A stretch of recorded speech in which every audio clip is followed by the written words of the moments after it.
Hello, everybody. This is Poker Listings. Jason Glatzer alongside the charismatic Sven McDermott to bring you the World Series of Poker Circuit Main Event Spring Edition with a €1 million guarantee. We have around 200 players left, and they will be competing for at least a €1 million guarantee. Quite a tasty prize pool. And welcome, Sven. How are things going on your end? Things are good, Jason. It's good to be here. It's a great day to be alive. We got a lot of great action ahead of us. For sure. As we see And look at as we this see the table. stacks. We have Pierre Yeah. Nouvelle. He needs no introduction, and Andrea hmm Ricci as well. And seat eight, he won the WSOP Circuit Main Event back in the autumn for almost €247,000. So quite a table we have here, along with Alexei Mishuk. I'm not going to try to pronounce it. We're just going to call him HBK. That Kings allows you to use nicknames.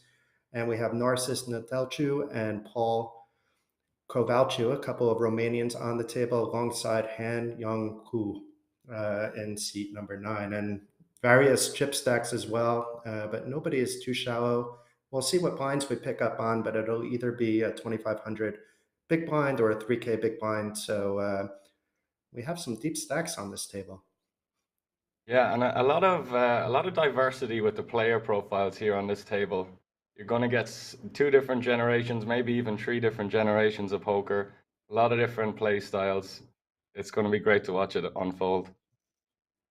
And look at this, Andrea. I mean, he's in a good spot potentially to put him to day 3. We're on day 2 now with that 190 big blind stack. I mean, obviously he's the table captain, nearly triple that of Alexei and HBK. Um, Pierre is not somebody that we should count out as well. So it should be a quite interesting table once the action does kick off. And happy Easter to everybody while we're waiting for the action to go on. It's Easter Sunday, most of the world at the moment. Happy Easter, Have a everyone. nice afternoon with the family before coming live. And And we just have Jabochi in chat asking how many players are left right now. there were around 200 or so when late registration closed. I'm not quite sure where the action will pick up, so we should see very shortly. I know they plan on playing 10 blind levels on the day, but we're coming in a little bit after late registration closed. So where that number is, we'll find out when you find out. Sounds good. €1,700 buy-in. It's a nice price point. It's pretty reasonably staked, but it's for some of these players, it's a comfortable amount. For some of these players, it's a massive life-changing amount. So I like the buy-in for this one. In the 10Ks, in my opinion, you might see too much of the same kind of player profiles all around the table. In a 500, you might see maybe too many of the other end of the spectrum. But I think we're in a sweet spot here. We're going to get both ends of the food chain here. Yeah, I agree. I mean, I'm more comfortable myself playing a little bit lower. So when we come to like these kind of buy-ins, I'm probably going to play a bit tighter just because of nerves about bustings. There may be some players like that alongside some of the pros where a €1,700 buy-in, is just peanuts to them. Yeah, and figuring out who cares about the 1700 buy-in and who really doesn't care about it, that's very valuable to a lot of the higher end professionals, I'd imagine. For sure. And especially as this gets deeper with the top prize going to be over €200,000, the prize pool should be announced shortly as well. And it looks like the action should get underway shortly. Well, players are likely getting instructions about what they can and can't do at the TV table. Typically, it's a no phone rule at the table that if you want to use a phone, you have to step away.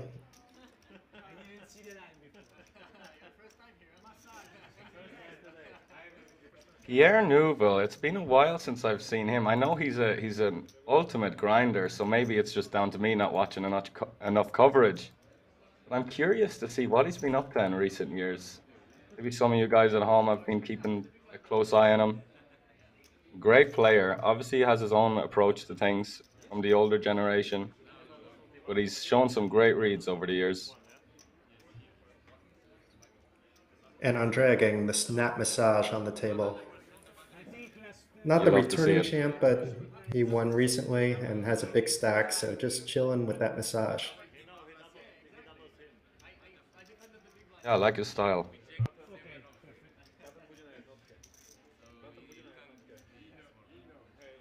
I find it very hard to focus when I'm getting a massage when I'm playing either cash games or tournaments myself. I typically like to do it on the break, but I know a lot of players just feel a little bit more at ease. Yeah, I think the trick is to not let them do it too strong. That when it gets strong, it gets distracting from my own experience.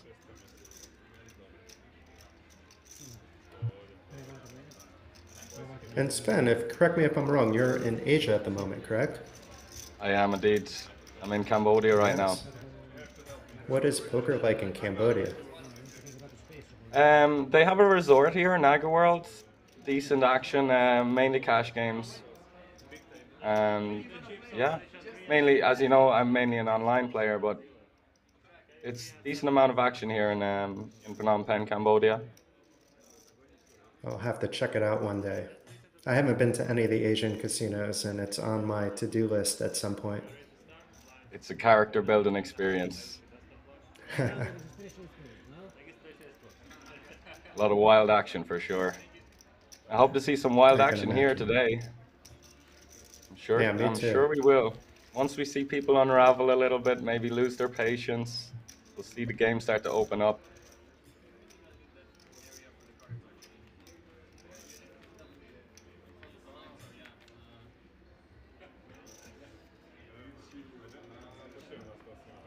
And it looks like the action should be getting away any second now. Cards are being shuffled anyway. Nobody, I don't see any drinks. Won't see any cappuccinos, any beers. Looks like Yeah, they need that's some quite table unusual. service. And And while we're we're off. waiting, we could say, oh, we're off now. Okay.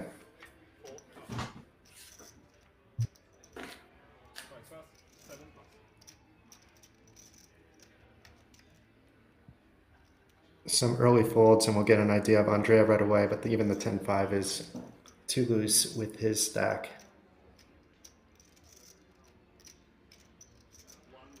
Yeah, opening up the Queen 8 on the button. I like to see it. Probably just good enough on the button. And it looks like we have a 3-bet there, pretty standard from the small blind. Yeah, getting some 20,000. value from that ace queen.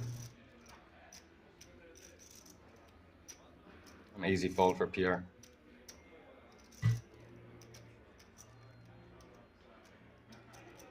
Unless he's got the reads. Probably just saving a bit of face here. Doesn't want to be seen as a pushover. And on to the next hand. Easy pot for Alexei. It's always nice to win that first one on the TV table, lets you relax a little bit. And it would have been a hard spot for him if he's 4-bet right away at the future table, even with ace queen. Yeah, it would have been awkward. And hello to everybody in the Twitch chat. I see it's very active. Jay Whistlelow, Carpet Catcher, Original Muffin, Seth Pico, Apocalypse UK, and Jabachi, and Nightbot, of course. Yeah, it was not my fault. They were putting, yeah, but they were putting it in the microphone. Yeah, on the floor. Yeah, he was here. Yeah, they had to put me in So the microphone. Paul, I've and they definitely didn't. It's seen not my around fault. as well. What happened?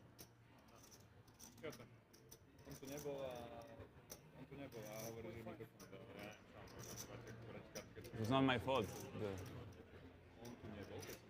You can ask the lady. Looks like a fold out of turn potentially happened. It's just fair. I didn't decide. Of course. Nice hand for Paul here, very playable. We all love the Jack 10 suited. Most likely. Yeah, I just keep one card. I know, but like. And for those asking how many players were left, you can see there are 213 players left out of the 648 strong field. No, but the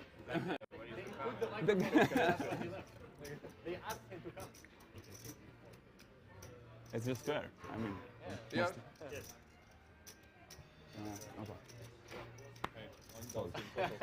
I knew it was gonna happen, No, but no, it's okay. I get it's it. just fair. You know? I agree. I'm on your side. And Andrea with the decision to make with the fours.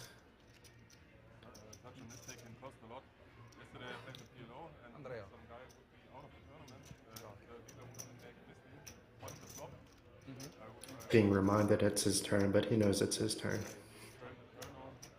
I could see him flat here, I could see him fold here. The unorthodox play would be to 3-bet, but I could honestly see all three.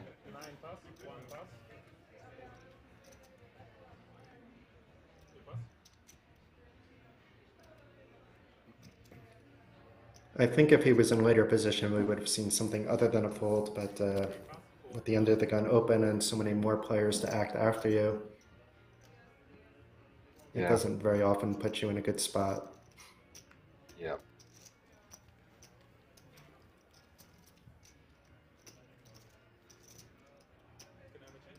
Apparently, Original Muffin knows me in real life. Welcome, Original Muffin. If you feel like putting your name in the chat so I know who you are as well, that would be cool. If not, you can message me tonight or whenever.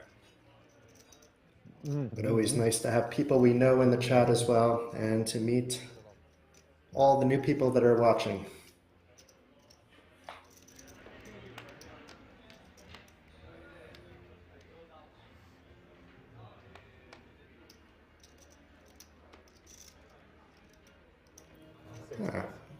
So we have another new player. Oh, hello. Ooh, Cowboys for Diego. Somewhat And shallow Andrea's stack also. Yeah. And Andrea with the 3-bet with the ace queen, and if nobody wakes up with anything else, we'll likely see a shove by Diego. But let's wait to see. There's really no other play here, though. Yep. 20 bigs. Looks like they're just going to run the numbers. And all in and a call right away on hand number 5 at the feature table. It's like they knew this would be an action table. Good luck. And you can see Diego is a 2-to-1 favorite. Those percentages also take into account cards that other players had in their hands. Although it's pretty close anyway, if you put it into a calculator.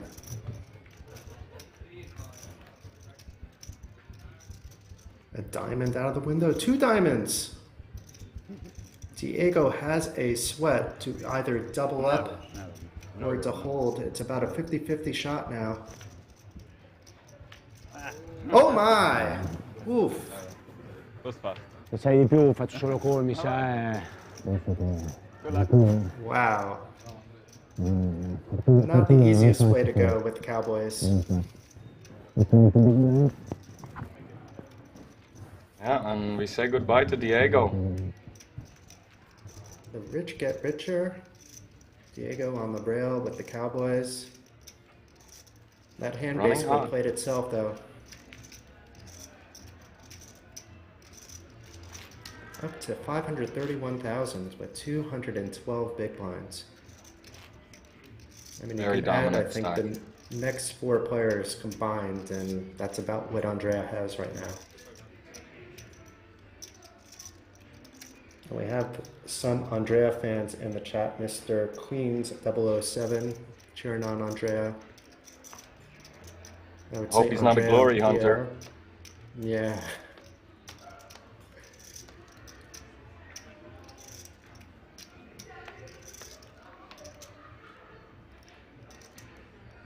Now we could see how loose Andrea really is. Nope, the ace-4 in the muck. So it looks like, you know, with the big stack, he's playing, you know, not getting really out of line early on.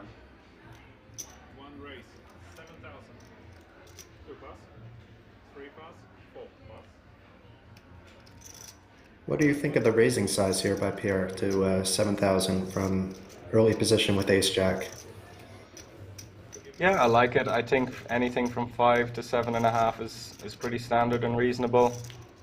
He's going to have his own little thoughts on why he likes that particular size, but to each their own. I like it. Puoi cambiare, Andrea. Grazie.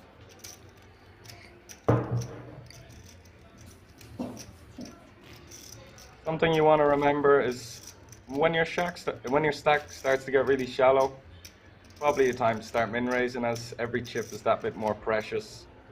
You want to lose less when you raise fold, but once you're over 30, 40 bigs, you can go whatever size you like.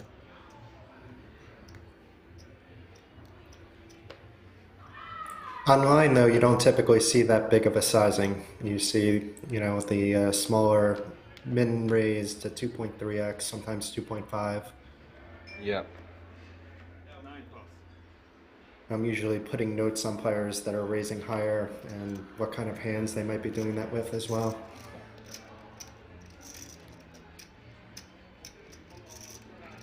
As long as you're not just going 4x to blind exclusively with queens plus, then you might be giving off a bit of a tell. I see some players do that. Or with the ace-king, just not wanting to play that post-flop and raising a bit big as well. Yeah. 6 pass.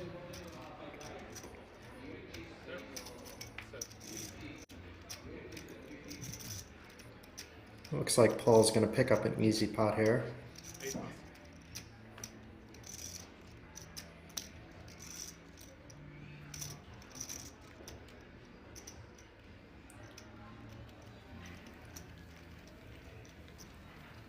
Paul Kovaciu, I'm probably butchering that pronunciation, but he's got 285,000 in total live earnings. Biggest cash, 76,000. Not his too first shabby. rodeo. Yeah. No. Oh, we got Dark Angel in the chat as well. Hello, Donna. Hope all's well. Hope you enjoyed your Easter. We're still enjoying your Easter. Donna's in the UK, so it's still the afternoon there.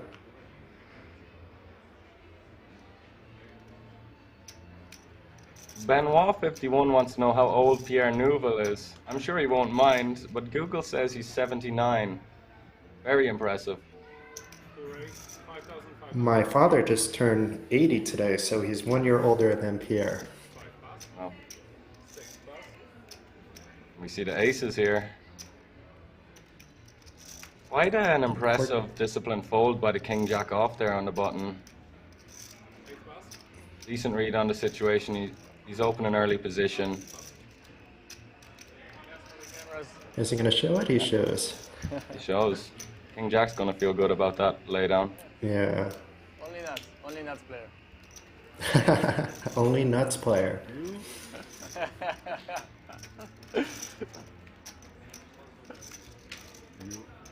It's always frustrating when your first hand that you open up is aces and then you get no action, but it could be worse. You It can could see be it in that like half an hour, I think. you open with aces and the other player flops think the we world did and it. you don't know where you stand, etc. You're gonna see Yeah. it anyway. It was ace queen.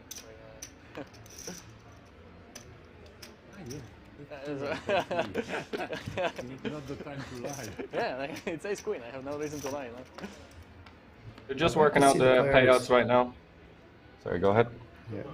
No, I like to see that the players are having a good time. You know, a lot of the players are laughing and chatting, and it's not one of these very stiff tables where, you know, everybody's just into their own world.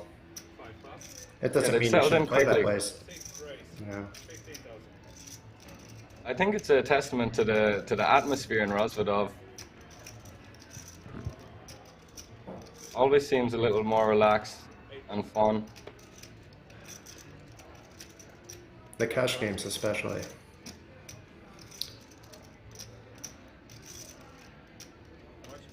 I love watching the Poker Room King stream when Finton is commentating the cash games. It's always a good time. Great content. We have Angelo 3-betting with the Cowboys here from the cutoff. Well, let's see what Narcissus decides to do. Quickly in the muck.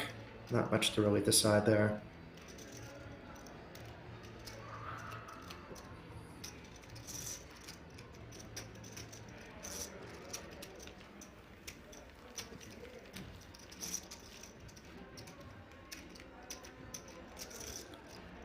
And already down to 202 players. What did we start with on the stream? 213? And 9 hands later, 11 have already hit the rail. They're dropping like flies.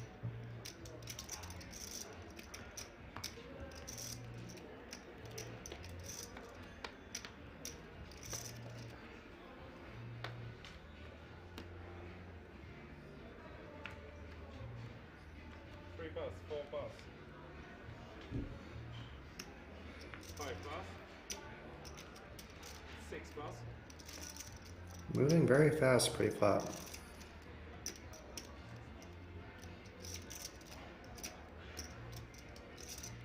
And let's see what Andrea opens to. We know he's not folding. 8 raise, 6,000. 9 plus. Open to 6.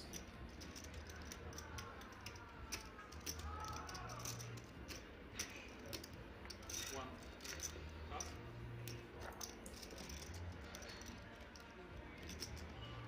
And is Alexei going to be sticky with his suited Brunson? Nope. It's definitely a scenario where you'd see some players call the 10 deuce, some players fold it. Not the easiest decision in the world, but I guess as we start to creep towards the later stages of the tournament, everyone's starting to, you know, tighten up ever so slightly. Well, as some start to loosen up, you know, as they notice the rest of them tighten up. But I think the default as we get to this stage of the tournament, past the mid stages, approach the bubble, people start to get a little more solid.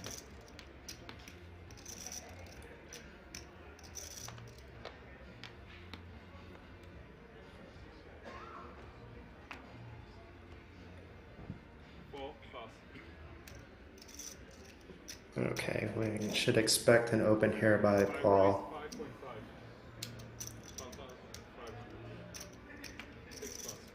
And a smaller raising size to 5.5.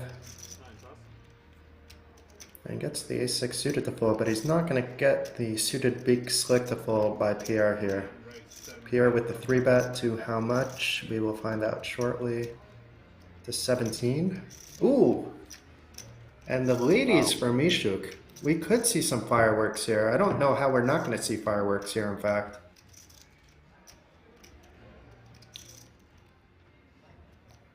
Pierre is definitely capable of 3-betting late from the button.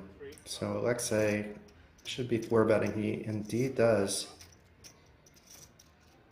Now, we haven't been playing long, but there is a little bit of previous between these two. If you remember a couple of orbits ago, Pierre opens button and Alexei 3-bets the small blind. With the He's queen all 8 in. ace queen hand. He's not making any tight folds, yeah. The race is on. Alexei at risk.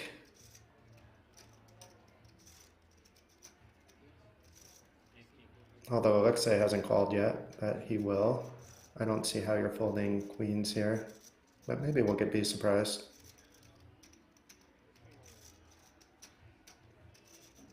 Yeah, it looks like gonna be a big flip. El Clasico. And we see the king in the window, And two of them. Kings, wow. Okay. So Alexei in a bit of trouble. He needs a queen on the turn or river to stay alive. The jack of spades not going to cut it on the turn.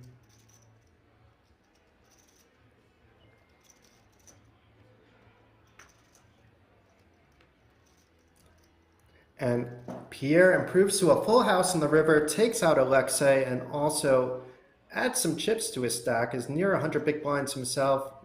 We've seen a player go out at the feature table with kings and now another with queens.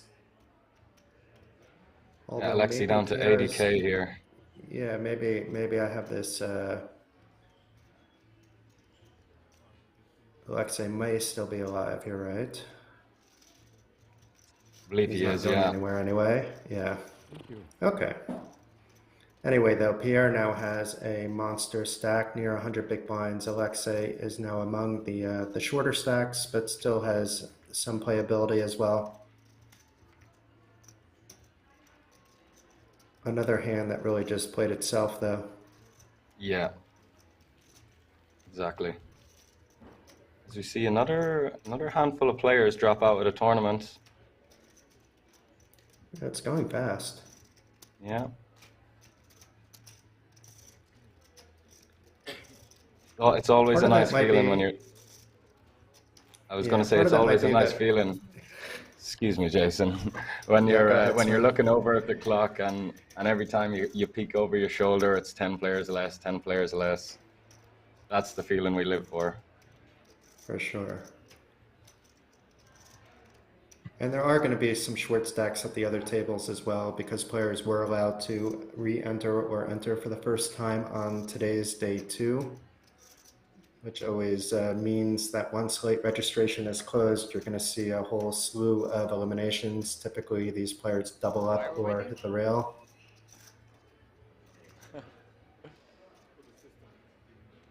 Okay, okay.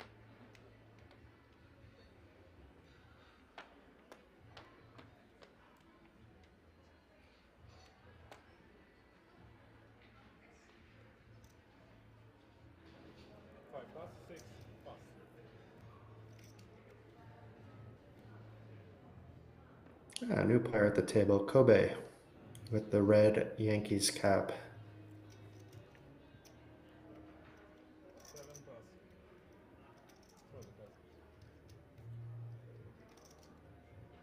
And Andrea, okay, Ooh. I was actually expecting to see him open that. What do you think, Jason? Yeah, as well. I mean, especially with his stack size, but maybe this is a massage fold. You know what? It is live poker, and he could have picked up something from the players behind him. If you look at your cards too early, you always give away the opportunity for someone to get a read on you. There is the possibility of that. Maybe he saw Pierre Yeah. check his hand and look He interested. likely saved himself some chips, because I believe Pierre would be 3-betting that ace queen, and then depending on the sizing, you're very often just tossing away that jack 9 suited. It is a fun hand to play post flop, though.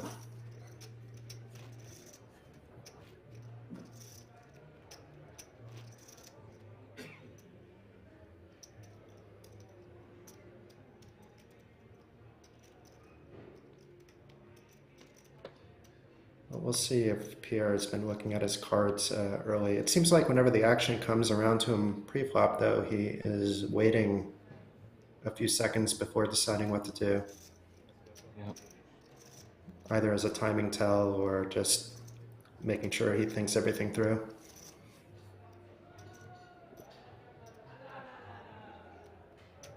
Ooh, a mystery hand.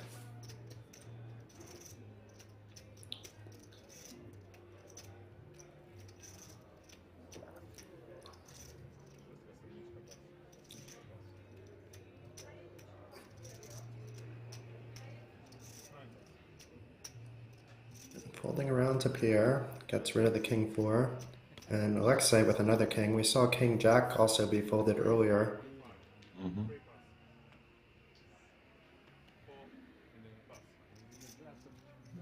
For those newer to poker, you see somebody fold king jack. It's the reason being they have about 7 players left to act behind them. So the probability of somebody waking up with an even bigger hand behind is quite high. As when it folds to Alexei here, he only has 3 players behind. So the king 10, albeit weaker than the king jack, still going to be a much better spot to open as just 3 players as opposed to like 7. As we see a new dealer coming in. Position is everything in poker.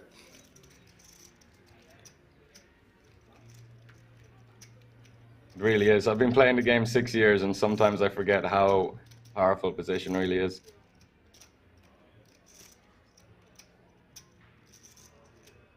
Pierre doing some great work here, up to 100 bigs. Life is good. When you're at 100 bigs at this stage of the tournament, it's always a nice feeling.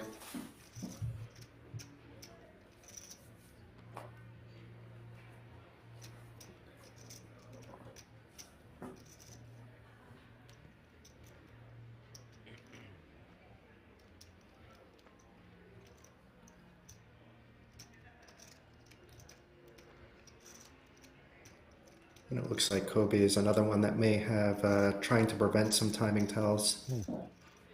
Queen 9 offsuit under the gun is usually a pretty easy fold. And maybe Andrea's massage is now chilling out. He opens up the ace-5. I mean, it's a valid open, but we saw him, you know, fold the jack-9 suited before, another ace-rag before. It looks like he's getting some action. A call by Pierre, a call by HBKDX, and Angelo completing from the big blind as well. So 4-way to the 7-5-5 rainbow flop. A beautiful flop for Andrea. Wow. Improves the trips. Unfortunately for him, nobody else really has much. Obviously, there's some backdoor flush draws out there, but really other than that, not much going on. That makes the check. Maybe he'll get another player to take a stab at the pot. And indeed he does. I think what we're seeing here is Pierre's using his image a little bit. He feels like his bet is going to get respect multi-way. Kind of like what he's doing here. Unfortunately, running straight into the bazookas. We're going to see a check call here. Looks like I'll he's say if raising we for... if Yeah, we do that's see a raise check there. raise. Oh wow. Okay, so when I see Andrea do this, he thinks Pierre has something. Otherwise, that's why he's fast playing. He really gives Pierre credit. So he did get some respect and credit for his bet, but obviously you're never going to get through top of his range. If Andrea thinks there's going to be a decent amount of bluffs in Pierre's range, he's going to do a lot of calling. He's going to set a trap.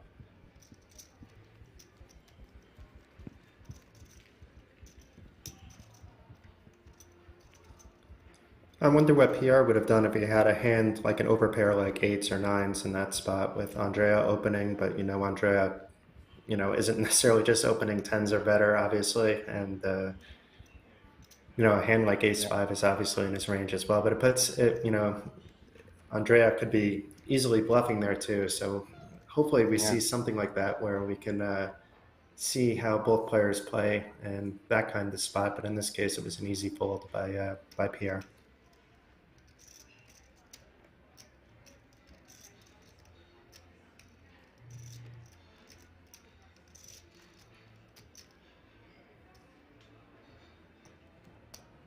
Oh, let's see. Narcissus get into action now with the ace-8 suited from the cutoff.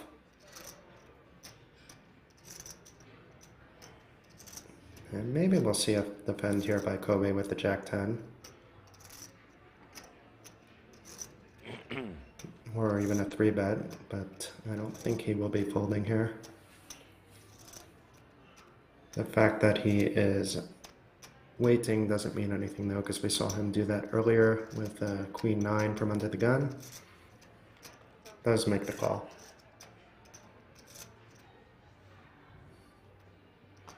Not the worst flop for ace-8 for Narcissus. Flops top pair, Kobe with 2 overcards. Typically a flop like this you would be thinking might favor the big blind's range, but in this case, you know, Narcissus has top pair.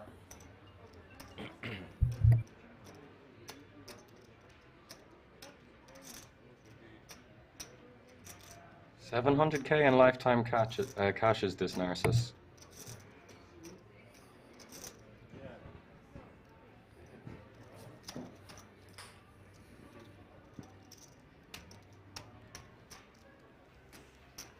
So quite an experienced table here overall. Narcissus I do not recognize. I recognize a few of the other players though at the table. And we lost a few more players, already down to 188. And keep in mind, everybody, there's hour-long blind levels, so there's really no rush for players at this point to be getting their stacks in. Obviously, if you have like 8 big blinds, there's a potential rush, but you know, other than that, it is a very well-structured event.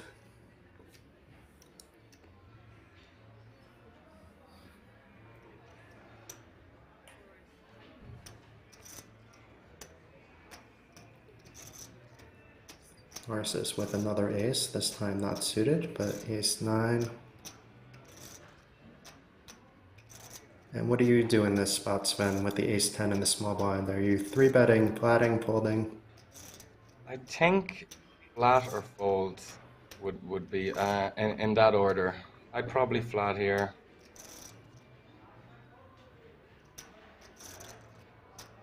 What are we gonna see here? Looks like a 3-bet. Looks like Indeed it is. nicely timed too. He goes for the aggressive route. He gets the big blind to fold a lot of his range. I guess maybe that's what he's thinking. He sees the big stack in the big blind. He wants to kind of deny equity from the big blind, get the big blind out of the way. Could be part of what he's thinking. That's also very often hard playing an ace 10 kind of hand out of position as well. Yeah. Against a guy who's just made his second open at the feature table. But as you said, these players were likely playing for a little while together before the feature table began.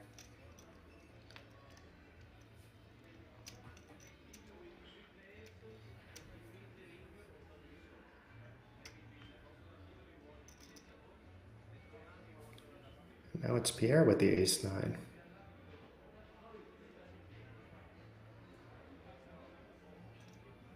Yeah, an 8-9 handed table.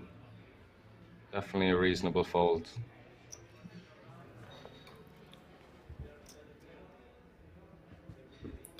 And Paul opening with the ducks. I'm pretty sure he'll be happy if everybody folds at the table.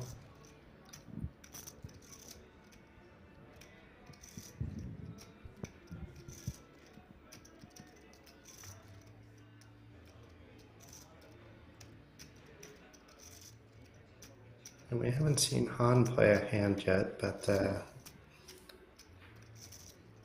it looks like he's thinking things over with his suited cards.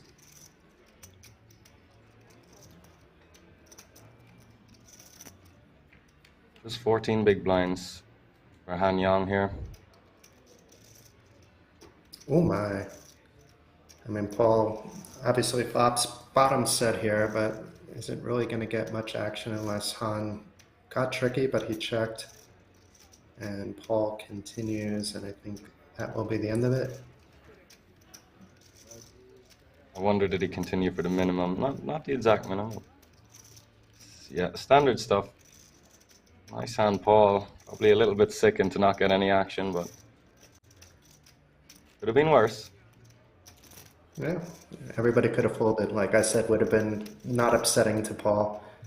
Yeah. Maybe he would have been happier even if everybody folded, because then he would have never seen that he flopped the set, but Never got his hopes up. yeah. But his stack is a little bigger this way.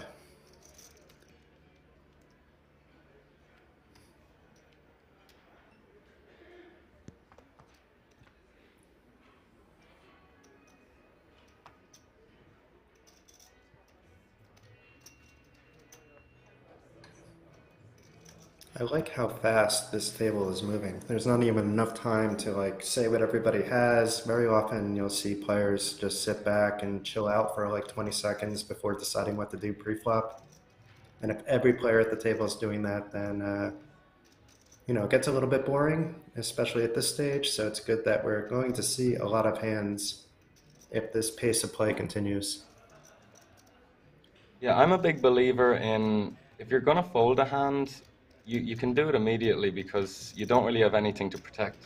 It's only when you're entering a pot, they can get timing reads on you. You know, if you're gonna fold, I think we can just immediately fold. Obviously, we have decisions sometimes, but if we have to think about folding, we fold after a few seconds. We don't give anything away if we're not going to be playing the hand. So when I see a player get an automatic fold and take the 5-10 seconds, to each their own, but me personally, I can't see the point in it. And as you say, it is a very quick table, and it just makes it so much more enjoyable for the viewers and the players.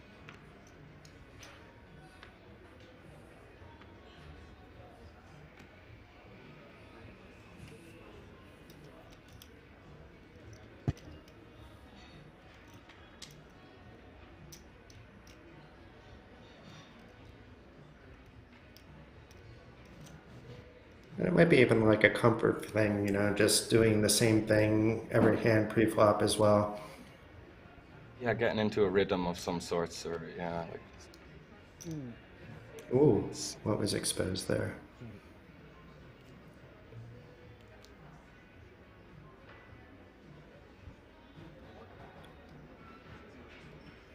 That's so much easier to do at the feature table than a side table with the rails a bit higher than you're used to. Especially if you're getting a massage. As you see the payouts now introduced. Oh, Exclamation payouts in the chat. Payout, I believe. Exclamation payout on the Twitch chat. so quite some nice prizes here. The top 71 players guaranteed 3,154 euros. The winner on Tuesday will get 160,500 euros plus a WSOP Europe main event ticket worth 10,350. Not too shabby for a 1,700 euro buy-in. And maybe the winner will have gotten it for less. Yeah, the 10K ticket is a very nice touch. As we pick up the action here, Battle of the Blinds. Check on a flop. We're going to see Alexei stab his gut shot now. Very weak hand right now, but if he hits a 6, got a straight, so I'm going to go on a little bluff here. Oh. What do you think of Pierre's check raise there? I'm just really impressed by it. He knows his hand is good, and he's just bumping it up for value. You know, playing good poker, keeping it simple. When your hand is good, raise it up. I honestly think I see too many players just go into this check call mode and leave a little bit of money on the table. So, great raise here. Alexei is going to have some 7x, some 4x. Yeah. He also protects his hand a little bit, as we see. Denies some equity from those hands that have the 9% or 20%. Good poker from both players. Yeah, yeah. And down to 182 players, so it'll be questionable whether we get into the money today. There's still quite a lot of poker obviously left to be played, so we might see players in the money today.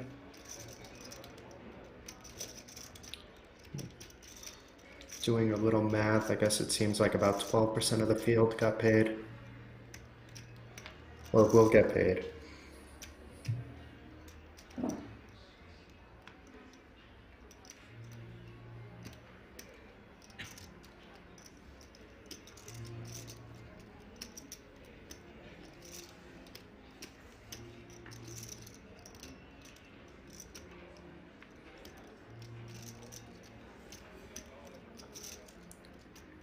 Interested to see, does Andrea open the deuces here? We did see the deuces open in a hijack a couple of hands ago, and he does opt for the open. It looks like we could see an all-in here. Han Yang's stacked very shallow. Not a lot of room to maneuver. Yeah. And does make the jam. I don't think we're going to see Pierre come along, but we'll likely see a call by Andrea depending on what the small blind and big blind have. It's just that Han doesn't have enough chips in his stack to really make an open or fold, especially with Andrea sitting on more than 550,000 in chips.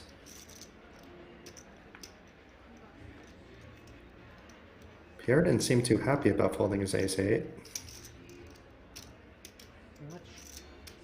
Kind of a tough spot for the deuces. Obviously, a bunch of hands that we're flipping against. We see here it's a 60-40 to the king queen, but that's because we know the cards that were folded from the other players. Normally it would be a bit more of a flip. Are we Andrea gonna see didn't the seem call? too happy about it either. No, he made the call.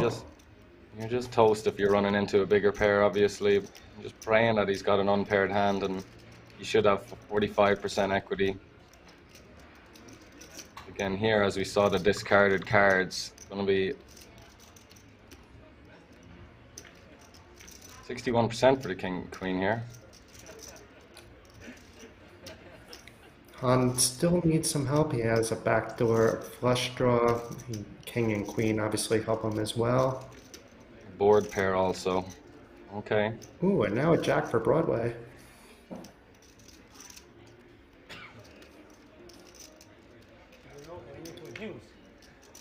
Han getting ready to go, and he is out of the event. Unlucky for him, he didn't have a bigger stack. It was the only hand we saw Han play at the feature table, but it was good seeing you play, Han, even if it was just this one hand, nothing you could really do there. And once again, the rich get richer. Andrea continuing to pile up his chips. Life is good when you're winning your flips. You know, if you're playing well and winning your flips, life is very good. Winning flips, getting massages, 238 bigs, feature table.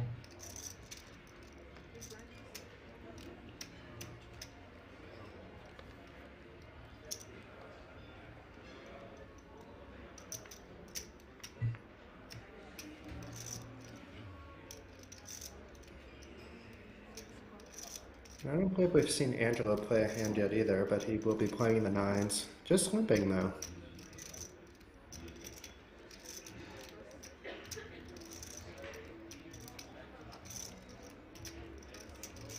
Do you incorporate limping into your strategy at this stage of a tournament?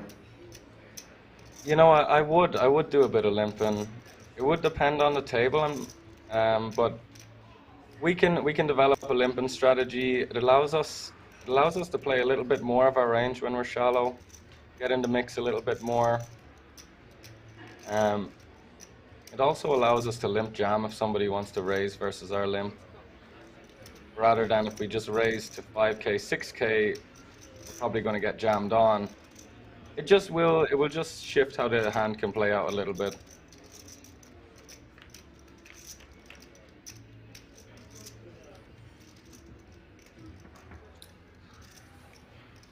Interesting flop with the three jacks.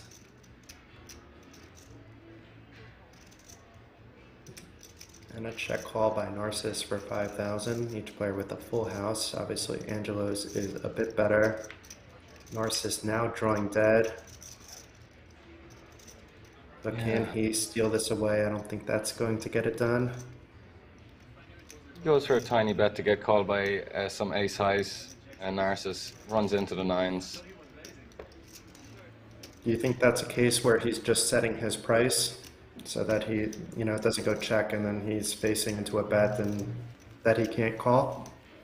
Yeah, that could be one part of it. It's like he thinks his opponent has a decent amount of ace highs, and then if he does run into a better hand, like you say, kind of sets the price. So it works two ways, that bet, known as the blocker bet.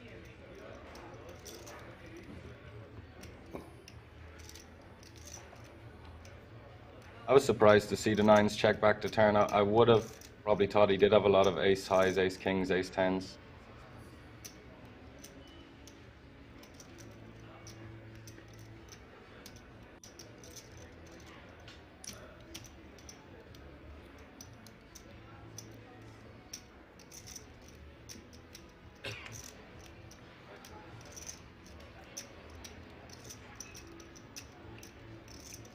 Pierre about to get into the mix here.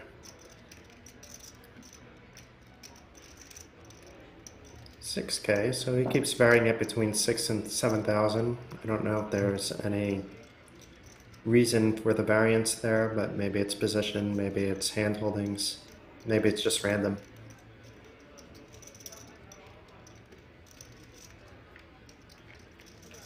And Paul defending with his ace 5.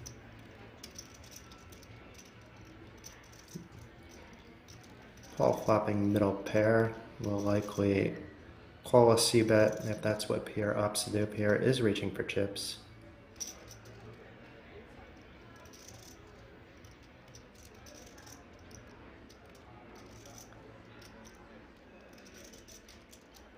I'd expect to see Pierre continue on a lot of turns here. He was the pre-flop aggressor. He's going to turn some straight draws. Okay, maybe this is a card we'll see a mix of things happening. Maybe check a little more likely now. Let's see.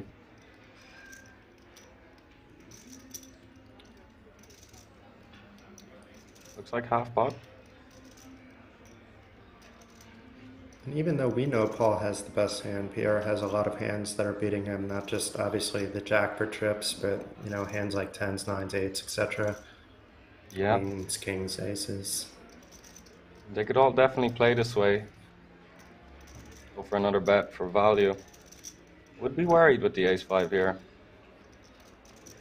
Hey. This is the second hand in a row we see 3 jacks on the board, I think.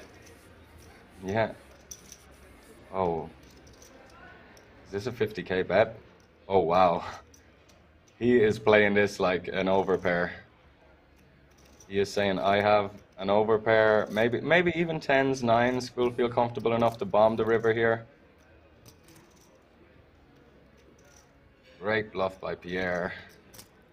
Yeah, it's so hard to think that you're good with the ace-5 at this point. Yeah. The ace-5, I don't know what he's gonna do. I really don't.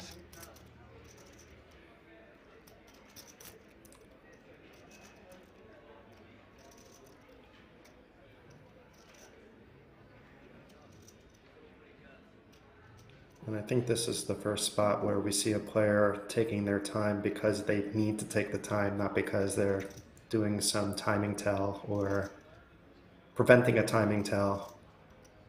This is a very difficult spot for more than half of his remaining stack, but it is a big pot. I think if it's an online tournament, you know, it's easier to make the call because you have like 7, 8 other tournaments maybe going on at the same time. But when it's the WSOP Circuit Main Event, it's really hard to call off more than half your stack here.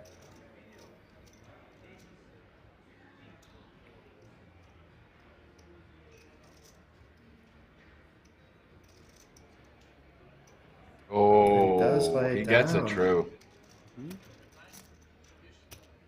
Oh, he shows showing. it. Paul realizing That's Pierre. just a needle. Wow. Rubbing the salt in the wounds a little bit. Very impressive bluff by Pierre. I had the 5.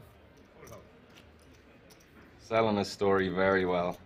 Saying, hey, I've got pocket 9s, queens, kings, whatever. I want the maximum value. Very believable. Even though I saw his king 10, I believed him.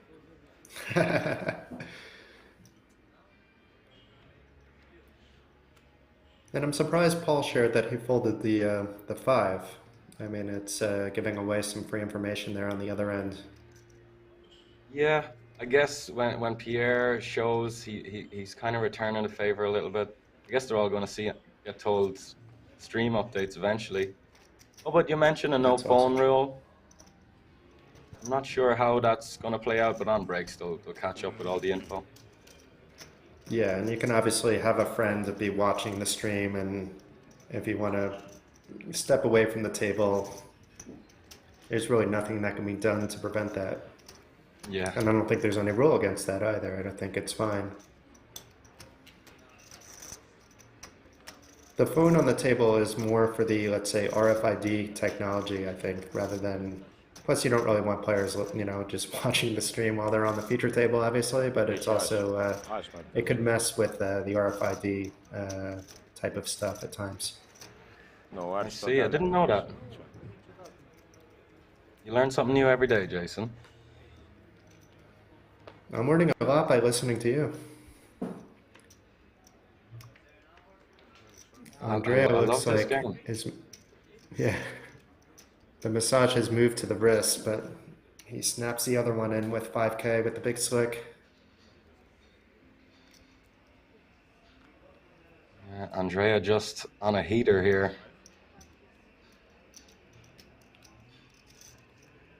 And Mars is sitting on about 28 big blinds. Does just call with the 8s. And Paul in an interesting spot as well.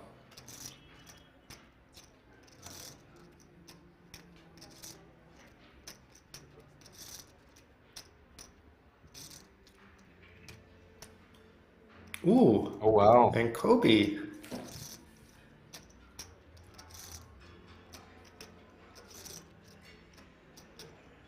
I think most certainly we're going to see a 3-bet here. Yeah, looks like the And then two it'll be ace kings are interesting. going to clash.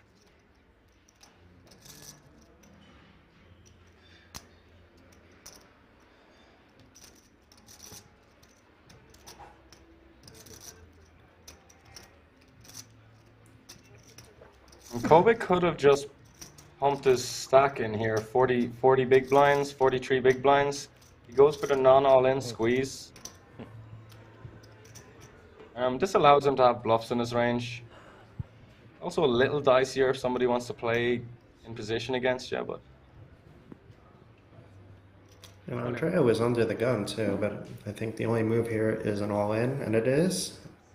And a yeah, quick and call. they'll be anxious until they see that. You don't fold? 55, you don't We fold? chop Not for quite fold, often. fold would be difficult. No. Yeah, they're blocking each other's flushes as well. Yeah. It was right. Quite. So Kobe at risk, but as Sven just said, it is likely it'll chop it up. But there are 2 spades on the flop. It could go runner, spade. Yeah, you have to do. The way Andrea's running. Kobe's trying to crack a smile. Okay. Okay, well, we could breathe a sigh of relief there.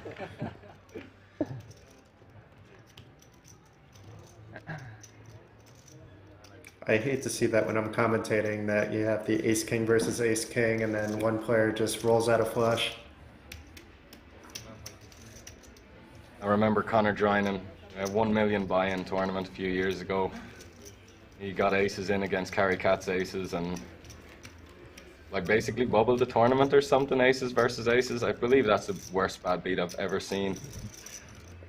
Yeah, that's brutal. I can't even imagine playing a 1 million buy-in tournament to begin with. But yeah, on any stage, that's brutal. And then take into account that is the biggest buy-in of a tournament of all time. And yeah, it's going to be hard to sleep that night. Yeah.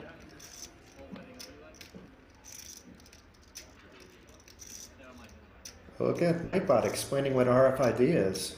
We have to go there, Nightbot. I usually don't get along very well with Nightbot, but I think Nightbot on the Poker Rooms Kings channel is all together.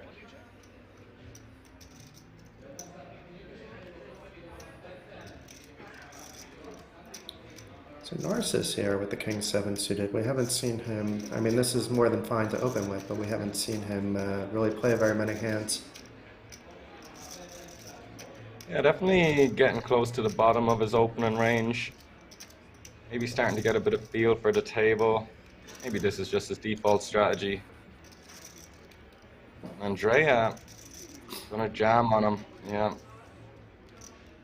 25 big blinds effective, pretty standard. 608,000 now for Andrea. What did he start with? About 450? About 24 hands ago? Something Give or like take? that, yeah. We haven't seen him lose a hand. Just chop or win. Yeah, and also not seeing him lose a hand. We did see a couple of disciplined folds as well, so looking like the whole package, this Andrea.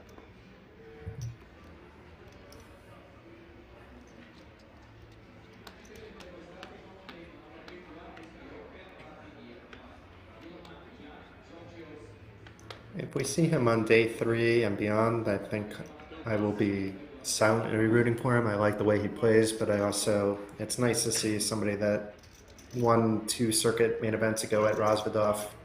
Pull out another one. 6 pass. He looks very dedicated to the craft.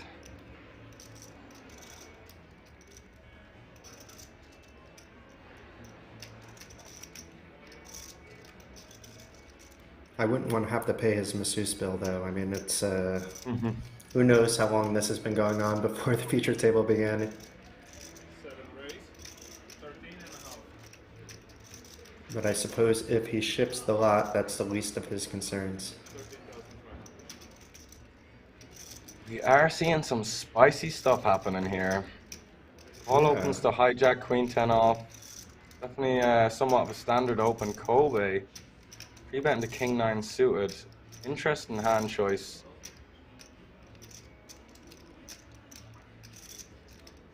Will likely get Somewhere- the job done, too.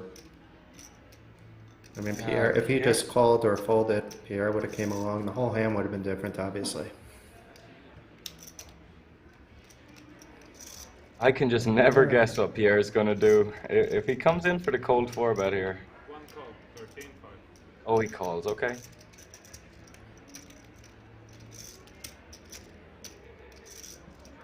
Call it something suited. Maybe we could see him get in the mix. These offsuit combos, these offsuit hands, they just don't play well, especially multi-way. Here's offsuit combo, a little stronger as we see. It's up to the Kobe thinking, okay. Let's go. Probably putting Pierre on like hands like 10s. And ace queen suited, king queen. And Kobe flops the flush draw here. Both players should have aces in their ranges, with Kobe with the 3-bet and Pierre with the cold call as well. But Pierre is going to lead out, put the pressure on Kobe. And once again, Pierre, a few hands ago, did show a big bluff against Paul.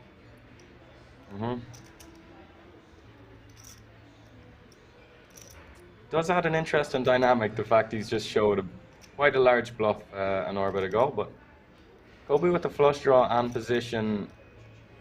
Let's see what he comes with. Oh, It's going to be hard for Pierre to continue his story here. oh, but Pierre might think this is a good card for him. Picking up the equity, little does he know. Drawing stone dead here on the turn. Are we going to see it continue? Okay, he wants to take a... He's hoping for a free card. But checking back here wouldn't be the most unreasonable thing. Let's see what he comes with. Especially against Pierre, who just showed a bluff. Yeah. Against some of the other players who probably want to be betting here to get those ace rags to call. Or ace kings, ace queens, etc. Yeah, I can see where Kobe's coming from. Probably just putting Pierre on an ace, somewhat of a big ace. Not wanting another spade to roll off. Even though, as we can see, it would be perfect in this scenario. But a lot of the time, another spade would be an action killer. Pierre with a hand like ace, queen of hearts, ace jack for 2 pair, something like that.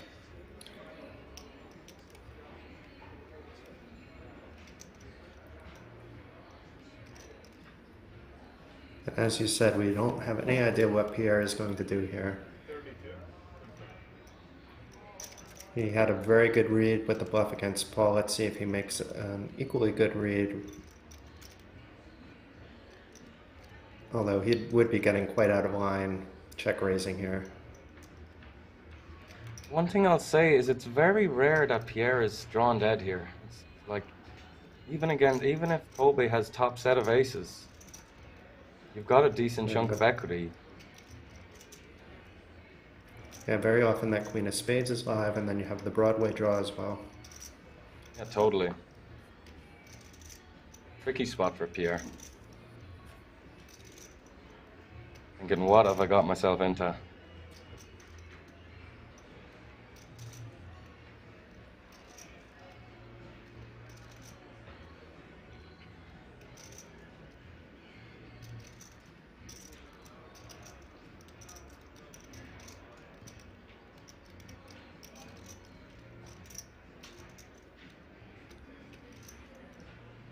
And Kobe hasn't been that active. I mean, he did 3-bet with the King 9 suited this hand, but before this hand, you know, he hasn't really played that many hands as well. That may come into play, but as you said, even if you're up against a set of aces, you have equity. But Pierre makes the good play down. Yeah. Some discipline there. It was quite awkward. There just wasn't a lot of chips behind for Kobe there. I guess that's what Pierre was thinking. Even if he gets there, there's not a lot extra he can get out of him. The upside isn't huge. The downside is pretty bad.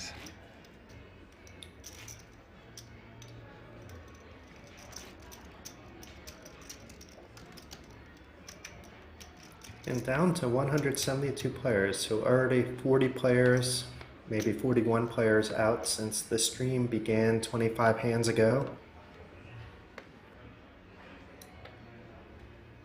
Still 100 players away from the money, 101 players. 4 plus.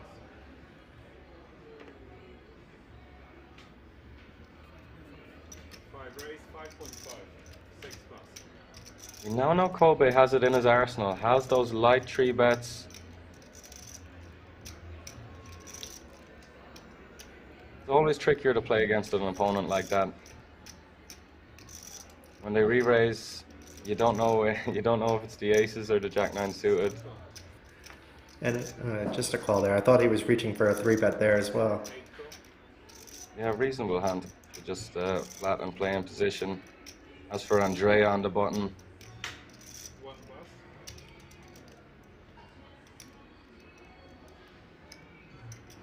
And although Alexei is suited with the gapper, 2 call. could go either way in this hand, does call though.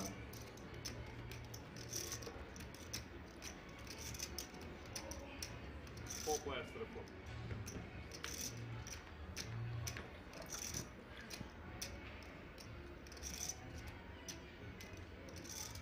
Two check. So Paul, who opened flopping top pair, Kobe with the middle pair there, Andrea with the gut shot Broadway draw, and Alexei with absolutely nothing.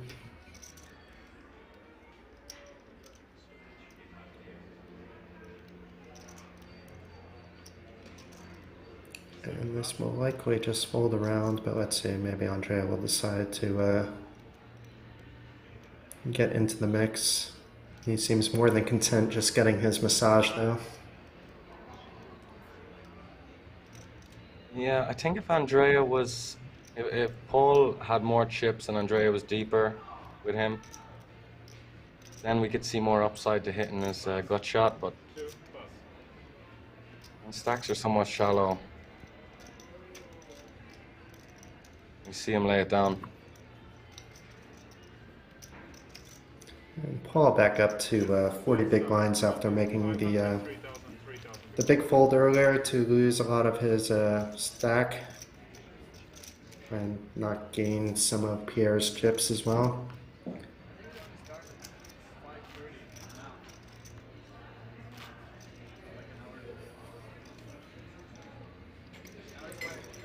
I think blind should be going up soon, so the small stacks will be even effectively shallower pretty soon. May have gone up this hand. It looks like 3,000 there, but we shall see.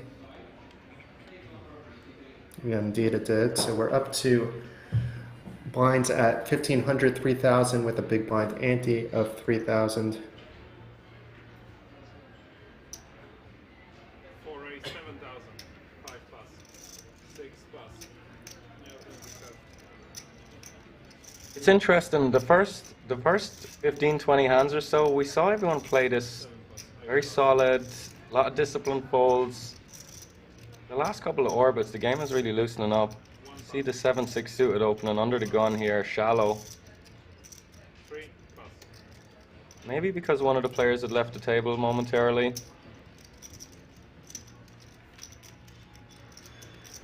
Less players to worry about.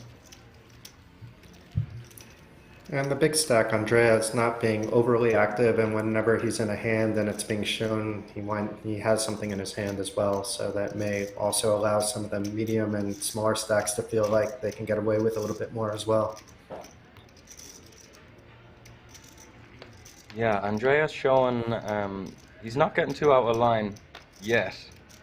But I imagine as we approach the bubble, he'll start to, you know, ramp it up a little bit, change gears.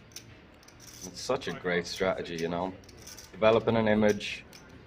As the bubble comes, just start to get out of line then. I feel like that's what Andrea's got planned, but let's see how it all unfolds. He's got the ace-jack suited now. The heat continues. As yeah, we see the blinds just got increased.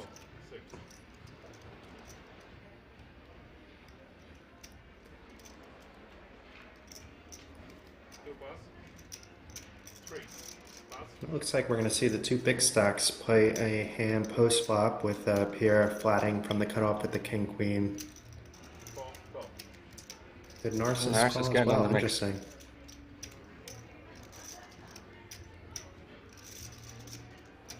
He's getting a good price, just not the best of hands.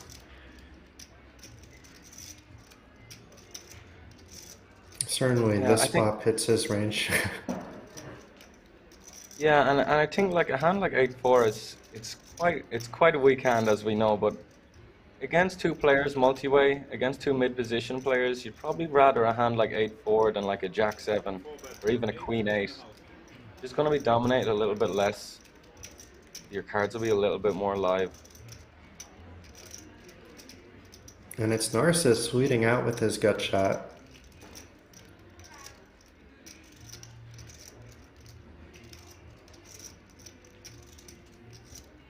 We know Andrea currently has the best hand, but it's hard for Andrea, especially with Pierre behind him, to keep going here.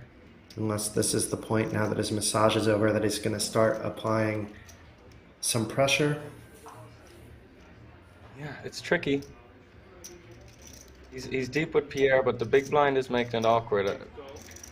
From just 20, less than 20 big blinds behind now. As the blinds went up, Narcissus quite shallow. You see both players continue. Nobody buying Narcissus' story there. I guess he's not really betting out a straight.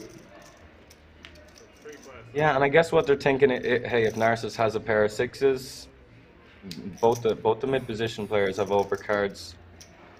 They're not too intimidated by the strength of Narcissus' hands. Now it's Narcissus who improved the top pair on the 8 of hearts turn, but Andrea likely to go nowhere. It's just a question of how he acts this hand with the flush draw in his hand.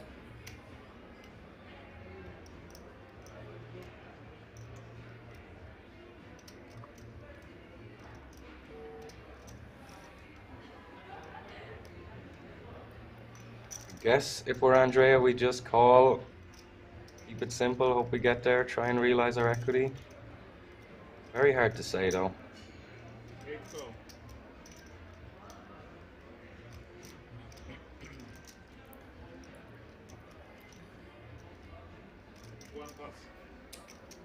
And Pierre making the good fold there, unless a king or a queen comes in the river, but in general, no point in continuing. Yeah, Pierre getting a little loose on the flop there. Oh my, so the flush didn't come, but top pair now for Andrea. Is Narcissus going to be able to hold on to his stack here? Yeah, I can see this going check, all in, and then pretty tough spot for the big blind. Let's see, maybe he thinks, okay, he goes with the check. Snap all in effectively. Exactly how you predicted it.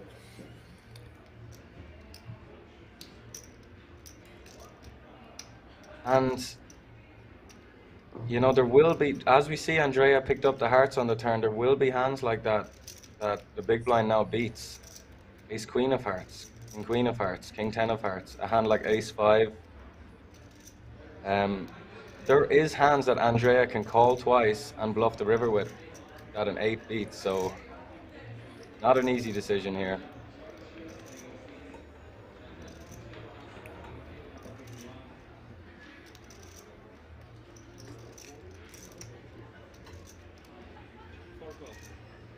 He does call. Oh my. Okay, so we lost another player at the feature table. Good game, Narcissus. Tough spot. And Andrea, nothing can go wrong with Andrea. Playing well, getting the cards he needs, and continuing to add chips to his stack. Running hot, we heard on the table. Exactly the case. But also playing well.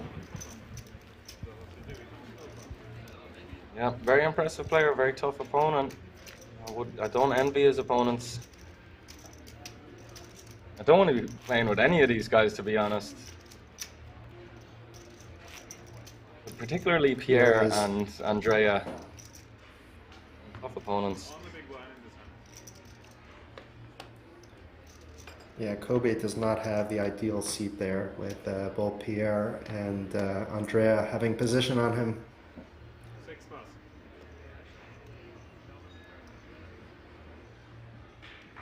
As you saw, not afraid to get in the mix, Kobe.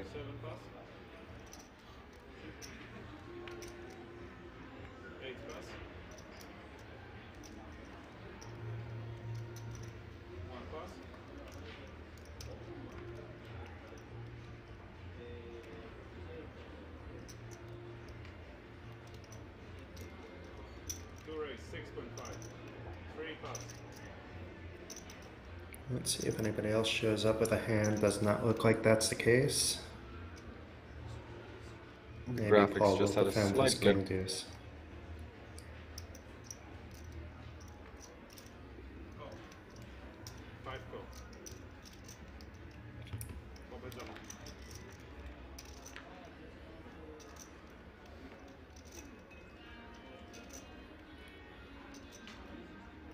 Alexei with middle pair.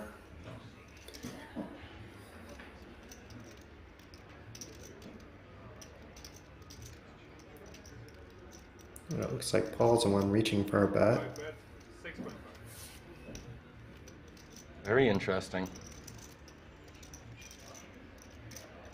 He knows, I guess, with Alexei's stack size, it's very tough for him to do much unless the flop actually was a good one. But it's such a like a wet board where Alexei has a lot of king queens, obviously a lot of jacks in his hand, and opts in this case to call with queen 10. And now Alexei has no decisions to make if Paul bets again. Improves the trips on the 10 of heart turn. We'll see Paul check here. When he leads the flop, he's never really going to have a 10x, have a 10 in his hand. So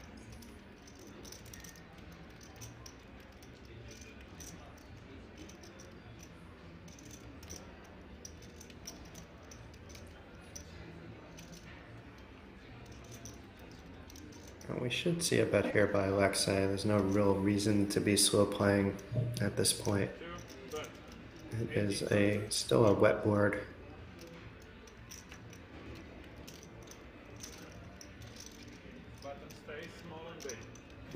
And a little breathing room now for Alexei, up to about 30 big blinds, 31 big blinds.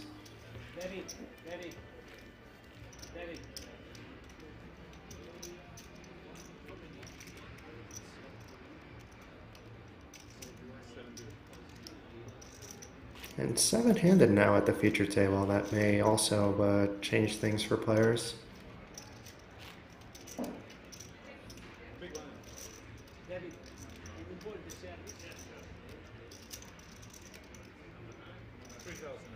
Looks like Andrea went from massage to coffee, so we have some drinks at the table now.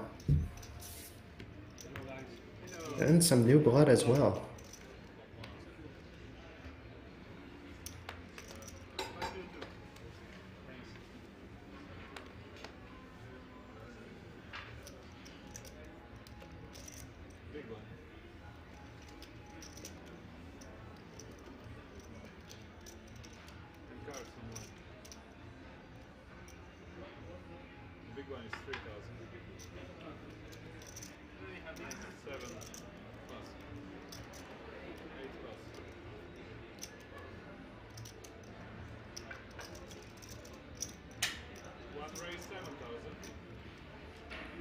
Pierre opening up with the 9-7 suited from middle position. An interesting spot here for Alexei. Pierre has I been think it's a possibly the most active player.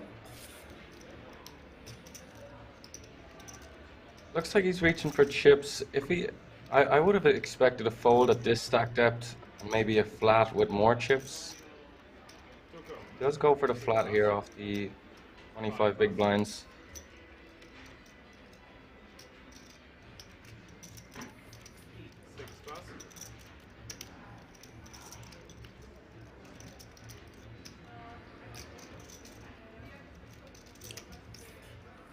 Especially against a player like Pierre, who's capable of, you know, just keep betting into you, and you never know where you stand with your floors. It basically is just a set mine.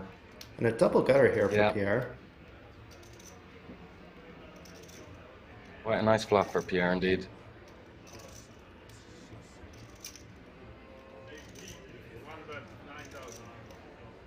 As you see now, Pierre a favorite. He can hit a 10, a 6, a 9, or a 7 to take the lead. Also the backdoor flush draw. Some other routes to victory.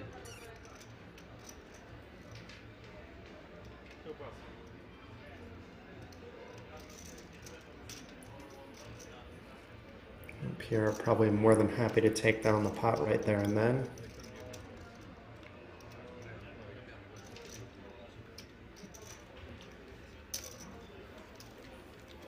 And like we were alluding to, this is what's tricky about the fours. You're kind of in no man's land against a player type who's going to be betting.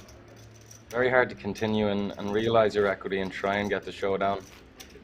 I guess on the flip side, when he does hit his set, maybe he knows he's going to get the full double. Here is the bet heavy type.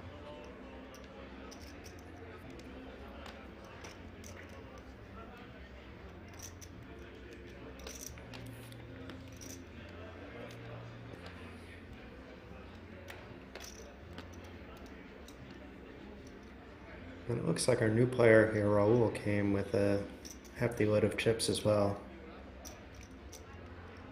And a nice cap.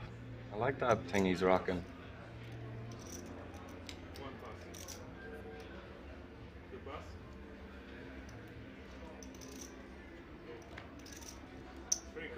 And HBK showing up with a hand. He's been very quiet. We haven't had to try to pronounce his nickname. Any guesses Just what flatten that the might jacks. stand for? No clue, no clue. Oh, it's just a flat. Very interesting. Doesn't want to play for stack, doesn't want to get 4-bet by the chip leader. Also protects his flatten range, so he's not always going to have those typical weak flatting hands. And keeping his opponents on his toes and also just playing cautiously at this stage of the tournament. Definitely a little unorthodox though, the flat with the jacks. And now he can get away without having really lost that much as well. We'll see if he decides to see a turn, but when you see a king and a queen on the flop, when you have jacks, it's not that Andrea has been out of line. Does make the call though. We'll reevaluate on the turn. Now it's even trickier with those jacks, but also trickier for Andrea. Yeah.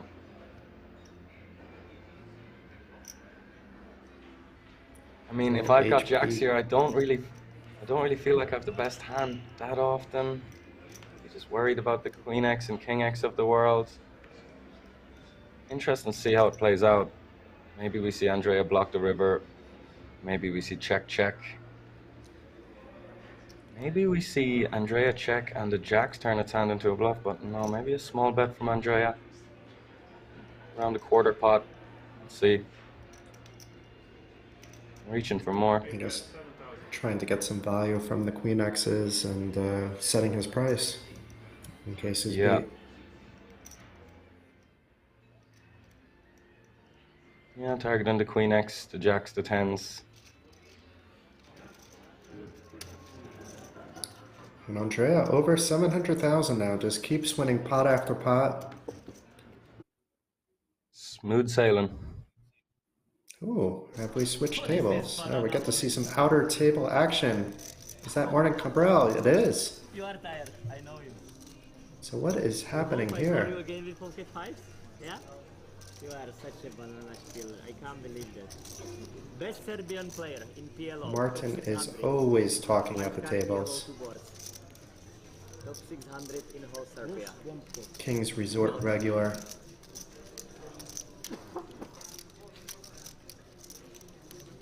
It looks like there may be a big hand developing here. Because it's at an outer table, we have no idea what the players have. What you see is what we see. Looks like the cutoff is just open jammed here.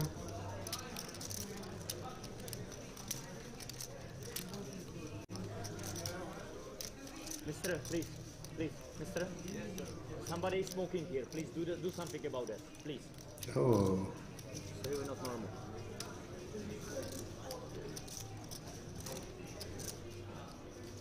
Please. Can't blame Martin for getting a little bit upset about that. If you heard what he said, he was commenting about perhaps someone smoking in the tournament area, which certainly is not allowed at King's Resort. Yeah, I think we can all relate. Martin. Sasha, sit open. Good luck, my With friend. the button jam here. Oh, two seats open. And Mario Oh, wow. in too. I didn't see that coming. Martin All three of announcing them. his seat open. Double seat open. Bye bye, arrivederci. How you know the card? I am the best, I think. The best from the He east. is the best right now. That's a sick read though. Ales tu papa. Oh, wow. Sasha, good luck to you. Easy I think I game for played it Martin. Just awesome. Just awesome. One of the chip leaders he has to be with that 845,000 chip Why stack. not? Eliminating both Mario and Alexander. No wonder we went to that table. Wow. A little speechless after that one. Yeah. It was a snap call also by Mario with the big slick on that board.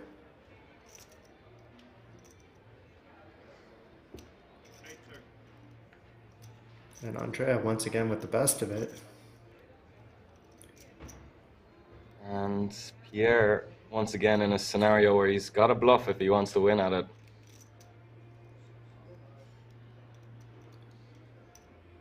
It's very often easier to bluff against the shorter stacks, but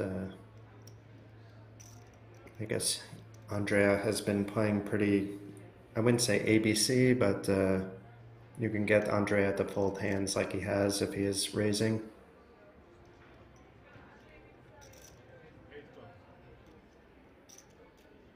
But he's just not putting a foot wrong, this Andrea. Andrea Ricci. Bluff catching river. Did not see the action, so can't comment on the hand, but Pierre's hand definitely looks like a good bluff candidate at first glance, blocking some strong hands, blocking a straight. I'm still speechless about the hand that we just saw on the side table though. Yeah. Martin with like a soul read call with those fours, and then Mario just snapping it in, you know, against two players for his tournament life with ace king on a 10-8-7 Yeah, flop. I mean, oh, I thought it all got in pre-flop. That is possible, in which case the hand makes a little bit more sense, but it looked like we were caught up at the 10-8-7 already on the board. But then the hand makes more sense to me. Yeah, what I was thinking anyway, the fours was maybe on the loose side.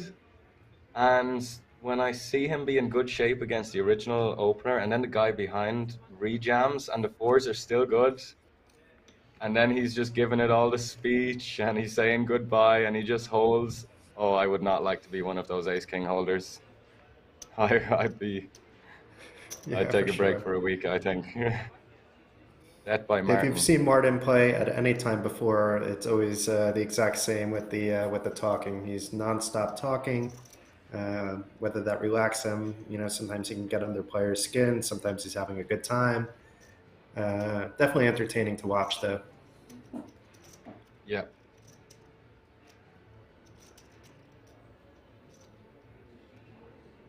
I'm not sure how I'd do in his company, to be honest, but I guess that's a secret weapon. Like, he gets under people's skin, or like you say, sometimes has a good time with them.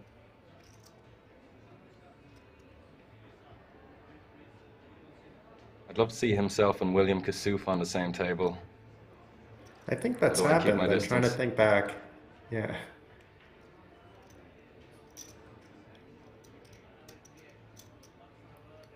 As also a poker reporter, I actually like covering Will quite a lot. I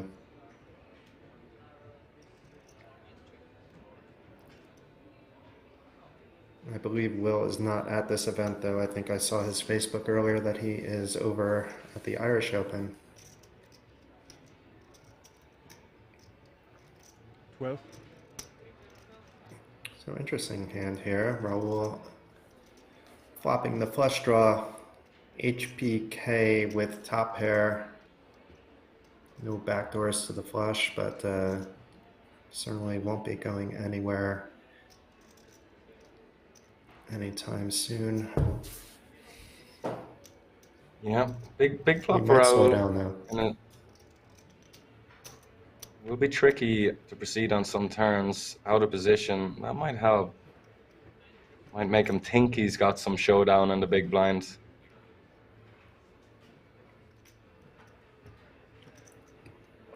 HBK sizing up from the get-go here. Chunky flop size. Some players might opt to size down a little bit. I like it.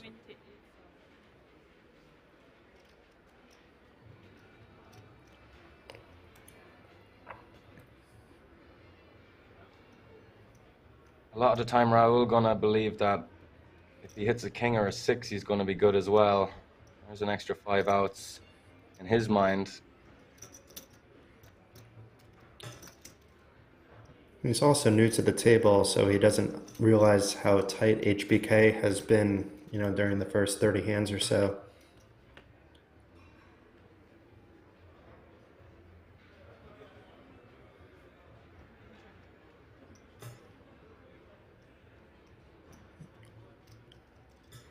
HBK with a pot-sized bet behind. Is it going to get in here? Yeah, I think what HBK is thinking is now Ace-X will feel quite obligated to call in the big blind. I mean, a lot of the big blinds Ace-X, they don't have kicker problems now. The Ace-8 doesn't have a kicker problem. The Ace-4 might feel better about things. He is going to put it all in. And if Raul did have a hand like Ace-10, any ace, which would be aces and threes with a king kicker, he'd be feeling good about things. Well, not good, but we'd see a much tougher decision here if Raul did have an ace.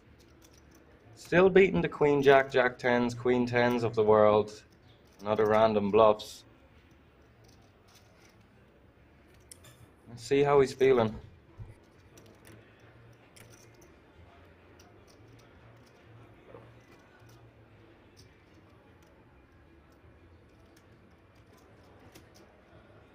It's one of those spots you almost wish you didn't hit that king on the turn.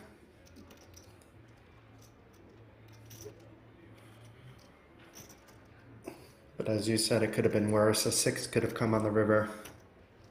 Then he's most certainly doubling up HBK.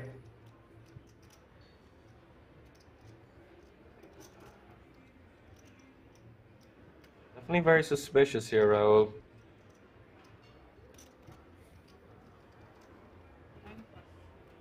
Just let it go.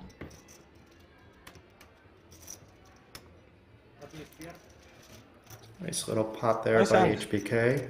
Yeah. Not so little, actually, but still nice pot. It brings him up to near the average of 205,000 chips. And as you can see in the upper right corner of your screen, we are down to just 158 players. So Now 157. So more than 50 players have already dropped since we began the stream.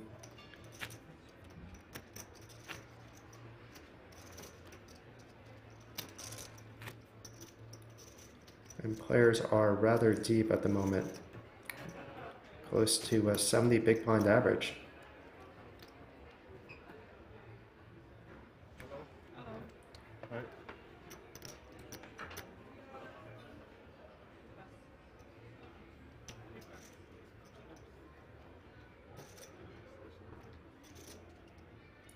We have another new player, Maris, another Romanian player at the table.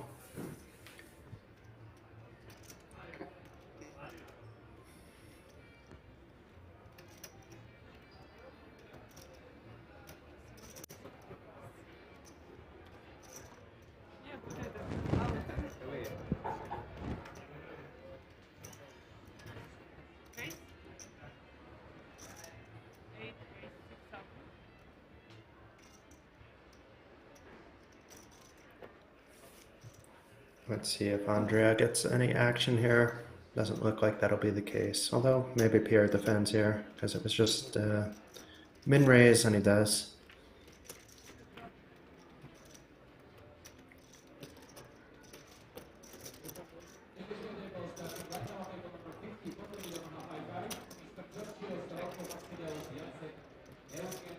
Andrea snap reaching for the chips.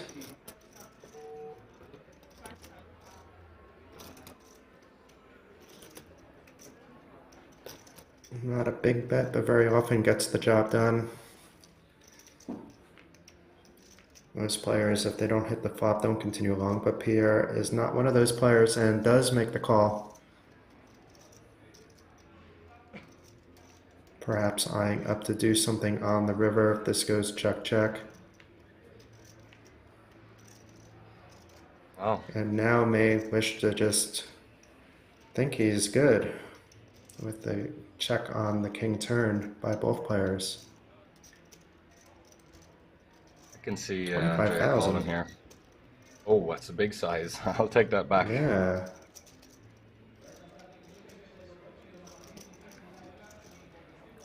It's so interesting watching Pierre. A lot of players will check and then just call bet or just bet small to set their price on the river. But a lot of players will do this as well with this kind of bet when they're bluffing or when they have the six. So, yeah. Oh, he calls in the end, okay. Oh, so, and that's exactly like it. Pierre just made it look like a bluff. Like you were alluding to, that big size, it kind of polarizes. Like, it's more often the trips are a bluff, but when Pierre puts in some more value bets into that big size, it's very tricky to play against. And as you saw, the ace-7 making a hero call there, thinking Pierre was just bluffing. And really the first hope, pot of any decent size that we've seen Andrea lose. So momentum is maybe shifting over to Pierre. Do you believe in momentum in poker? I'm a big believer in confidence, I'll tell you that much. So I guess it's similar.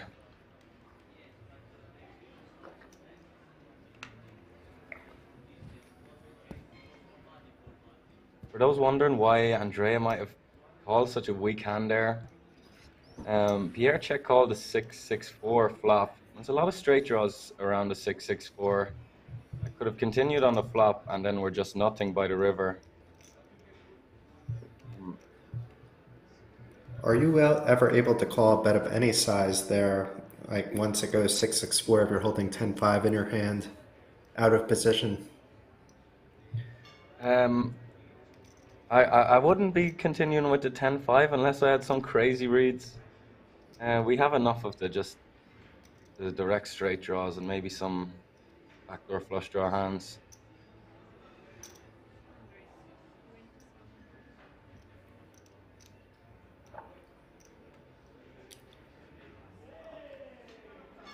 We'll be coming in for another 3-bet here.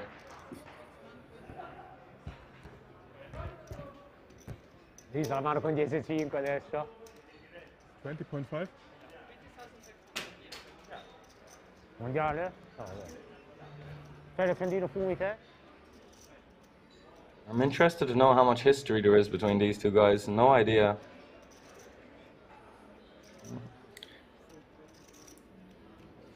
The two nicknames at the table going at it, though.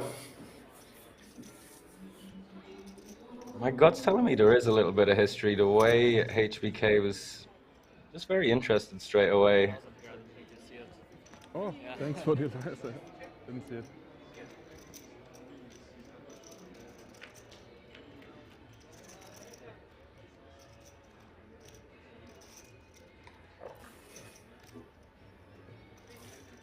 Neither player could be too thrilled with this flop, but let's see if Kobe can take it down with the bet.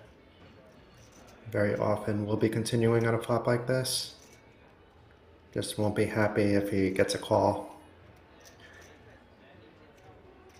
HBK with nothing other than quite a lot of backdoor draws.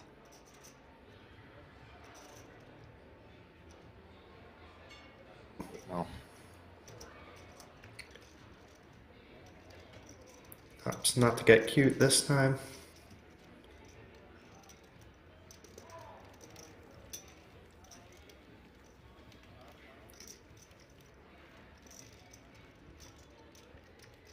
It's been interesting watching Kobe. He's quiet for like periods at a time, and then when he's in, he's always very aggressive. Like he's 3-bet. I think this is his third or fourth 3-bet where he hasn't had like a premium hand. Yeah, and I do like his strategy like that. Taking the initiative.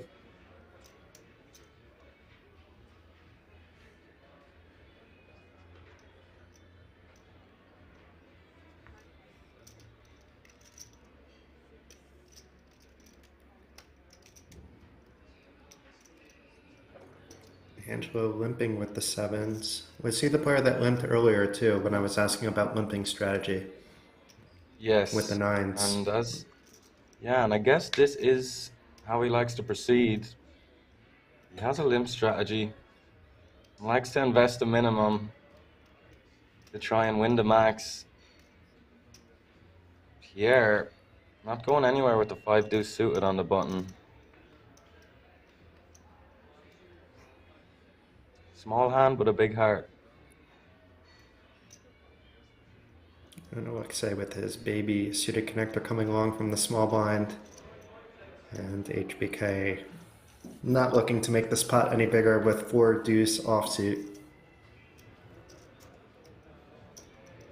Well, Angelo should be pretty pleased with this flop. Bottom set. Only thing beating him at the moment is the 9-10. Obviously, it's a wet board with the flush draw as well. No players have it, but let's see. And I think on to the next one. Just, unfortunate for him, or maybe fortunate, because as we just said, there are a lot of hands that can outdraw him on the turn and river, just not the hands that his three opponents were holding right there.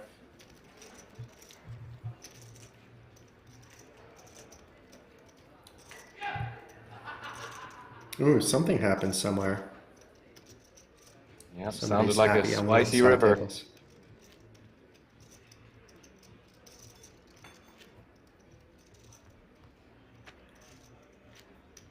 You've been playing much live poker yourself, Jason, as of late? I go off and on. Like, it's been online for me primarily the last few months. I play locally. I live in Lithuania, so I play locally there. And I played some mixed cash last week over in Malta, where I'm back at now. And yeah, I will be playing some poker over the next few weeks, but it's been mostly online tournaments, and I'll enter a couple of live tournaments, but I'll be focusing mostly on the mixed cash because it's a lot of fun out here. Nice, nice.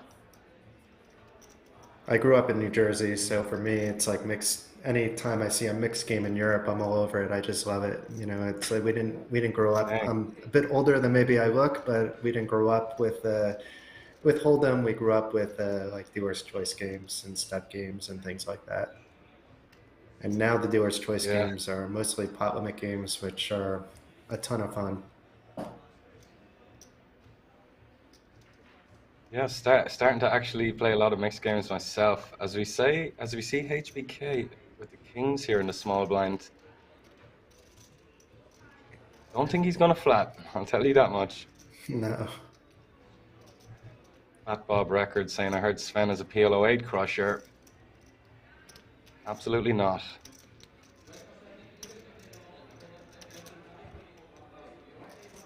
It's going to be interesting now. It's always interesting when Pierre's in hand.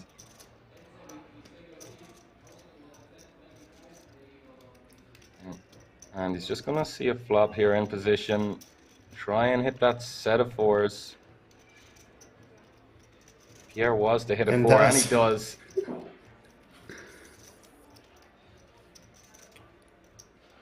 For anyone newer to the game, an absolute powerhouse of a hand.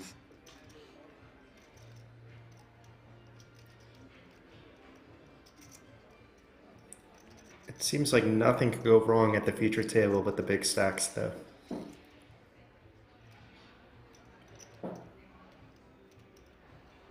HBK thinking how to proceed here. What size?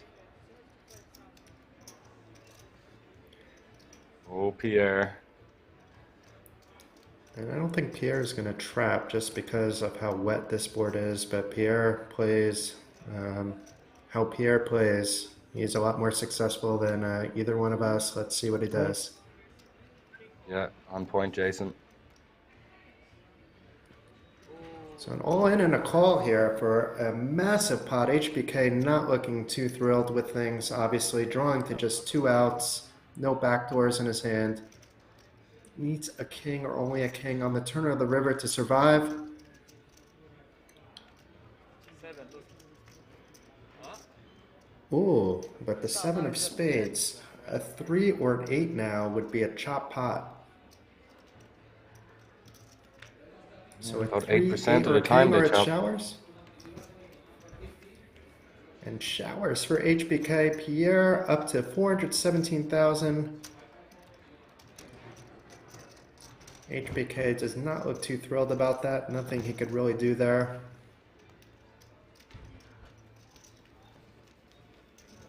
Pierre will be shoving with a lot of draw hands in that spot as well. You can't really be laying down cowboys in that spot. It's just a cooler. Yeah, probably cursing his luck a little bit, but after the dust settles, he'll be happy with how he played. Knows he could do nothing different. Good effort from HBK. GG. And a few more players went out down to 148. So getting closer and closer to the money. Half the field needs to go out before players earn the money, with 71 getting paid, a little bit more than half. You could see the payouts if you are watching on Twitch, but for those of you watching on Facebook and YouTube, in case you do not have access to those, the top 71 players will receive a min cash of at least €3,154. Tuesday's winner, though, will be getting a heck of a lot more, with a top prize slated to be €160,500 plus a WSOP Europe main event ticket to day 1A valued at €10,350, meaning it's a top prize of approximately €171,000. A good day for any poker player.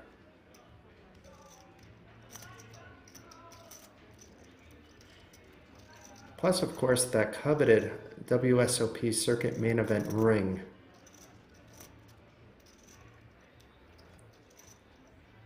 So desirable, that ring. And then you have a shot to get a bracelet to go along with that ring with a main event seat. Sick flop here for Raul. Opens from middle position, flops the flush draw, and nobody else really getting much of anything. But we know Pierre is capable of just continuing along with 2 overcards, especially to a small bet, and he does. And Paul, Yeah, currently the he best likes- hand, gets out of the way. Yarlov's position. He's making a lot of. Well, I guess what we saw with the 10-5, that was out of position, but he likes to see turns. He likes to get in the mix. And Like as you said, Raul's he's not a option. player. He's not a player I would want to be playing against. And Paul now probably cursing his luck, folding those fours with the 4 coming on the river.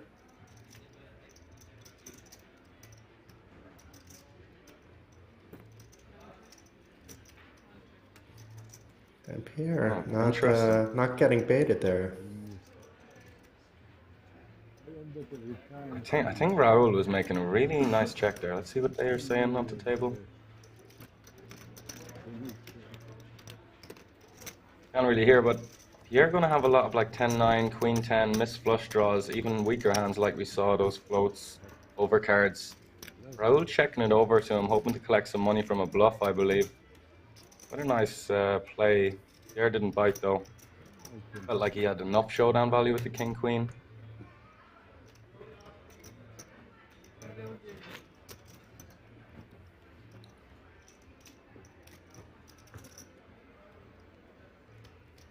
And Raul can't be too upset about that either, because if he was facing a big bet, you know, you don't always feel that your ace-7 is good there, even though it was. Yep.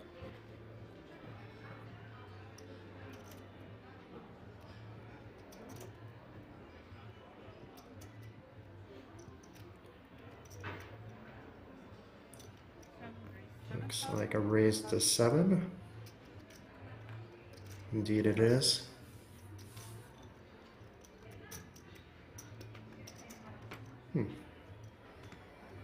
Pierre opting not to play his Queen 10 in position. Respecting the under the gun raise by Kobe. We've seen him play similar hands in position.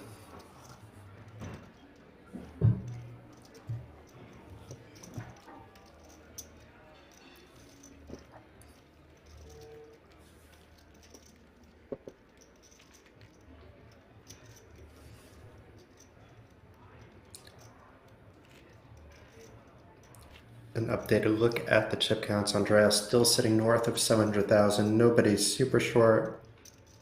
Alexei with 20 big blinds. Angelo with about 18.5 big blinds.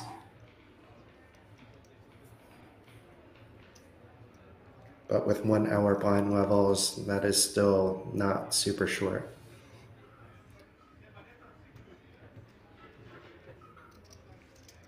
It'll be interesting to see how both those players continue to play as we get closer and closer to the money bubble though.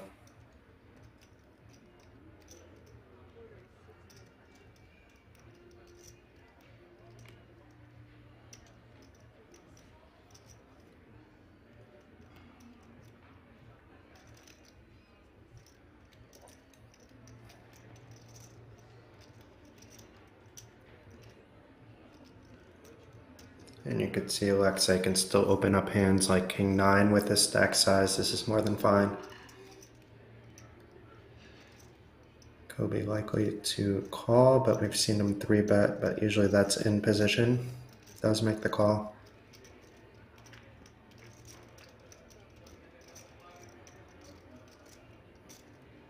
Not the worst flop in the world for King 9, flopping top 2 pair.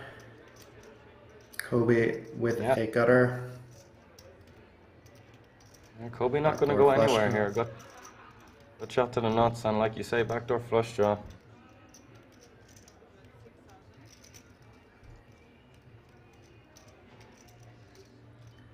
And not the biggest bet in the world. Obviously, Alexei doesn't mind a call here, though. Maybe trying to induce a raise.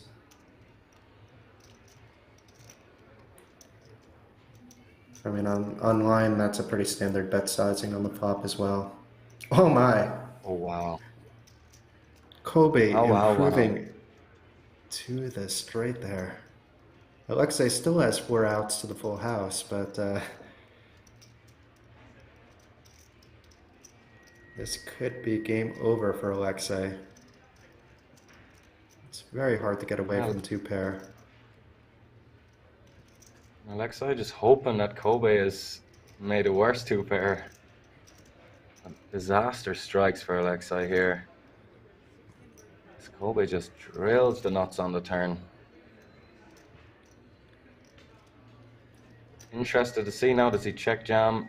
Does he check call? If a queen or a jack or an 8 rolls off, or a 6. A lot of action killers out there. And by Not now a he lot should of put chips. Alexei on a hand too. Yeah. I think we're going to see a raise here. And indeed we do. You have it, huh? Oh, he's gonna see the bad news. Of course. Alexei also earlier on, he ran the Still have ace outs. king into queens of Pierre Neuville. Or was it the other way around? He ran his queens into ace king, lost a big flip. You're getting cooler again. Maybe he'll get his Not miracle Alexei's 4 day. outer. I'm He's standing not up. done yet. There's a miracle maybe on the Usually it river. works, right? There is hope. There is hope. Not this time.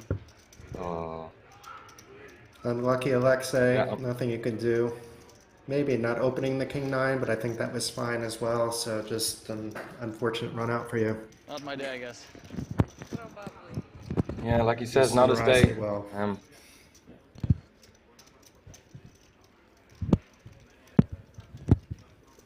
yeah, the king 9, it's a close one. King 10, we're happy to raise. King 10 off, we're happy to raise. King 8 off, we're never really going to raise. Kind of borderline. I like his choice to bump up to king 9. I just like to play hands, that's me. Yeah, it's boring if you're just folding all the time. But sometimes that's the right thing to do when you have hour blinds and an active table on a short Yeah, stack. definitely I find playing live poker a lot more discipline required, a lot more patience.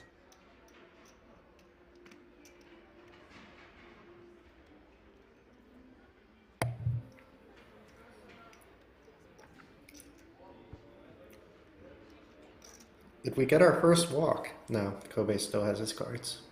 I got excited for a second. I thought we had a walk about 40 hands in. But I don't think Kobe is going anywhere. It's a question of whether he completes or raises. That looks like a raise, though. No, it's a call. Yeah, I was also wondering which he'd opt for. He does go for the call, yeah. Ace deuce, interesting. Definitely a hand that can raise it up.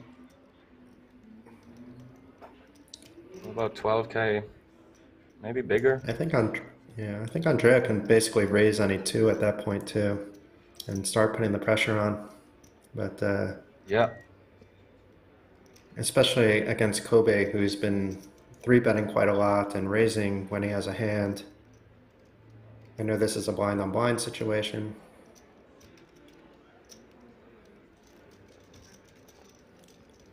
It's interesting to see that the ace deuce is like a 2-to-1 favorite, but that must have to do with some of the cards that were out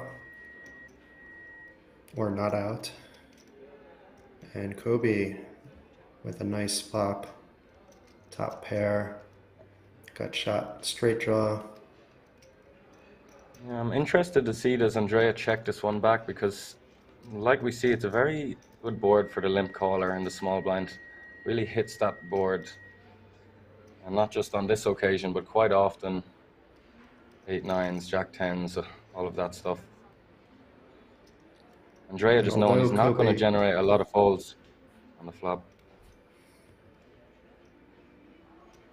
And although Kobe did improve the 2-pair there, he can't feel that comfortable with facing a bet here. If Andrea had a jack, obviously he has the straight. But not going anywhere at the moment anyway. Let's see if Andrea continues with the pressure.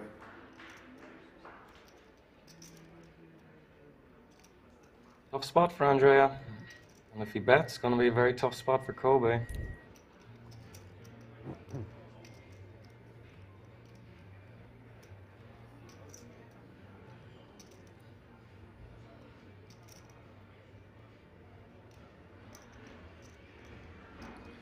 It's good to see him taking his time and thinking things through.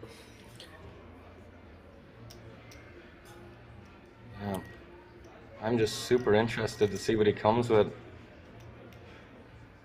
Because looking a little uncomfortable too.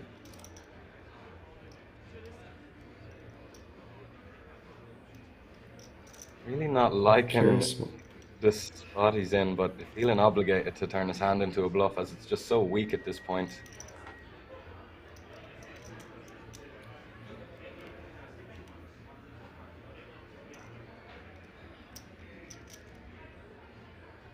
Andrea must be nervous now.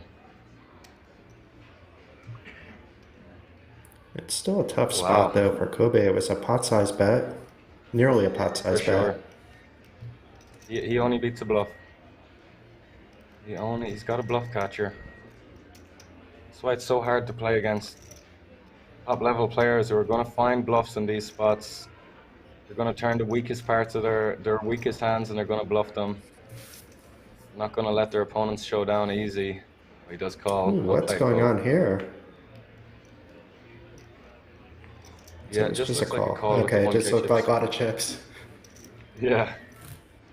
Yeah, well played all round in my opinion. Big call, big bluff. It's just so hard for Andrea to check back. If he checks back, he's just giving up the pot.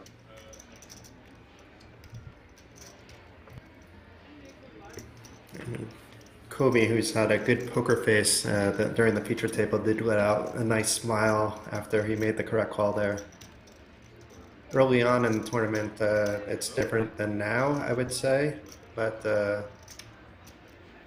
I'm not sure what I would do in that spot.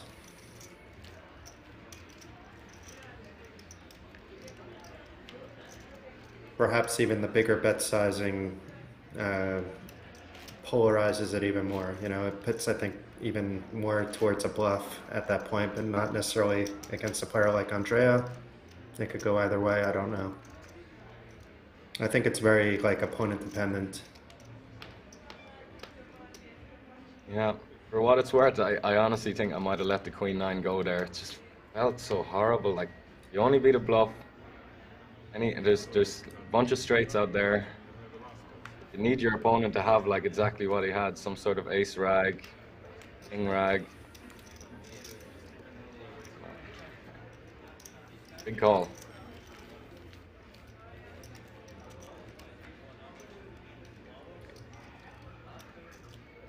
I believe we should have another hand or two before we have our first break on the stream. With the hour-long blind levels, I believe they have breaks every 2 levels. It would make sense anyway to have a break every 2 hours.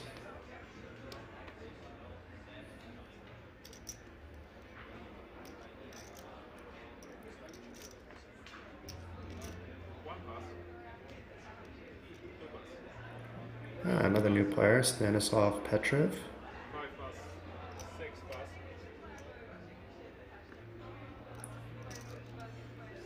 And while it would be nice to hold on to this table after the break, I believe we will be getting a new one. And we saw that there were some interesting outer tables. Martin Cabral, we saw that big hand that he won with the 4s.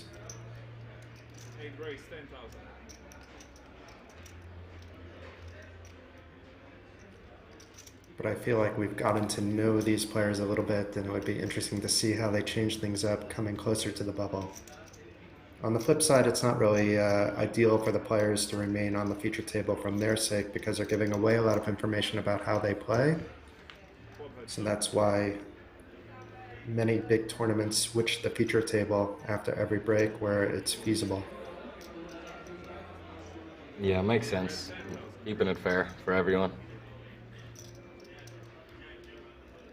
Especially on the bubble, you know, when you're... A lot of players, they want to be playing very tight, they want to be stalling. When you're on the feature table, not easy. Not as easy. I saw David Lappin, who is one of the commentators for Kings Resorts, was joking because he was on the feature table during the Irish Open main event and just saying, you could see me play and hopefully stall past the bubble.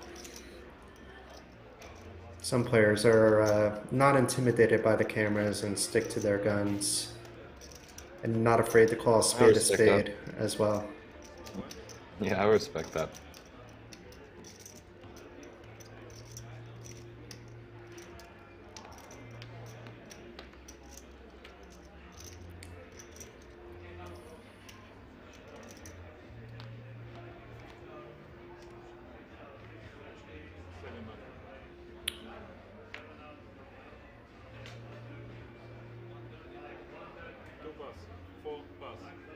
Stanislav Petriv, the new player on the table, 118k in live earnings. Maybe an online player predominantly, who knows?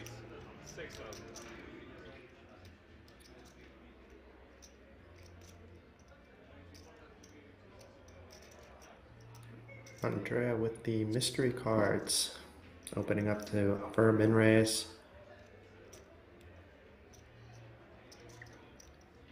Was on fire early at the feature table, running a stack from 450 north of 700. 22. Gave a little bit back. 22,000.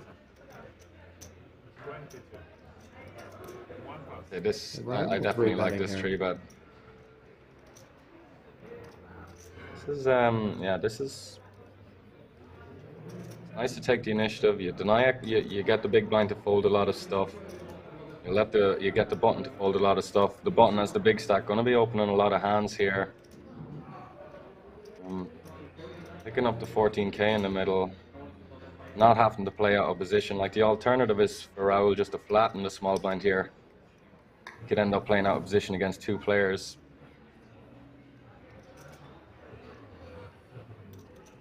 You see it continue. And we can play guess what Andrea has. It's sometimes fun watching with knowing what one player has and not what the other player has. Yeah, I enjoy it. Another thing, just the last thing to say about Raul's 3-bet, the thing that's nice about King 9 of diamonds, we'll fold out a couple of hands that have us in really bad shape, maybe like an Ace 9 off or a King 10 off. Always nice. Let's see what Raul comes with on the ace high board. 9-bet, 13,000. All C-bet and a quick fold, is it? 8 bucks. Body language indicates. The job done. We have a break, but You have a break now? Okay, we just Can I heard go the dealer announce outside? the break. The blinds will go up to Take off the- 2,000, 4,000 when the action resumes. It's been a fun 2 hours, and hope to see you all back in about 15 minutes. So the lady will take up the four. See you soon, guys. Go back to table 111, yeah? It will be same position, same everything. Table 111, we are changing the table. Table 111. Yes, yes. We'll be down, so don't worry to us. Yes. Thank you very much. Welcome.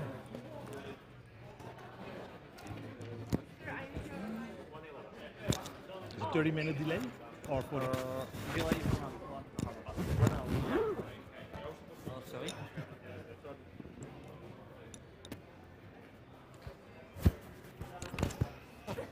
Thank you.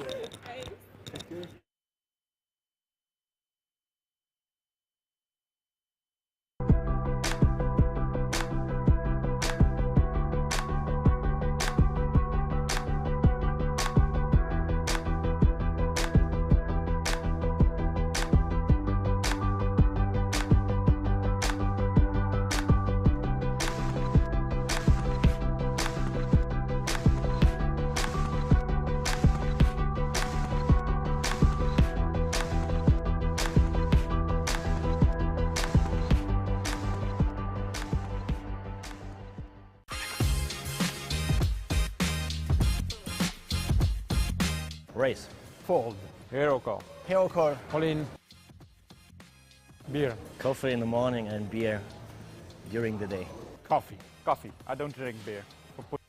Coffee. Okay, jacks. Checks. Ace king. Jack jack. Jake jack. Cash game. Tournament. Cash game. Tournaments. Tournament. Phil Hellmuth. Both of them. Bust Phil Hellmuth. Tony G. Bust them both in the same hand. WSOP title. WSOP. WSOP. WSOP. WSOP title. Small talk. Small talk. Small talk. Small talk. Bluff. Daniel Negreanu. Phil Ivy. Phil Ivy. Daniel Negreanu. Both. Title once. Title. Title. Title once. Title win.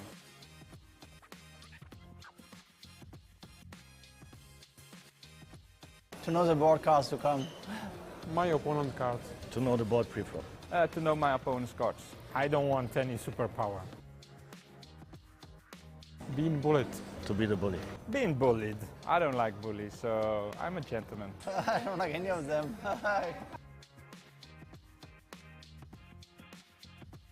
Ooh, that's a good one.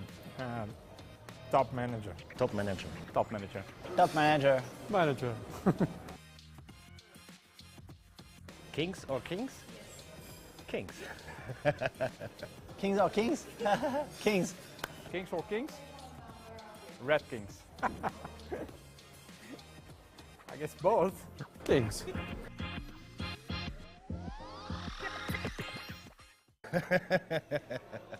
Of course, 1 year without poker. Okay. That's a trick question. Clearly 1 year without poker. No, both every day if it's possible. Oh. 1 year without sex. Kings.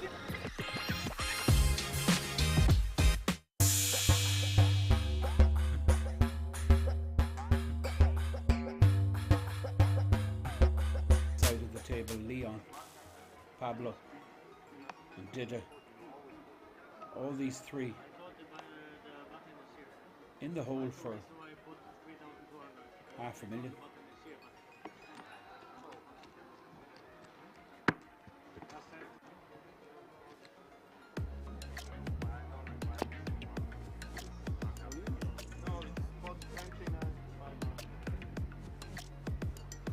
Kabanski looks interested. King Queen 10-8, 9,500 pot size bet. Kabanski calls in Leon with an incoming call. So we're going to go three-way.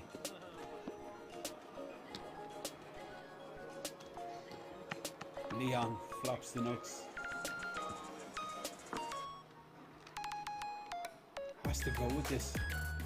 This is going to be huge.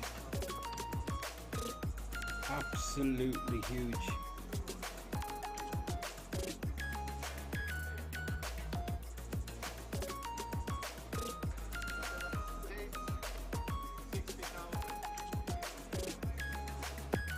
It's the last hand.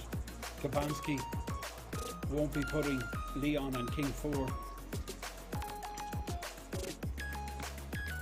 But going nowhere, Kabanski puts in the additional 50,000. This is a monster pot. Already 222,000 in the pot going to the turn. Look at the stacks. Flops trips. Leon improves to a bigger house.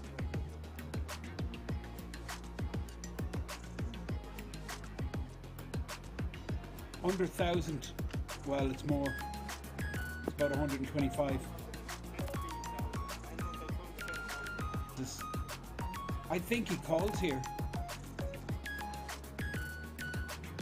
Oh boy, this is brutal stuff. Here we go to the river.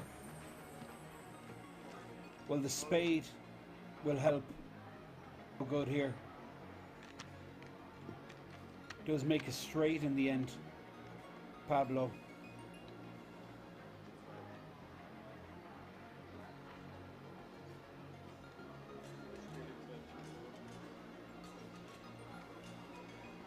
Kabanski.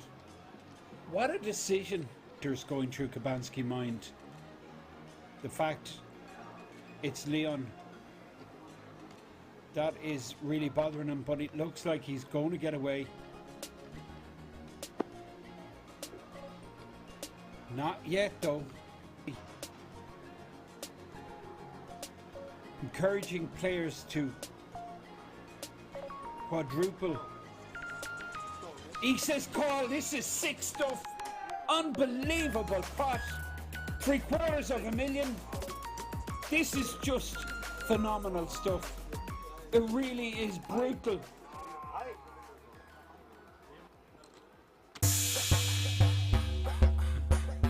That is the end of our live stream.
Prague Main Event Champion.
Take a seat. You can now come and hang out at the King's Lounge, located right next to the buffet and directly opposite the poker arena, to try out some of the best shisha in all of Europe. For those of you that aren't aware, shisha is a steamed instrument that's used to vaporize and then smoke flavored tobacco. After a long day of playing at the poker tables, for me personally, this is the perfect way to unwind and relax in comfort and luxury. So why don't you come and check out the King's Lounge? Cut.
Race. Fold. Hero call. Hero call. All in. Beer. Coffee in the morning and beer during the day. Coffee. Coffee. I don't drink beer.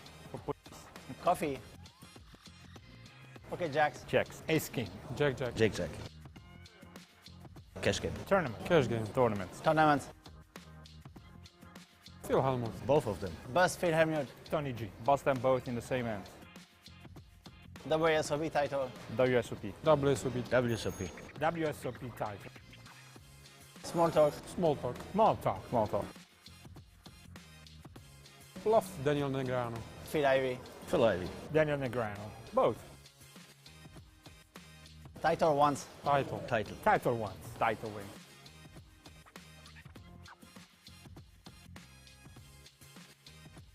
To know the board cards to come. My opponent card. To know the board pre-flop. To know my opponent's cards. I don't want any superpower.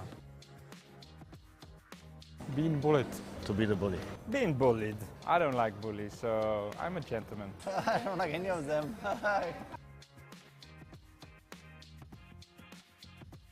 Ooh, that's a good one. Top manager. Top manager. Top manager. Top manager. Manager. Kings or kings? Kings. Kings or kings? Kings. Kings or kings? Red kings. I guess both. Kings.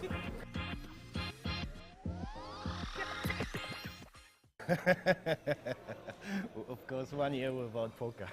Okay. That's a trick question. Clearly 1 year without poker. No, both every day, if it's possible.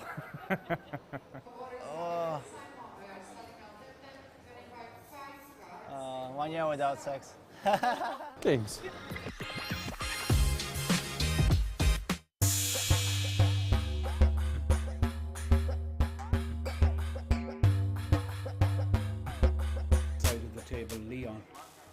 Pablo, and Dida.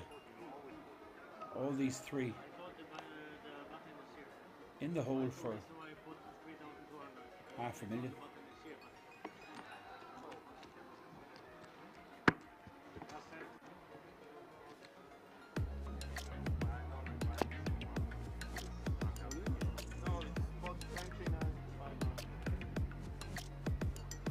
Kabanski looks interested. King Queen 10-8, 9,500 pot size bet. Kabanski calls in Leon with an incoming call. So we're going to go three-way.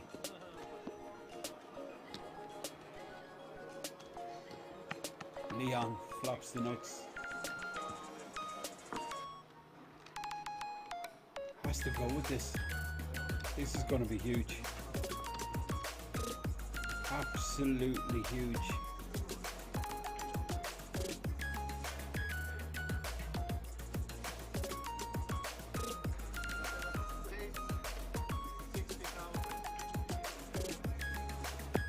It's the last hand. Kabanski won't be putting Leon on King 4. But going nowhere, Kabanski puts in the additional 50,000. This is a monster pot. Already 222,000 in the pot going to the turn. Look at the stacks. Flops trips. Leon improves to a bigger house.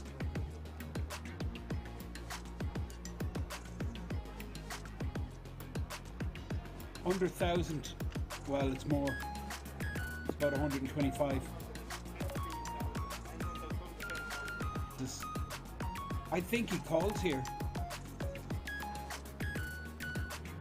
Oh boy, this is brutal stuff.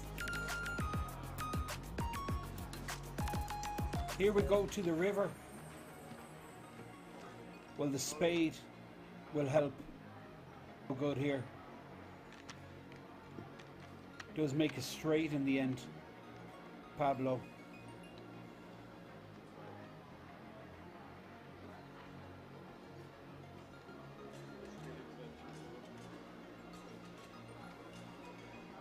Kabanski. What a decision. There's going through Kabanski's mind. The fact it's Leon. That is really bothering him, but it looks like he's going to get away. Not yet, though. Encouraging players to quadruple. He says call. This is sick stuff. Unbelievable pot.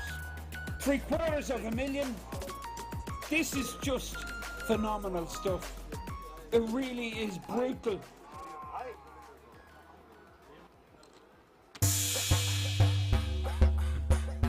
That is the end of our live stream.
Welcome back, everyone. This is Poker Listings Jason Glatzer alongside Sven McDermott at the WSOP Circuit Spring Edition main event. We are down to about 140 players with 71 players making the money. We expect to see a new table pop up with all new players that we'll get to know together.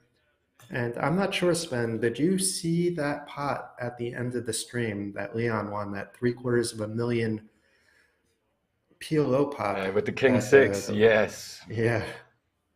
Mad that was scenes. rather sick. And I think if it's most other players, we see a fold there on the river, but just a sick pot. Yeah, madness. Absolute madness. Here's a look at the players. Interesting stack depths. We have Marione here with as the table captain with a healthy stack of 619,000. On the flip end of things, we have a very short stack in Illy. I'm maybe mispronouncing his name. I'm not even going to attempt to pronounce that last name, with 25,000 6 big blinds in his stack. But definitely varying chip stacks among all the players here. Should be interesting to watch. Yeah, it's going to be interesting to get to know these guys as well. The first 2 hours was great. Going to have to say goodbye to that feature table and start fresh, I guess. Another big stack here. Marione, the Italians, getting busy today. And welcome back everybody in chat. Welcome Bird, Aperobic, Norman, Nina. Thank you all for tuning in. We'll be with you for the next 3 days on Poker Room's King Twitch channel, also on YouTube and Facebook until a winner is crowned. And the winner is slated to receive 160,500 euros and a WSOP Europe main event ticket valued at another 10,350 euros. So quite a lot of money on the line here. And what's nice, we found out during the break that the top 12 players will all be getting a WSOP Europe main event seat. Yeah, very nice touch. That extra seat. It adds like this artificial bubble. It's not really artificial, but you know, a bubble of sorts before the final table between 13 and 12 with that ticket on the line. Yeah. But that won't happen until tomorrow.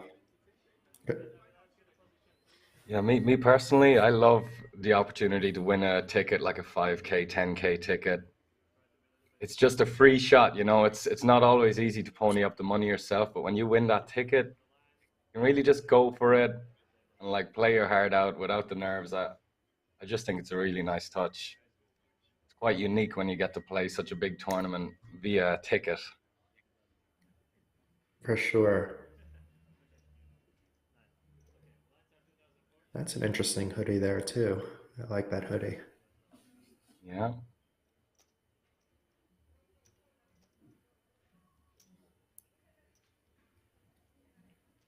New set of players. I'm interested to get their names so I can do a little research here on their previous.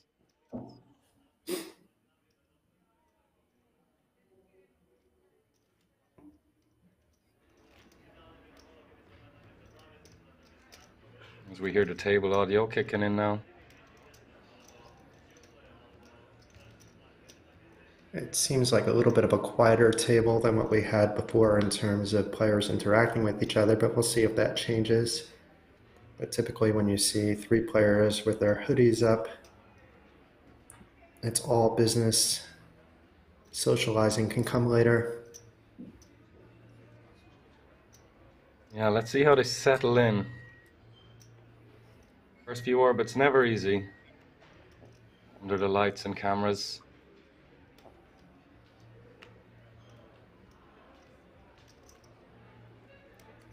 I do recognize Marione as well. But being that he's playing under a nickname, we will not reveal his real name here on the stream. And right away we see a jam here by Illy. Seems more than fine. About 14 big blinds, jamming the ace queen. But unfortunately for him, look at this. Very first hand, we have Besnik waking up with the rockets. Wow. Januszewski Really unfortunate here to run into the blades. And we have... Okay, that was Besnik.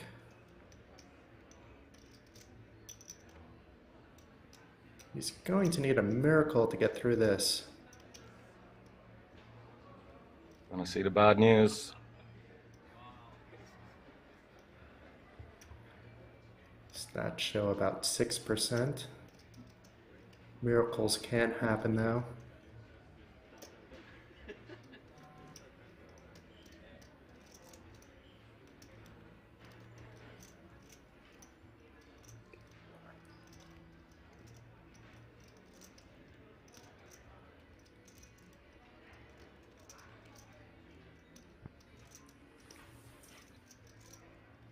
Are we gonna see a sweat?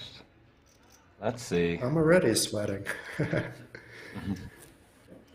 As we know, never easy in this game. Always some sort of sweat.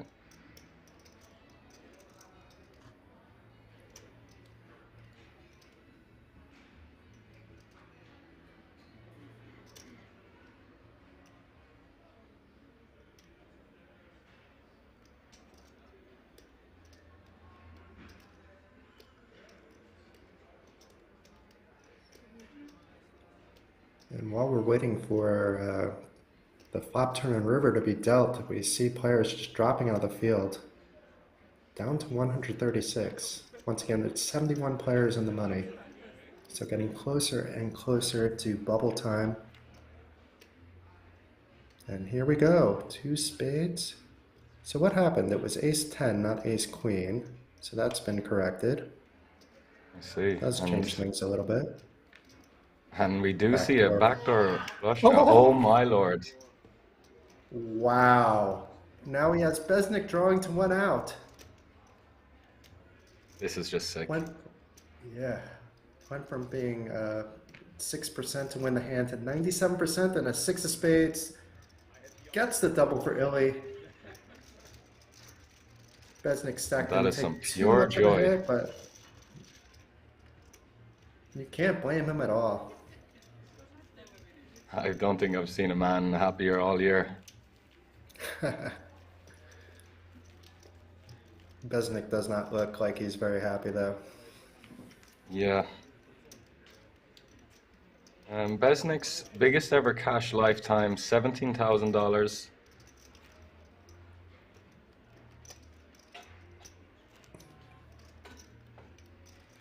It's also possible with players at Kings, they can use nicknames, and that also happens at other casinos as well throughout Europe. I see. Not all casinos allow it.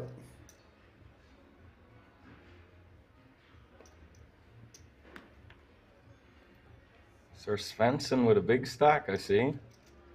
That's for Marione.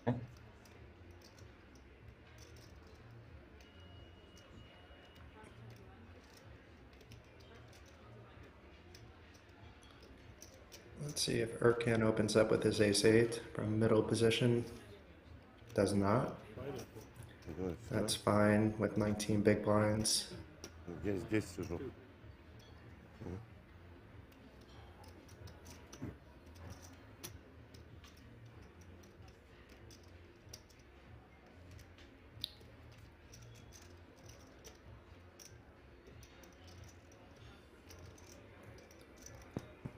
And we might have our first walk of the day at the feature table. And we do. Holy shit, I'm getting a walk. That's the first time. Not bad.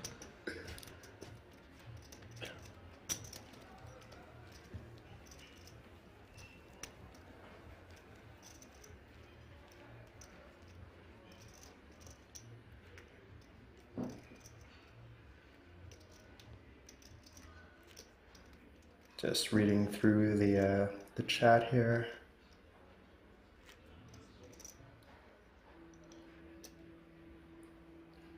So, Scowl Andre says Marione is a big whale. I'm not sure about that, but he certainly has a big stack.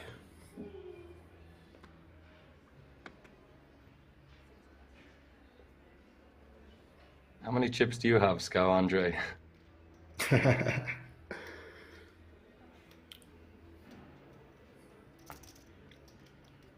Some discipline with the 10-9 suited there, a little bit too early of a position he deemed.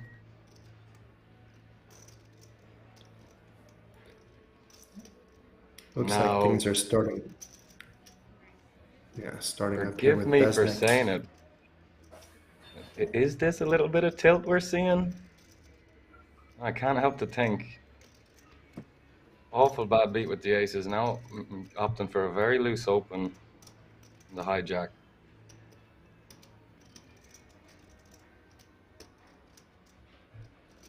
Does have more Draws out our dominance. emotions this game.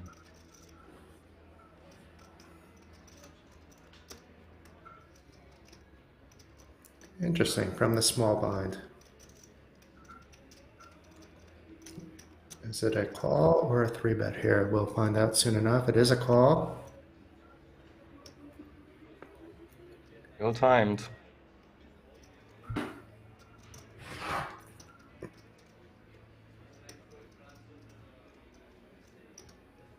And we're being told that Sergey in seat 5 is a famous DJ and used to be a famous football player as well.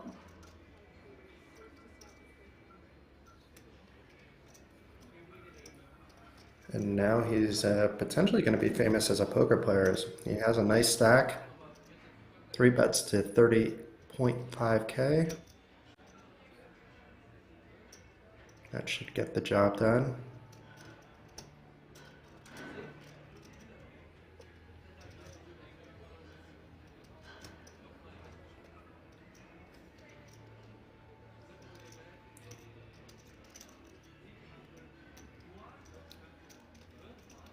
And now above 100 big blinds.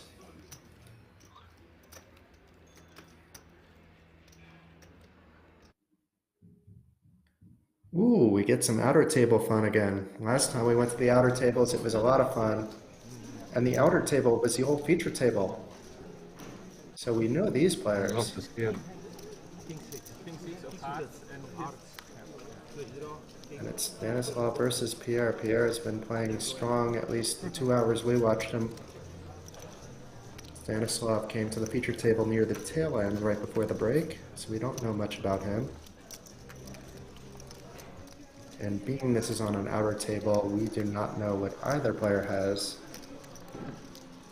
And predicting what Pierre might have is a challenge in itself, even when we can see his cards. I feel like this one limp call pre-flop. Pierre limps, the big blind raises it up. Pierre calls, big blind continues on the queen 10 deuce. Pierre calls again. Here we are in the turn. Big blind continuing for about 2/3 pot, quite a large size. We mentioned it earlier, that small blind limp call range kind of hits the queen 10x board. Pierre will have a lot of 10s in his range. Oh wow. Ooh, a jam. And a snap call. Now we get to see what they have. Pierre check jams the turn. Did he turn 2 pair? He did turn 2 pair against the aces. He turned 2 pair to crack the aces. What's the river?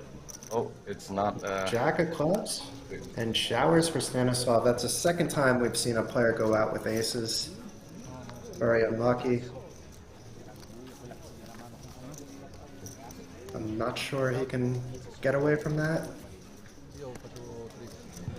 No, I'm not.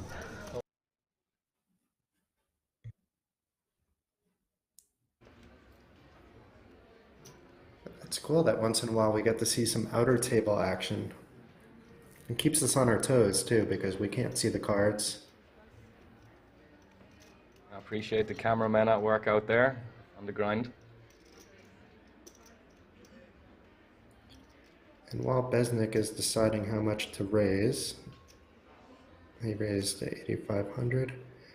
You're being asked in the chat why it's loose for Jack 9 to open from the hijack. But I don't think you were necessarily saying it was that loose, but more that he got his aces cracked and who knows what will happen post-flop. Yeah, it's definitely not extreme. It's not a crazy play. would just say it's not on the tight side, it's on the loose side more than anything. But there's no rules to this game. Do what you want. They're your cards. You pay the buy-in, you get the chips, and you can play them as you would like.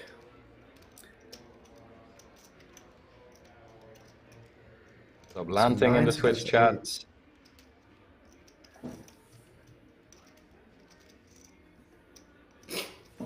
Yeah, that's right, Bird. Ace is not running good.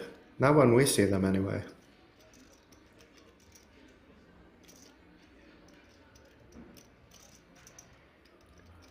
This could be an interesting hand developing. I'm not sure what we're exactly thinking here by Illy. He can't really... I guess he could 3-bet, but it was an early position raised by Besnik. He does jam. Okay. What do you think of this jam? It's versus early position, which makes it a little dicey. It is 30 big blinds. Like this would, if this was versus late position, it'd be quite standard. So it's definitely somewhat reasonable. We're playing what? Let's see if that works. Yeah, just can't fold nines. Does make the call. Oh. He was unsure about it. He's kicking himself now because he knows he nearly called. That's a problem. You're not getting anything better to fold. But you will fold out a lot of hands that will just have a bunch of equity and position. That is true. Sometimes when you get called, it's a flip as well.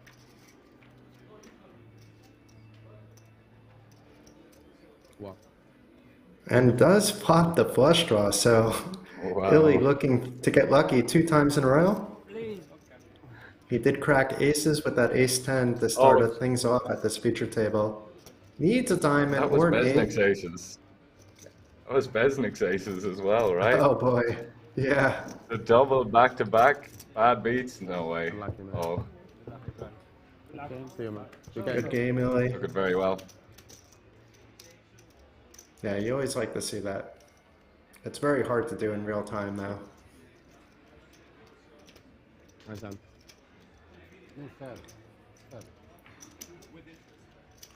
Besnik should be feeling better about his aces getting cracked, being he got all his chips back. Yeah.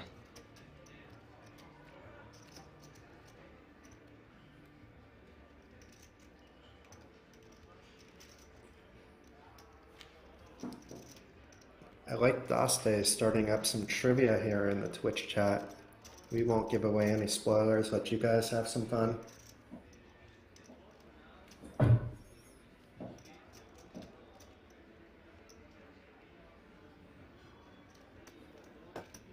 Discussing the 2015 main event. Was that the one Pierre ran deep in?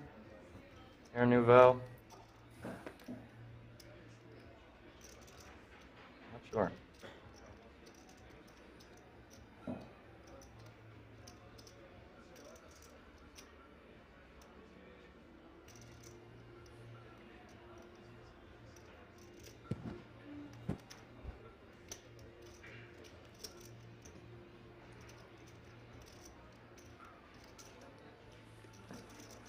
I expect to see players take a little bit more time as we're getting a little bit closer to the bubble. We're still 56 players away.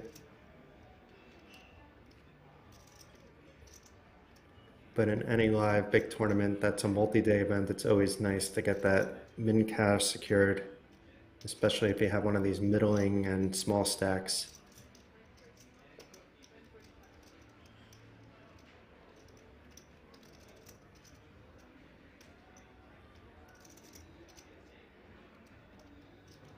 Interesting here.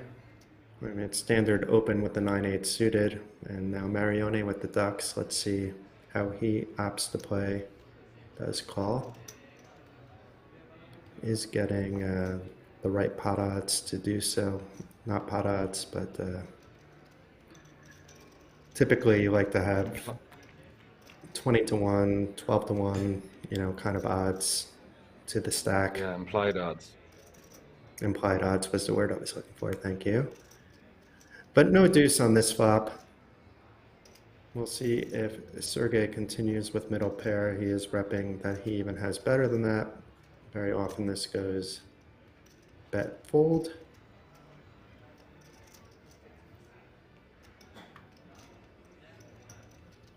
And yeah, you're exactly right. The deeper the stacks, the better there with a hand like deuces when you're peeling the button.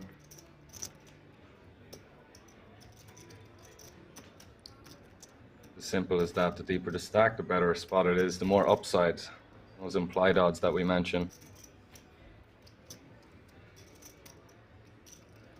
And then a hand like deuces is very easy to get away from. The problem is sometimes you're getting away from it when you shouldn't, but in this case it was the easy fold and the correct fold.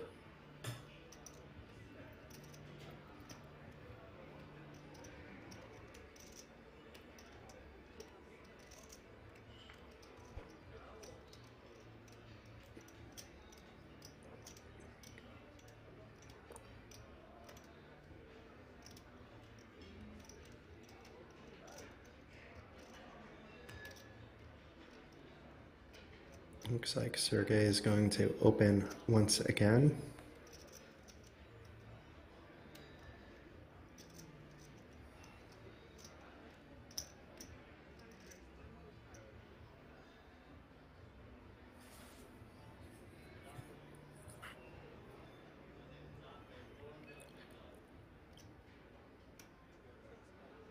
And once again, Mariani with the pocket pair. This time it's a bit better with the snowman. This time I win. Yeah. That's okay. Once again, opts to flat.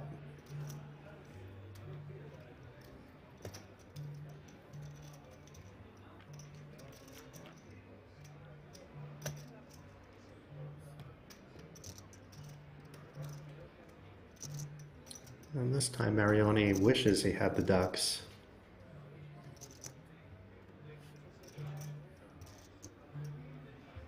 Is still ahead, and Sergey opts to check this time. Does go check, check. And if Mariani thought maybe he was good before, now it's a little bit dicier with that king. Sergey has a gut shot to Broadway, but is repping that he has more than that. And it's going to be hard for Mariani to really continue along with this hand, as there should be a lot of aces and kings in Sergey's hand. Although these two have likely played a bit together on the outer tables, and we've seen Sergey open before with the 9-8 suited, now with the Queen-Jack. Both are more than fine to open in late position.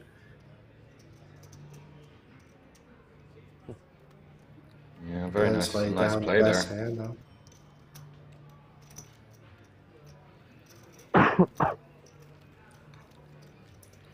Looks like we lost a few more players too. We're already down to 126 players, so I think there's a very good chance we'll be in the money today.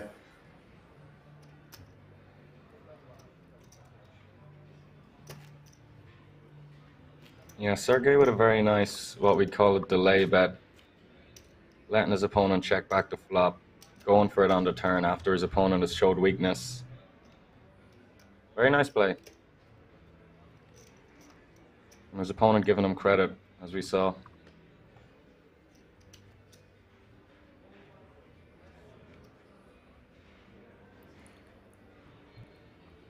Mitra with a pretty hand if he was in late position with more chips, but sitting on 14.5 big blinds from early position, the Jack-9 suited goes into the muck. And this time, Sir with the ace in his hand, suited A6. He's been having a good time thus far at the feature table.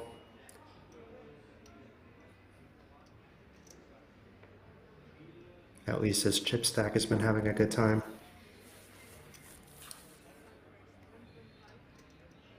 Yeah, doing well for Sergey. And I like that he's keeping his opening size consistent, although there may be something to it when players are mixing it up, as long as they're not associating it with a certain hand and it's being fairly random or based on position or factors that can't be figured out. But as I mentioned like an hour or so ago, there could be tells based on bet sizing.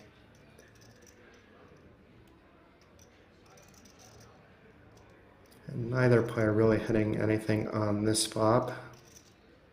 Both players with a backdoor flush draw. Besnik with 2 overs, but so far Sergey's ace is ahead. But that 10 of clubs makes things interesting. Besnik now with an open ender, and it looks like he's going to bet that out. And that will likely get the job done.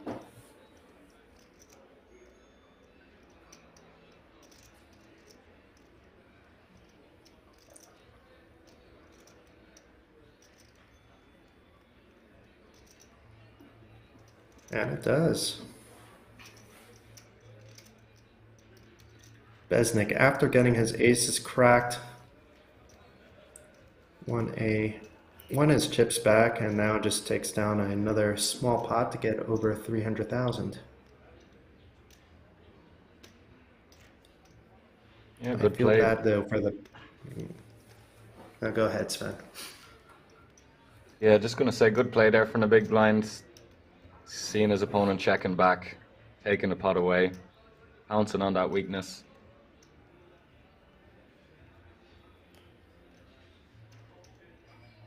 I feel bad though for Christian and whoever else might be reporting this event to be able to count Besnik's chip stack. He's got the towers going.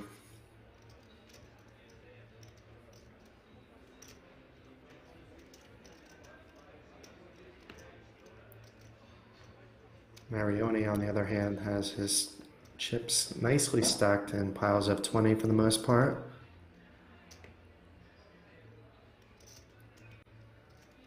And once again with the Jack-9, before the chat gets mad about this quote-unquote loose open,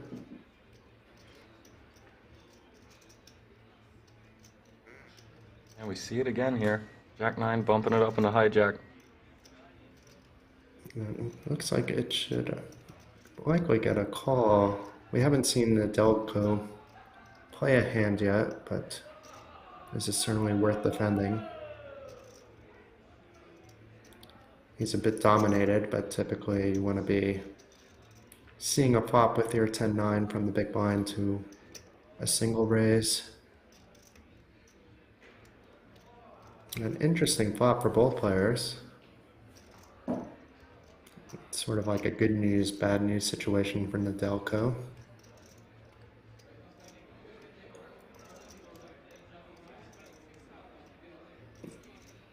Marioni keeping it small. I think that would be a good bet sizing even if he didn't have the 9 in his hand. Does get a call.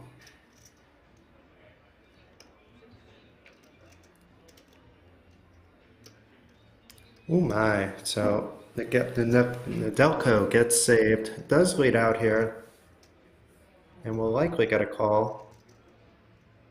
And he does. And Marioni gets the bad news about that river. But not too bad, still has a nice stack of 561,000.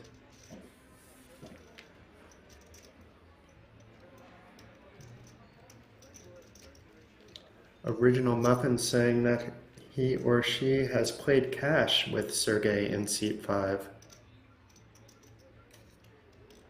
The gentleman standing up and now taking his seat. Former footballer, current DJ, and now a player with a lot of chips in front of him.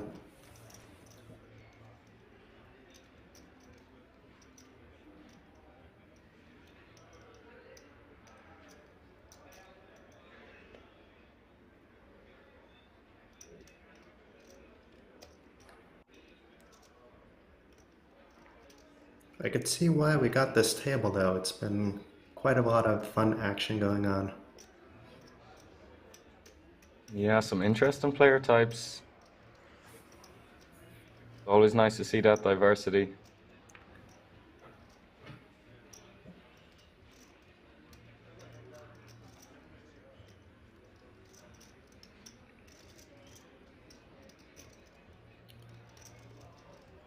We soon get to find Small out if blind. Besnik opens. any two from the button. He's gonna say the small blind is came prepared, sunglasses and a Kit Kat.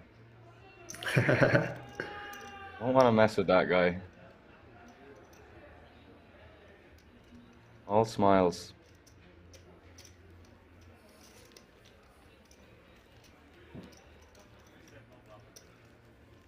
Did you see what Besnik was hesitating with there? I missed it. I was too busy looking at Kit Kat. With 6-4 offsuit. Okay. Wanting That's to get why I in the was mix, it saying, seems. yeah.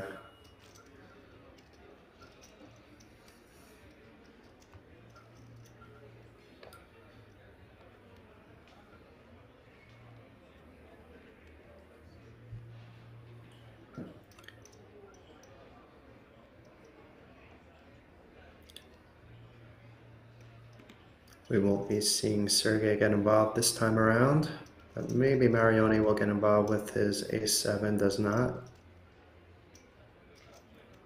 Ercan, however, though, with this 16.5 big blind stack, if he was shorter, we would definitely be seeing a jam. We'll likely see something happen here, though.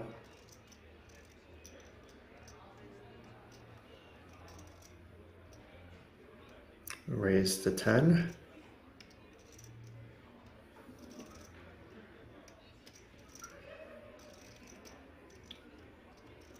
Mr. Kit Kat throwing his hand away, and it looks like this will get all the way through.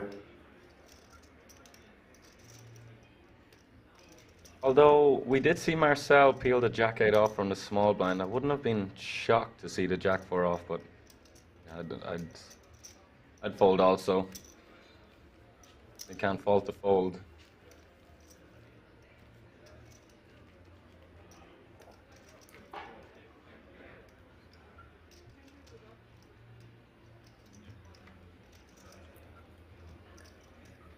Looks like a dealer change. All the dealers have been fantastic thus far.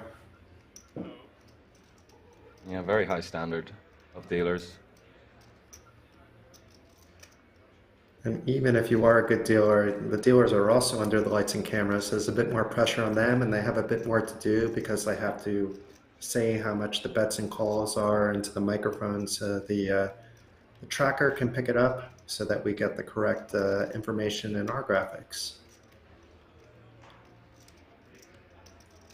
Yeah, and sometimes the dealers, they'll have someone in their ear talking to them, and they'll have the players trying to talk to them at the same time. Not an easy job at times.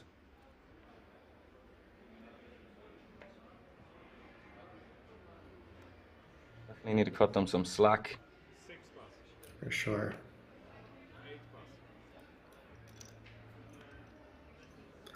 What I've noticed, though, is that the players are being a lot, not necessarily at this event because we can't really comment so much at this event, but from what I've witnessed, it seems like players are being a lot nicer to dealers in general, being, you know, that live poker was dead in a lot of places around the world during the pandemic, and everybody getting back into action, so that's nice to see.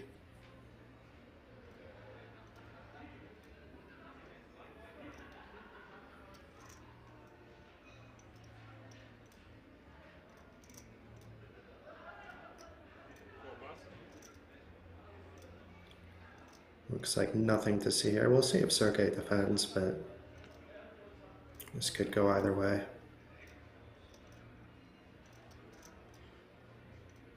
I think if it was suited, he would be defending offsuit. Maybe not.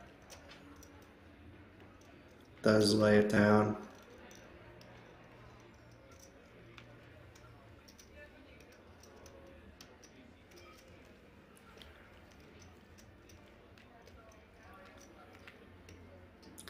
So Sven, when is your next poker trip? I'm not sure. It's going to be mainly online focused this year, I'd imagine. Playing a lot of online tournaments. Doing my thing, doing a lot of streaming, I guess. And where can people check out your stream? It's right here on Twitch. Sven Calls, for anyone watching on Twitch. Yeah, I could play some tournaments. But as far as live poker goes, There is some stops in Asia that are tempting. Philippines, Vietnam. See how it pans out. 9 race, 10,500. One pass.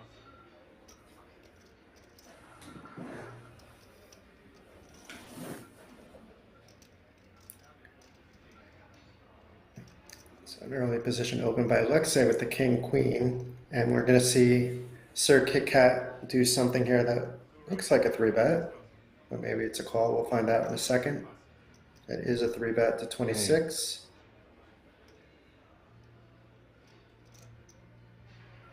Yeah, ace jack suited. We don't really want to get 4-bet with this hand. Again, but still at the same time, very strong hand. You want to get value.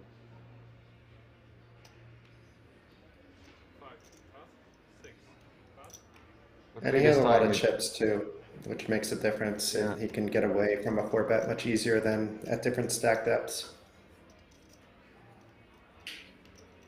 And it's going to make it much less likely that Alexei is going to 4-bet him light this close to the bubble. I mean, we're still 54 players away, but he has a healthy stack. There's no reason for him to get too cute here. Some players It's a good point would. you make. Yeah, he probably knows he's going to get 4-bet, just a lot less than normal.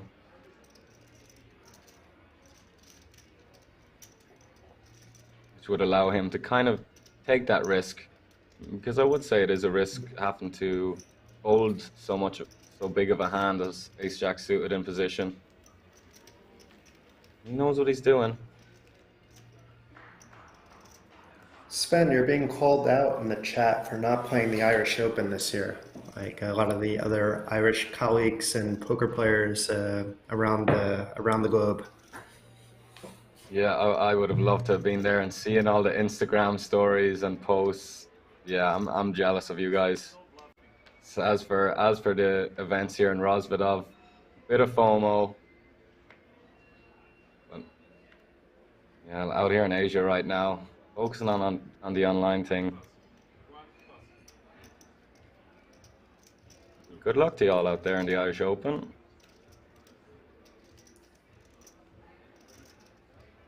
Always a few familiar faces on the FT. Here we go. Dimitro with the Jack-9 suited getting it in for 14.5 big blinds, and Marcel waking up with the pocket fives. This might be too big of a jam for him to get involved with the fives. Yeah. Also, 3 players behind him. Very awkward to maneuver here with fives. He doesn't want to jam in his whole stack. If he calls and someone raises behind, it gets tricky.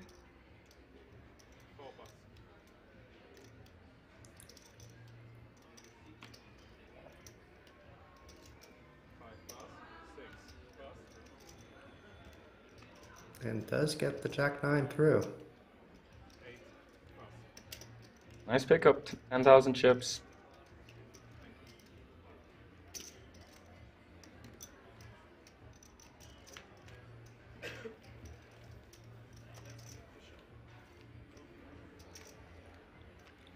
I think my earlier comment of players not having as much fun at this table than the first table was completely a bad read. It looks like this table is having a very good time with each other.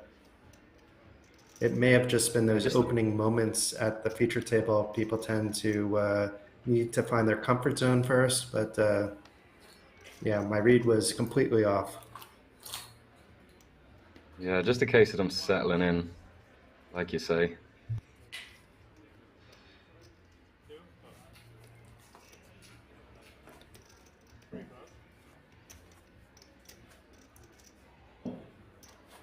Two players sitting next to each other with the Jack-3. Poker is so much easier when we know everybody's cards.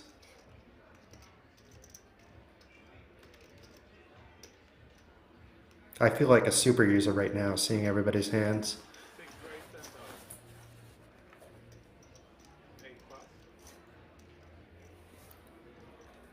Standard open with the King-9, and a single raise gets the job done to take down another small pot. Yeah, and you mentioned us being able to see the cards. It's easy for those at home to underestimate how tricky it is out there, how tough it is battling. You just gotta say to yourself, like, what would I do versus this action if I couldn't see the guy's hand? And just try and put yourself in the scenario. That's all you can do. That's why I Really like evolved. sometimes to see those mystery hands. Yeah. To keep us on our toes. Yeah. Yeah, really has evolved the game when we started to see cards up. Everyone started to get exposed on how they're playing. Really did change the game and evolve it. It's a great luxury to see everyone's hands. And it's helped the growth of poker, I have to say, too. And, you know, even my parents watch, my dad plays a little bit, but my mom doesn't play that much, but she enjoys watching it sometimes on TV. Yeah. Shout out to mom and dad if you're watching, but I don't think you're tuning in today. They're big fanboys of like Daniel Negreanu and Phil Ivey, you know, rather than some of the European players. I see, I see. Where I know more about the European players than the American players, even as an American, because I've lived in Europe now for about 2 decades. Rarely get back home to the States.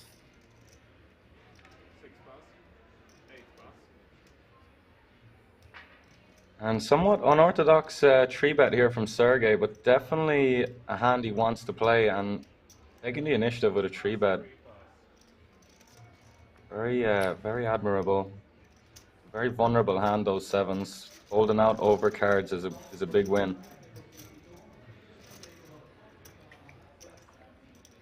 Nice hand. He doesn't have the best seat at the table with Marioni having position on him, but that is not slowing him down at all, and it doesn't seem like Marioni is really getting involved when Sergey is involved with pots either, trying to find some softer spots. But it is very early. We could see everything change pretty quickly.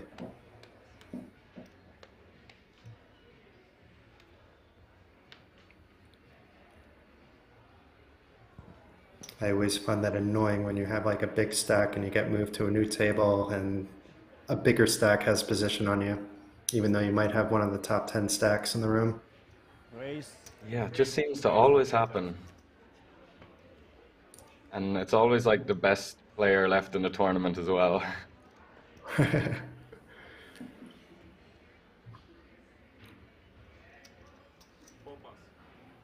What do you think about this min-raise open with the ace-9 on a 15 big blind stack? Yeah, at this stack depth, he's going to get some credit. It's nice using the ace blocker. Would be too loose to just jam and risk your stack, but going in for the for the long range steal, as we call it, probably would just want to be a couple of positions up the table a bit more, but. And Urkham with also kind of like this stack where he'd be jamming a lot if he's 3-betting, but maybe he's not going to do it with aces, but I think online it would look fishy. Live you can hide a little bit how much chips you have or pretend you didn't know what your stack was, so I think a 3-bet here is fine. Yeah. Rather than a 3-bet shove. That's a good point. I would have personally liked to see the aces flat off that stack depth, as it does look quite strong 3-betting off that stack, but you make a good point. In live poker, it's easier to kind of conceal the exact amount of chips you have. Like maybe it's just you're only going to get action from quite a good hand there when you're 3-betting small against under the gun. But can't fault him raising the aces. Yeah.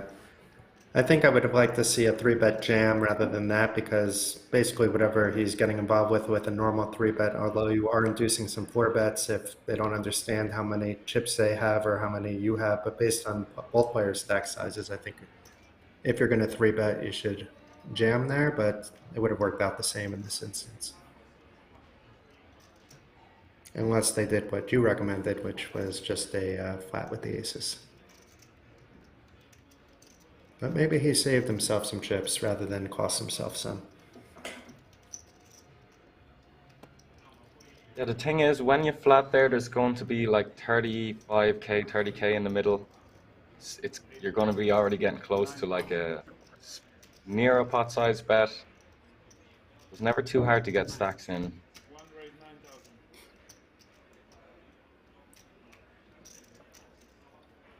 You see Besnik opening up the nines here to 9,000 on the button. 5G suited in the big blind.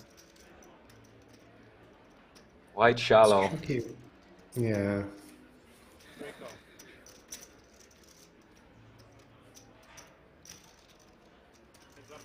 I don't mind the call there, though.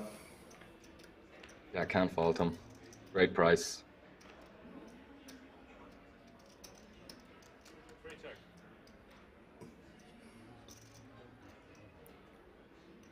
Not much. We'll get the Just job puts them all done. in.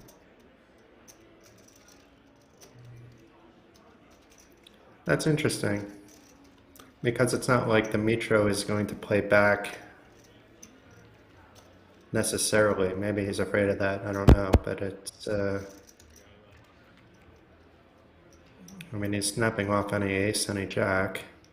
You're basically just folding out hands that you're beating at the moment. On the other hand, based on how much he had in his stack, it's fine as well. Yeah, there's a lot in there already. I guess he was kind of afraid of betting and then getting raised and like not knowing what to do. Afraid of like he didn't want to fold the best hand versus a draw that jams or something. I agree with you though. I wouldn't have went for the jam, but I guess it's totally reasonable with the stack to pot ratio of close to 1.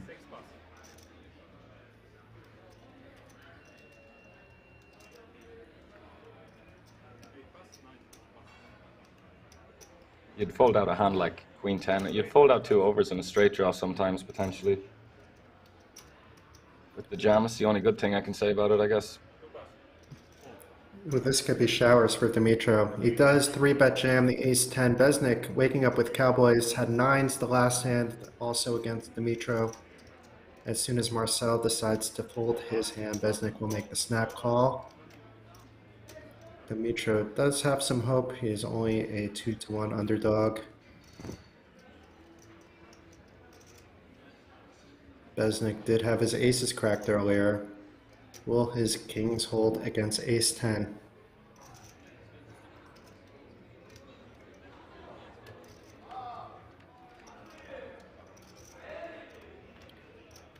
So far, so good for the Cowboys, but Dimitro still has hope. He needs an ace, maybe some diamonds. Also has potential runner straight possibilities.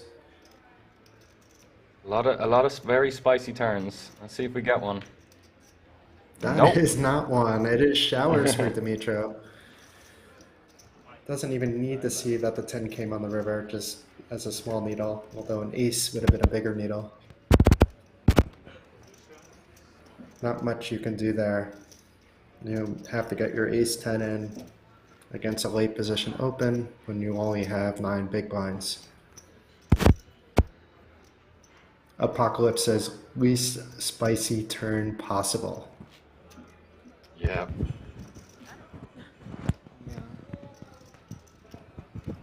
But now we don't have any like super short stacks at the table. And a few healthy ones. Besnik and Sergey have been the most active at the table thus far. Marioni, though, still a table captain. Just hasn't really been getting cards that he can play, especially at an active table.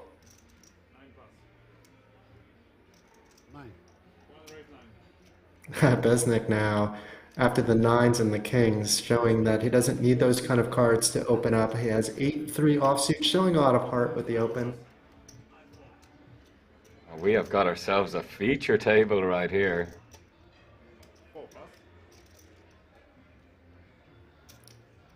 And his timing was great. I mean, he got calls with the nines, he got jammed upon with the kings, and now his 8-3 just gets through.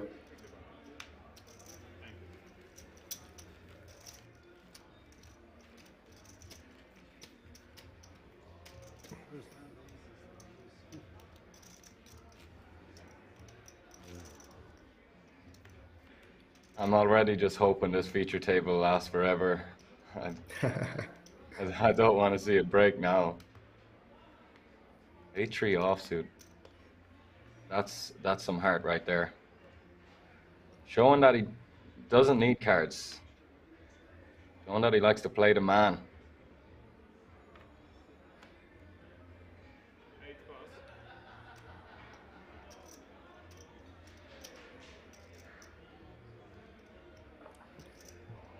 King 10 for Alexei. Looking like he's gonna open up.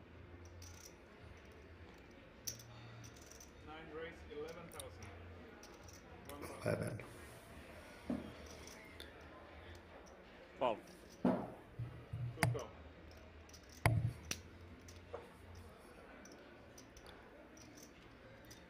Nedeljko flatting with the ducks. I think we should just change his name to Mr. Kit Kat.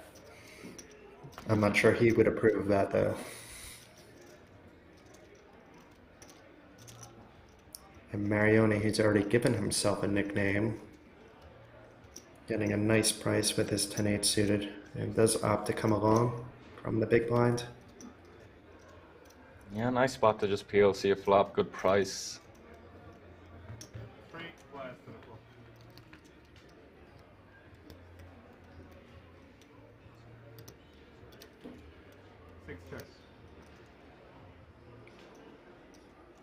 Not the best flop for any player.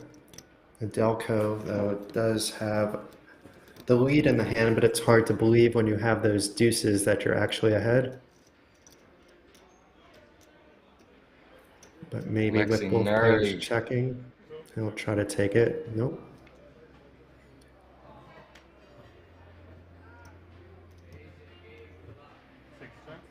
He who bets it gets it, I believe, on the turn, but it might check around.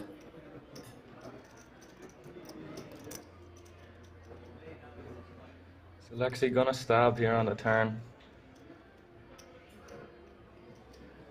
Sure looks interested. 9,000. There we go. That will likely get the job done.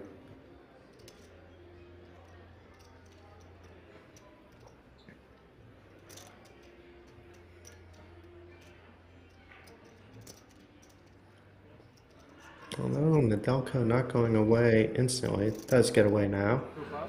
And Marioni will likely snap fold here. Nice, nice pot for Alexei there. Definitely will settle the nerves a little bit. Nice play. And you're getting props in the chat here, Sven, from Dan Laidlaw saying top class commentating from the boy Sven. I don't know if that's a Dan friend of Laidlaw. yours or just pure compliment. Yeah, it's a friend of mine. I'd love it if it was some friend or no, but that's my boy Dan Laidlaw in the chat. What's up, Dan? And Dark Angel is saying better than Emmett, and then asking me where I'm staying. Right now I'm in Malta. I'll be staying at a variety of different places. I'll be here for a while.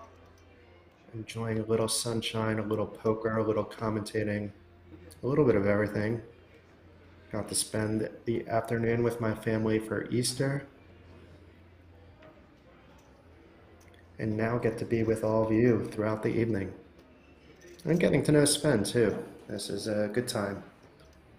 Always enjoy, I mean, Sven and I know of each other, but I don't think we've ever really had like any serious interactions before. Yeah, I believe this is the first time. Really enjoying it though. A lot of action ahead of us.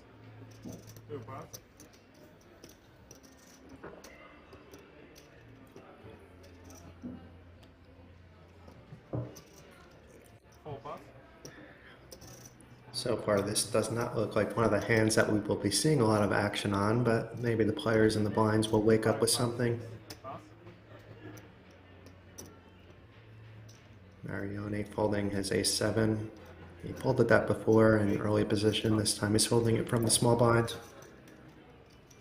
Especially against an under-the-gun open who hasn't really gone out of line at all. That's a pretty easy fold.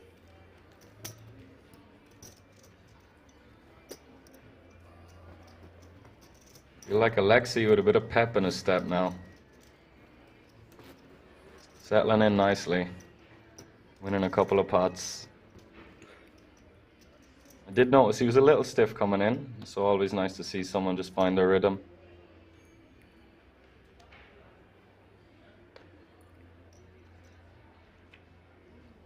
And I'm going to get to see Donna soon, Dark Angel. She's coming to Malta as well.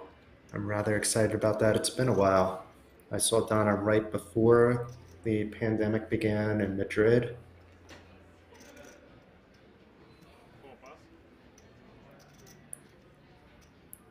Dark Angel is a chat moderator on a lot of different Twitch channels, does a fantastic job.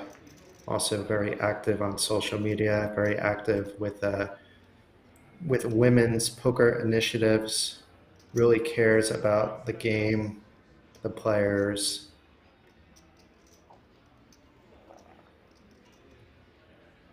Does not get all the love she deserves, but she knows that I am one that does appreciate everything that she gives to the game. Yeah, and she's saying that Sven can talk me to sleep. Anytime.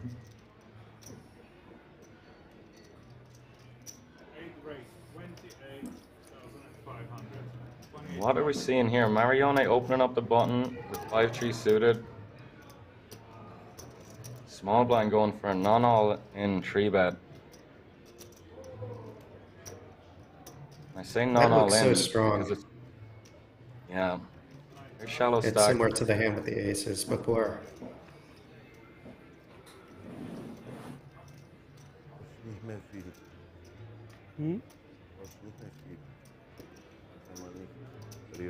If you see that online, you're just questioning, that has to be super strong, but live, it could mean a lot of different things. I find especially when players are drinking, they don't realize actually how many chips they have in their stacks and how that equates to big blinds. And I'm not saying that's the case here because we don't see anybody drinking at this table, but it does change how both the player betting and the player on the other end can look at the hand.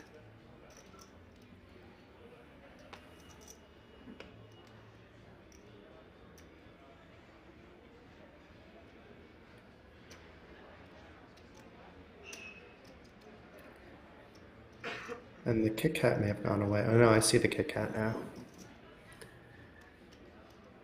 And it's showing the action on the Delco with the 10-9 suited. Opts to fold it from under the gun. Okay, what's the over/under on when he opens the Kit Kat?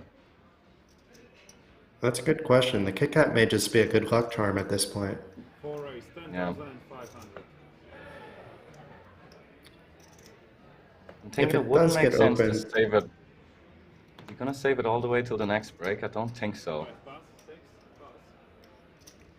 Will be my read on the Kit Kat.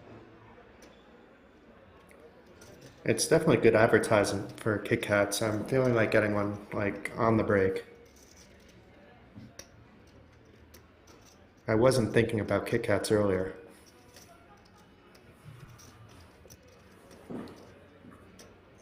Alexei waking up with the queens.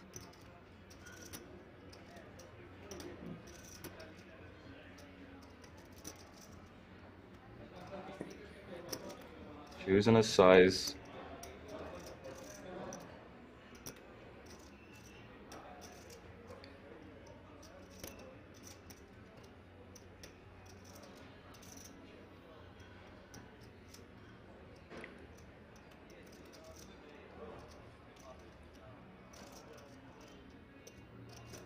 I'd like to He may see be going anywhere big. from 35 to 50k, something in that region. What's he gone for? 9 race. 26.5. Yeah, it wasn't that big, actually. Yeah, quite Especially small, at a position actually. that's, yeah. There's just a lot of small denominated chips. It does make the decision trickier. Like, getting quite a good price now, but just not a nice spot to be in. He's opened early position. The small blind has shown strength. King Queen usually a hand that's dominated, as we see here.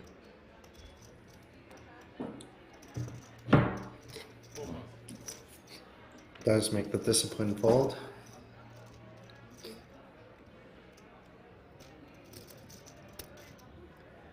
Carpet Catcher is trying to recruit Donna for me to Dark Angel for it to be on my podcast, but we will see. There's no pressure on Dark Angel. She knows that I want to get her on my podcast, but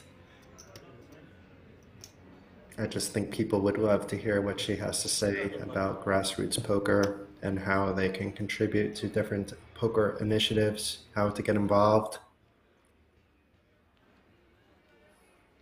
There's a lot of topics I could talk about with Dark Angel.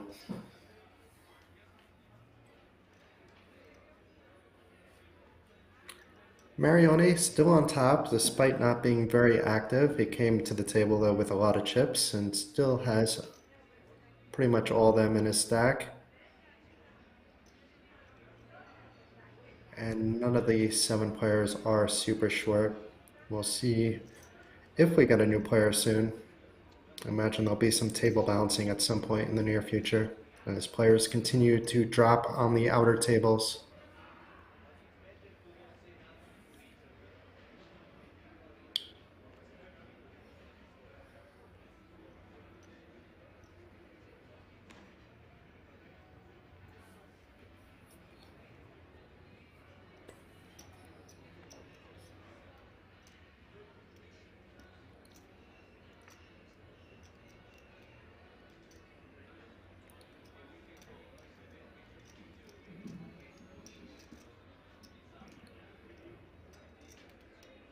Okay, I'm thinking things over.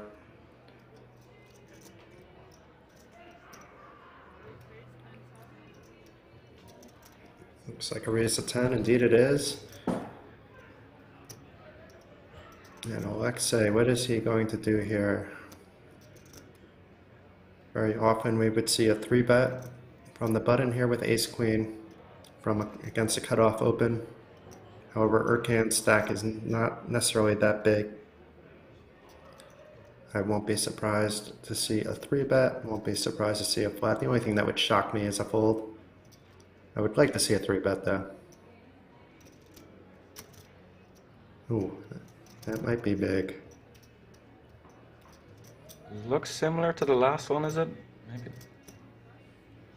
Maybe 26 again. Yeah, it is. I'm just getting fooled by the purple chips.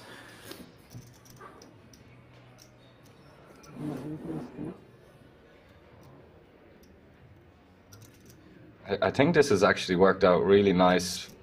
The button size here, the scenario. You just 3-bet small, sizing. It allows cutoff to believe he has some fold equity if he wants to play some 4-bets. Just a nice size. Very nice if he has a bluff in his range. Very nice if he has value. All around good size. See, does Arkan get suspicious? Does he call? Does he fold? Does he go all in? What do we think?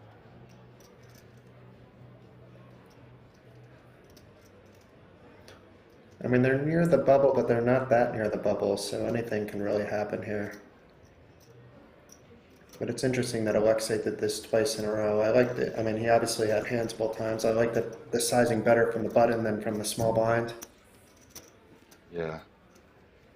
But now people might be thinking that Alexei is 3-betting light because it's 2 hands in a row.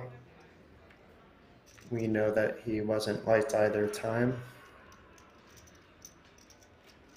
And if he gets dealt a big hand, I'm sure the next time people are going to get very suspicious. Young Alexei.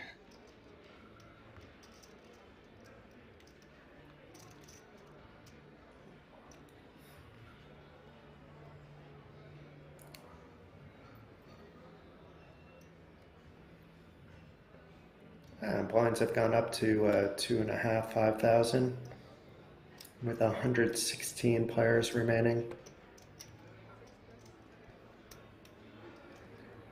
I would have to double check this because we don't have the level number, but I believe this is level 15. Which means we have 4 more levels after this one. We'll be playing through level 19 unless something has changed. But that was the plan at the start of the day.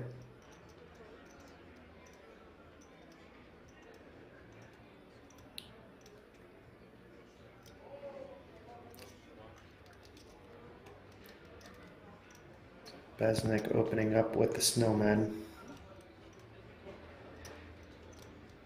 Getting a call from the Delco from the small blind with 4-3 offsuit. Unless something was off there. Marcel folding.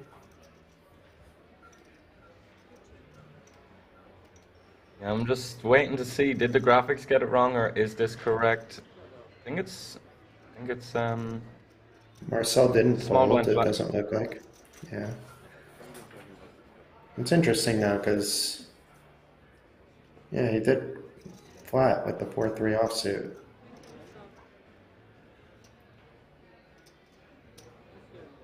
Maybe the player's just Nice to picking see. up that Besnik is opening quite a lot of hands. It's getting in the mix, getting loose. And players starting to get a little stickier versus him, at least pre-flop.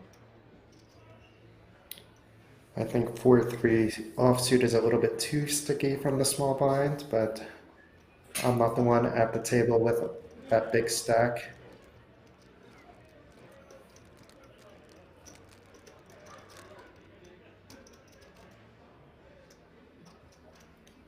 Yeah, there's the Kit Kat opened.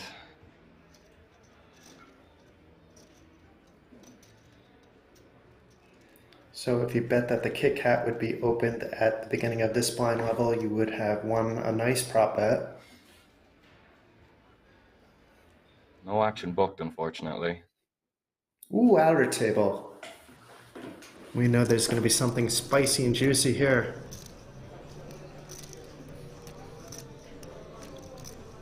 So we have a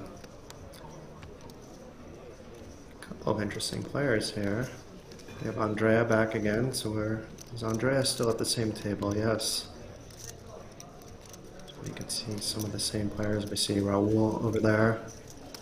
We see Pierre. But Lucas was not at the table.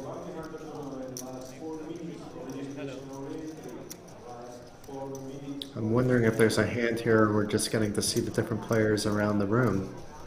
We shall find out. Looks like we're just getting to see who else is in the... Ooh, Chiquita Banana!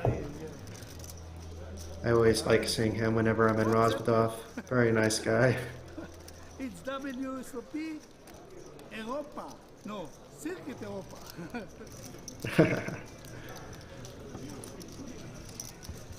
And Joseph Goulash. Won a ring already, as you can see in event number 6. You can always Good sit a trip bit for more him so far. comfortably in the main event. Yeah.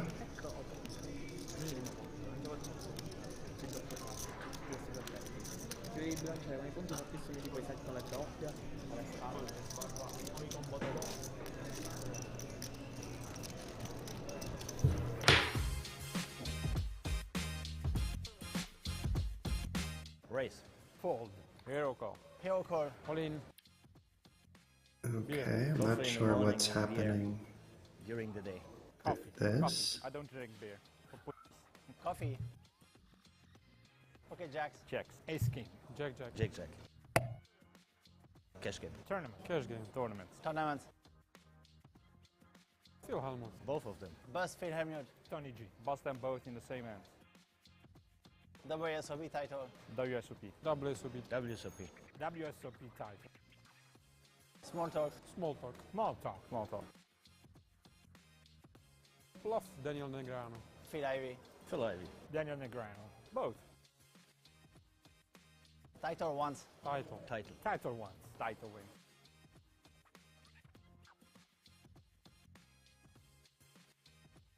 To know the board cards to come. My opponent card. To know the board preflop. To know my opponent's cards. I don't want any superpower.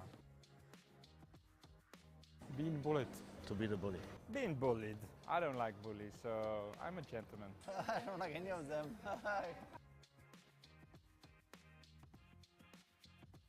Ooh, that's a good one.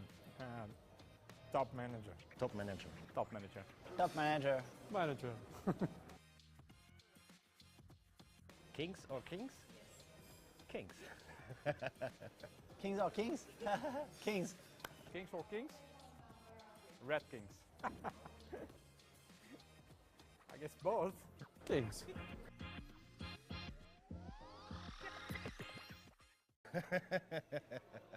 Of course, 1 year without poker. Okay. That's a trick question. Clearly 1 year without poker. No, both every day, if it's possible.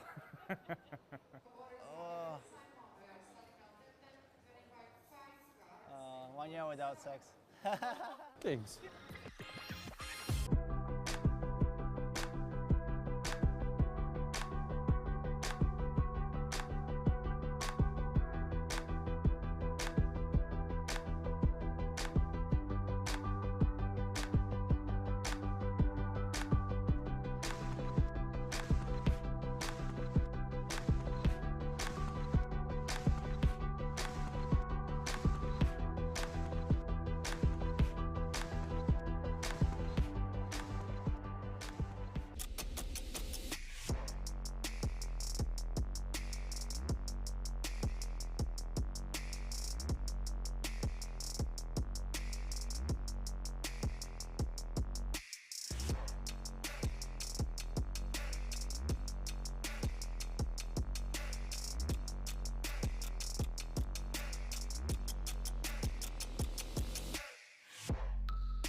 Welcome back, everybody. And we hop right into an all-in and a call. How much? A nice double here by Marcel. We don't know exactly the pre-flop action, but it was ace-jack against ace-8, both suited.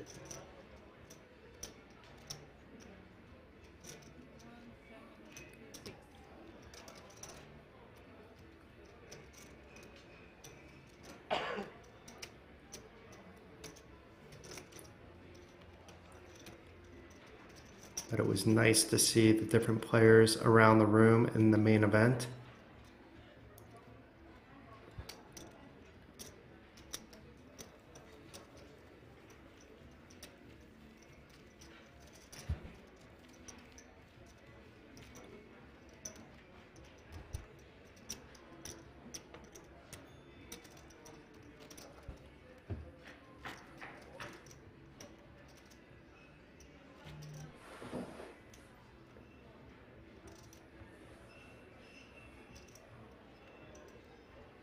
Dark Angel, I'm here, don't worry.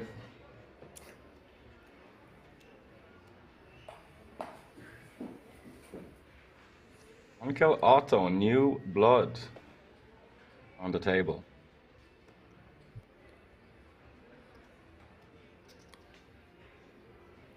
Players dropping a little slower now, but we are down to 114 players. Still 43 players away from players being in the money. And Besnik, who's been active, waking up with aces. He had his aces cracked earlier, but then rebounded quite well after that.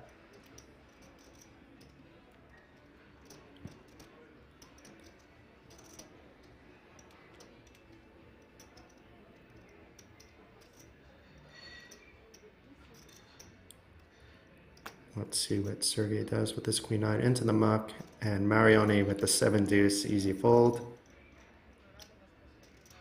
Well, it turned out better for Besnik than the last time he had aces, even though everybody folded.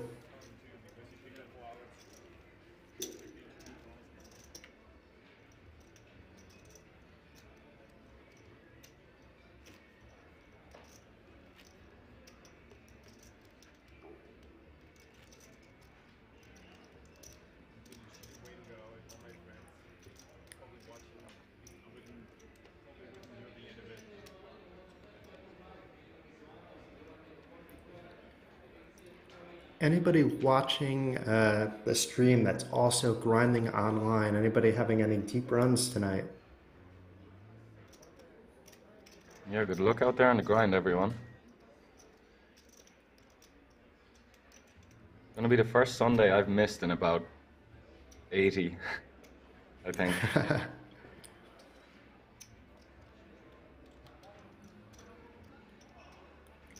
Yes, today is the day that the WSOP Circuit Online main event might be going on as well. Lots going on everywhere. It's brilliant to see, both online and live. Every week there's something new and exciting at Kings, but everywhere there's something now. Truly a feast of great tournaments, online and live. Nice time of the year.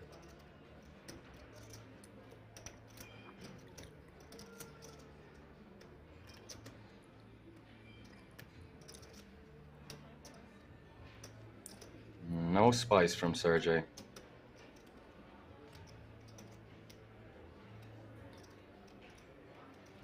Marioni may be itching to get involved. He hasn't been very active lately.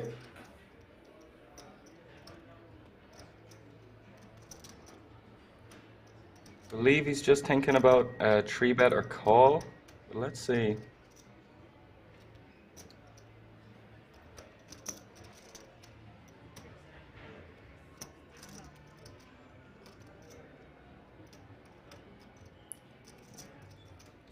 A rather big 3-bet too. It's going to be hard for any of his opponents to continue along. Yeah, reasonably sized, but definitely on the big side.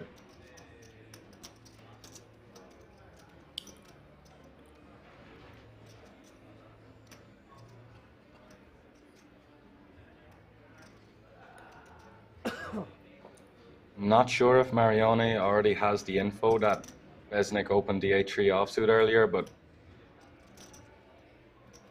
imagine if he did have that info, this would be what this squeezed is based on. But Besnik going nowhere with this 10-9 suited, despite the 3-bet to 12 big blinds. Marcel, though, getting out of the way with the best hand. Sir? Thank you. Mariona in the dark a little bit about how much Besnik has. And Besnik flopping the world, middle pair, flush draw, also a gut shot, straight draw here. But with Marioni checking, I don't think he's going to get too much more value out of this hand. Yeah, just going to be, looks like a check fold. Marioni identifying that this board just smashes the caller. Easy, yeah.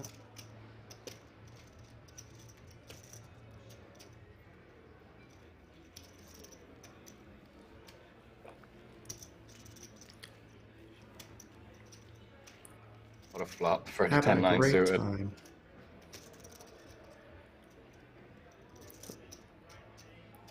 A lot of players can't wait till they get it. It's been some spin up for the guy, from getting his aces cracked, winning that big 9s against 8s to get back with a big stack and just from strength to strength ever since this Pesnik.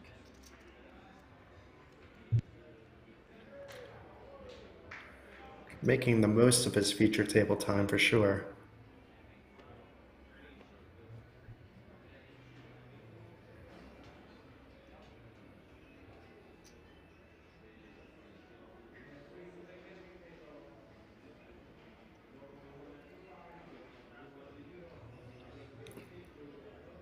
Best of luck, Apocalypse, at the WSOP circuit in France.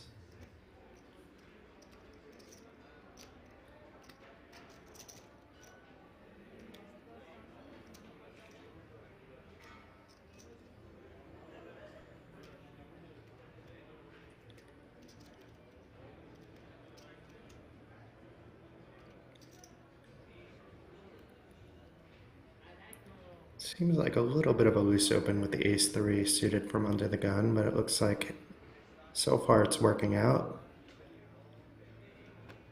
Nobody else showing up with anything.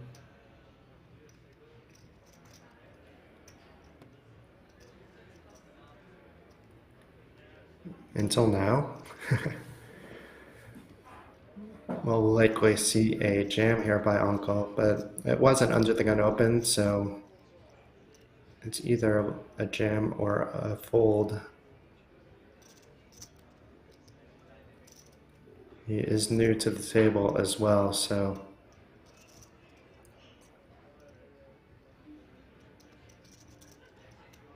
Yeah, I think we're going to see him send it in, but who knows? Hard hand to get away from at this stack depth.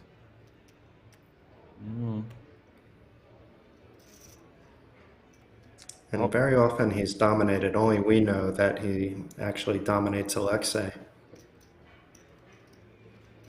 Yeah, it is under the gun 9-handed, to be fair. Definitely a snug range. Does find the jam. Let's get it in though. And Red Bull bitte.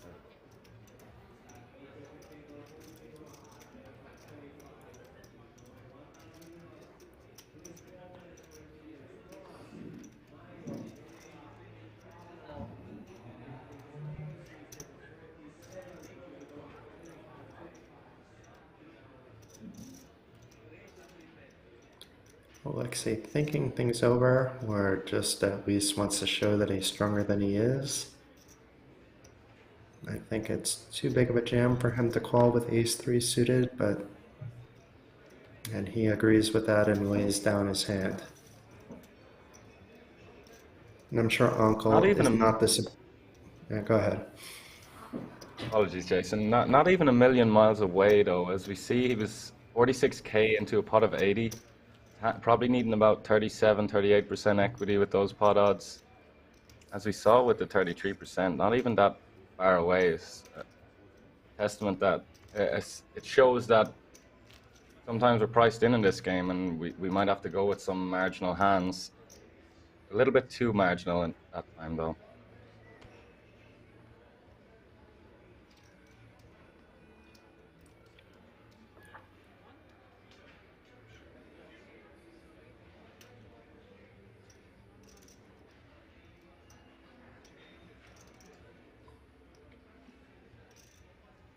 Another new player here is Oren.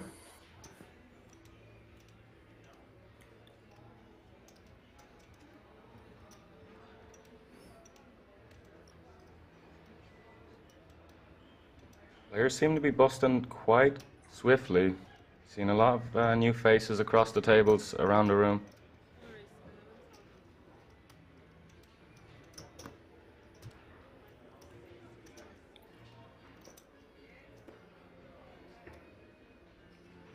Will Uncle now jam ace-7? We just saw him jam ace-jack. Ace-7 would work out. Actually, depending on what the blinds have, we would get another one through, but it's very difficult to pull the trigger at ace-7 at this stage of the game. Really at any stage of the game, but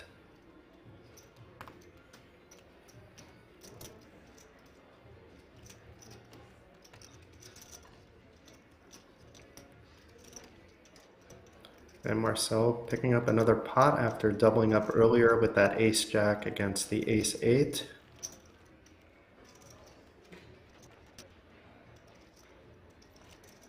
And after Marioni doubled up Marcel, you could see at the top of the leaderboard there, the top 5 players are all really close together. Erkin and Uncle are both a little bit short everybody else with a healthy stack.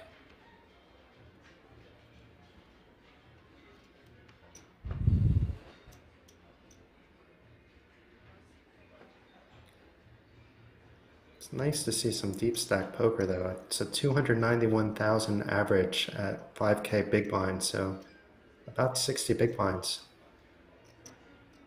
Yeah, agreed. It's great to see it.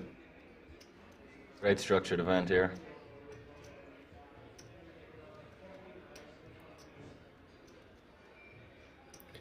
So we don't know much about Zoran quite yet, but ace-jack suited is a nice hand to open from any position.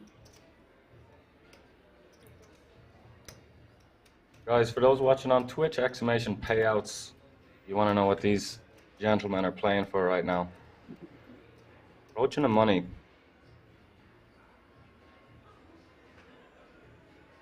About 40 players off, are we, Jason? We are 40 players off, that's correct. 71 getting paid at least a min cash of 3,154 euros. So even though the buy-in was 1,700, this is quite a healthy min cash, nearly twice the buy-in.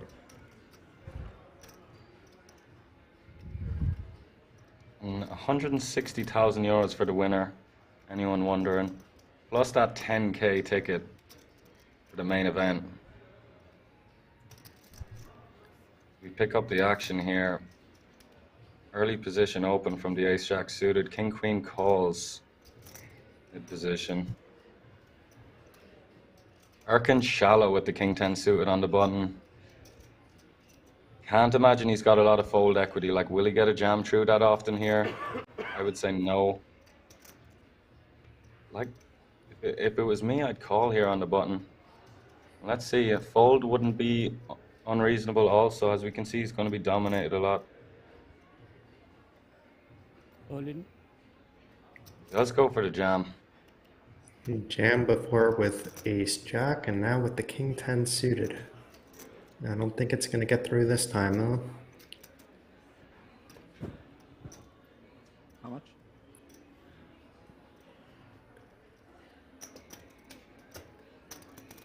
To be fair, he may already have a grasp of the table and how loose it's been. We have saw some loose opens.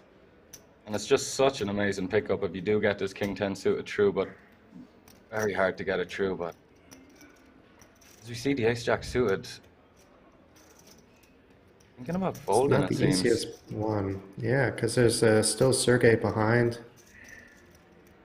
And Zoran is new to the table as well. So may not want to get involved here.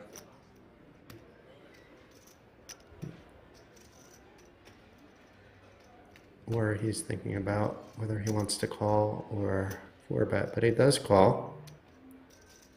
Now is Sergey priced in to call with the king-queen? I mean, he's dominating the king-10.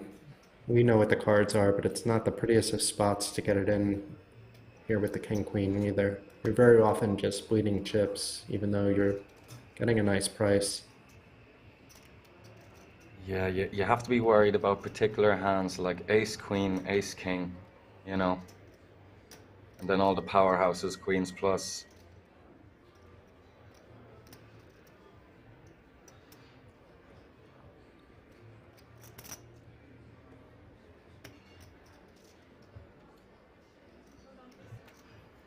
Does make the fold, and we have a heads-up showdown.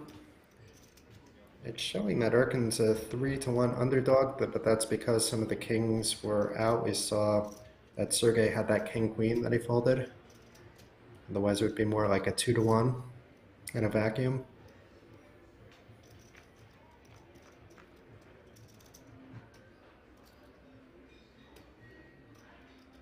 So far, the ace Erkin. jack still ahead. Erkin needs some help. Looking for some hearts. Apparently, all the other kings are dead. There's only 2 10s that help him, or the hearts. And there's one of them.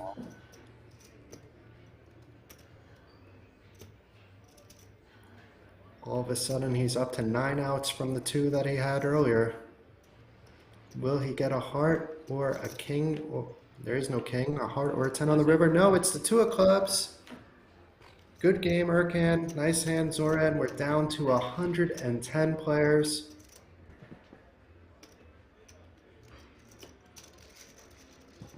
You still GG. had the nicest hoodie. You get that award, but That's for sure. unfortunately fell short of the cash.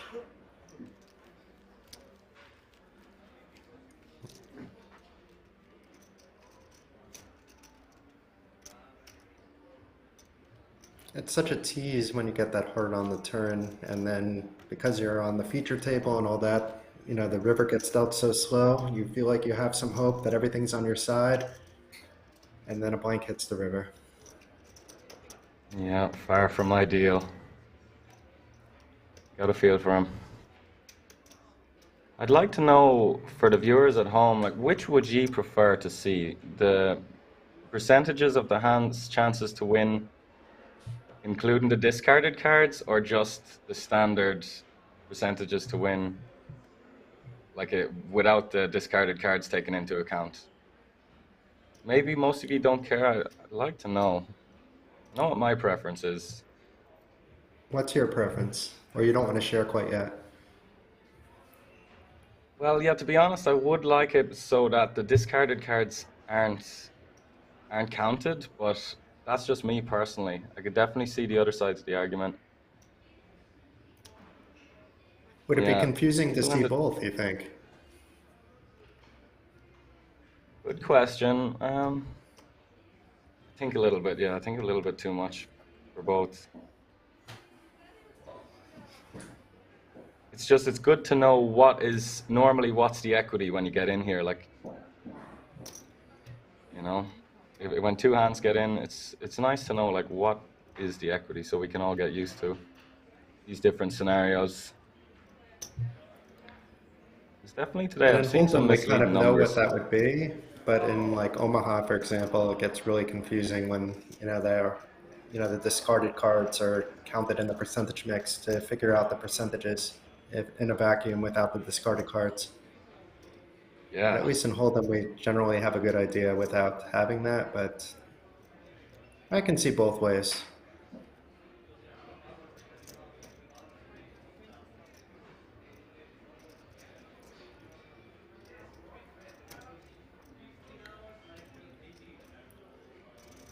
So let's see if Sergey can get this through. And it does. Green. Green.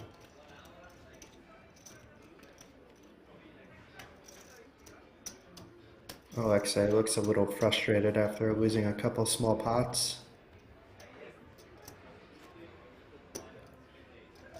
So Jay Wizolo likes the idea of having the actual percentages based off the cards showing, and then in percentages, in brackets, the other way.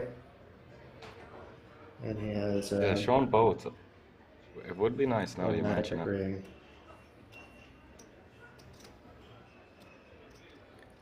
Unfortunately, I think it is what it is because you know, most of the software out there that takes care of this already incorporates it one way. I'm not sure there's an option to do it the other way, but yeah, maybe in a new version there is.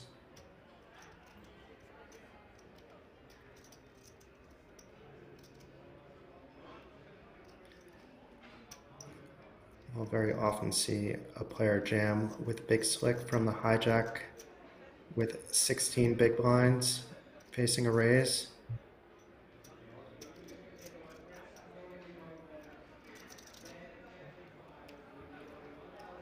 I think that's really the only play. At least online, it would be the only play live. Once again, it could be different.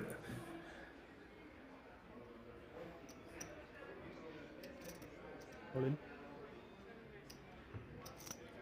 And Uncle agrees with that. Jams in his 80,000. And may get a call here from former Mr. Kit Kat. Now we'll have to call him by his actual name, Nedelko. And Nedelko jamming over the top with the ace-queen from the small blind. Sergey will be getting out of the way most likely. And Uncle in a great position to potentially double up here. Yeah, just a dream with ace king. It's basically the only hand you're going to run into where you're a big favorite in this scenario. It's going to be a bunch of pairs and then some ace queen. The card's not in the air yet. Card's not on their backs yet. Sergey. I don't think Sergey is going to light his chip stack on fire. No ace. Although he could get there, but it's like he knows what they have. Yeah. Yeah, if he could see what we could see, but 30 minutes ago when this hand actually took place. I got a shock because I came so quickly. Oh my god. I was hoping you have nines, tens, something like that, and to bust him out.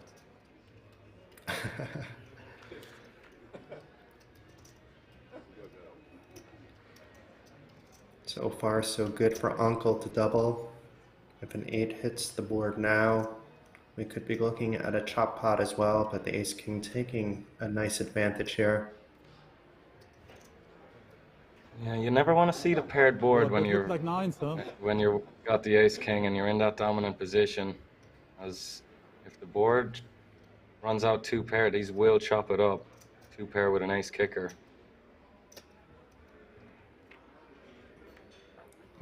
And there we go. Chop pot. Why split again? I can only split that hand. This is so Thank sick. you, dealer. I feel his pain. I think we all do. We've I think all we been can all there. relate. Yeah. I can't get any further. You know, like.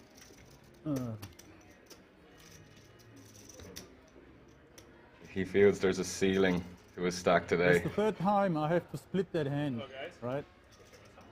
Oh wow, third The time. domination nation every time, and I have to split it. Okay, that's the way it is. It could be worse. You could have lost the hand, Uncle. It's always true. Obviously, though, if his hand held, he would have been in a much healthier spot than 17 big blinds, though. So we do understand your frustration.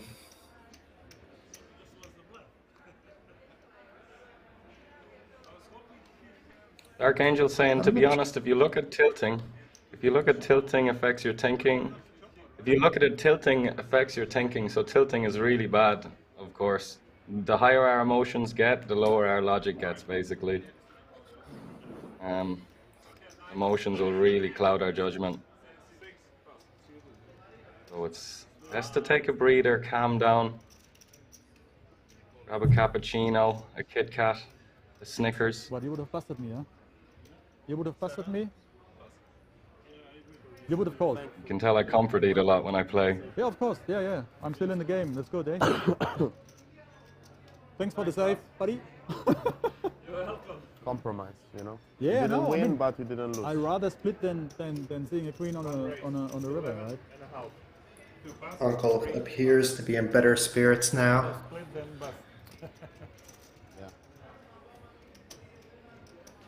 I was a bit in shock that came so quickly. It's All in, right? a friendly enough table where they're not leaving him on tilt. Yeah.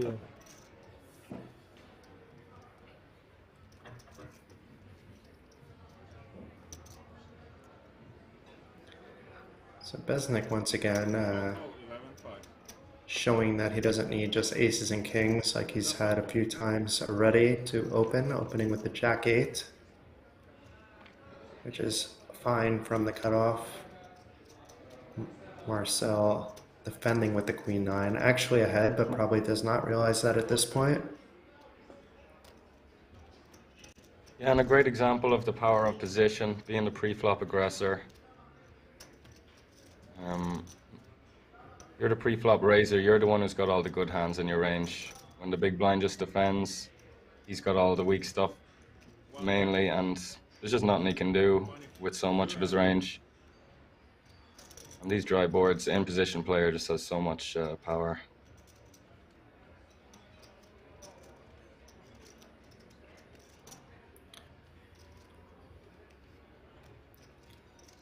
Is Marcel going to try to rep that he has something other than queen nine? He does not.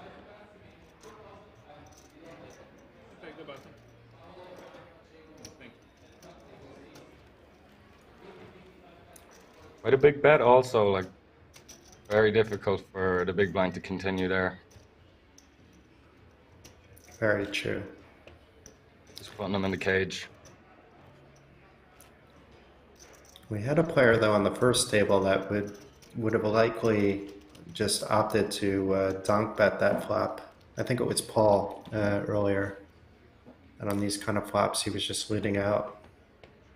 I don't know if that would have worked here, but you know, we see the cards, so it's very hard to do that in real time.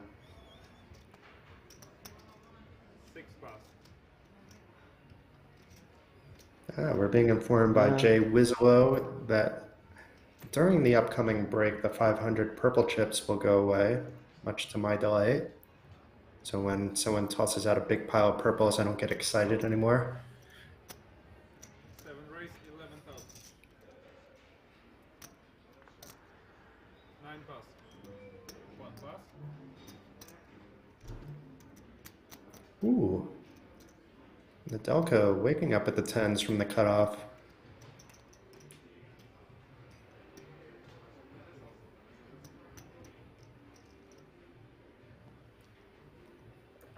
Curious what his 3-bet sizing is here. He's reaching for enough chip set. We know it's a 3-bet. 2 raise. 37.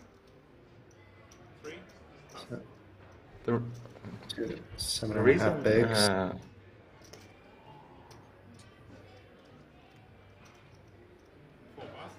going to say, the reason you'd want to 3-bet a hand like 10s here, if you're going to opt for the flat and let some players come in behind and see a flop, your hand is quite vulnerable. It's great to deny equity from the overcards behind, and yeah, just a strong hand.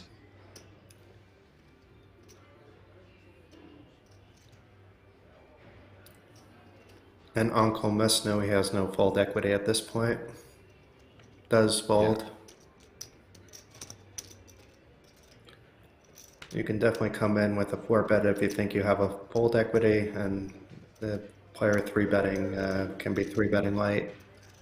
There's a lot of what ifs in there, and you are close to the bubble as well, so the fold, certainly with its stack size, is tell me what you had, or do the you correct play. To watch the replay? You will see on TV.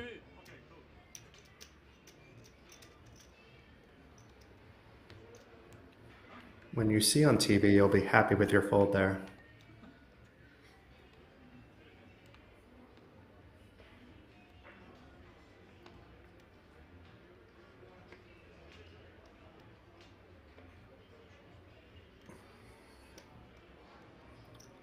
We should still have a few more hands before the next break. 7 pass. But it's also coming soon. And the ladies for Alexi. Alexi has had a rough go at it, losing a few small pots in a row. And then sitting quiet for a while, now waking up at the queens.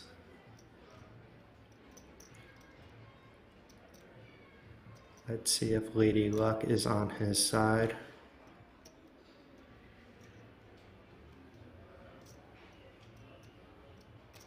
9 raise, 11,000.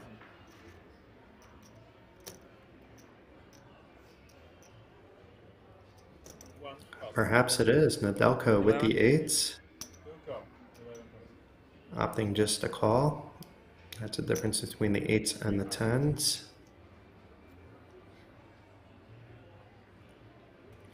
Also now in the hijack as well.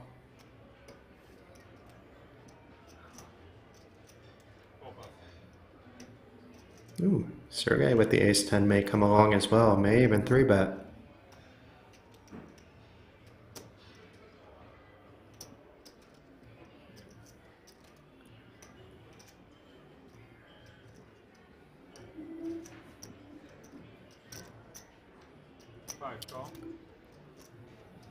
Does call, and Marioni with the 9s.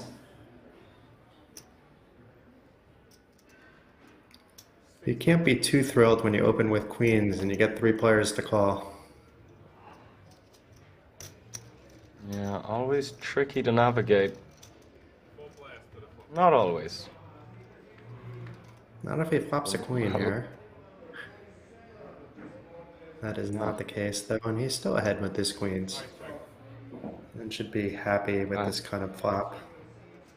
Jacks are often 3-betting. There's really nothing he has to worry about other than perhaps Marioni with the sneaky 4 from the big blind. Precisely, yes. But yeah, he'll be pretty happy with this.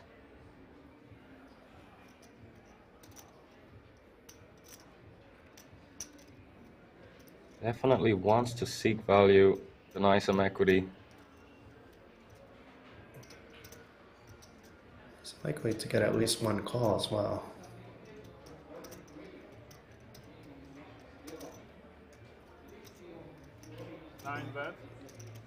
I think Nedelko will lay down though with 2 players still behind him, even if he thinks his 8s are ahead of Alexei. Yeah, good Sergey fold. I folding. do see it is a scenario, it is a spot where some players will get a little too sticky multi-way with the 8s or 9s on this board. Done it myself, I've seen it from other players, and overestimate their hand.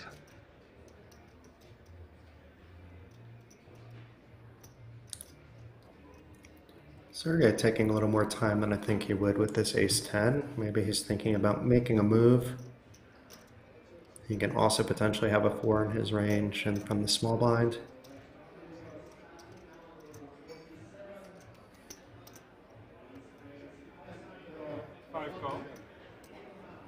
Makes the call, which saves Marioni. He doesn't have anything to think about now with his 9s, with 2 players in front of him in the pot already.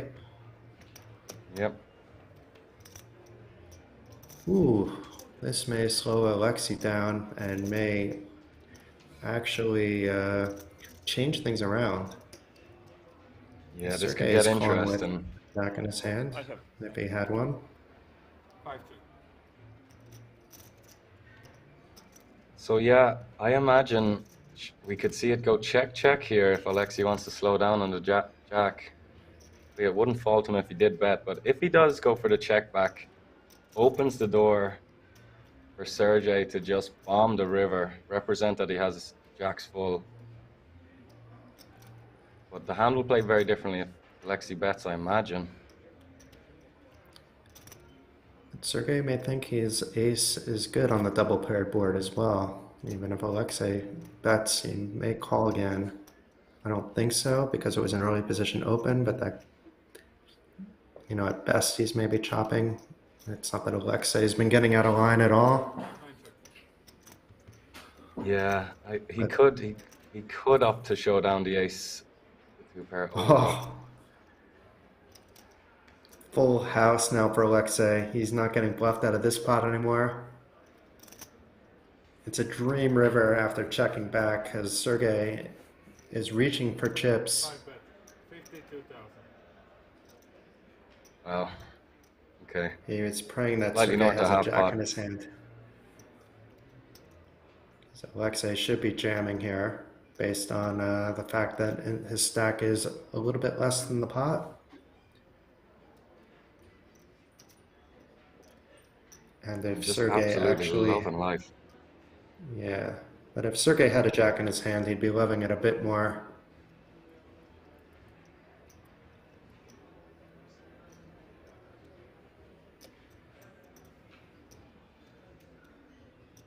Let's see how much Hollywood he goes for here.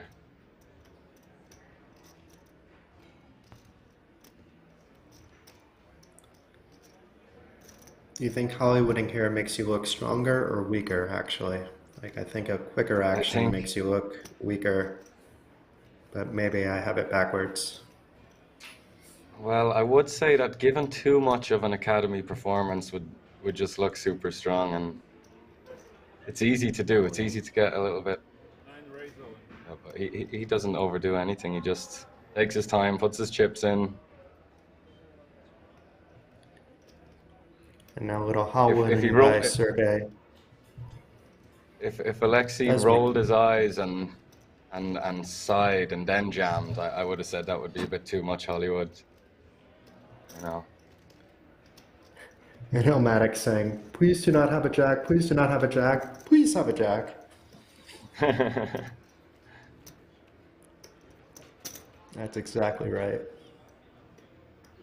I'm sure he's still happy with winning this pot, though. He's had a rough go the last hour, and now he's gotten all those chips back that he was bleeding away. He would have been happy to get a little bit more, but still a nice pot.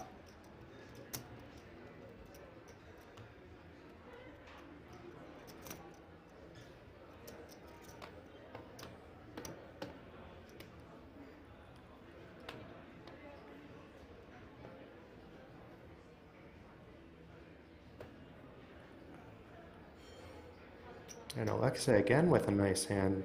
Suited big slick, this time from under the gun.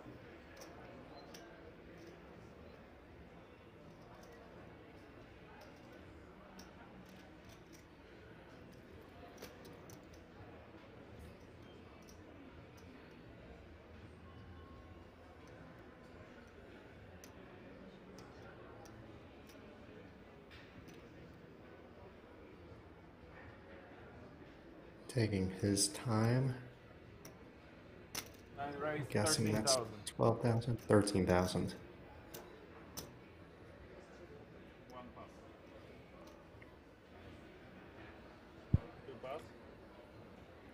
Let's see if anybody else shows up with anything to play back at. So far, no action.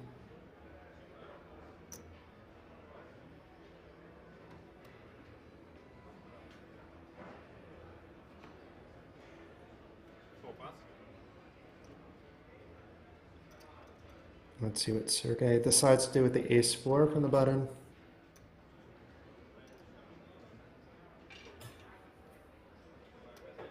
He was on fire, but has lost some of his stack. Still sitting, though, on 63 big blinds. But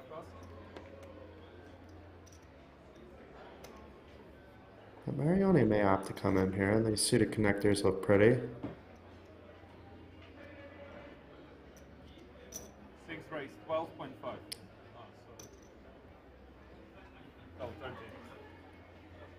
Does make the call. And Uncle's stack is a little bit too short, but let's see what he opts to do. There are 37 players away from the money.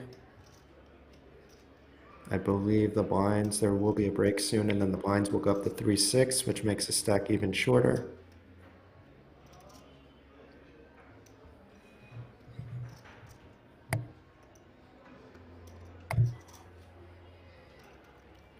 Does get away from it though. I'd like to fold.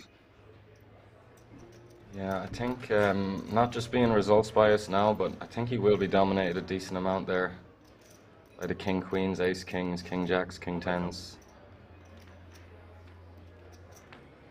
It's a scenario where if you flop your king in the big blind there and money goes in, you're playing a guessing game.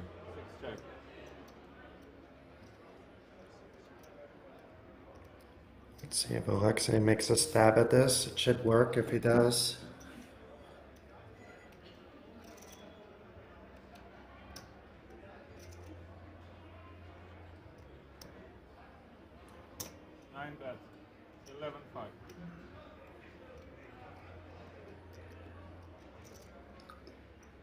Not the biggest bet in the world, but should get the job done.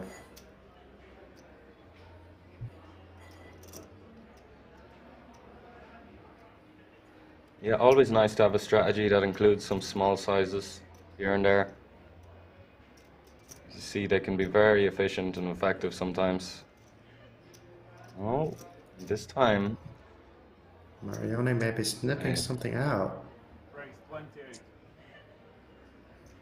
Yeah, just strong move. pulling it. Yeah, so he's gonna turn straight draws on a jack, on a 10, on a 6, on a 7. Pairs up on a 9 or the 8, of course. Turns a flush draw on diamonds. He definitely is aware of that backdoor equity.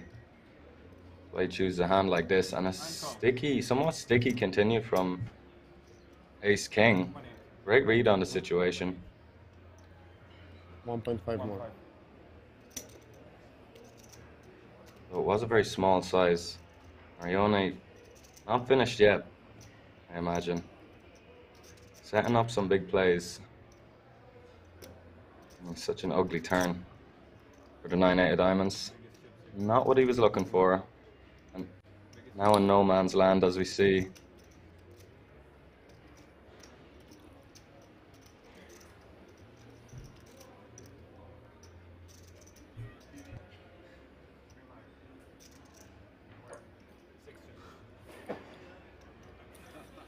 Yeah, was probably just hoping for one of those turns that I named to continue on. Didn't get it.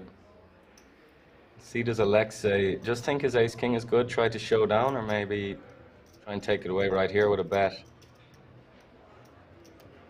I could see it either way. You know, he could be checking back, but he could be trying to bet out some of those hands that he's behind. The problem is if he bets and he's raised, it's going to be much harder the second time around to come along, even if he feels he's still ahead with its ace king. 9 bet 26. Yeah, he just doesn't feel comfortable about checking back and random rivers rolling off and his opponent potentially betting again. Saves himself a lot of headaches. Probably just feeling a little more comfortable to take the initiative. Basically doubled his stack in the last 2 hands without going all in. Well, he did go all in 2 hands ago, but didn't get a call.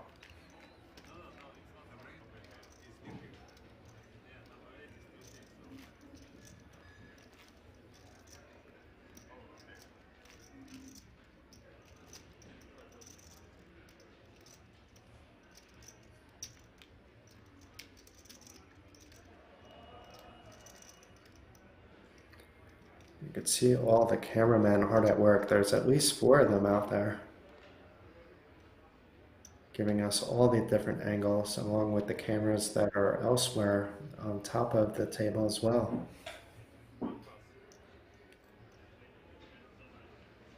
Yeah, shout out to the crew.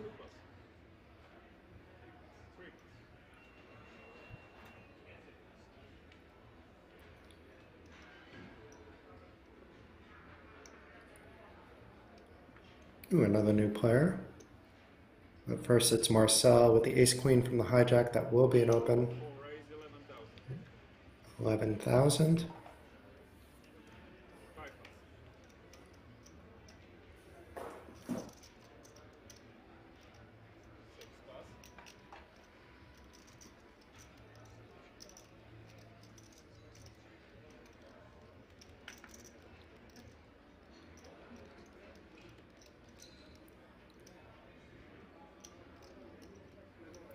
And let's see what Uncle does. I think he's just basically buying some time. That's exactly the case. And Alexei now coming in with the 7-6. That's nope, he does fold. Yeah, not feeling it. Not feeling the 7-6 there in the big blind.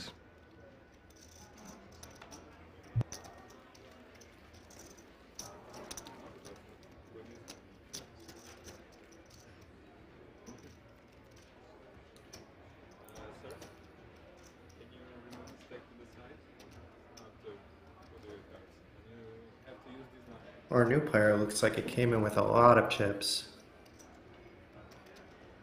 You We love shall to see find it. out soon enough.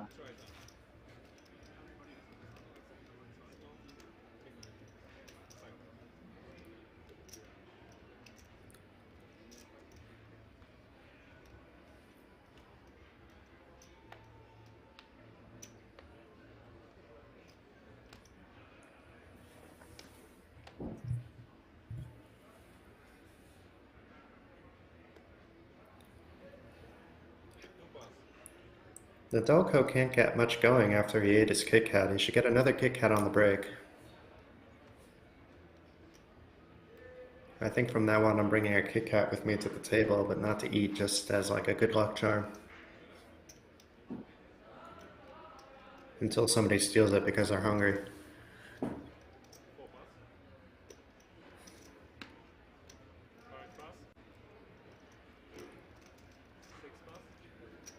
Nobody with anything until Uncle with the ace jack. Very often you'll see a shove here with this stack size, but we'll see. He can also open. It's possible he also, yeah. Yeah, I was interested to see would he opt for the min raise. Definitely fine to have a min raise strategy there with some hands like your aces or your ace-8 offs. The hands you want to induce and the hands you don't want to risk it all with. Ace-jack suited could fit nicely into that range. Plays very well, but yeah, can't fault the jam. Nice pickup. Onwards.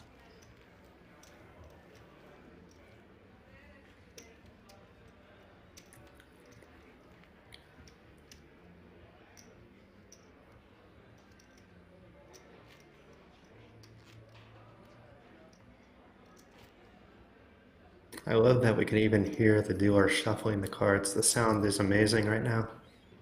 The table is quiet, but when they are active, you can hear everything, and that's not always the case on every stream. Yeah, always makes me want to get in the mix when I hear the sound of the cards and the chips.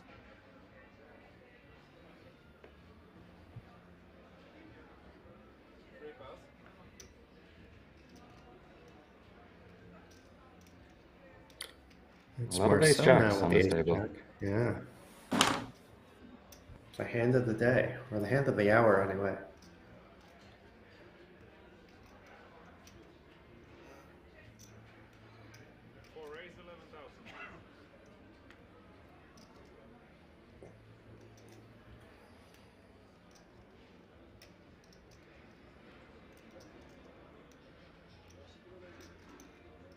Okay, wanting to get it into the mix from early position with this 5-4 suited and flats.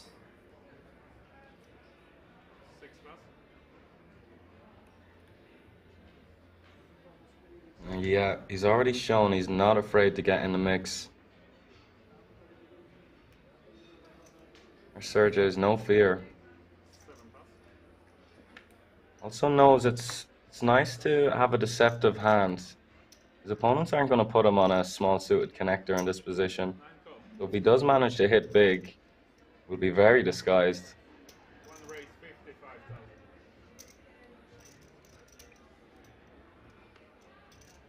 And could we see it? Oh, a 3-bet with the 6-5 offsuit by Besnick. This could get the job done. I mean, Marcel has 2 other players behind him. He's the only player that has really a hand, but we've seen Sergey be a bit sticky when he's been 3-bet upon, so nothing will surprise me there either. Yep. I don't think I'm ever going to be surprised again, to be honest, Jason. We have a feature table here. Yes. And I noticed that the new player, Itamar, had about 680, so it was quite a lot of chips if we're keeping the same table, as we know we will be going on break fairly soon.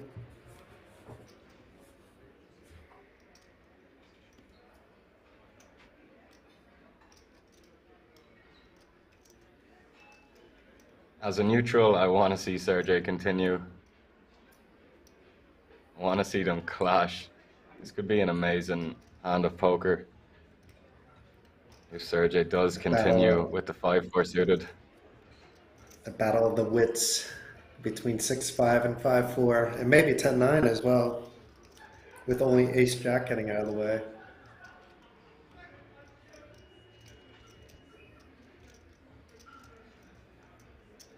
I suppose an argument could be made that if Sergey calls, that Alexei can call with his 10-9 in position. But I think we're going to see Alexei get out of the way at this point. And he does. But we do get Sven's wish, the 6-5 against the 5-4. Let's go. Low cards. Or either way, who knows what's going to happen. Okay. Look at this. Sergey flopping bottom pair, Besnik with a flush draw that he may not feel is live, along with an open ender. I don't think either player feels that they're super strong, but they're going to try to rep that. Let's see if Sergey plays back or just gives up right here. Yeah, it's a tough continue. Very tough to continue in this spot, but I'm not as fearless as Sergey, that's for sure.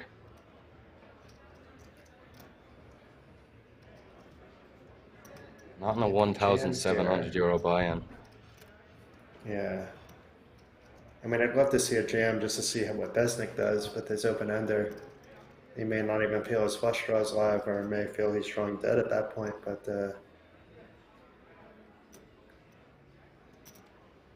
it's such a curious hand. And Sergey could just opt the flat to rep that he has something that he doesn't. Or may even feel his bottom pair is good.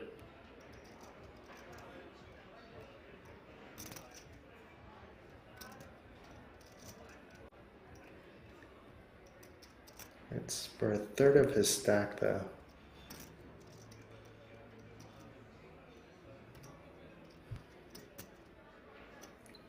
And you could see, even though he flopped bottom pair and Besnik didn't flop a made hand, Besnik has the edge equity-wise. That's because of the open ender, because the 6 is live, because he also has a flush draw, which Besnik might not realize is live.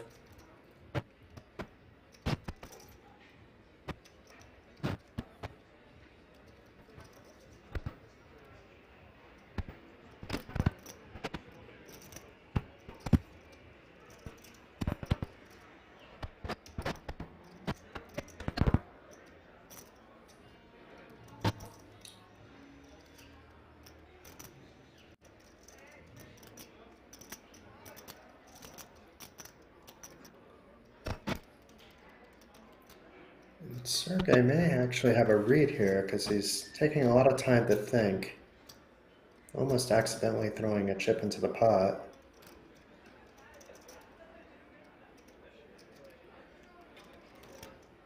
Would have been something if a chip just rolled into the middle. Sorry? Can you run the board? You're kidding, right? No? Does lay it down though, and it looks like we're going on break, folks, so we will see you back in about 15-20 minutes. Time to get up and stretch, watch a little bit of what's happening elsewhere at King's Casino, and see you all soon. See you soon, guys.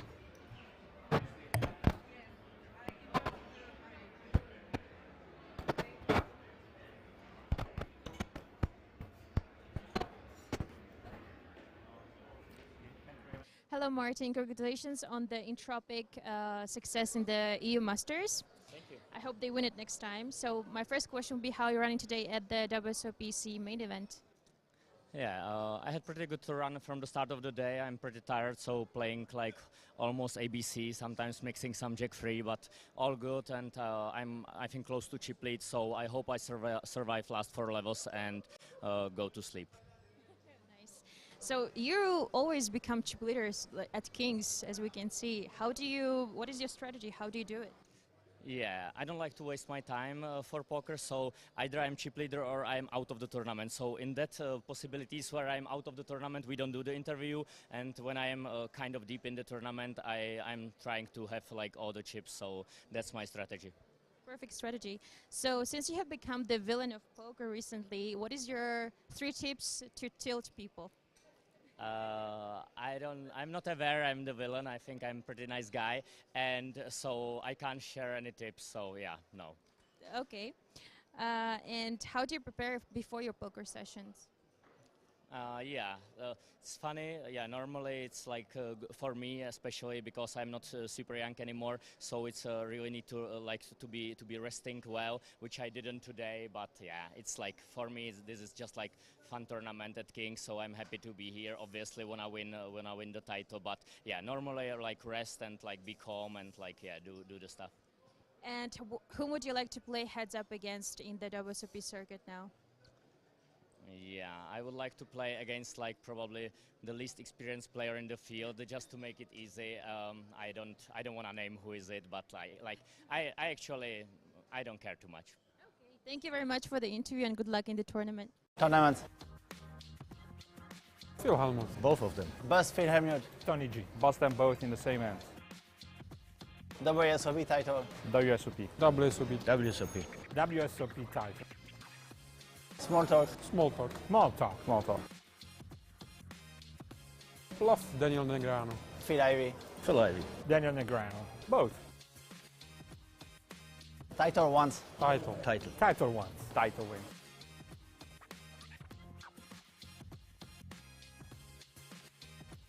To know the board cards to come. My opponent cards. To know the board pre-flop. To know my opponent's cards.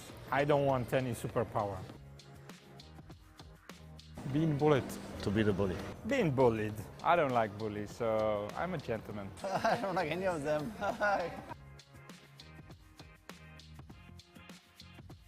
Ooh, that's a good one. Top manager. Top manager. Top manager. Top manager. Manager. Kings or kings? Kings. Kings or kings? Kings. Kings or kings? Red Kings. I guess both. Kings.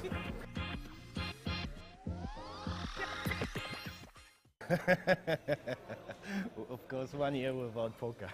Okay. That's a trick question. Clearly 1 year without poker. No, both every day, if it's possible.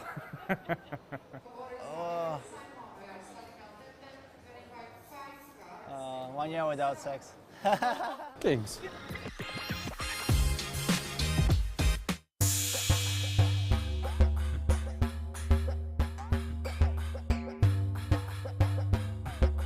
Side of the table, Leon, Pablo, and Dida. All these three in the hole for $500,000.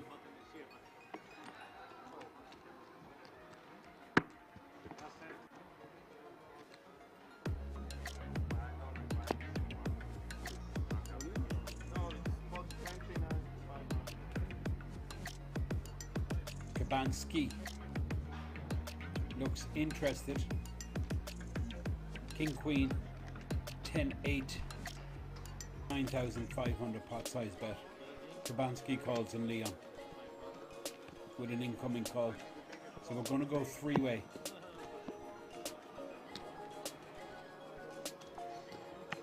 Leon flops the nuts. Has to go with this. This is going to be huge. Absolutely huge.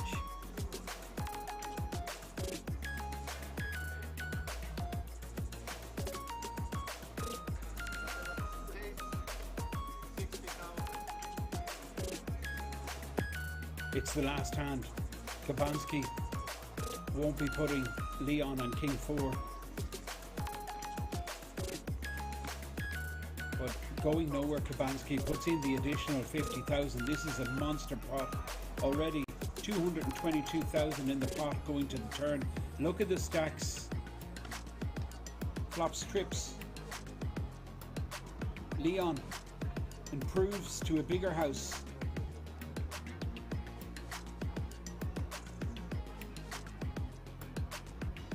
Under 1,000. Well, it's more. It's about 125.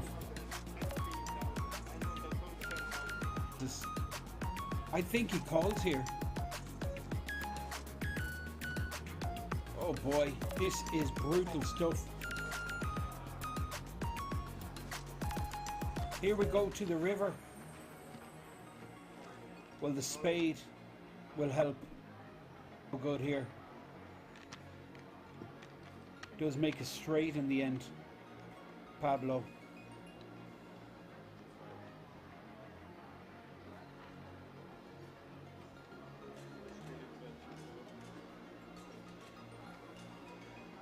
Kabansky. What a decision there's going through Kabansky's mind. The fact it's Leon. That is really bothering him, but it looks like he's going to get away. Not yet, though. Encouraging players to quadruple. He says, call, this is sick stuff. Unbelievable pot. 750,000. This is just phenomenal stuff. It really is brutal.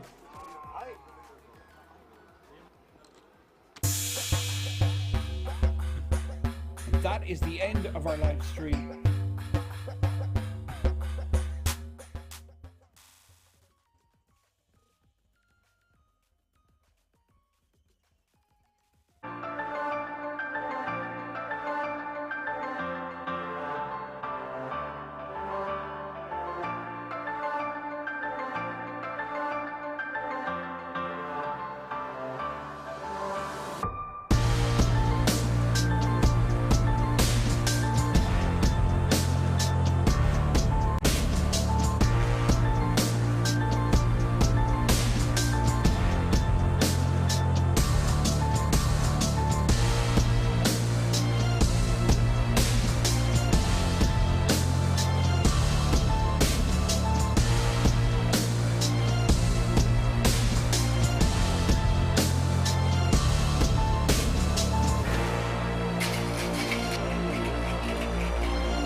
Welcome back, everyone. You can see the wonderful outside of King's Resort in Rozvadov, Czech Republic. We are here midway through day 2 of the WSOP Circuit Main Event, the spring edition. There are about 100 or so players left, with 71 making the money for at least a min cash of 3.1K. I am Jason Glatzer, here alongside the charismatic Sven McDermott. Hello, everyone.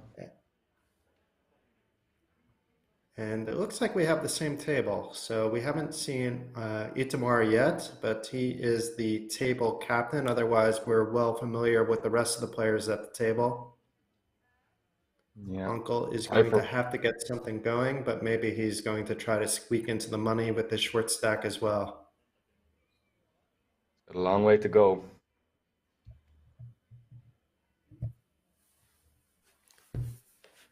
And quite an international table, a few players wearing the German flag there. Otherwise, it's an international bunch.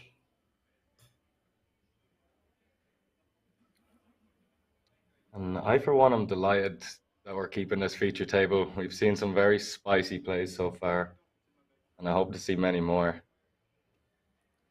And lots of big stacks on this table too, which definitely makes things a little bit more interesting.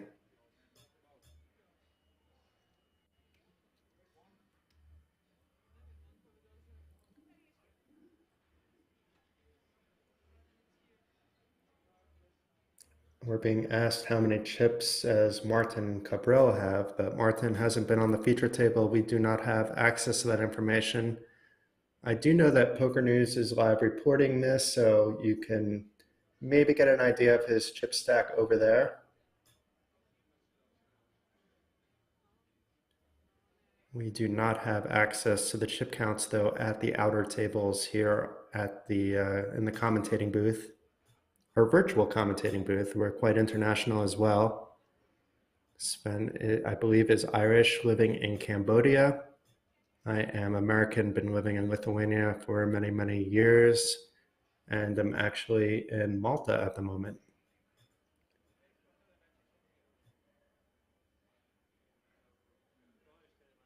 And it has to be, I guess, afternoon by you, Sven? 3:20 a.m. Ooh, it's the middle of the night for you. I had things a little backwards. Yeah, I'm well used to it though. Trying to keep up with the European online schedule over here. So on Sundays, I'm never sleeping at nighttime on a Sunday. That's for sure. Business as usual. Just skipping your online grind to be with us today. Yeah, I'm loving every minute of it. It's been a great experience. As I said, some great action on the tables.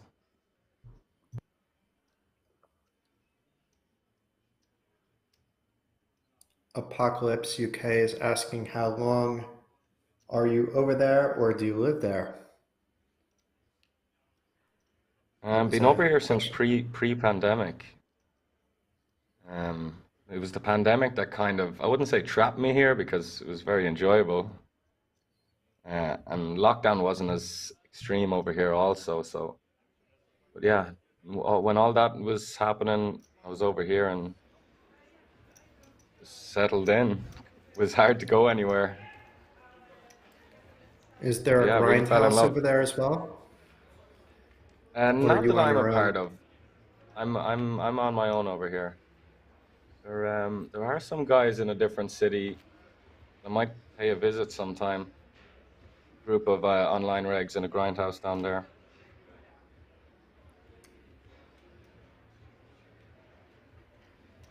If I was a bit younger, didn't have family, I think it would be fun to be in a grindhouse for a little while.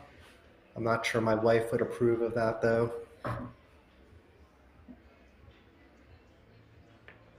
I'm pretty sure that would have a change in my family dynamic, so that's off limits.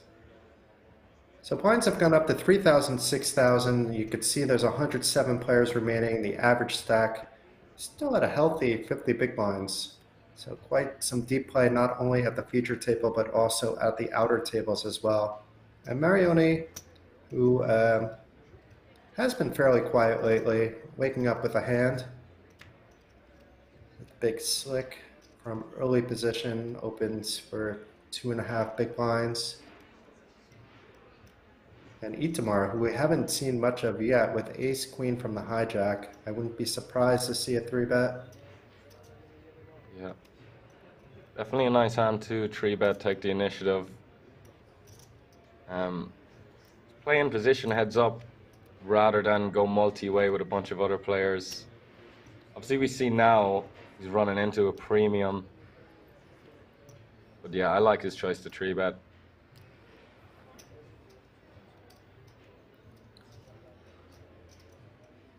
A hand that just plays a lot better in a heads-up pot rather than multi-way. Ace queen off. And as you can see with Besnick 7-6, it's likely going to work out that way as well. Although Marioni will likely do something, but at least some of these other hands are getting out of the way. Nedelko will get rid of his ace-8 as well.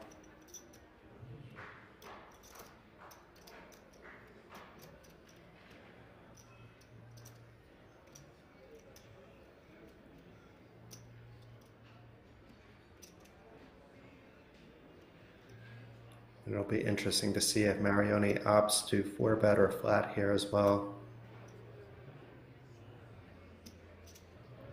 If he had less chips, then you would expect to see a 4-bet jam. I still expect to see a 4-bet, but 42.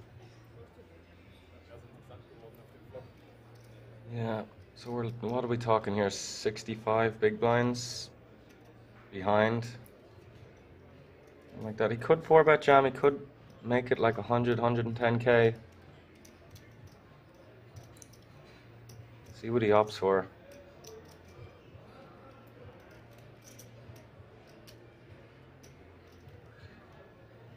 definitely a spot worth thinking things over.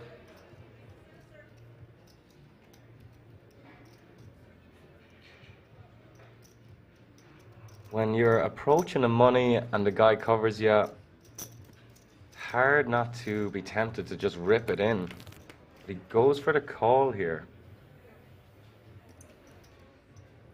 Not wanting to fire in the 70 or so big blinds. Proceeding with caution, keeping in some bluffs that he'll dominate. Interesting choice.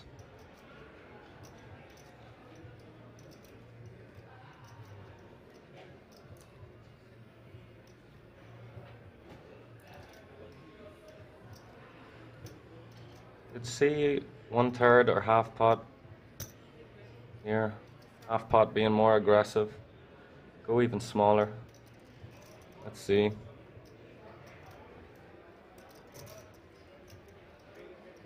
Be 1/4 with a hand like ace queen.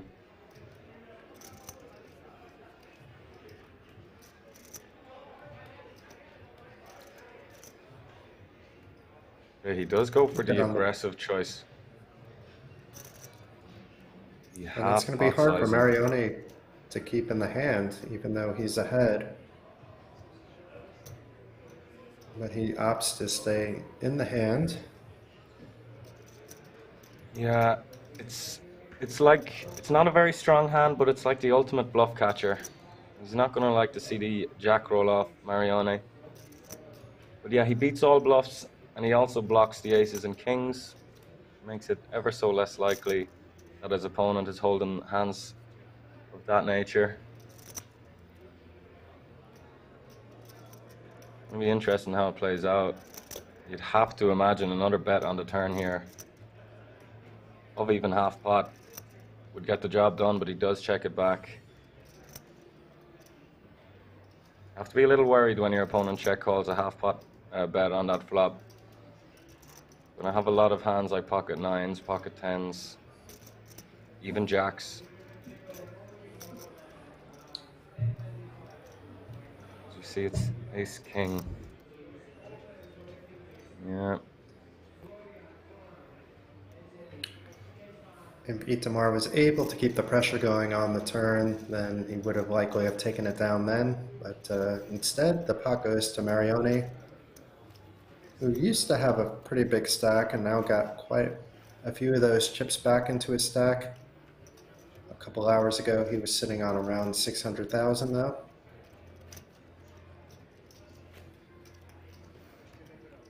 I really like how he plays.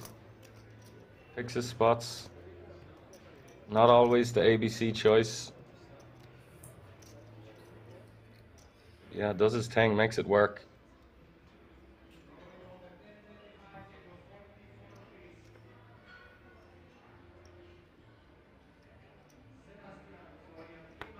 Can't imagine Sergey's gonna fold here. He does though, changing gears. Maybe it's because they're a little bit closer to the money now.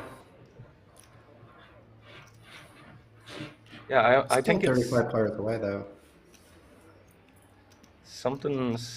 He's definitely changed gears since the break. You can imagine he must have took a breather or decided to change his strategy up a little bit, or maybe had a cup of tea, like to eat, who knows.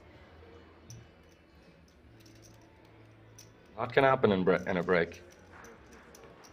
Besnik, on the other hand, continuing where he left off, he's opening with the 6-3 suited from the cutoff.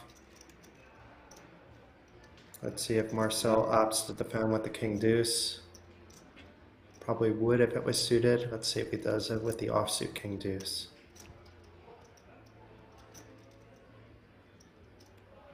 Resnick applying pressure here, leaning on his opponents.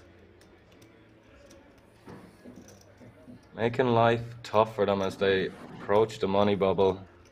As Jason alluded to before, quite a big min cash. What was it, a little over well, just under 2x.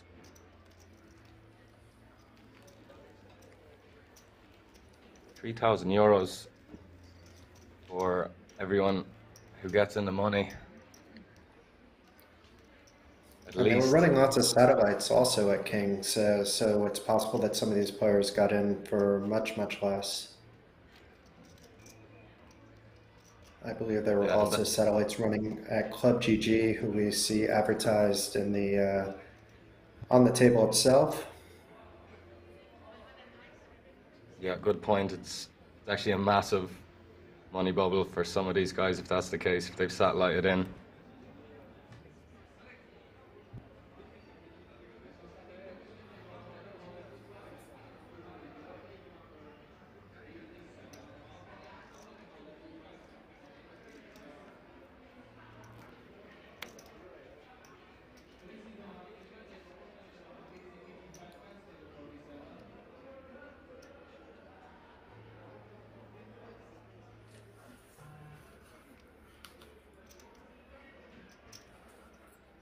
Besnick once again opening up, this time with a better hand with King Queen.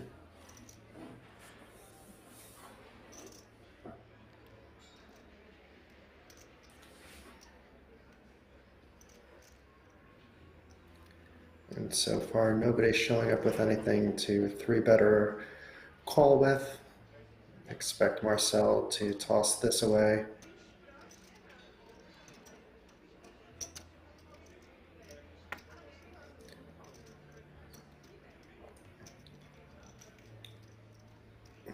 And back-to-back steals for Besnick, although this maybe not be classified as a steal, but raise and folds by the rest of the table. Yeah, raising up the 6-3 suited, really showing us he's got a good feel for the table. Starting to apply that pressure. It'll be interesting to see how things pan out for him. I don't see him slowing down.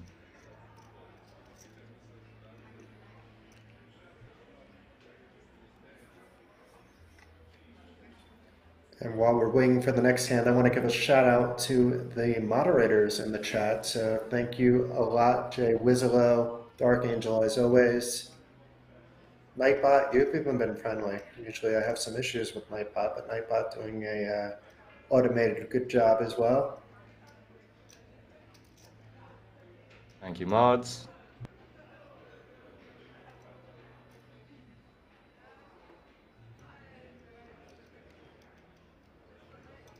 It's definitely one less thing for me and you to think about. We don't have to worry about anybody in chat getting out of line. We can once in a while peek down and see what's going on there. I like when they're doing these little contests among themselves and we can just see what's going on. But if you have any questions for Sven or myself, we're more than happy to answer when there's dead periods. We expect the action to slow down a little bit as the bubble approaches. Not necessarily in terms of the action itself, but the amount of time it might take some players to act.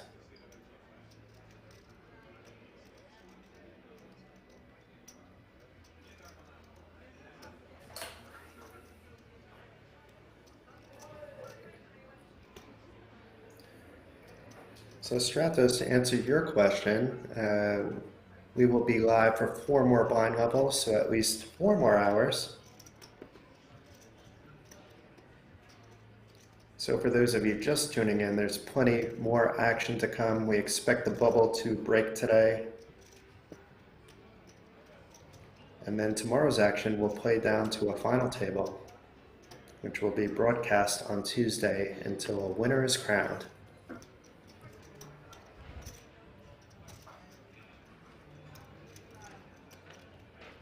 Yeah, 3-way to the flop here.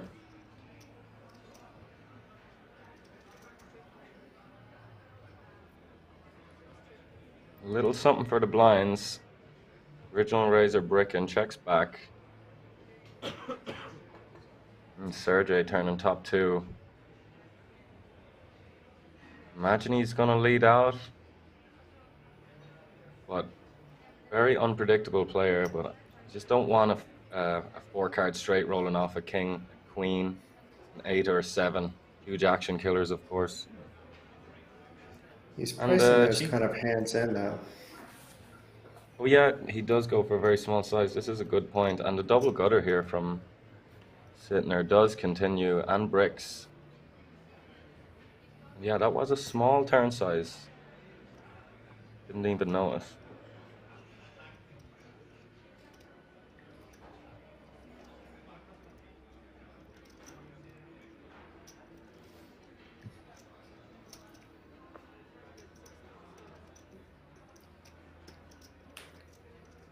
And even with the small bet, I expect Marcel to fold and not get cute.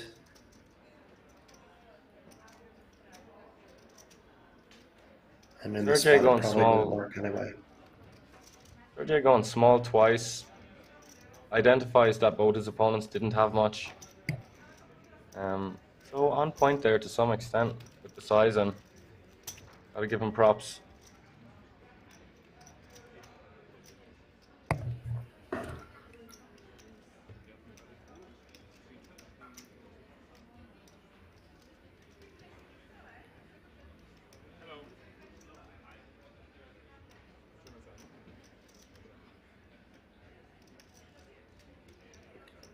Another look at the chip counts. Not much has changed since a couple hands ago when we last saw them. Besnik, though, is now the table captain, so that has changed. But only because he picked up a couple small pots. Lots of healthy stacks at this table, though, outside of Uncle. Nedelko, former Mr. Kit Kat, second to last, but still with 46 big blinds. That's nothing to laugh about at this stage of the game, or really at any stage.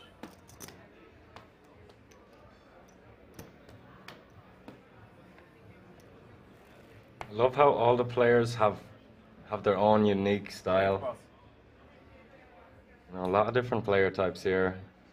Everyone doing their own thing to a certain extent. You love to see it. Yeah, it shows there's not one way to play poker for sure.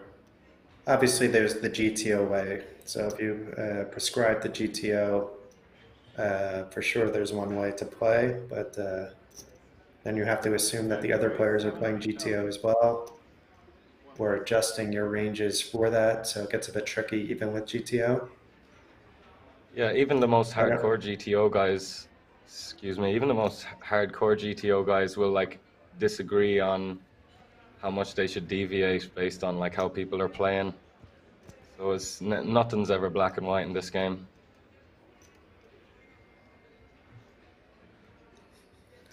Is he gonna flat or a 3-bet? It looks like a flat maybe.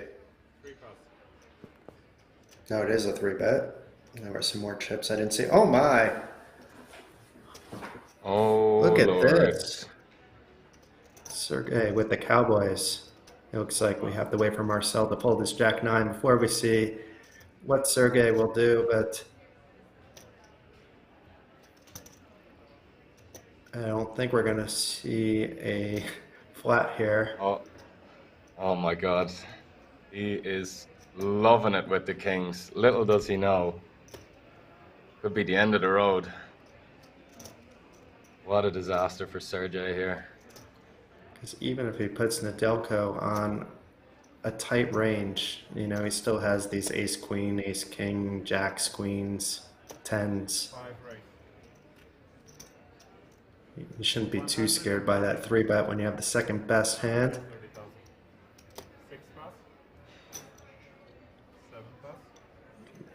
That should at least get Alexei out of the way. And snap shut by Nedelko, snap call by Sergey, or not yet? Yeah, the money's in, it looks like, and you got a feel for Sir Svensson over there. A massive 591,000 pot. And this man has battled his heart out. Such a raw style of playing. Really enjoyable to watch. Is he going to hit the 2-outer for all the chips? Or maybe some clubs, maybe 4 clubs on the board. There's a club out of the You know, window. Oh my. Wow, It it's was a neither, great but flop. a queen or a king. And the tables have turned, and it'll be Nedelko out on the rail. And he's even more live than normal. As we can see, the discounted cards are taken into consideration with the percentages. Wow, really comes to life on this flop. The deuce deflates him. Oh, he couldn't get there. Nedelko breathing a sigh of relief. Yes, Sergey is massive going to have relief. to mount a comeback, though. He's down to just 2 big blinds. Very unlucky. I mean, obviously, you know, he ran into aces, but it's just unlucky to run into aces.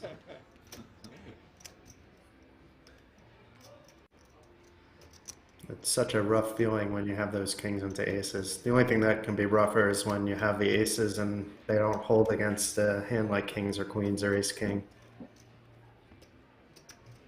Dark Angel saying, so stylish, our Sergey. Well, yeah. What would you expect? An ex-footballer and now a DJ? There's a man with some style. And a formidable poker player as well. Okay, sorry. Shipping a chair is all we can say now. 500. And then it might be so 500. The graphic said it was 10,000 chips. Is that the case?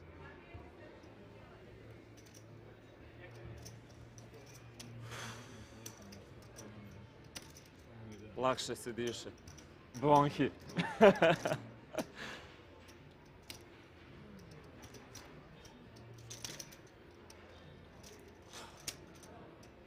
Every right to be happy there, up to 100 big blinds.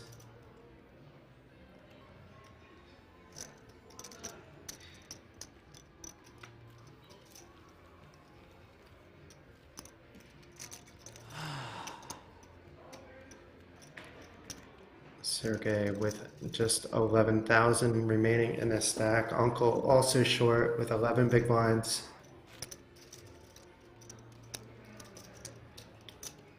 We've seen players before, though, with just a chip and a chair make a comeback. I remember covering one tournament, I believe it was in Sunny Beach, Bulgaria, where a player had like a quarter of a big blind on the bubble, and then 23 hands into the bubble, you know, had like 8 big blinds, you know, double, double, double, and then she won the tournament. Oh. Yeah, it happens. I'm trying to remember her name. I know her name, but I don't know if I should share it on the screen now that I remember who it is. I can say her first name was Eva, but I'm not going to share her last name.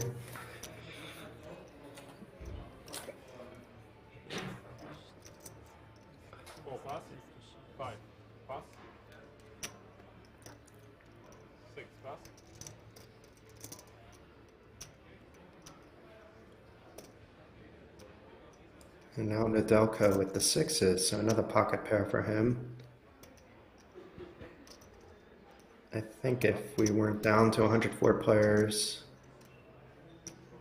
yeah, nobody's showing up with anything.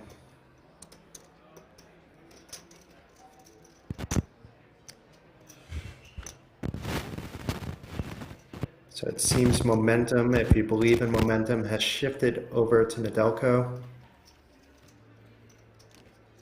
Yeah, huge swing. So Sweet Bowl is saying Marioni top shark. That's much nicer to see than what the previous person was saying about Marioni, because he has played quite you know, quite strong, I have to say, over the last 2 hours. Yeah, formidable opponents. Shark is a pretty good description.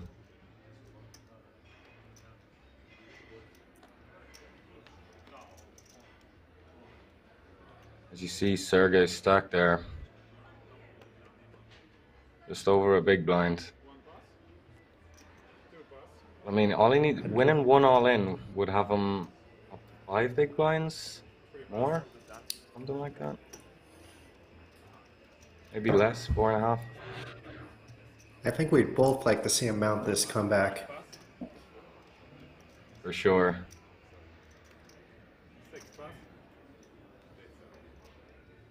Uncle, let's see if he jams in with a 10.5 big blinds.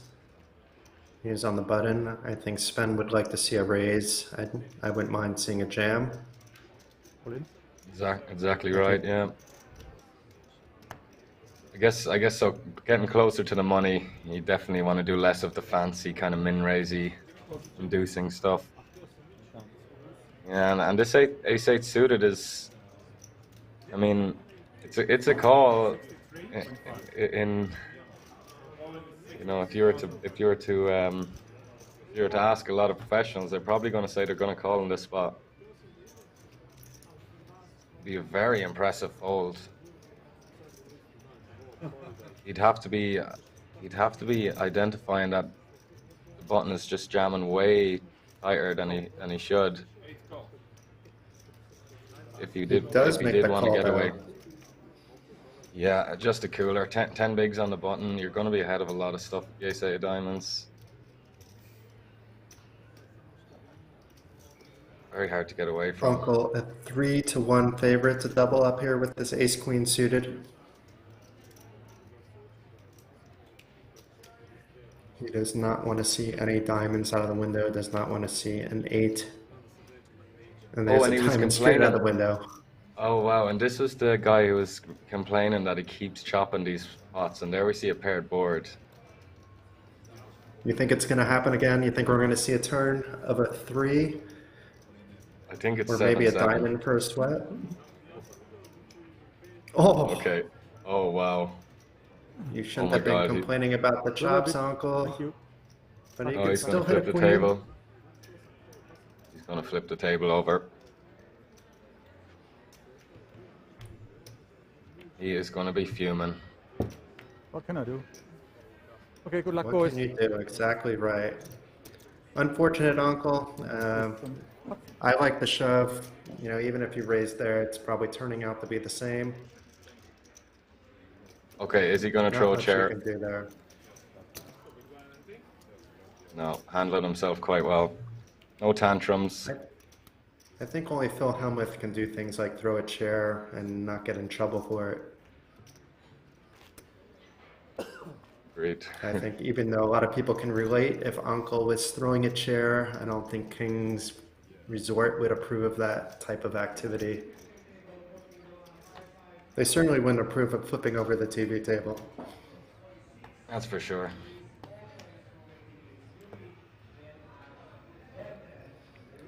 Maybe if he chopped again, we would have seen the. Maybe if he chopped again, we would have seen the table flipped. He really didn't like chopping the pots.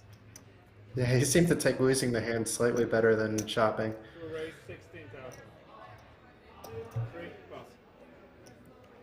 Dark Angel's saying she's never seen rounders. I think we may have to have a rounder session when I see you, Dark Angel. We maybe have to figure out a couple hours to get that one down. I mean, that's a must-see for any poker player, any poker fan, I have to say. I mean, obviously there's some scenes in there that aren't quite accurate to poker, but in general, it's just an amazing movie. Yeah, must watch. Obviously, I'm going to be biased. 8 go. 9 pass. 1 go. Sorry. Battle of the big stacks here. 100 bigs effective. Under the gun, button, big blind. Very interesting. Oh, okay. Thought for a moment, flopped it straight, but I'm seeing things. 1 check. 2 bet, 30,000. See, best the fours. Yes, but he was the under the gun raiser. He has the range advantage there with that kind of flop. Sam bio na main eventu. Only we know he has four. Vegas. Sam išao. Bilo mi krivo, malo je falilo da sam došao do pada. Yeah, great play. Yeah, we're getting another compliment from the chat. Thank you, LPC98. Yeah, thanks, mate. Easy to listen voices. Very much appreciated. And you guys know a lot of poker. Well, I would say Sven knows a lot of poker. I'm just good at pretending. No, I also know my share of poker. I've done probably reported more than 100 tournaments, played in a lot of tournaments. Oh, okay, sorry. Play a lot of mixed cash games, so I know a lot of different variety there, and I've commentated many different events as well over the years. But it's been a pleasure. Actually, this is the first time Sven and I have met, and it's on the stream, even though we know of each other. So it's been an absolute pleasure getting to know Sven's amazing poker intuition. Yeah, appreciate it. Seems And like likewise. Oh, here we go. Sergey getting his stack in. Really was running out of time, so can't blame him. 6 pass, 8 pass. And we saw that there was a 9 folded. And that 7 doesn't help him for the straight as well. Let's see. Stranger things have happened than 9-8 beating queens. But Nedelko with the ace-jack also getting into the mix.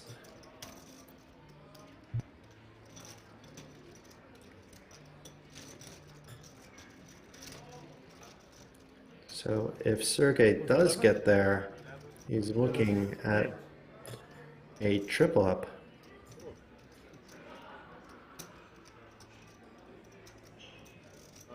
Hand here, open 16. Heads up. 3 players, 1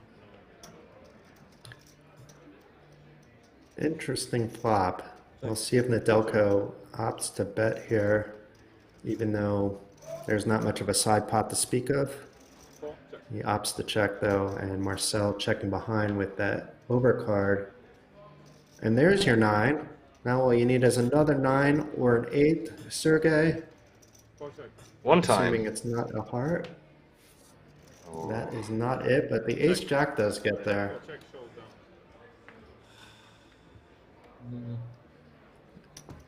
And good game, Sergey. I don't blame your frustration. The frustration isn't about this hand. For those of you just tuning in, he did have a huge cooler for about 100 big blind pot where his kings were no good against Nedelko's aces.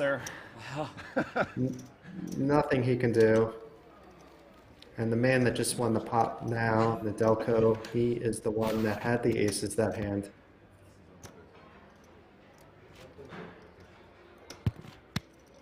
Where one player is frustrated, another player is all smiles. Nedelko at over 100 big blinds, I believe now.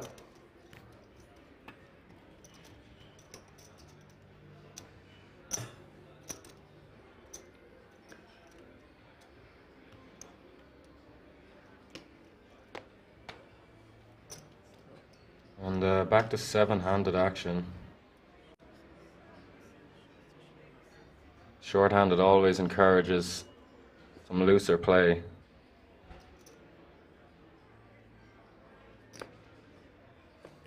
And the field is under 100 players now, just 99 remaining, 28 players away from the money with 71 players getting paid. Nearly double the buy-in. For some players that's going to be even more because they qualified in for satellites. For other players it's not going to cover quite what they put into this tournament with re-entries allowed. Some might be in for 2, 3, 4 bullets.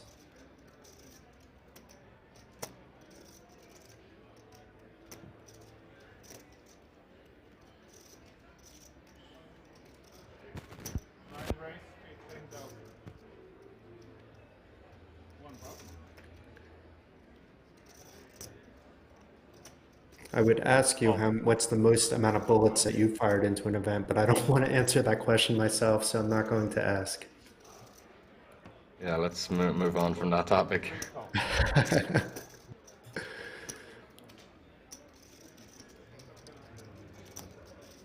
So a couple of players with the king jack.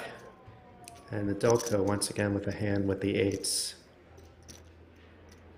With both players blocking each other. And very interesting flop. Nedelko flopping bottom set, but Zoran and Alexei both with a open-ended straight draw. Alexei with the better club kicker if we see another club come on the turn for that flush draw. It's only a backdoor though, so that's not too important at the moment, but we should see players stay in this hand, if not jack up the action. And Nedelko shouldn't be feeling too confident about where he stands right now. With 2 cards to come, should feel he's ahead at the present moment. He's only losing to hands like Ace-Jack, 7-6, maybe a sneaky Jack-7 from the big blind.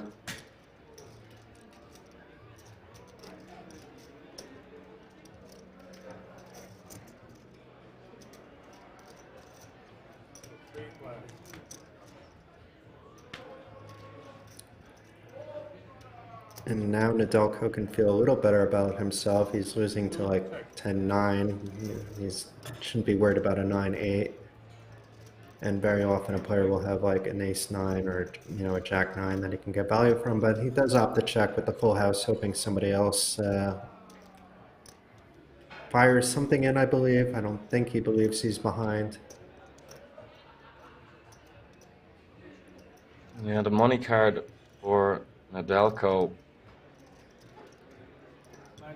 If these players hit a straight, could see some serious action. Ooh. But a scary card for Nedelko, that's for sure. Killer. So check, three, check.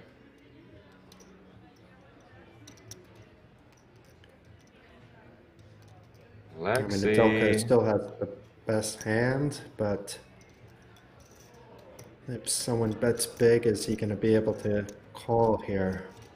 It no longer looks as pretty as it did before.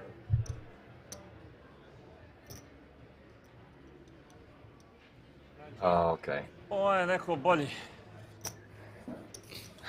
I would have loved to see what he would do. Yeah, I'm not saying I'm finding the bet in position there as Alexei, but if he did, I wonder what the 8s does, because multi-way there with 3 players putting in money on the flop, very credibly can rep a 10 on that river, which does beat his 8s full.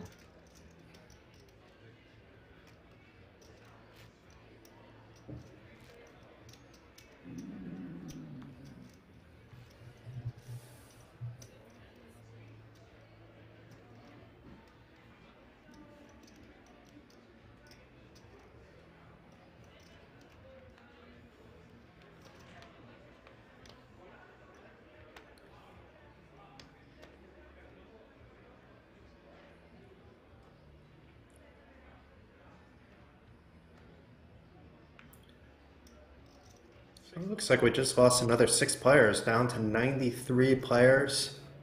So 22 players away from the money. Eight raise, 13,000.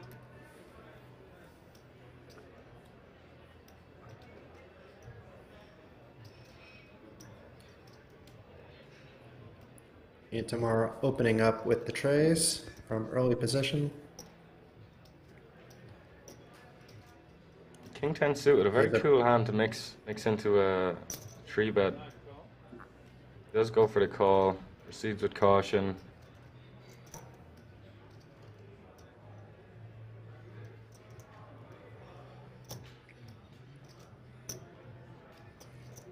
Besnik looks like he's itching to get back into the action again, but this is not the time to do so with the 10-7.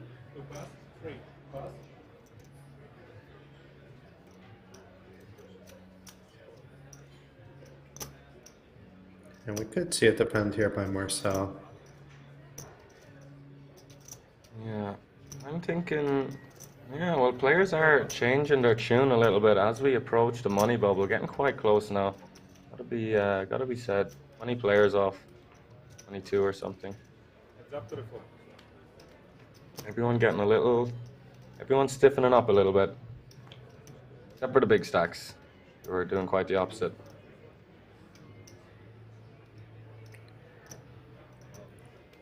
Is Itamar going to rep that he has improved his hand? He opts to check.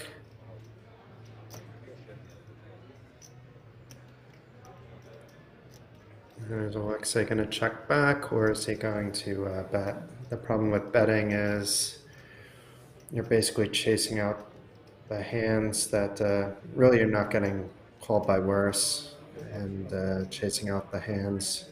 But that might bet the turn when they blanket, but I think at this stage I like a bet after it's checked over to you.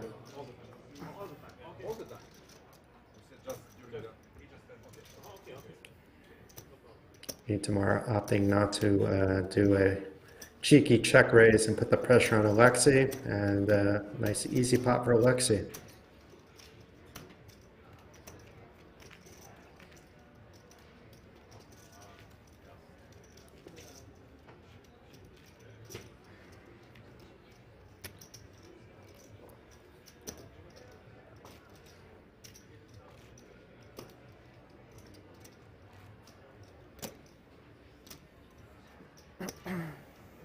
Yeah, 160,000 euros for the winner in this one. Just to remind everyone, plus that 10,000 euro main event day 1A ticket. Everyone, I'm sure, thinking about that top prize right now in the back of their mind.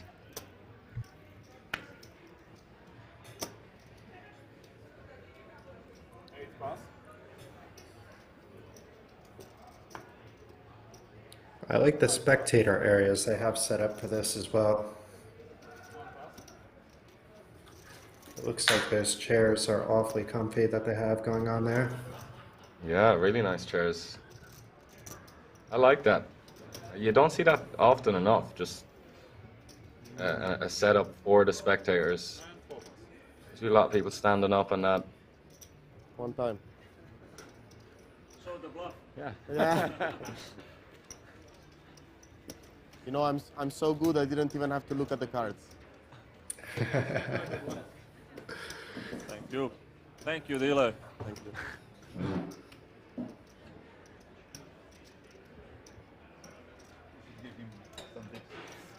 Yeah, no kidding. Not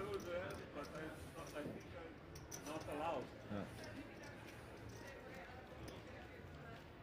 You flopped full, right? Sorry? Did you flop the full house with your 8s, or? Yeah, full house with 8, but 2 9s, 2 10s. I had a 10. But anything I ever get there to the river.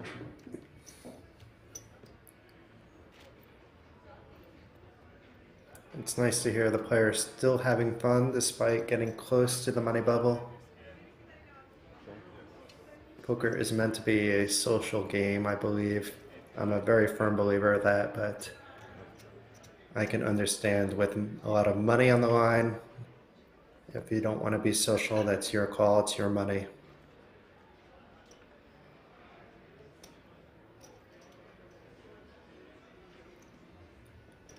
Original Muffin asking if Sergey busted. Yes, he ran his kings into aces, was down very short, and then dusted off the rest a few hands later.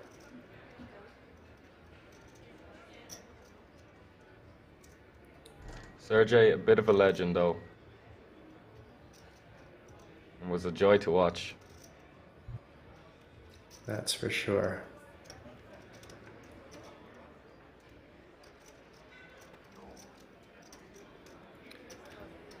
So Besnik, as we mentioned before, it seemed like he was itching to play a hand. Decided to open his 9-5 suited Nedelko, opting to just flat with his ace-queen. Ooh, we have Jason Wheeler at the table. Hey, first One time of we're my seeing favorite that poker States flag. players. I'm not sure where Jason is living nowadays, but he was living in Prague before the pandemic. He may be living somewhere else at the moment.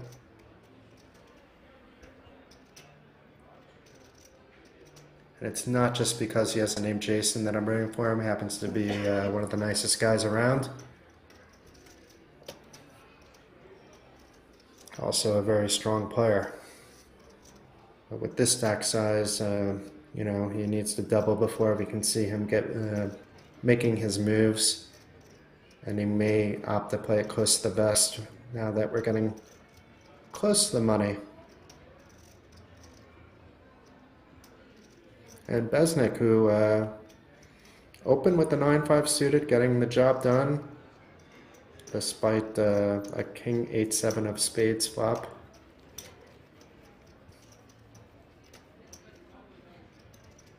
A good read on him the hand before that. He was itching to get in the mix.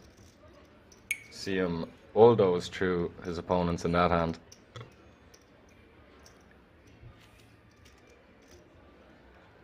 And we have two people asking to get Martin Cabral on the TV table. I believe he's still in. I don't really have insight into the side tables, so maybe that's possible down the road. Yeah, I gotta say, we got Jason here. I gotta say Yeah, on that's break, fine. I was watching a Martin interview. It made me laugh quite hard. Talking about he's playing some ABC, mixing some Jack Tree. Just as such a charismatic dude, he's hilarious. Also a two-time bracelet winner as well, so not only charismatic, but has the skills. But when he is upset about something, everybody knows. So it goes both ways, but that's what you get with a polarizing personality, which is why it's entertaining for so many people to watch him. Could definitely see myself clash with him. Gotta be honest.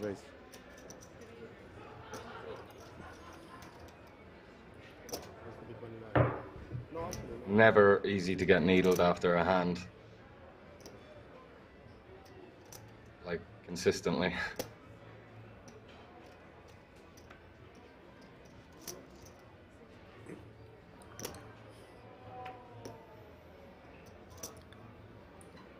Jason, put your cards in the box, buddy.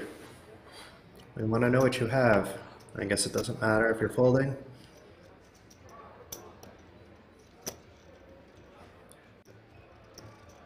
That's always the tricky part if you're joining the feature table midway through. You're not getting the same instructions as everybody else, but Jason has played on his share of TV tables, so I think that was just a one-off this hand.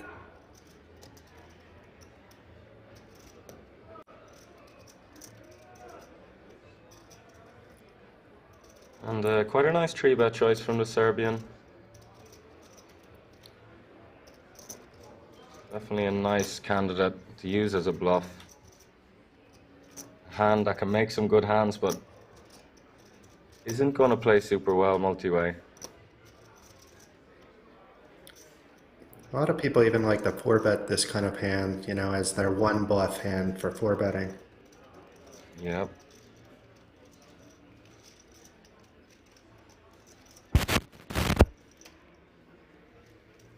Yeah, Donna's asking if we're talking about Martin Cabral before. Yes, indeed. I know how you feel about him, Donna, because we've discussed him before. So we'll leave that one be, but that's who we were talking about. Sorry, Sven, you were about to say something as well. Oh, no, it's all good.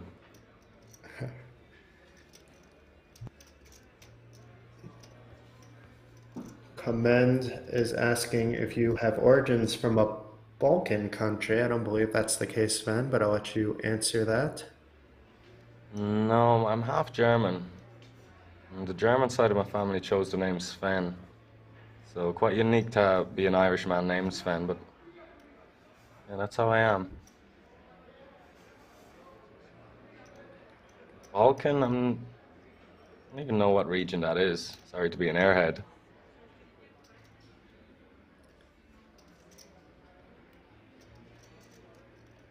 Swedish name, I believe. As we pick up the action, trees opened up. But not Balkan. Najelko with an envious stack. Well over 100 big blinds, cruising. In a position to really apply pressure to the rest of the table until we're in the money.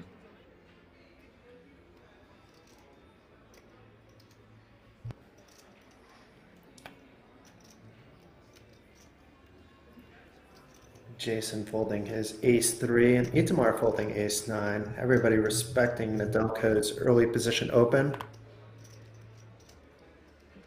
You're never disappointed if your trays get through without having to see a flop, even for a cheapie. And at this point, a lot of the players just will be reluctant to even get in the mix, get tangled up in a pot. They don't want to jeopardize that €3,000 min cash.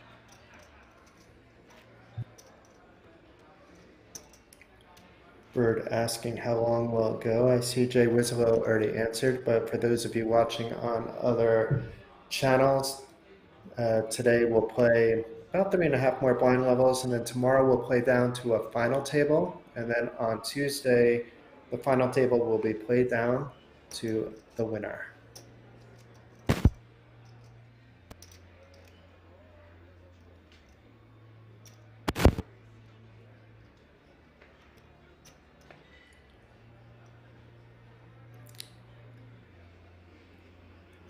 And Dark Angel commenting on about how many tournaments Kings has. Yes, every week there's something different at Kings. Obviously, there's some of these longer series like the WSOP Circuit, and later in the year, the WSOP Europe Festival as well. But even when that's not going on, there's always these tournaments with big guarantees, along with side events every single week. You could pretty much go to Kings any week you want, and there'll be something juicy to play. And if not, there's really good cash games there as well.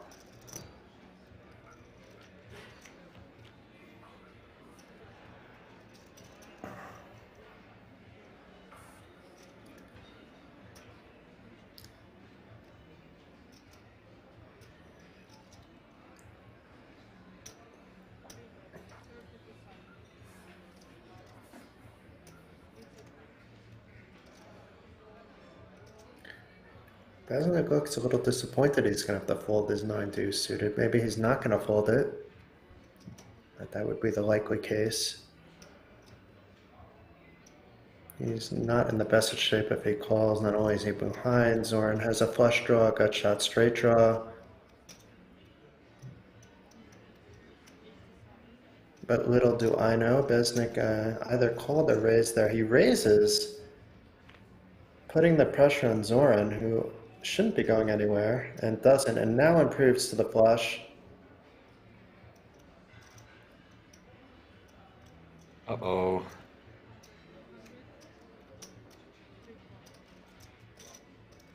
This call's in position, right? Okay. Looks like Besnick's going to rep the flush here. Hold on to your hats.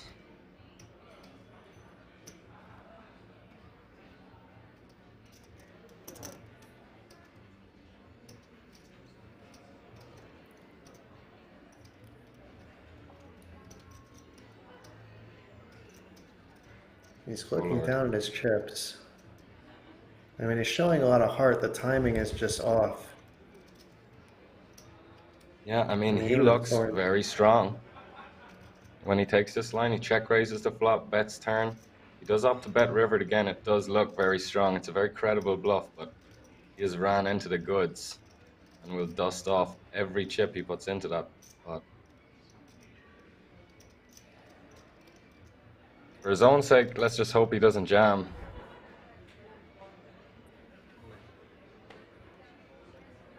Snap call.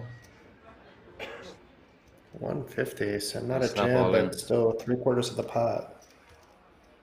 Yeah, and the queen 10 just jams. And we see a snap fold. And we're probably going to see some frustration now.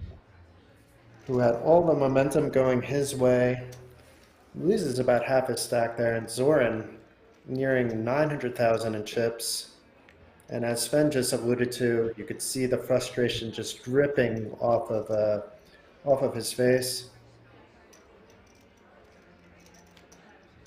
Just bad timing that would often work in pretty much any other situation other than your opponent actually having the goods there.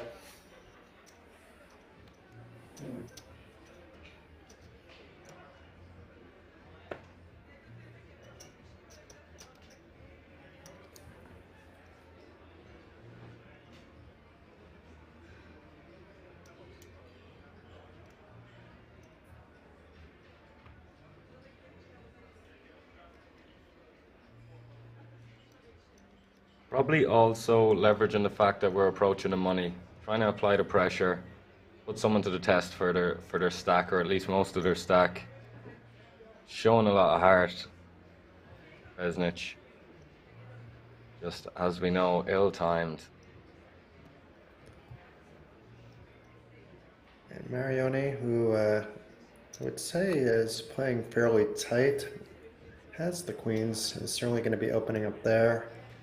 We haven't seen much out of Jason since he joined us, but his stack and his cards are dictating his actions. Yeah, as for Marioni, I think a little bit card dead. Even might have been showing hints of frustration at being so card dead at times. Gets his queens now and no action. Probably a little bit salty about that as well.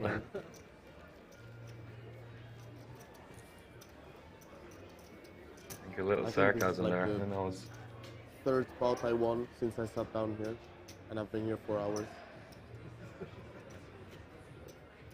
Not kidding. One was with you, the blind, and Yeah, before you came, it was a big pot. Yeah, that's really the only one.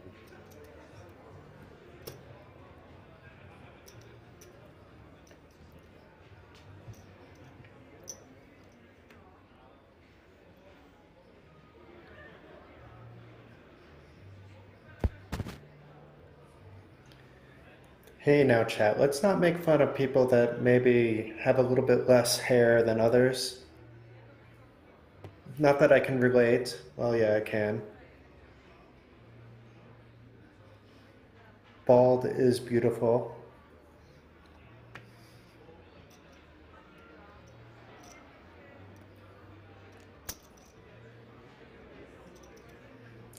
Jason's showing up with a hand here now. Does open for 14.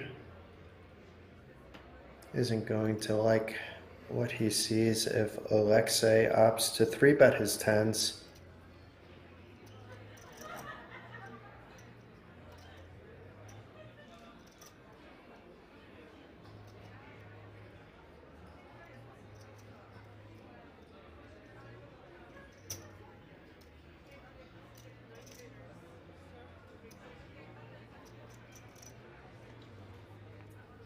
Alexei does 3-bet.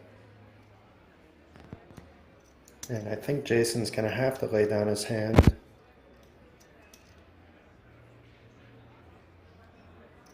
And then again, Jason reaching for chips. And he certainly is a very experienced professional poker player. Been at it for decades. Online and live crusher.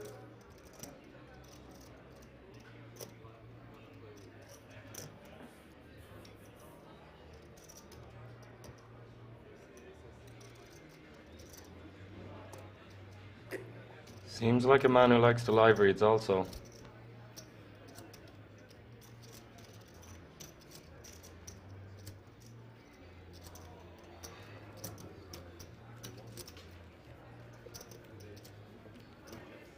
Not sure if the clock that we see there, the 4 minute and 30 seconds, was the rest of this blind level or for a side event. But we got to see some side table action. 2 all-ins and a call.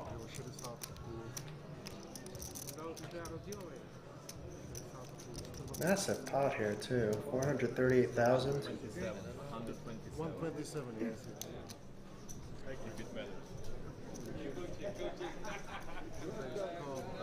This looks like fun no matter how this turns out.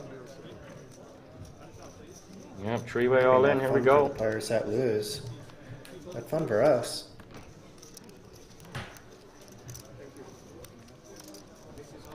Oh. So aces, queens, and king 10 all in the mix. And the aces hold up to take out 2 players.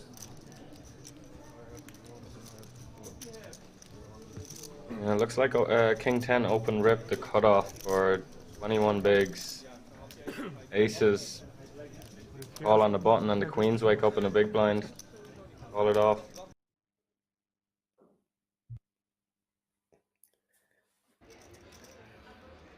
And back to the action at the feature table, but I do love that we're getting some side table hands when they're hands like that. And now we have aces here at the feature table. And all the aces are out there, not just the two in Zorn's hand, but Besnik and Nedeljko each having an ace as well.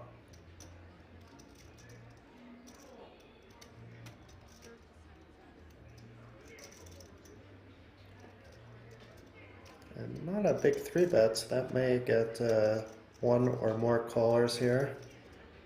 I don't think either Besnik or Nedeljko are going to 4-bet with their holdings.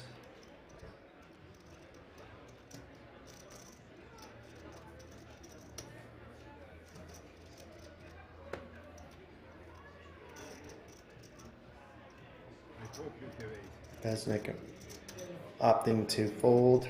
Nedeljko may decide otherwise though because of stack sizes and other factors. Oh my, flush draw for Nedeljko here. This pot could turn out to be bigger than we anticipated pre-flop. Yeah, action flop. Not flush draw in position for Nedeljko. We're on with the aces.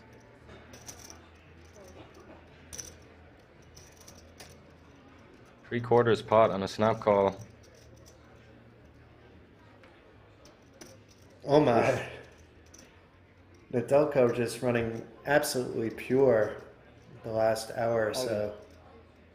Oh no. Oh, nice. Who set all in there? Was it Zoran? Nedeljko just jammed in position.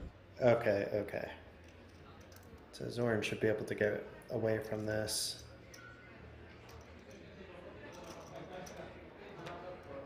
Maybe I mean, not. what's... I mean, what is he ahead of here? Yeah, what's like, what are the weak hands here? I mean, it's... Weird spot. Weird spot. And Zoran needling him too, saying just fold.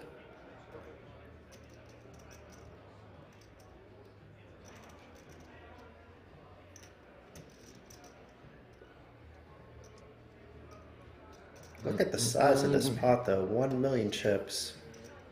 Obviously more Yeah, if absolutely Zoran massive. calls. He is drawing dead if he calls though. He's trying to figure out, would his opponent overplay a hand like jacks with a spade, queens with a spade? It's just not likely though, is it?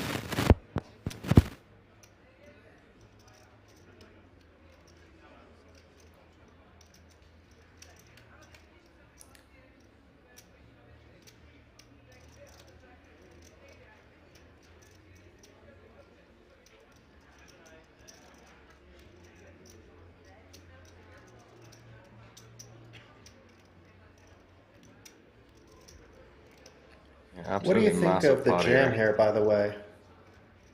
Because an argument could be made just to call and then hope that you get more action on the river. Yeah, I think when you have the nuts and when, generally speaking, when your opponent can have 0%, we wanna keep those hands in with 0%. And when we have the nuts here, we know that most of his range is going to be stone dead. So just in case he's bluffing, we probably want to opt for the call. However, could have identified that Zoran just has a huge hand here. But still, like we see, you let the huge hand even get away from it now when you jam in position. So, yeah. He could have his own reasons for it. Zoran is going to fold here. I mean, I think he will. But he's taking a lot more time than I thought he would. I mean, you should take your time, but now it's been a couple minutes already. And he's showing the aces. And the respect back. Nedeljko showing his nut flush. Nice hand either way, up to 1 million in chips. And blinds will be going up shortly to 4,000, 8,000, but for now at 3,000, 6,000, that's a monster stack. Even at 4.8, it's absolutely huge. There's a very good chance he is the chip leader at the moment, but we cannot verify that for you. He's certainly the chip leader at this table. It's been all Nedelko since the break, though.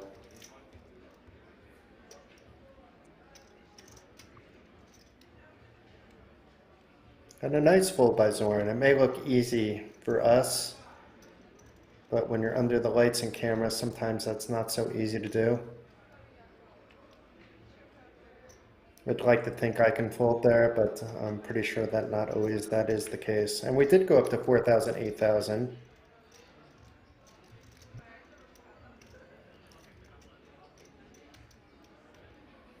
So whereas Jason had 16.5 big blinds before, that is now down to about 12.5 big blinds. So it affects the shorter stacks quite a lot.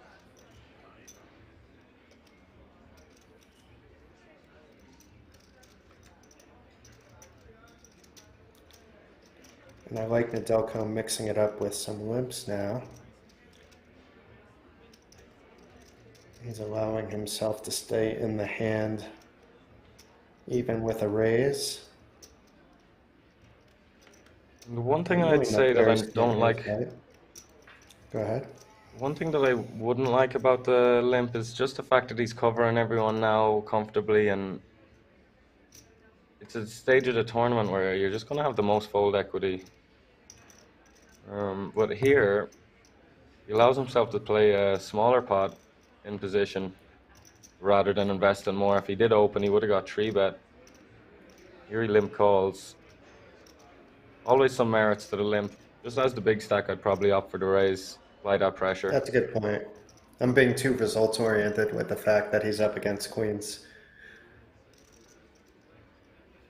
And this is not the best flop for Marcel, but he does continue. He did have that Broadway draw, but that's about it. The ace and the king on that flop, though, should scare him if he did get a call there.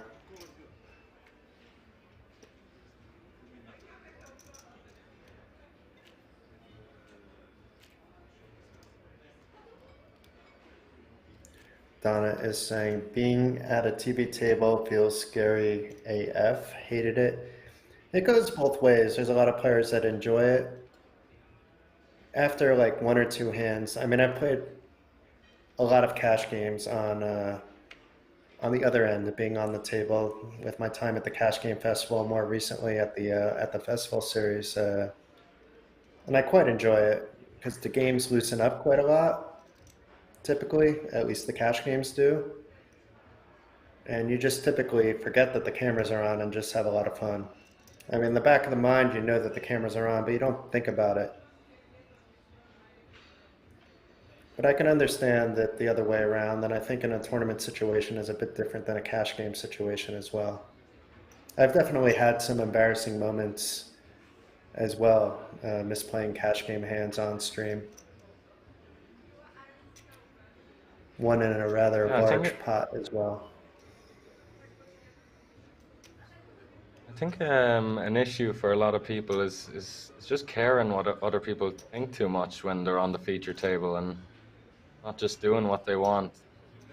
So I'd highly recommend to just not care what anyone's going to think about what you're doing when you're on the feature table. Just do your thing. Were you afraid of the full house out? Sad. It really depends on who you know is watching. If it's just friends that are poker players, yeah, do your thing. But when it's like family, you know, like if it's like, I haven't had this situation where mom and dad are watching me like play at the TV table. You know, you don't want to completely like make a fool of yourself, but you know what I mean. It's, I agree with you that you should just try your best to continue playing your game and do your best to focus out the fact that you are on the TV table no matter who's watching.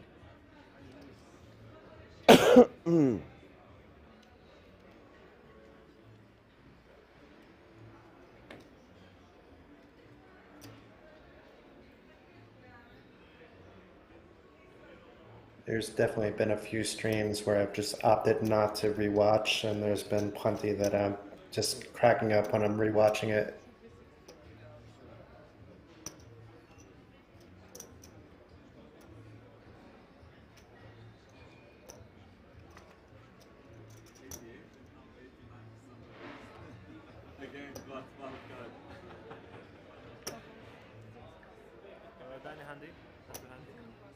So 89 players remaining, 18 players away from the money. We keep seeing that juicy jackpot in the background. It would be kind of fun if somebody won that 14 grand in the background there. I didn't notice it. It shows that you're... I know. Besnik flopping a wheel draw and a flush draw.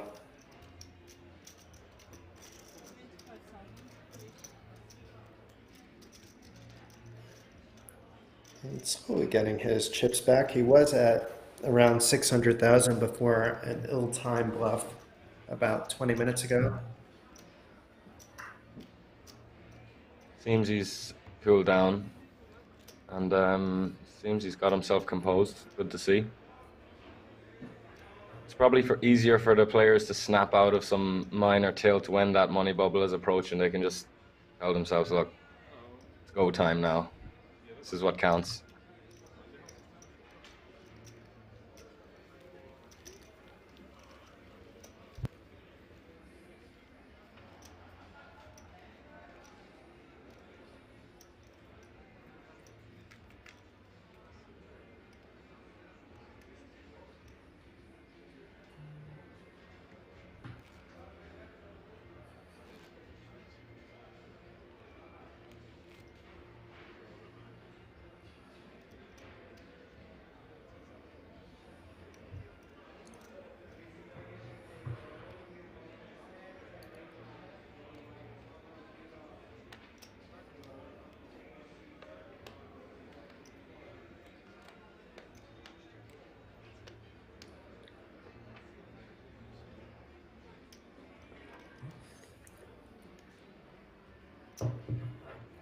Besnik opening up back-to-back hands, this time with ace-10 from under the gun.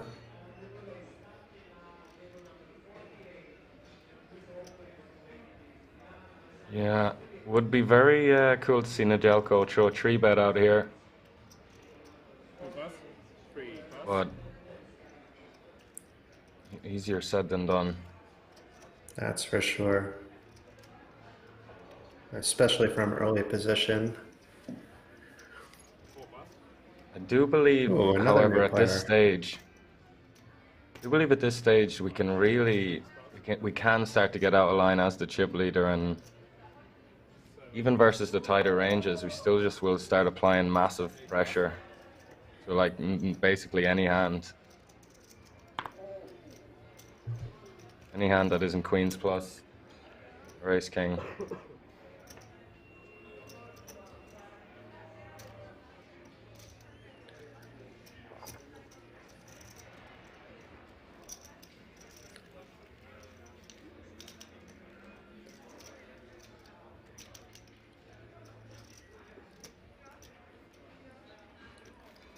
I'm not sure how Jay Winslow did it, but there's a banana in the chat, which I'm going to have to figure out at some point.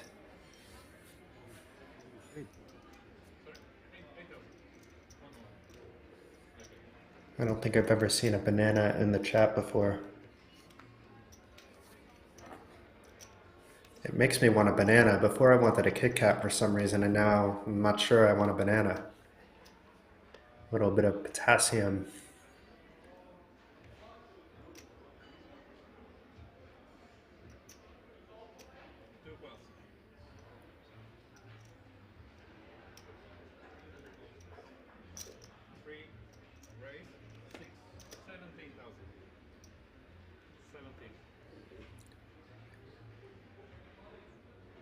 Now it's Zoran opening up with the 10-9 suited. It's easier for him to open up now that the chip leader opted to fold from under the gun. And we don't know anything about Montana quite yet. He has a stack though. The table chip leader is not in the pot. Maybe he's played with these players before, earlier in the tournament or in another event.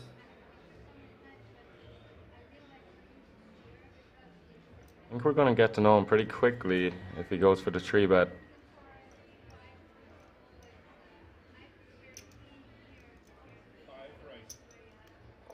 Looks like he does. This is nice. 6 pass, 7 pass, 8 pass, 9 pass, 1 pass.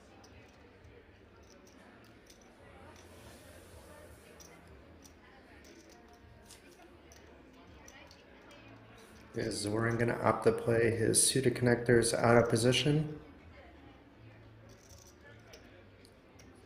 I know what I would like to see, which is a 4-bet, but that's very difficult to do. Yeah, just going to let it go. Give the new player some respect. Very nice execution there. And like you said, once the chip leader on the table folded, then the next biggest stack opened. The spot where he's going to be opening quite wide as he covers everyone behind. So yeah, nice spot for hijack to 3-bet a little light and attack that loose range.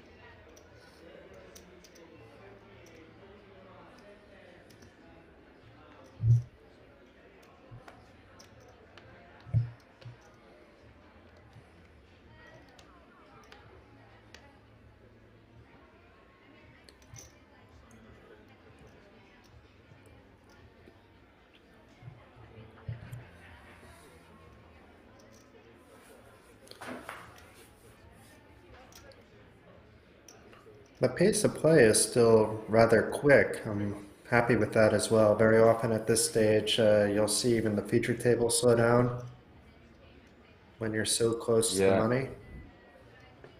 Maybe we'll still see that as we get closer and closer. I think it's the outer tables that actually are slower. People are a little bit less inclined to just tank with really weak hands when they're on the camera, you know. It looks a bit silly when they're sitting there with like 7-5 offsuit.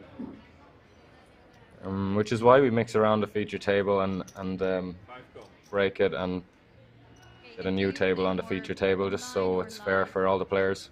I play mostly live. Those 16 to 20 till the game I was playing live all the time. At the same time, when like the same player is the one, you know, taking more than a minute to act for every pre-flop decision at this point, you kind of get an idea that they really don't have anything to think about regardless.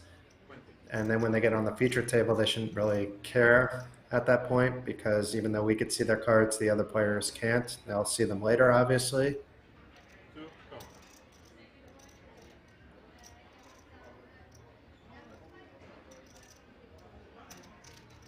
As I mentioned much earlier in the stream, one of the commentators for King's Resorts, Mr. David Lappin, was making a joke, or maybe not.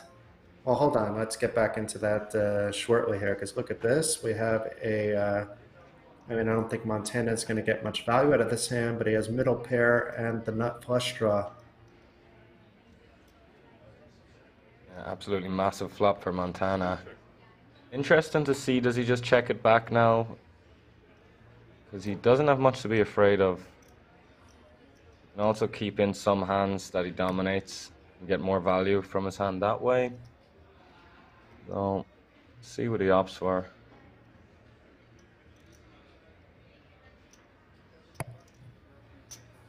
Five bet. 37. Goes half pot. And I don't think he could be too disappointed if he takes it down here, because even though he has quite a lot, when he's getting called or raised, he's usually facing something that he's going to be flipping with at that point. And any pot is a good pot at this point. And a good reason to bet is a lot of worse draws will probably continue there. Some worse spades he's going to get some value from, just absolutely crushing them. As a lot of the worst flush draws will continue with like 0% effectively. That's a good point. Yeah, I understand the bet.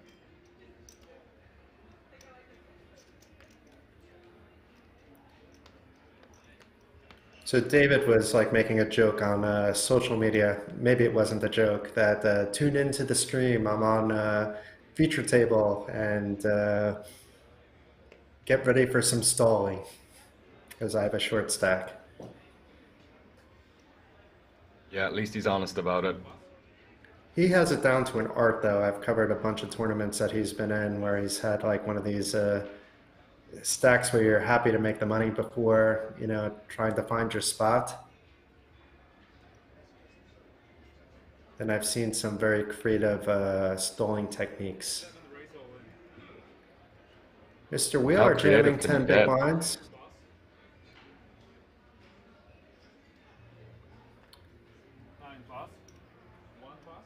I think he'll be happy with all folds, even if he's dominating the hand.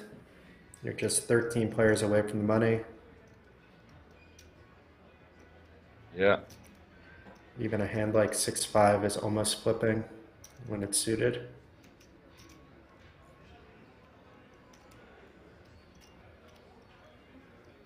I don't think you can really call that wide to a 10 big blind shove from the small blind.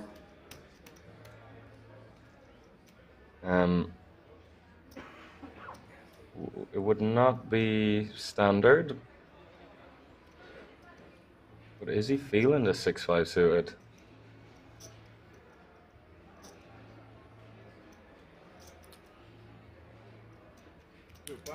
Feeling it, but not feeling it. And Zoran with the quick fold with the Jack-6.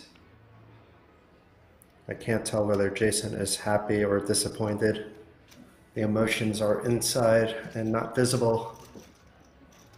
Yeah, good which poker is a face sign on of it. Yes. It's a sign of a seasoned pro.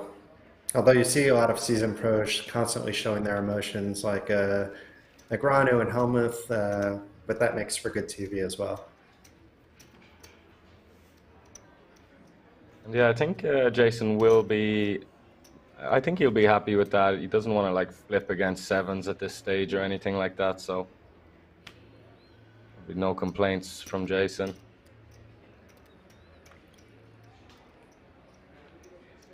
Jerison Ho, it'll be 71 players that get paid at least a min cash of 3,154 euros. At the last count, we had 84 players remaining, so we still have a little bit of time before we're hand for hand. Now 83 players left. I would consider this the bubble. We're not on the direct bubble, but I would consider this the bubble. Very close. It's definitely changing people's decisions drastically. Jason likely to jam again. Indeed he does. And with back-to-back jams, people tend to overthink it sometimes, that maybe Jason is just trying to steal some blinds to get through the bubble time. But that is not the case. He's had two very strong hands. This one even stronger than the last. And nobody is showing up with a hand they can do anything about.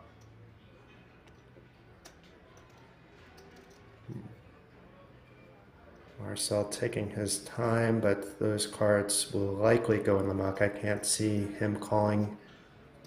Maybe a different player would find a call, but he's been playing very solid poker. Yeah, just some of that stalling we've been alluding to, I think. If that was an outer table, he could have taken a minute if he wanted to, you know. No one would have known he had 8-7 off. This is the issue. Yeah, can't fault a little bit of stalling. If these guys are snap folding on the feature table, it's going to be at a slight disadvantage. We'll be playing more hands than the other tables that are playing slower, and therefore more likely to bust and bubble. I like that more and more tournaments are actually using a time clock on the table as well. And then you have your Yes. time bank tickets you can use as you want. I know some casinos, even with the time clock, will look out for people that are using all 30 seconds of their time clock for every pre-flop decision. I know there's adaptations of the time clock where you have less time pre-flop than an unopened pot than you do post-flop. But I like the idea in general, however it's implemented. And I like online the fact that you have this extra time bank that you can save. You can use it for the bubble if you so choose, or you can wait till later when you may have a decision to make, that you can use it strategically. It adds another level of strategy to me. Whereas without a time clock, it's very arbitrary. Yeah, the shot clock is a great introduction to the tournament scene, and no complaints anywhere, because even the slower guys on the live tables, they're able to play quite fast. They're only playing slow because they can.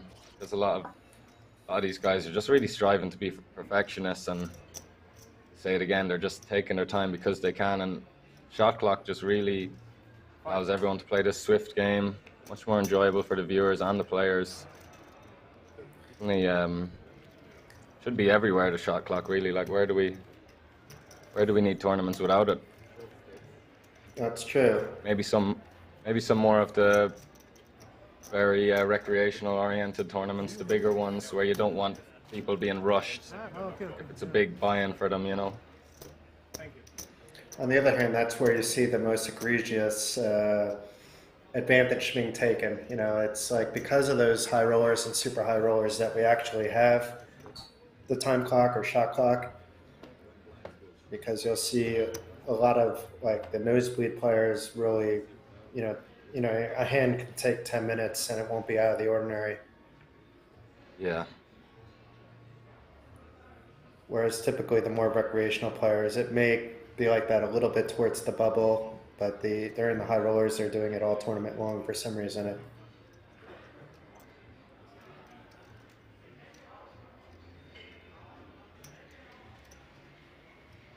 Yeah, the thing is, a lot of these nosebleed players, you see Jason,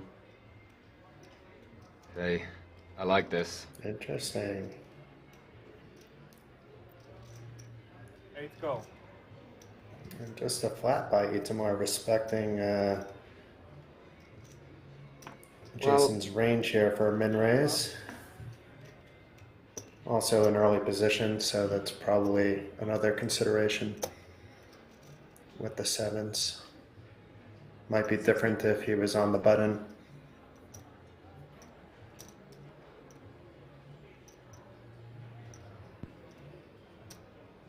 We're 8-handed now, I believe.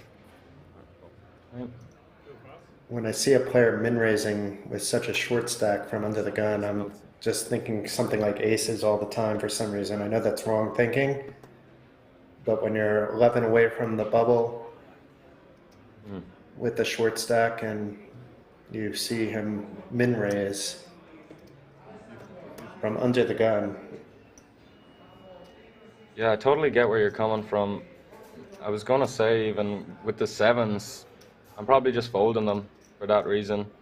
I would have thought Jason would have been given a little bit more respect here. I think under the gun, 8-handed on the bubble, like you say, when this guy min raises, looks strong to me. Montana with the sevens. Sevens are dead now. Although Jason would still need a queen or a 10 or some other combination, whether it be spades or a straight. But it certainly picks up his equity a bit, with neither player being able to hit a set.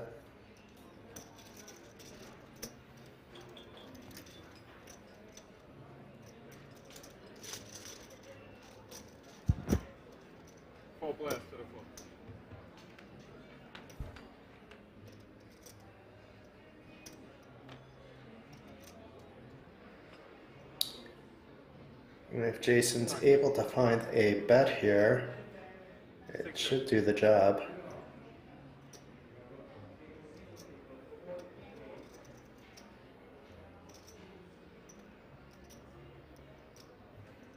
Seven bet. 21,000. And indeed does.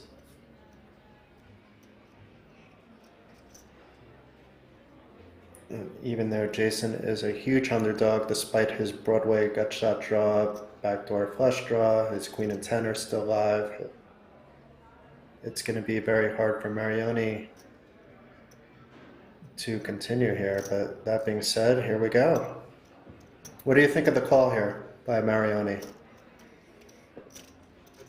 Yeah, very sticky call here, in my opinion. 6 check. All in. 7 bet all in. Yeah, I love this play by Jason. Even if he gets a call, he has a double gutter now. Queen and 10. Turns the Maybe equity. He thinks he's live. We're playing poker, boys. And he's gonna have so many. Oh, did he show it? I don't think he showed, but I love this comment. Now we're playing poker, boys. You upset? No, me? Oh, no. Maybe. He's gonna have so many hands that he's gonna play like that. Big, All the big value hand, hands. Opening under the gun, the sets, the 2 pairs, the strong 1 pairs, the ace kings. But So I don't yeah, know we're what just he has. Is the high to problem. respect. High to respect when somebody's Lot of finding the throw. bluff in that spot multi-way. Shows that they're a very high caliber player. Because you know, the weaker player, we can be confident that they're just not really going to find bluffs there. Not easy. Sharks will though. 9 pass. 1 pass. Didn't exactly pay attention to the flop sizing that he continued with the 5-3. Maybe Jason went quite small on the flop, like 1/4. And then he was just I drawn think it to was his 5 outs. about 40%. I think I bet 21 into about 50, but I could be wrong as well.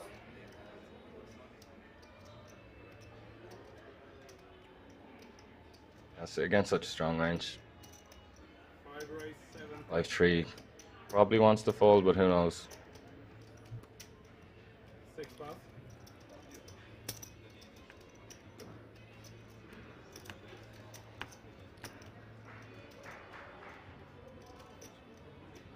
Okay, that scared me. I thought. I said that look. Jason having a good time now. I just making Yeah, jokes, some my friend. breathing room. Me too. Lighten table up, you know.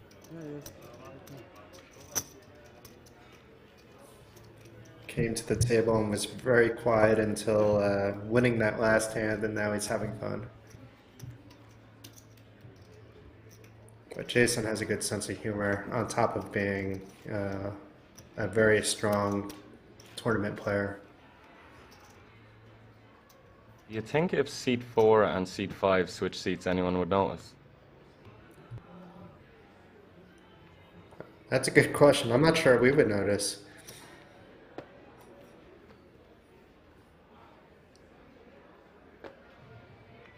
We would eventually notice, but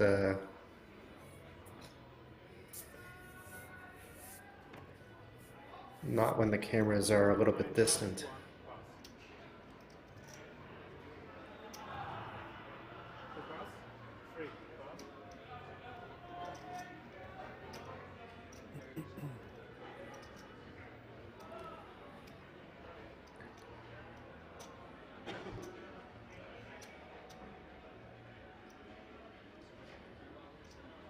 Marcel taking his time, which is more than fine. It does look like he will be opening for a little more than a min raise to 17. So far, so good. 6 pass. 7 pass. But maybe not anymore. Itamar will at least call, if not raise here.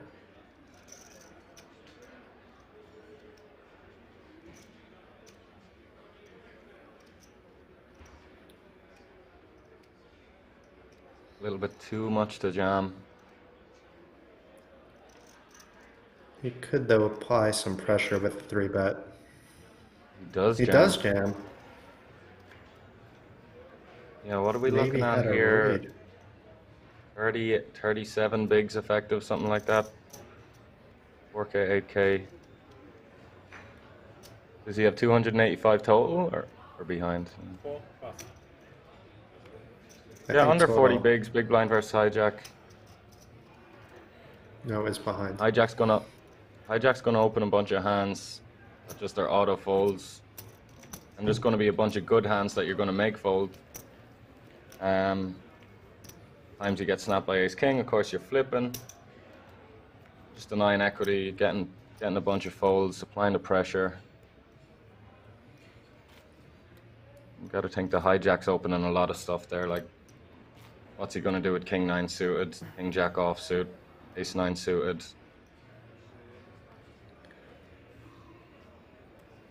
And if you run into aces or kings or queens, it's just bad luck. You're getting some of those other hands to fold. I'm not sure how much Marcel's folding, but he's probably folding 7s and 8s, being 11 away from the button. I'm not sure about 9s and higher. Maybe even 8s is a call.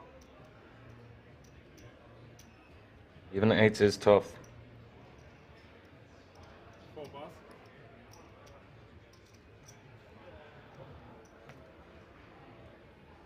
Then if we do know someone is opening a little wider than they should, not saying hijack was in that spot, but if we have a read like that, we can start to maybe not go too much wider than 6s, but just make 6s a really profitable and comfortable jam.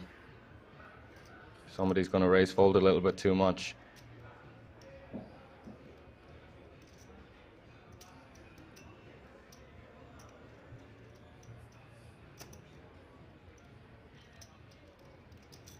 Raise 45.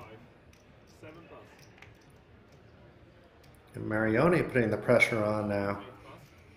Picking some good timing here. It's interesting that the smaller stack is picking on the bigger stack at this stage, but it looks super strong.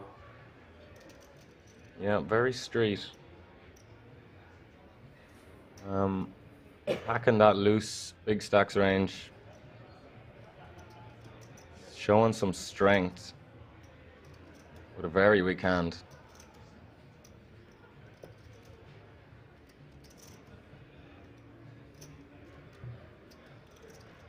I wonder Montana thinking of a 4-bet really turns the screws. This is the issue when you try and bully the bigger stack. You can just click it right back. 5 raise. Oof, that's Nice some good read poker there right by there. Montana. Yeah.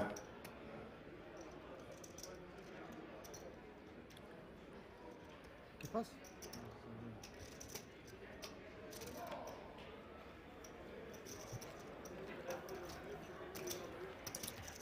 Yeah, 648 players entered the tournament, 82 left, 71 paid, 3,100 euros, and again 170k for the winner, including that 10k ticket. It's heating up in here. It's amazing to see that they're pretty much the top 12 are all getting tickets to the WSOP Europe main event. Wow, yeah, that really is some sick value. It'll be really interesting to see how that plays out, 13, 14 handed.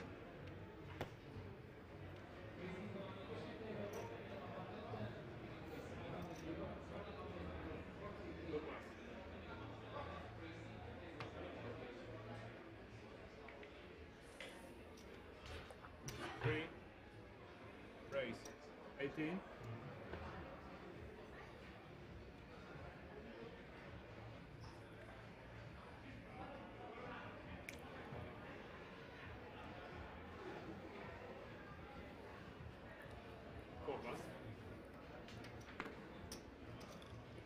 So far, so good with Soren's early position open. 6 plus. I don't think we're going to see Jason. 7 plus. Nope. 8 plus. I think maybe if we were already in the money, we might see Jason do something with that Jack 8 suited, but not in this spot. But Besnik shouldn't be going anywhere. It's a question of whether he is going to call or 3-bet. I think with Zorn being in early position, we will see a call.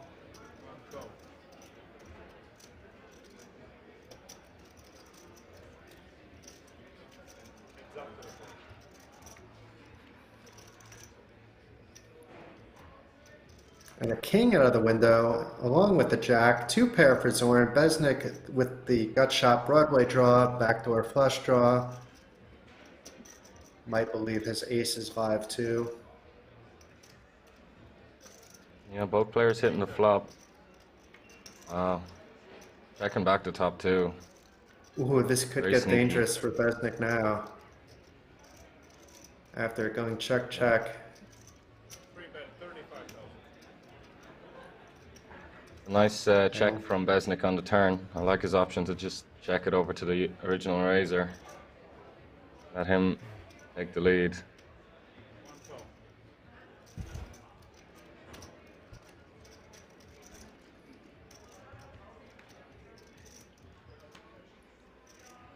And a full house for Zorn now. And this is tricky for Besnik if Zorn bets. If Zorn bets too big, I think Besnik can get away from it, but the pot isn't big enough for him to bet big. And I think Besnik is going to have to make the crying call here, hoping for the best. Yeah, it's hard to put your opponent on a king as well when he checks back the flop. Couldn't see him getting away from this one. Mainly based on the size.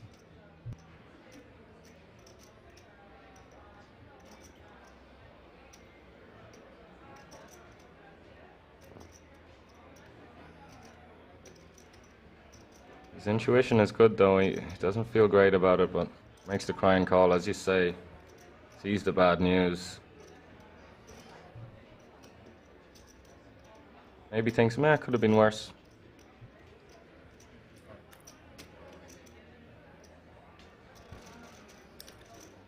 Still has an okay stack.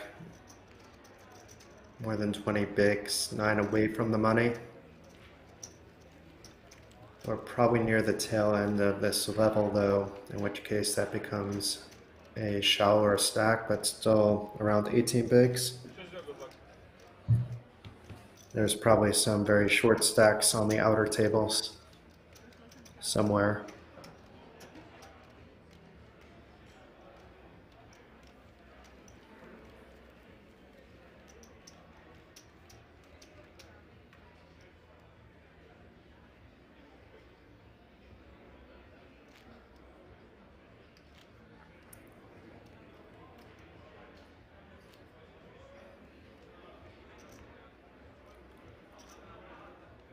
And Adelco is still near 1 million in chips.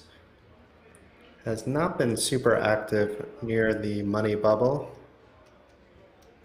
but has been preserving his stack. Whether he's overall chip leader or not, we do not know, but he's certainly one of the top stacks in the room at this point. I can't imagine too many other stacks over 1 million or near 1 million.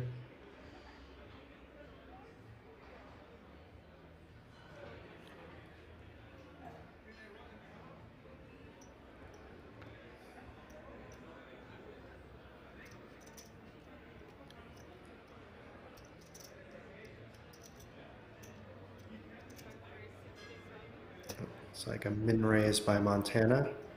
Indeed it is.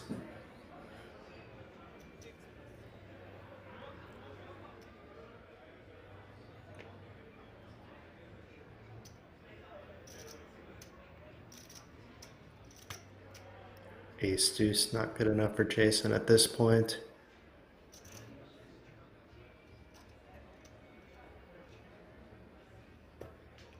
And Besnik looks like he's ready to play a hand again soon, but not this time.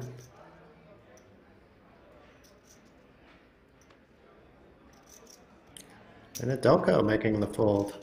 I think this goes back to what you were saying, Sven, about King 9 maybe not being the best out of position for defend because you're often dominated, but he could have 3-bet there as well.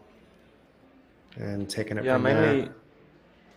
mainly multi-way is where you don't want to be getting in the mix with those hands, as just the likelihood of somebody dominating you just goes up dramatically. Yeah, I would have liked to seen a defend there when he covers.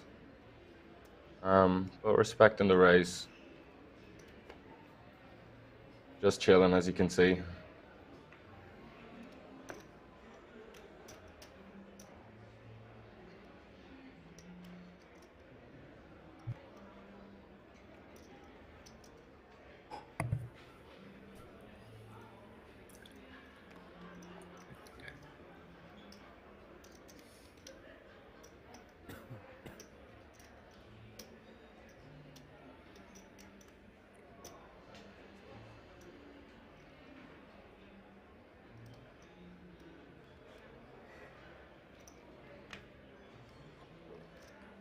Itamar has been a little bit quiet since losing a few of his chips, but does open his queen 10 from the hijack.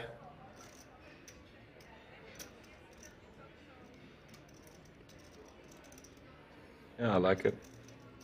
Especially since Nejelko is shown to be not really getting too out of line as the chip leader. Allows some of the other stacks to open up a little bit with that dynamic.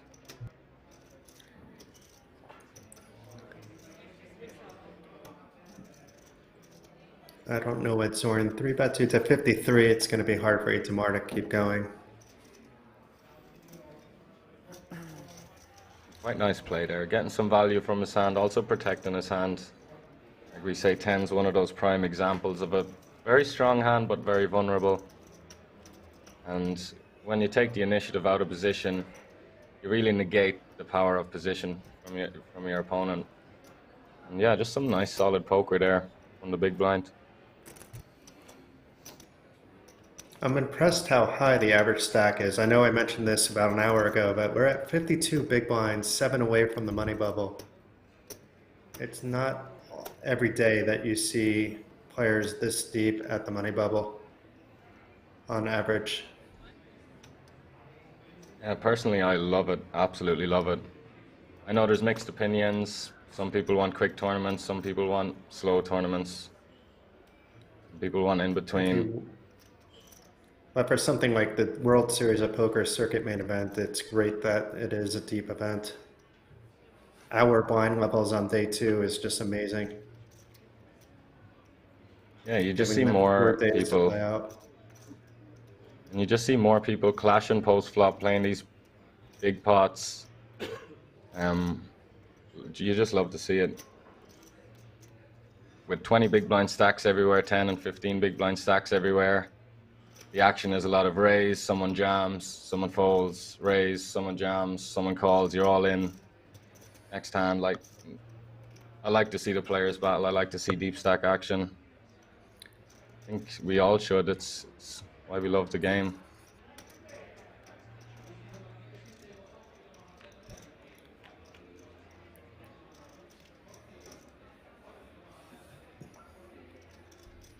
This will likely go check, bet, fold based on where we are at the tournament, but I stand corrected. I'm sorry, the other way around. I didn't realize Zorn was in the small blind. It went check, check, but now Zorn does hit top pair.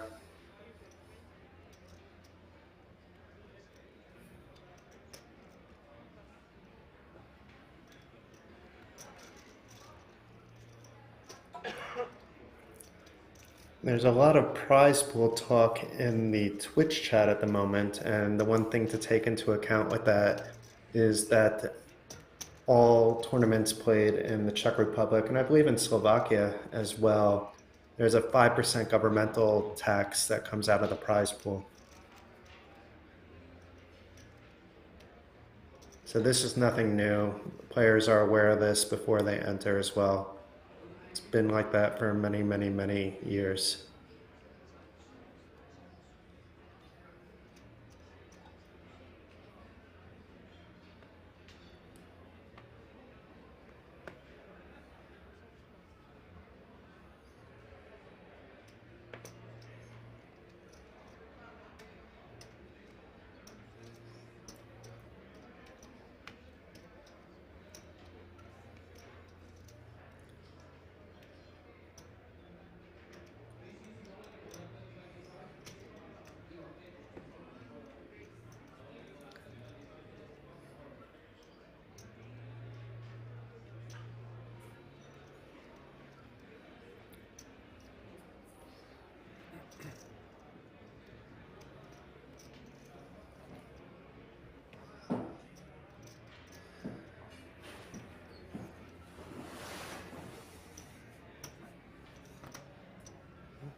Is Montana going to defend here or respect?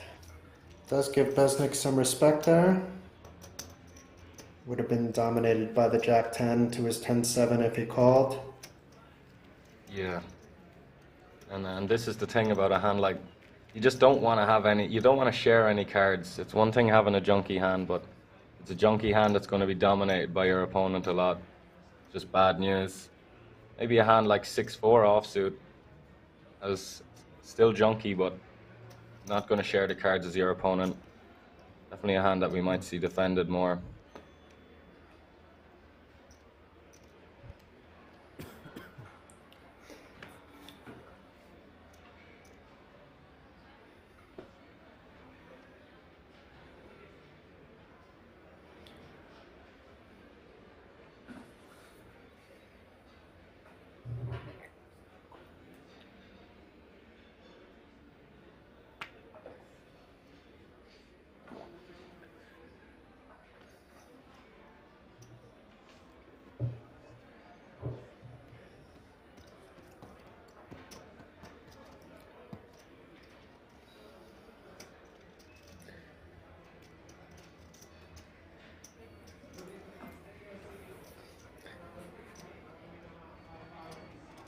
Adelko's played very well, but I'd like to see him opening a bit more at this stage. I guess he doesn't want to get stuck bleeding away chips, but it's a very good spot for him to keep adding to his stack instead of going a couple orbits without playing a hand. Yeah, just chosen for the passive route to victory. See how it works out for him. Speaking of being passive, A7 suited here on the button. I was going to say that I'd expect to see Montana 3-bet the small blind a lot versus button. And probably button identifying that as well. Letting go of the A7 suited. I mean, I'm even doubting myself if it was suited now, but I'm pretty sure it was suited. But yeah, pretty tight fold. But just not wanting But if we're to being get results involved. oriented, it was a good fold. But we can't be results oriented. Not the worst spot for ace 10. Yeah, it's confirmed in the chat that it was suited, the ace 7.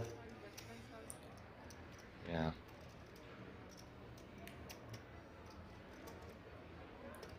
We talked about Dark limping Angel getting earlier. this.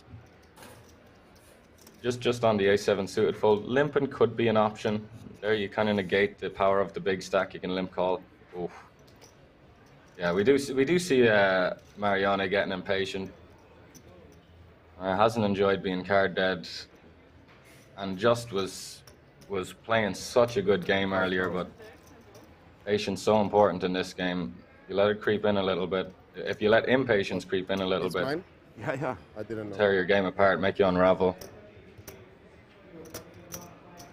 So yeah, getting very frustrated. Nearly chopping someone's head off with the card there.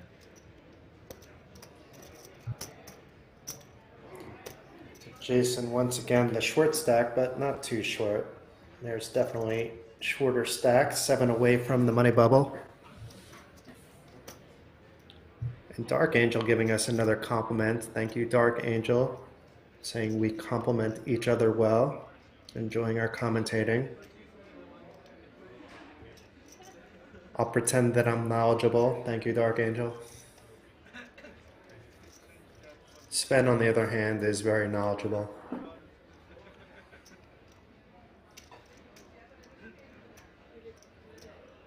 Great thing about this game, though, you can kind of play it how you want. In most spots, you just kind of do your thing, get creative. That's your best chance.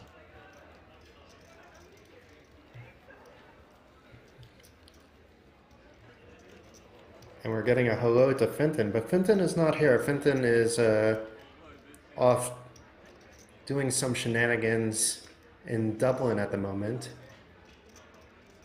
You will get the lovely Finton back in the near future, but not during this event.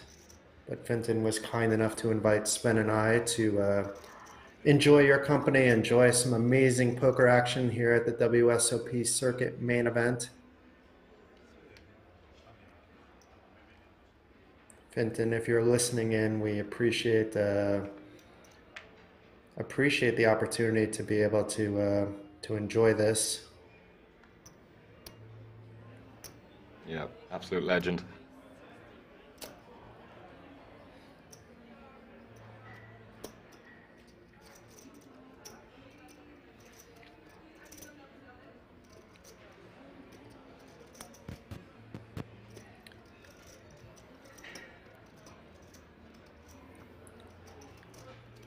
So Itamar now with the mystery hand min raising. I'm going to assume he has something with this min raise because he hasn't been that active lately, and it is under the gun. And it looks And like we did Marioni see- feels the same. And with the aggressive big stack on the button, also would signal a little bit of more strength to his range. Itamar's, that is.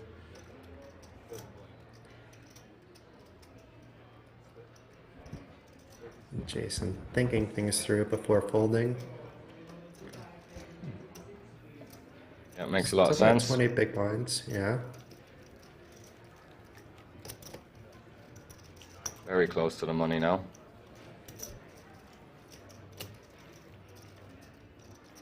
We've had a few comments that Jason looks like Moneymaker. I've never seen that before, but now that people are mentioning it, maybe I could see it a little bit. But I think because Jason is such a big name in himself, I'm just assuming that everybody's heard of Jason Wheeler, but it's maybe just a big name in certain regions, but he's an absolute baller. Has been in the spot many times before. Crushes online.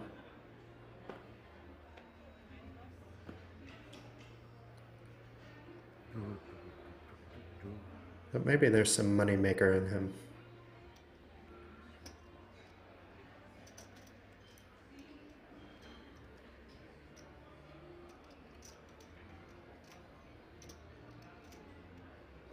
Certainly, Marcel and Montana have a similar look going with their grayish hoodies and red hats,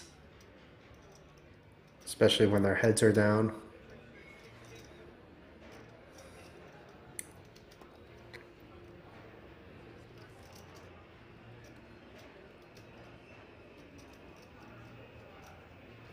It's like they're twins that just always play together.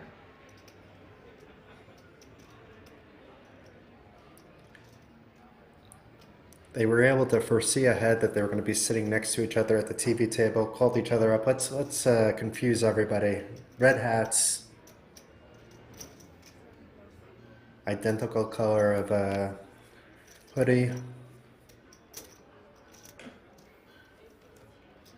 Montana just cruising. Probably enjoying the fact that Nedelko has chosen the more inline passive option. Passive strategy, I should say. It's better to go that way than to be getting too aggressive and calling off too wide and watching your stack dwindle away on the button, but it's usually a case where you can keep yourself in line if you're played back at. Yeah, I mean, you get to choose your spots. You have a big stack. You have a lot of time to just only choose really premium spots, and maybe that's what he's thinking.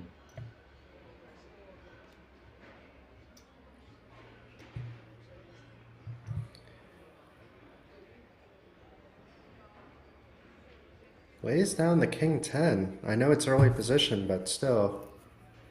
That was one of the tighter folds, I would say, as a chip leader. Yeah, I think he's already made his mind up with how he's going to approach this bubble.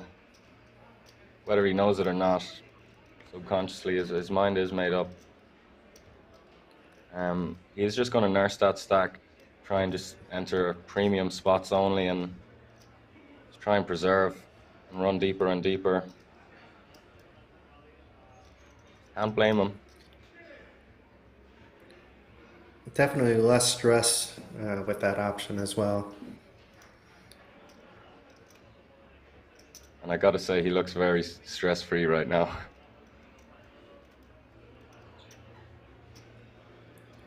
Having a great time. As we see Wheeler with the auto fold. Letting that clock tick down.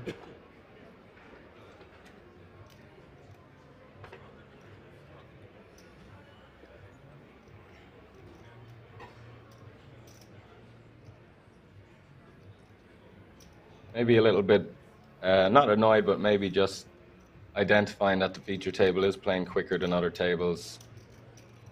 Taking a slight stand, maybe. Evening it out a little bit. See where he's coming from. Although, if you're at home, if you're never going to waste time like that, respect to you at home. I'm not saying I'm not going to waste a few seconds here and there near the bubble when I'm short. But yeah, kudos to everyone who just speeds up the game and doesn't really take that approach.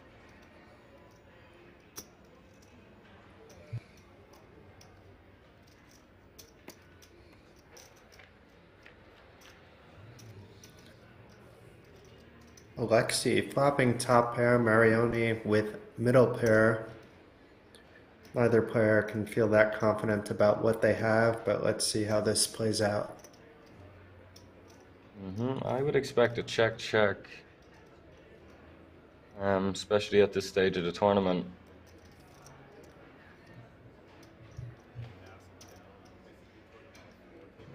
Marioni, a slight wild card though, a little unpredictable. Has made some very cool plays, has made some loose plays. But yeah, imagine this goes check-check quite often. You see him reaching for chips. Looks like a small bet, though. Yeah, not going to be liking the situation too much after his opponent calls.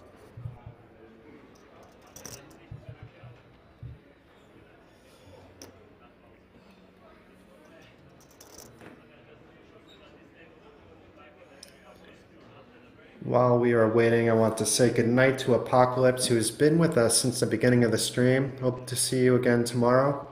Thank you for joining us. Good night, mate.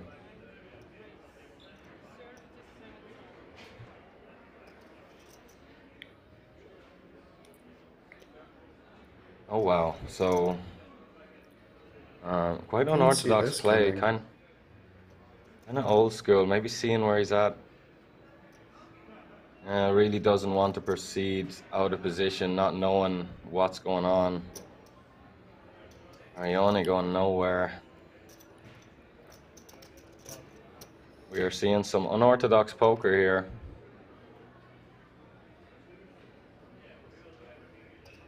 But working out really nicely, like getting some value here. But I imagine he's not feeling super confident about the situation at all. Obviously, neither player should be. Now do we see the check-check? I was expecting to see that like you were on the flop. Yeah. And He has Marioni other things in mind. could have been drawing dead with that, you know, facing that check raise. It just looks so strong to me. Yeah, just wanting his opponent on a bluff, some sort of semi-bluff or something like that. Yeah, that's all he beats. I think Alexi, really unsure, but I'm gonna fire another small bet. What has he gone for? Yeah, quarter pot.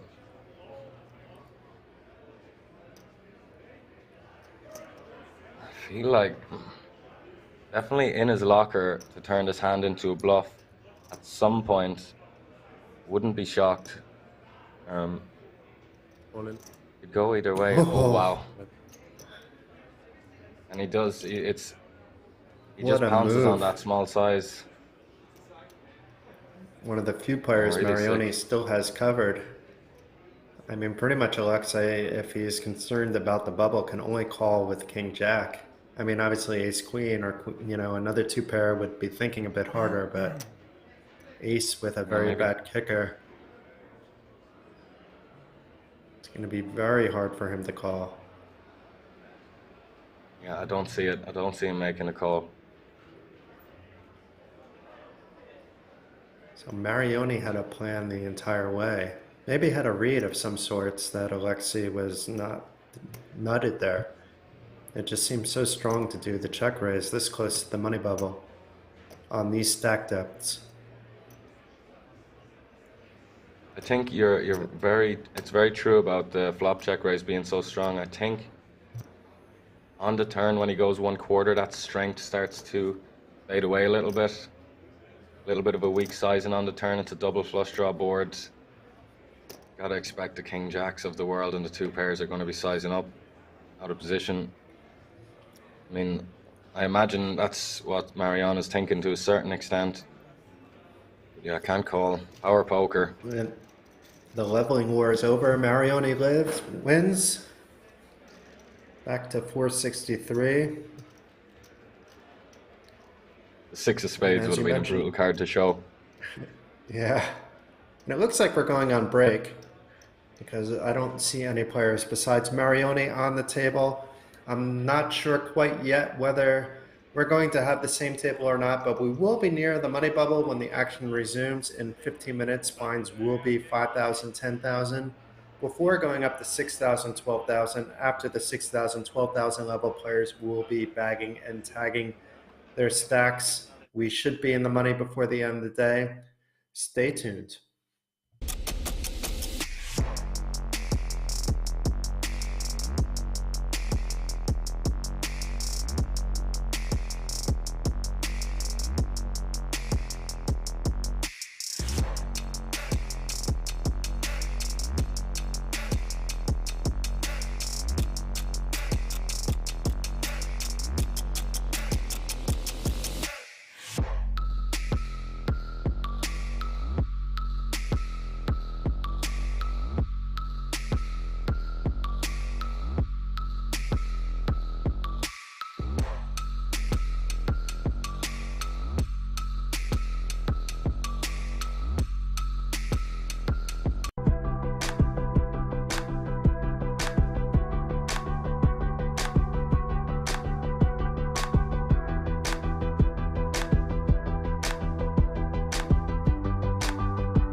Race.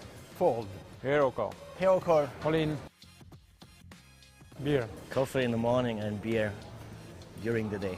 Coffee. Coffee. I don't drink beer. Coffee. Okay, jacks. Checks. Ace king. Jack jack. Jack jack. Cash game. Tournament. Cash game. Tournaments. Tournaments. Phil Hellmuth. Both of them. Bust Phil Hellmuth. Tony G. Bust them both in the same hand. WSOP title. WSOP. WSOP. WSOP. WSOP title.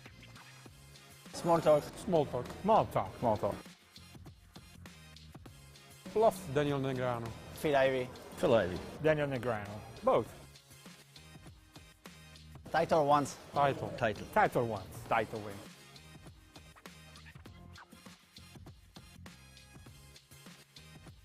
To know the board cards to come.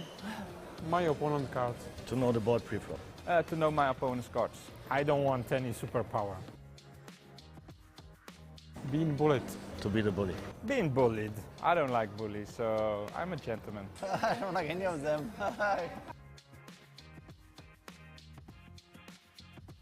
Ooh, that's a good one. Top manager. Top manager. Top manager. Top manager. Manager. Kings or kings? Kings. Kings or kings? Kings. Kings or kings? Red kings. I guess both. Kings.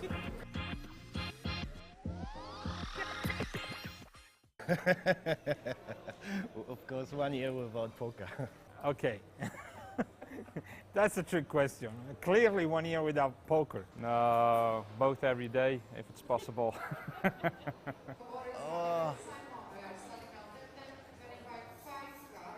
1 year without sex. Kings.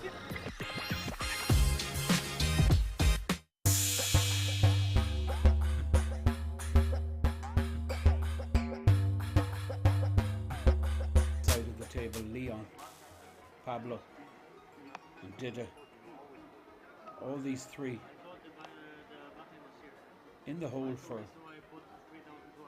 $500,000.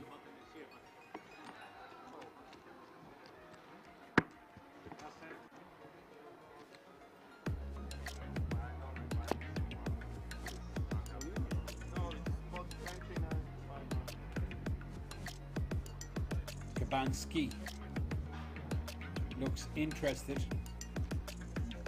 King Queen 10-8, 9,500 pot size bet. Kabanski calls in Leon with an incoming call. So we're going to go three-way.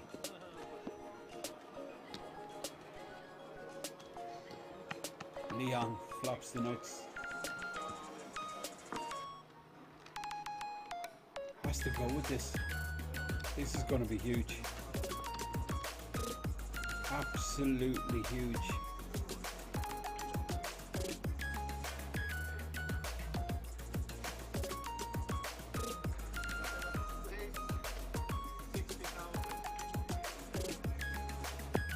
It's the last hand. Kabanski won't be putting Leon on King 4. But going nowhere, Kabanski puts in the additional 50,000. This is a monster pot. Already 222,000 in the pot going to the turn. Look at the stacks. Flops trips. Leon improves to a bigger house.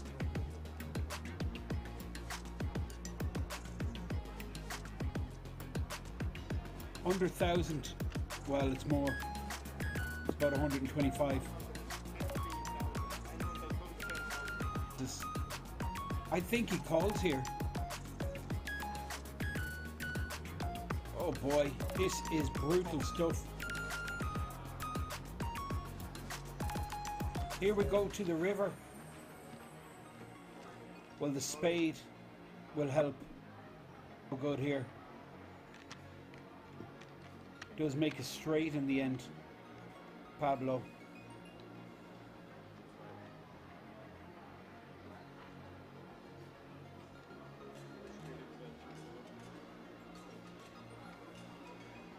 Kabanski. What a decision. There's going through Kabanski's mind.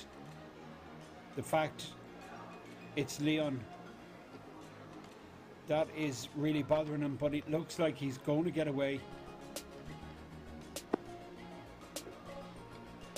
Not yet though. Encouraging players to quadruple. He says call, this is sick stuff. Unbelievable pot. $750,000. This is just phenomenal stuff. It really is brutal.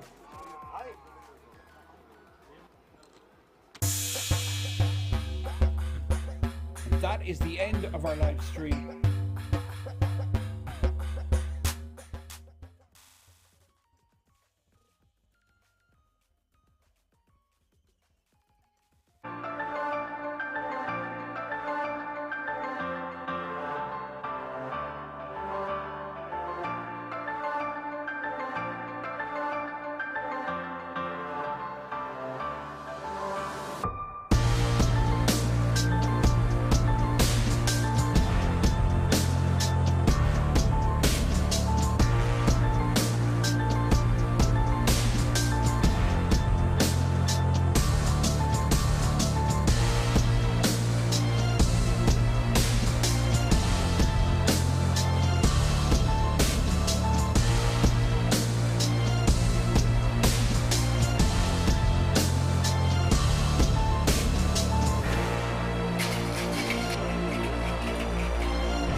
Main Event Champion!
Race.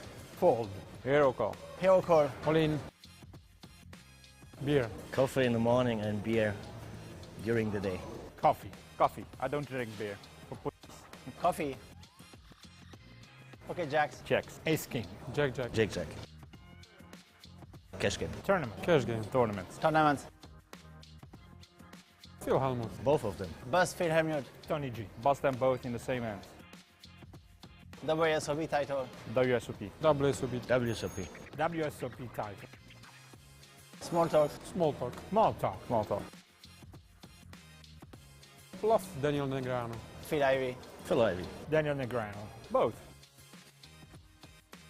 Title once. Title. Title. Title once. Title win.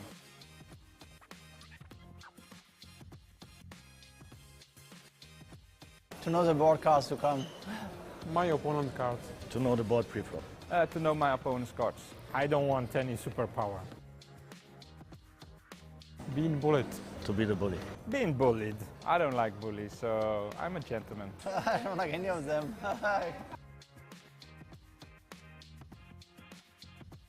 Ooh, that's a good one. Top manager. Top manager. Top manager. Top manager. Manager. Kings or kings? Kings. Kings or kings? Kings. Kings or kings? Red Kings. I guess both. Kings.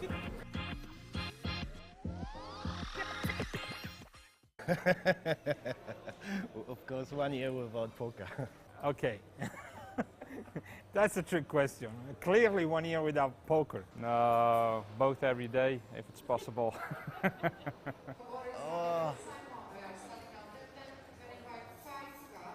1 year without sex. Kings.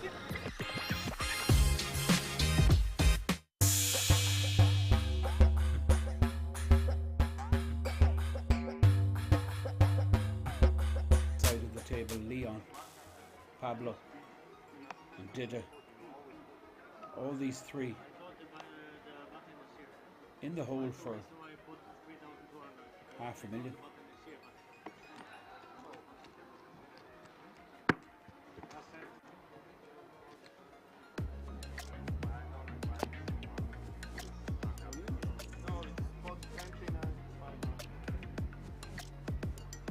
Kabanski looks interested. King Queen 10-8, 9,500 pot size bet. Kabanski calls in Leon with an incoming call. So we're going to go three-way.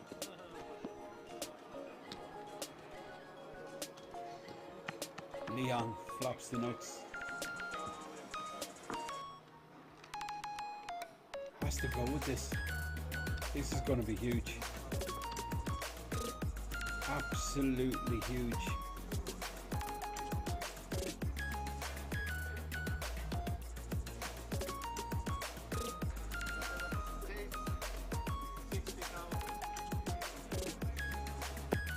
It's the last hand. Kabanski won't be putting Leon on King 4.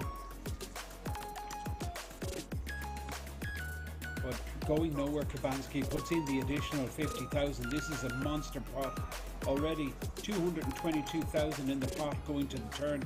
Look at the stacks. Flops trips. Leon improves to a bigger house.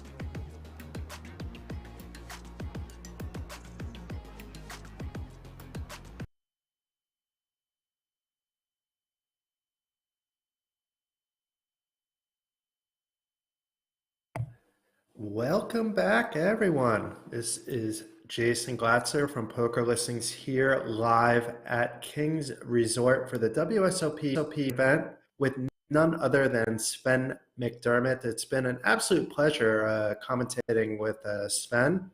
We have 2 more hours to go, 2 more blind levels, and we expect to see the money bubble break soon. We were at 78 players remaining with 71 making the money when the break hit. Maybe that number is off by 1 or 2 players depending on whether the TV table ended before the outer tables. And we have a brand new table here. We have a few nicknames. We have faces. BJK. Yeah, Joseph for sure. We have Templar, a nickname with 700,000. We have some nice stacks. We have Lucas with 1.2 million. And blinds will be 5,000, 10,000 when the action resumes, as you can see in the graphics below. Very easy to figure out how many big blinds when it's at that level.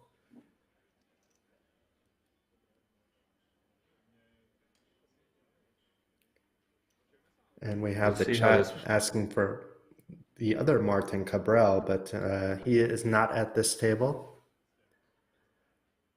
Yeah, I was going to say, we'll see how this big stack handles the bubble. We saw the last big stack.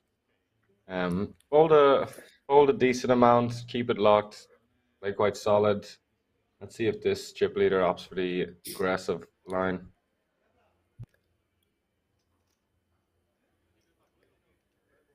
And 3 local players at this table, waving that Czech Republic flag. Lucas, Marek, and Joseph.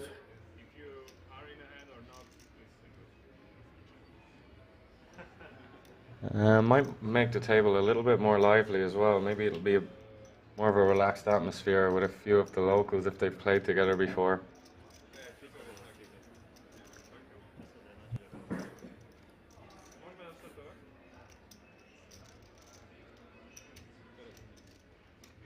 Alright guys, so please listen to the instruction of the dealer. English only at the table. I wish you all the best. Blinds are 5,000, 10,000, 10,000 big blind deep. Good luck.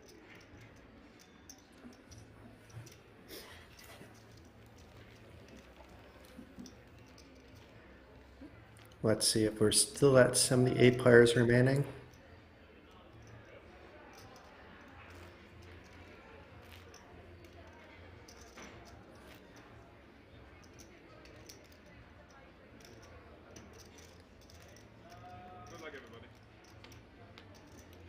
Okay, cards back in the air. And we'll play this blind level and one more blind level after this before players will bag their chips. And then we'll be back tomorrow at 5:30 local time, 5:30 Central European time.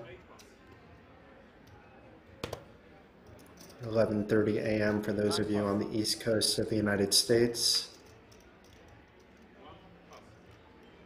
If Sven wants to get into the Asian times, I'll leave that to him. To raise 21,000. Not sure it's totally necessary, but for what it's worth, it will be 11:30 p.m. Cards in the air for myself, which is totally fine. I'm well used to it. I'm grinding the European schedule out here in Asia, so the sleeping pattern is easily adjusted. I'll be fine.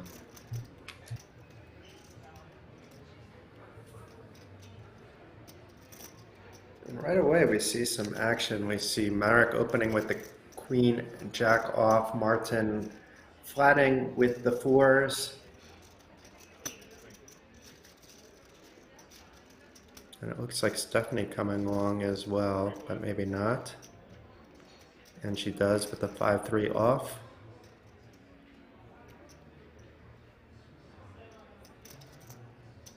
Nobody really hitting anything there. We'll see if Marek continues to take down the pot.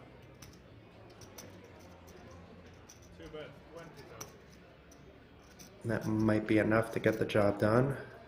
A snap pull by Martin, and I don't see Stephanie continuing either.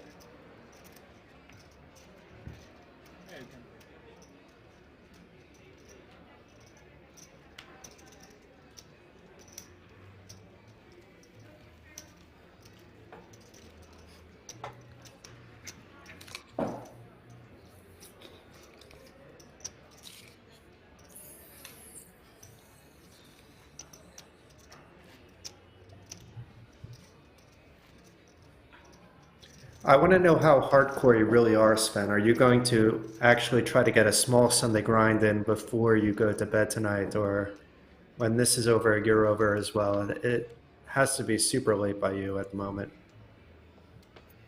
Yeah, I think the Sunday session will be skipped. But who knows? Who knows if I take a peek at the schedules, if I see what's on the menu, I might end up hooking in.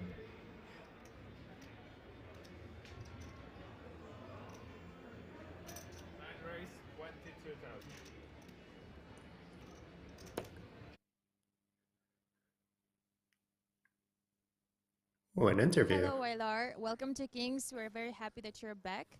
Since the last time you came here in 2018, do you see any changes? How do you like the atmosphere of Kings? I really like the atmosphere in Kings.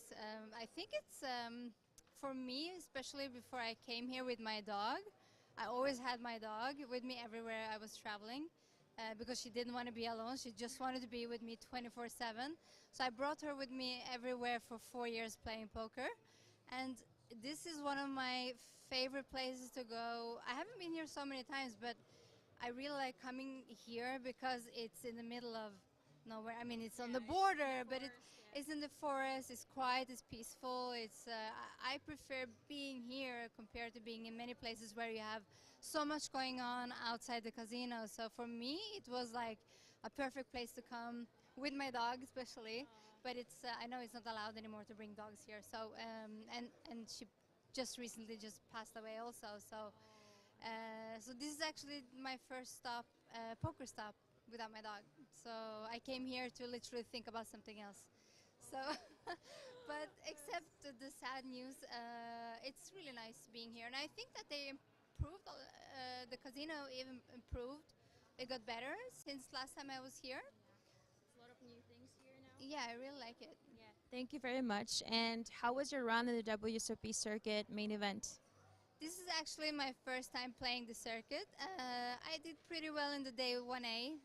This day 2 has been a really tough day for me.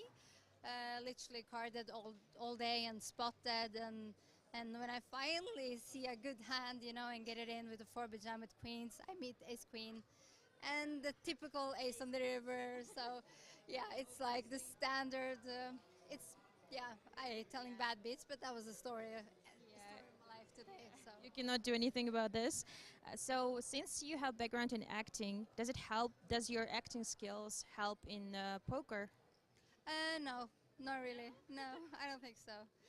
Okay. I did like 10 international music videos, and I've been doing acting in that stuff. And if you're thinking about other things, no, it has nothing to do with poker. I don't think I get any help from that.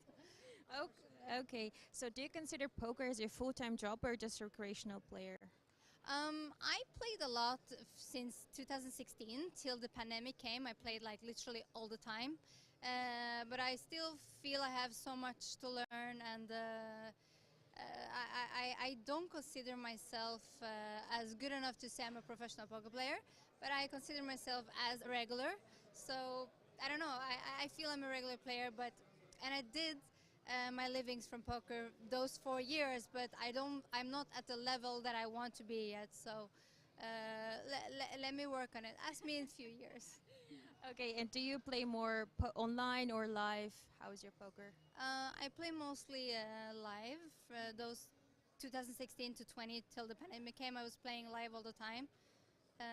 Yeah, so nice. But during pandemic, I didn't play at all, and I was actually thinking about doing something else. But yeah, now I came back because I missed it a little bit. And what is your plans for the future, for the next month? Where are you going, or are you going to the WSOP? I'm definitely going to Vegas for the WSOP. It's my favorite destination, except here. So yeah. So and I was planning to go to Monaco for the EPT, but I'm not really sure. I like because my dog just passed away, I literally just have to take one day at a time. It's been really, it's just 3 days ago she passed away, so it's very new. So I literally can't. I can't plan. I'm living in a moment, just trying to think about anything else than her, which is really hard. But Monaco is the plan, and maybe also Cyprus in the Merit Poker in May. Yeah, I normally play at Cyprus, and then I will definitely go to Vegas for the WSOP. But I really don't know. Everything is just so, just messed up right now. Yeah, I hope we see you at the final tables in the future. Thank you. Me too.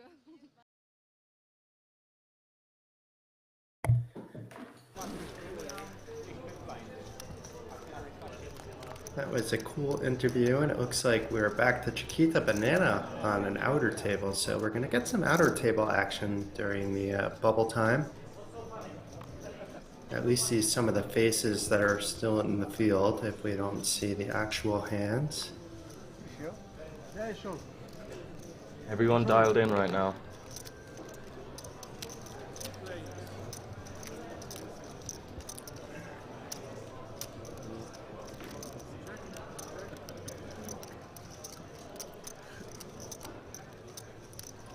We have a nice Kings supporter there, a Kings hat and a Kings shirt.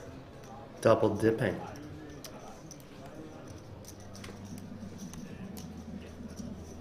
And someone in chat mentioning that Andrea not doing so well recently, sad to hear.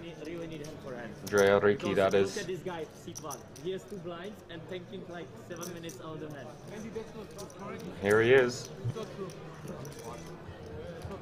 Bravo, Still having a good time. Where are you from, Vilar? Vilar? Where are you from? Italy? Sanremo? Yeah? You are from Sanremo?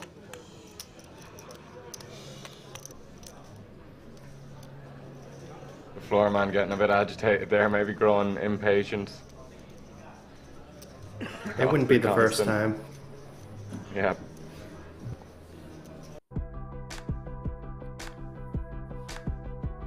And Jay Wiselow that was asking about interviews during the break, there are some technical issues which are resolved shortly.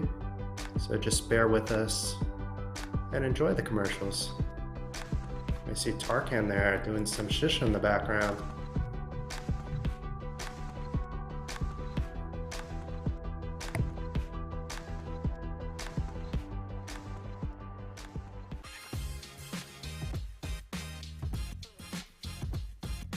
Race. Fold. Hero call. Hero call. All in. Beer. Coffee in the morning and beer during the day. Coffee. Coffee. I don't drink beer. Coffee. Okay, jacks. Jacks. Ace king. Jack jack. Jack Jack. Cash game. Tournament. Cash game. Tournaments. Tournaments. Phil Helmut. Both of them. Bus Phil Helmut. Tony G. Bust them both in the same hand. WSOP title. WSOP. WSOP. WSOP. WSOP title. Small talk. Small talk. Small talk. Small talk. Bluff. Daniel Negreanu. Phil Ivy. Phil Ivy. Daniel Negreanu. Both. Title once. Title. Title. Title once. Title win.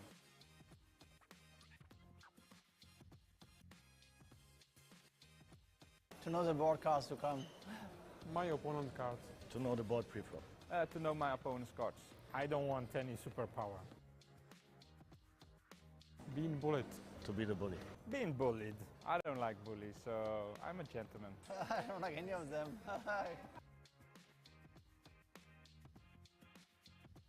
Ooh, that's a good one. Top manager. Top manager. Top manager. Top manager. Manager. Kings or kings? Kings. Kings or kings? Kings. Kings or kings? Red kings. I guess both. Kings.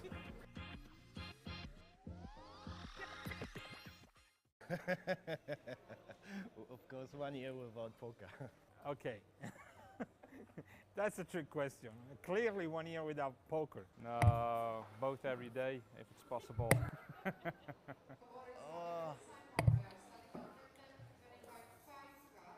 1 year without sex. Kings.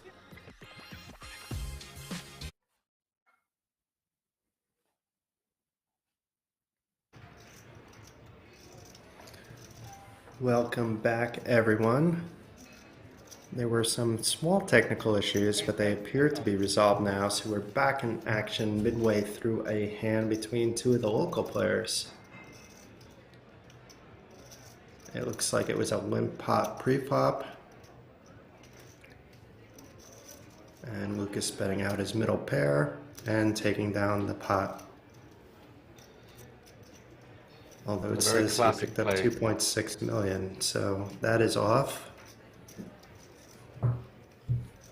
And just working on some graphic stuff. Okay. Okay. I don't see yours. Okay, it's okay. As you guys are probably aware, there's a lot that goes into a TV table production, and occasionally these things will happen. We've been fortunate to have a very smooth day. Yeah, a couple of hands without graphics. One for me.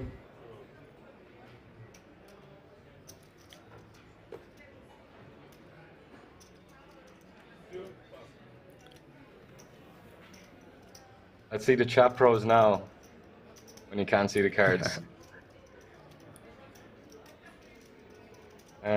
Just would like to know what position this is. I'm sure we'll figure it out in a moment. Okay, there's the graphics. We got graphics now. I'm nearly a little bit saddened by the return of the graphics, but whatever. Roll with it. There's 5 players off the money now.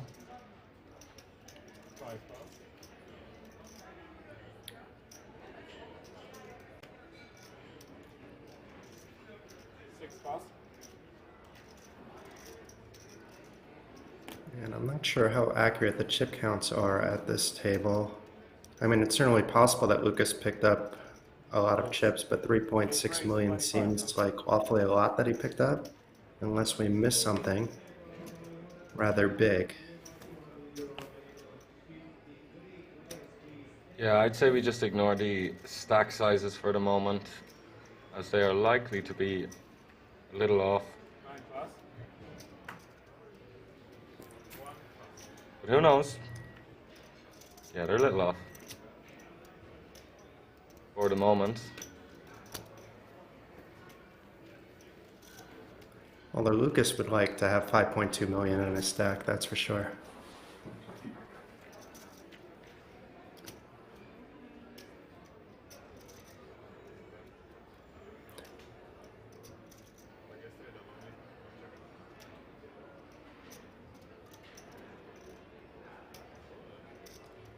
And I don't think we're at hand for hand yet, but maybe we are. Because it seems like the action is paused. They wouldn't pause the action just for the TV production. So there has to be more to it than that. Yeah, how many players off the money do they start to go hand for hand? Is it 2? They went for the classic 1. I believe it would be 1 or 2, and it looks like we're still 5 away from the money, which would be a bit far out to be doing hand for hand.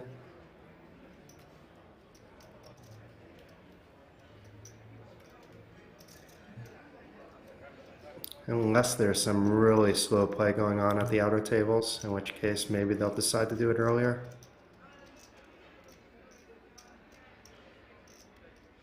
Yeah.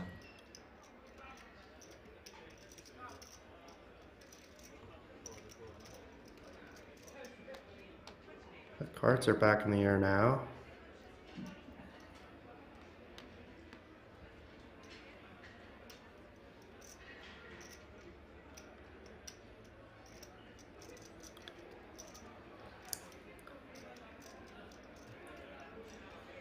Martin with the big slick will be opening.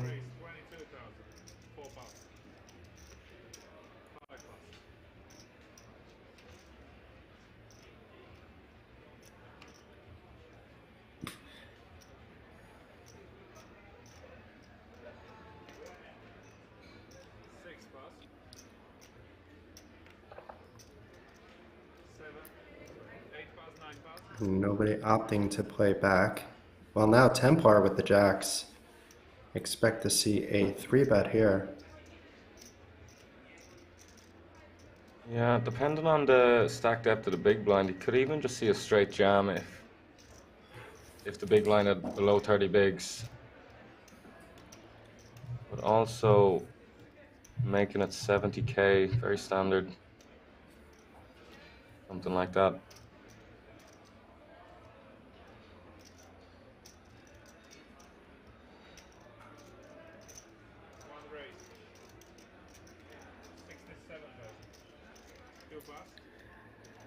Nearly spot on, 67,000 the sizing. We can round that to 70k. And now is Martin capable of the 4-bet shove on or near the money bubble? Yeah, looks like the money's gonna go in. And yeah, can't fault him for asking for a count. Normally without the money bubble, you just see the money get in, snap call. But understanding that this range is really tight, and does take a moment, but I don't think we can 3-bet the jacks to then fold for 30 bigs anyway, but who knows? Only one man who makes the decision. The thing is, do you think Martin would be doing, we don't know enough about these players, but do you think an under the gun player would be 4-bet shoving with 10s or 9s in this spot? Probably not. So it's really just ace king you're flipping against, and then you're very often also against queens, kings, and aces, just because it's the money bubble. Yeah, and I can't argue with that, but I do think if we want to fold when we get jammed on, I think it might be better to flat or to just jam ourselves. But who knows? Maybe I'm missing something here actually, and maybe he does allow himself to get away against a really condensed or strong range. Going back to what you're saying, it is hard to see the 10s and 9s go in. Even though there is that dynamic of the big stack pressure, pulling that trigger, opening under the gun and 4-betting light. Not going to happen on the bubble, so. And it's really only ace king you're flipping against. I don't see ace queen doing this. Yeah, he's got 230k to call. The pot's 380. You can definitely get away now, the more I think of it.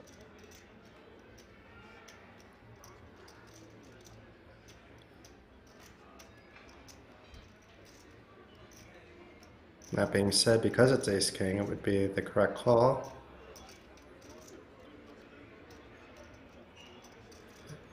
Well, if we knew the range was like jacks plus ace king,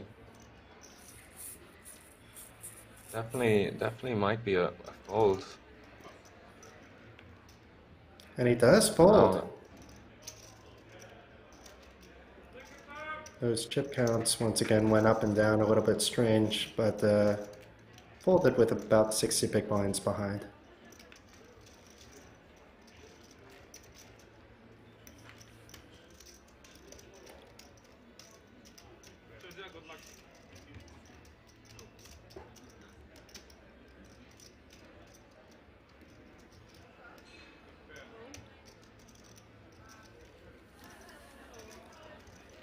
I'm thinking about that 3-bet. You're 3-betting jacks, that's something that, you know, is fairly standard, but 3-bet folding jacks, I like the fold, but he could have just flatted, but then he knows where he stands as well. I think he's ended up, it might not look like it because we saw he was flipping and maybe some of you wanted him to get the money in, but I think he's found a really cool fold, a really big play there. Identifying that the under the guns range is just jacks plus an ace king. You don't want to get in with jacks against that range. You just don't. And some people might not believe in the whole spiel about ranges and stuff, but we can't see our opponent's cards. All we can do is base it on a range of hands and make our best guesses. I really think that is a spot where we can comfortably say his range is very tight. 4-bet jam, opening under the gun with a bunch of stacks that cover him, just sending it.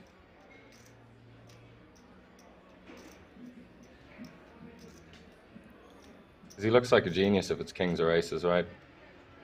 For sure. And it could have just, it's the same thing, like it plays the same way if he's got aces or kings.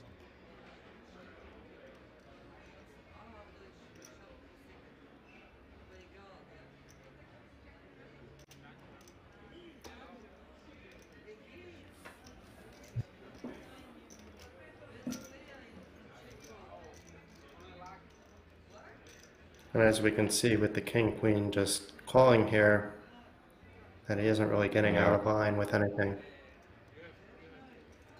Yeah, probably reluctantly calling there, but just a bit too much hand to let go. Getting such a good price. Can just chill now when he misses. Probably happy that he doesn't catch a small piece. Uncomfortable spot to proceed.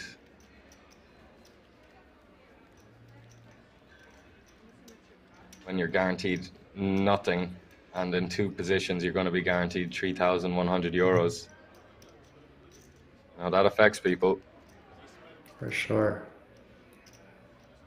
And bear with the graphics, everybody. The hands that are being shown are correct, but the graphics may be off for another hand or two in terms of chip counts, etc.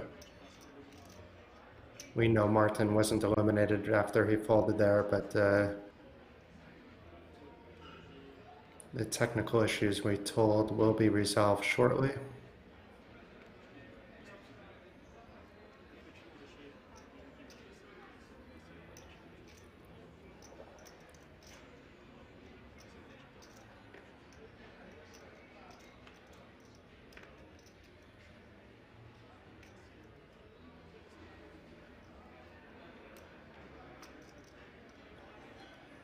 So for anyone on Facebook, we're just going to have to restart the stream momentarily.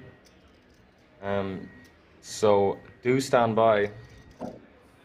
We will be right back there for all the Facebook viewers.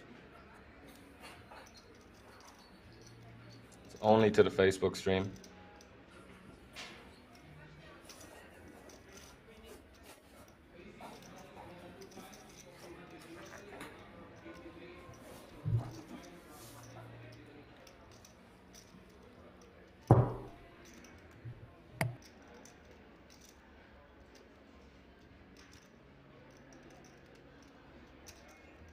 Folds around to the small blind here. As we know, about 40 big blinds now. It looks like there might have been an open from the cutoff or from the button, but I'm not sure how much and which player opened. I think you're right, actually, 100%. See, like an open from the cutoff, hijack or something like that, and a defend from the big blind. Let's see who he's up against.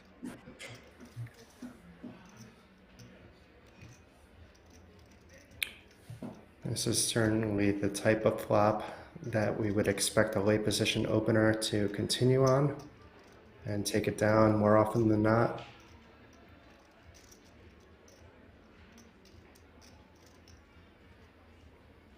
Yep. And indeed, that's what happens.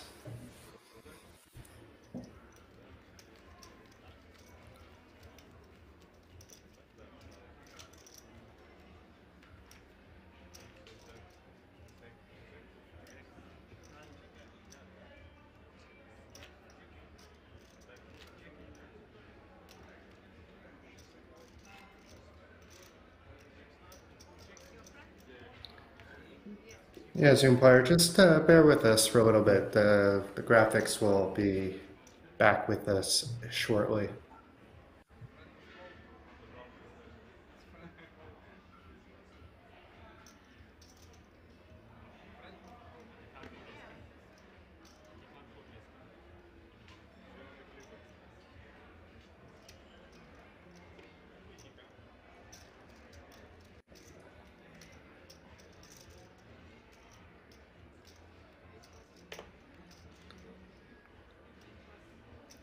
This is definitely more of a challenge without the player names. I can do without the other portion of the graphics. We don't necessarily need the cards, but the names would be a nice touch, especially since it's a new table. But we'll do the best we can with what we have at the moment.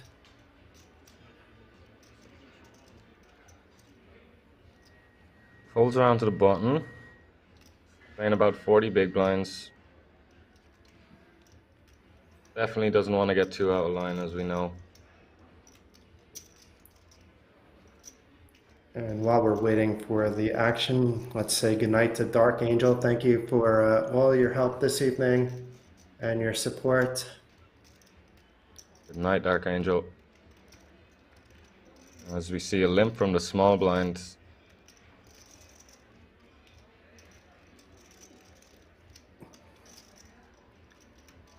Stephanie taking her time. Looking like she's going to raise here. This is actually a really good play. Considering the stage of the tournament we're at, blind pressure in position. We're not sure of who's exactly covering who.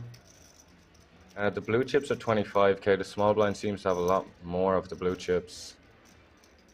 Raise are 100ks. We like the small blind covers. If the small blind does cover, I'd expect this to be a lot stronger than if the big blind covered. But either way, applying pressure in position, it's going to be a really good play, generally speaking.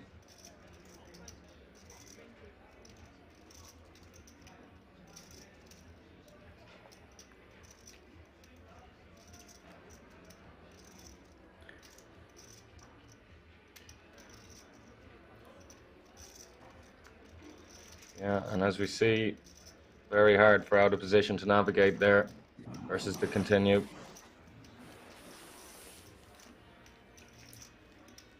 Nice hand for the big blind.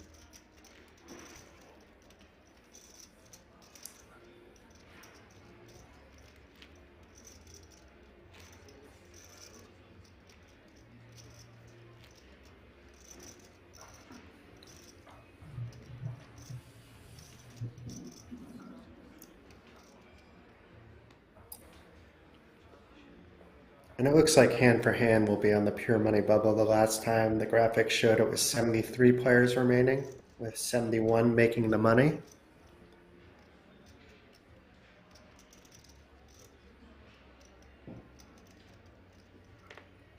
But almost certainly players will not bag without at least being in the money today.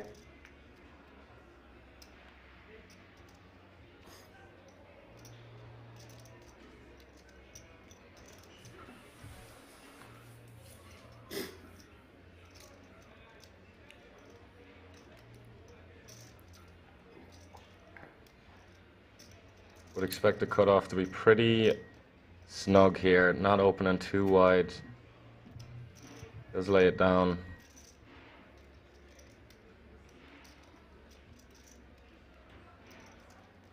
You see a walk. I feel the big blind is shorter than the small blind here, but we did see a raise. Did I miss that again? Early position raise. Oh yeah, that's right. Somebody raised, yeah.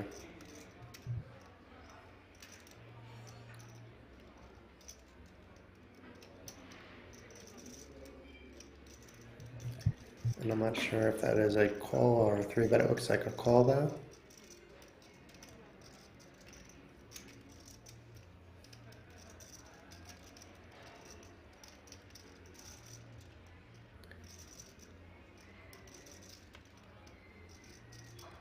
Can you make out what's on the flop there, Sven? Looks like a king 9-6 with two spades and a heart. Not entirely sure.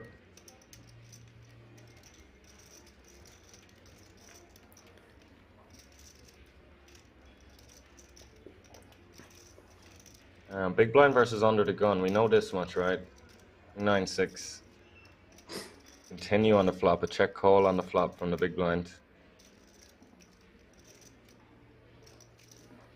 A lot of very texture changing turns of straight and flush completers.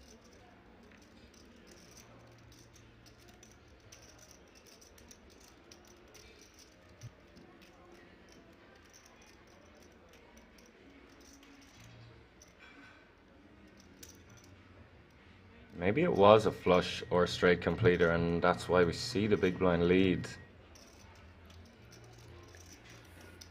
Maybe it was one of those texture change in turns I mentioned.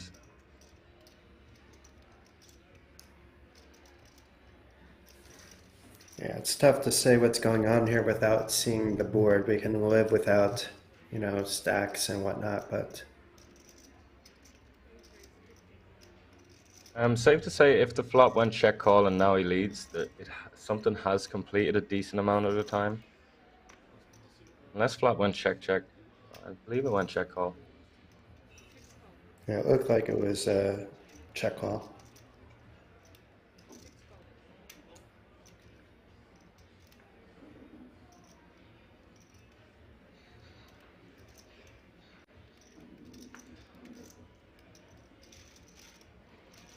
It looks like a river was dealt. And big blind's going to take the pot. That much we know. See? Yeah. Got there in one way or another.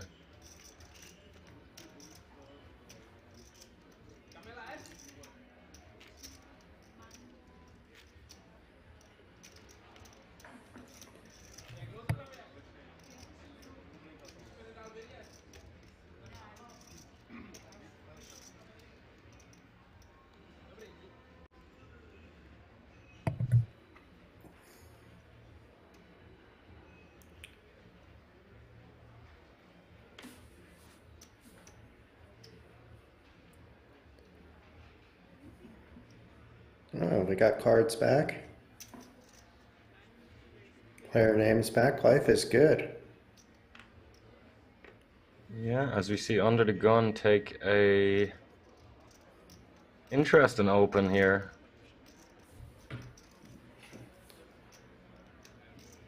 Definitely would be totally fine to fold this. He wants to play. Maybe using an image, maybe getting a sense of the table. I don't know.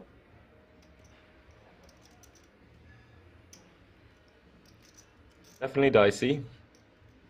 Definitely can get played back at. It does get ace-10 suited to fold. The hand that was dominating is 10-8 suited, but I don't think it's going to go the same with the ace-jack by Marek, who has a lot of chips and has probably played with Joseph before.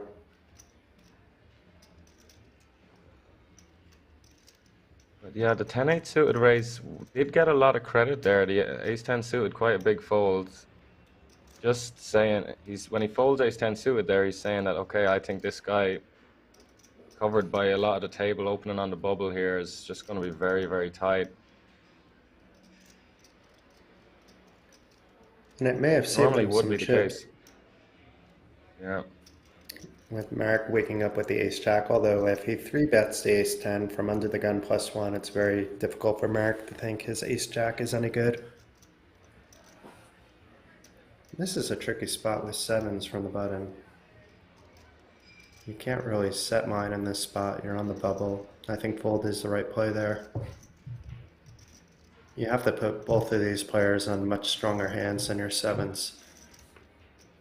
Yeah, agreed.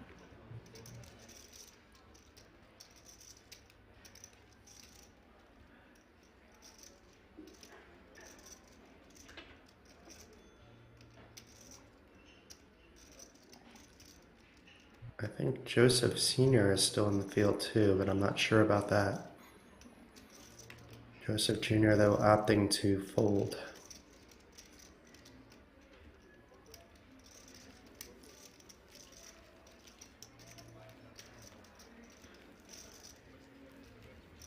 Yeah, not as affected by the bubble as some other players maybe. Trying to get in the mix. Trying to look strong. And steal a pot. His Didn't work stack out is for him deep that enough time. too, where he can just open fold. Yeah, I'd be more worried about what would happen post flop.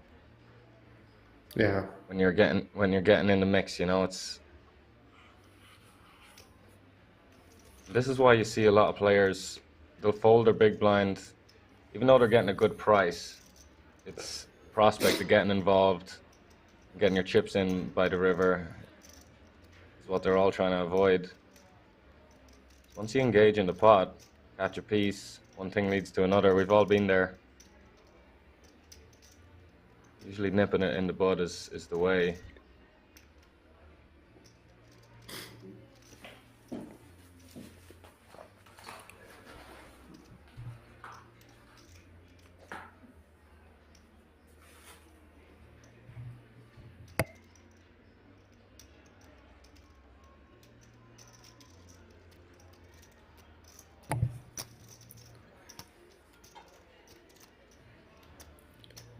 BJK.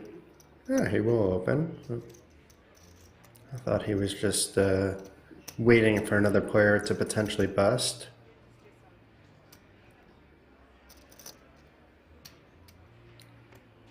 Not the right timing for him to open a5 off on the button with Lucas as the big stack waking up with aces.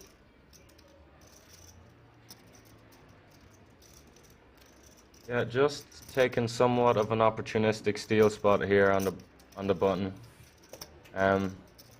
Again, like we talked about, the smaller stacks will get a lot of credit when they're opening here on the bubble. So trying to pick up a few sneaky chips here with the 8-5 off. Big stack to his direct left though. Very, very nice puppet. Probably not a believer. Little does he know this time. Lucas had it all right.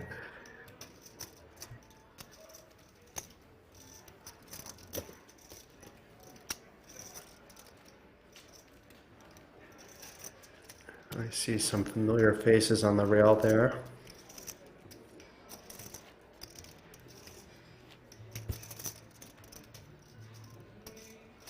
Some King's Resorts regulars.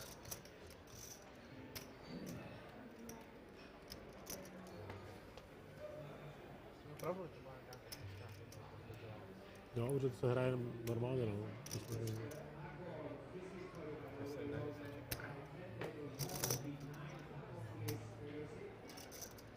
To bylo jen cokoliv přenosu, že jo.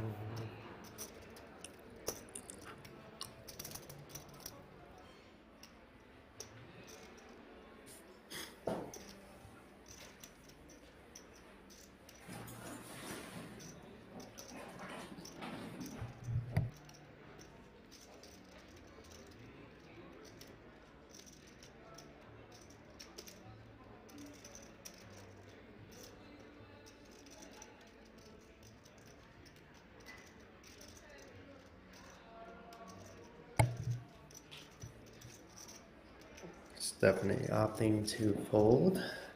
Let's see if BJKO opens again. This time he's a bit stronger than the 8-5 off he had last time.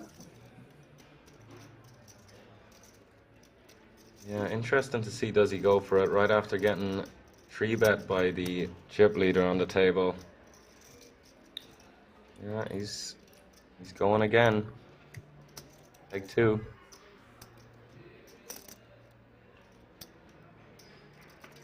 Feel like there's so many hands the button could bump up here to like 50k and print. However, it does fold around the big blind. It's gonna work, gonna get through. Works this time. He gets his wish, he gets those chips.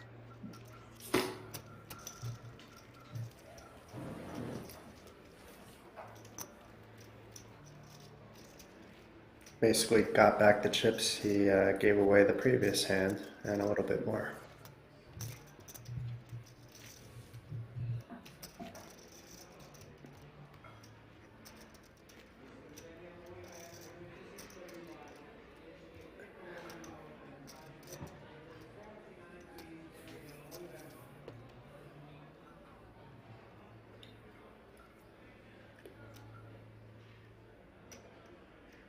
Still 2 away from the money here.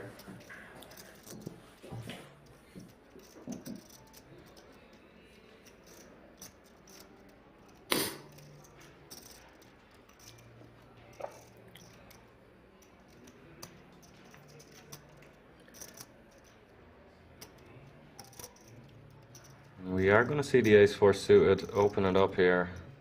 Early position. Higher to folding.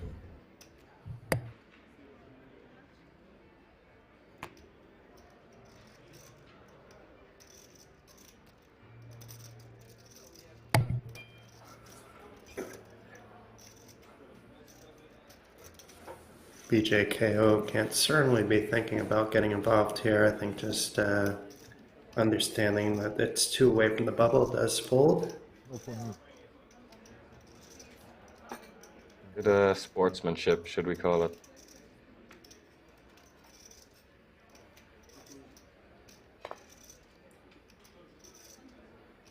It looks like Luke's loose open on the bubble. We'll get through. At least so far. Maybe I spoke too soon. Look at Marek waking up with the ace-jack.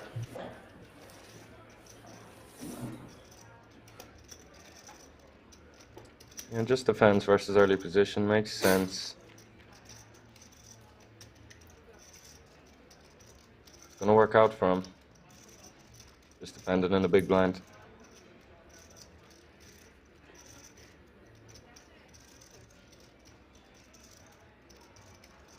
Wonder, does he check back now in position? I see a very good board for the early position player, but in this scenario, okay, he's not gonna let a free card roll off. 25k.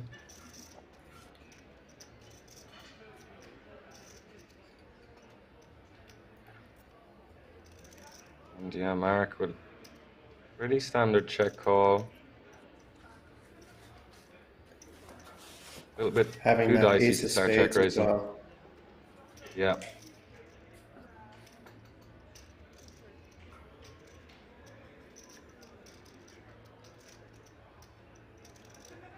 Interesting to see how Luke Tong plays this one. Does check it back. Makes a lot of sense. Pot controlling.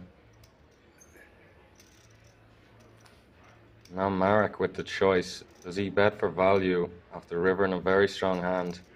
Does he play it as a check raise? Looks like he's opting for a value bet. I think that's the right play. Otherwise, it very often goes check-check here.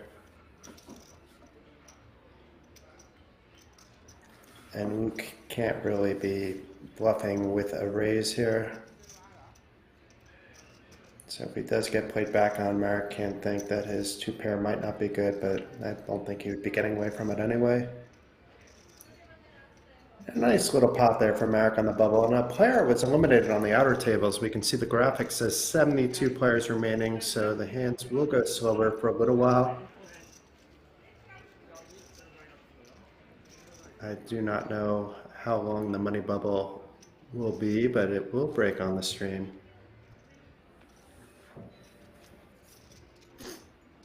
Maybe not on the stream, but while we are live with the commentating. We don't know what table it will be on or when it will be.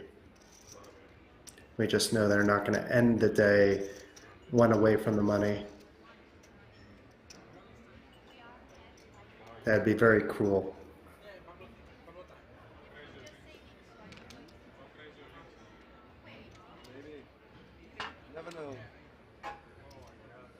The stream is ending for open chat asking after the next blind level.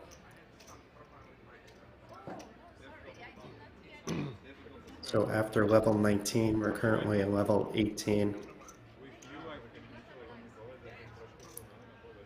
But typically what happens when you're on a money bubble is you'll never end the day on a money bubble. So if it's an absurdly long money bubble, we'll see players play to the money almost definitely.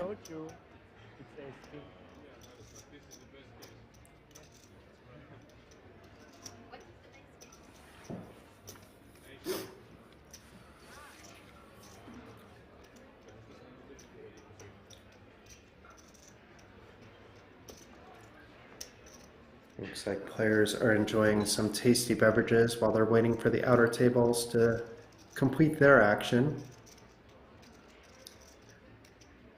The shorter stacks silently hoping for some player to bust so that they're in the money. The bigger stacks hoping that action will continue on so that they can continue to pile up chips by putting on some pressure. And Lucas, I think just wanting the day to end with this big stack. I see a nice yuan there. It has been a long day for the players. I think that's something a lot of poker aficionados don't recognize is how long it can be playing in a poker tournament, especially a multi-day one. Yes. No. Are you Simon? I think yours have pull-up. Second. Ah, second. Sorry, second. Yeah. Sorry. That.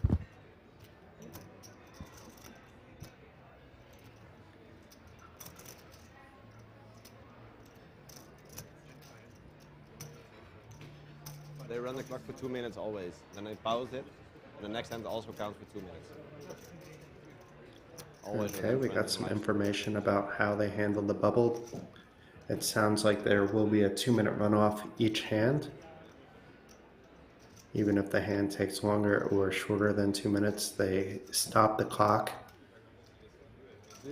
Every casino, and even within the casino, could be event dependent, handles that differently. Some will just let the clock keep running.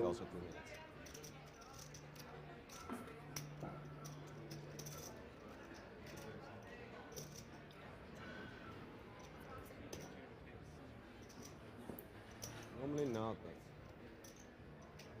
but that's had some problems, I guess.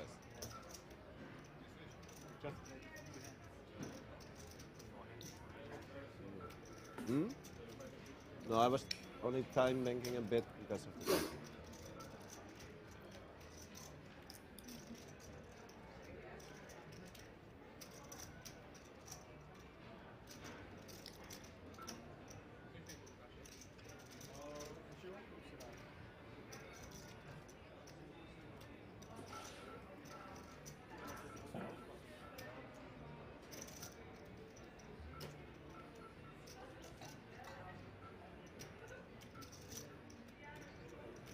I feel hypnotized just watching that chip move around from finger to finger.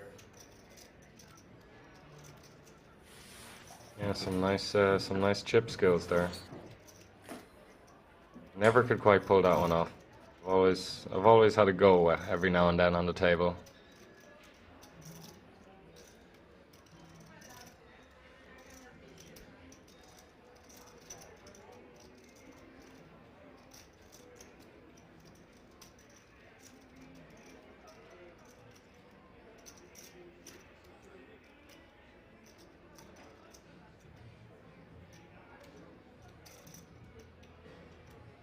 Getting nice shots of all the players. Their different gear, different clothes, shades, scarves. Calvin Klein jacket there going on. Some Titleist as well.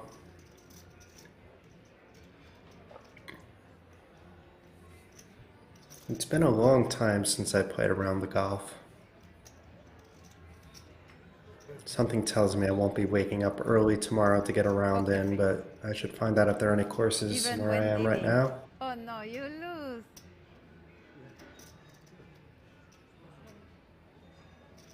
Christian, are you from Czech Republic? Slovakia. Oh, new player. My line is here. It sounds like Stephanie is single-handedly keeping the table chat going. Hello, sir. You asked for my hand. Very welcoming and polite. Always nice to see. You asked my hand, but what you have? Jack. You have ace high? Jack. Jack. Again. Really? Queen short 3.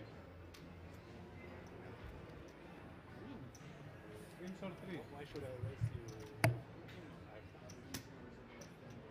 Because maybe you think I have. What's the big raise? I think the guy's discussing that Jacks versus Ace King clash where the Jacks 3-bet folded. It was a very big play. I was sure you have nothing. And I think once we thought about it, we liked the fold. But before we thought about it, it seemed like maybe 3-bet you're going to be calling a 4-bet there. But Do a big re-raise with set.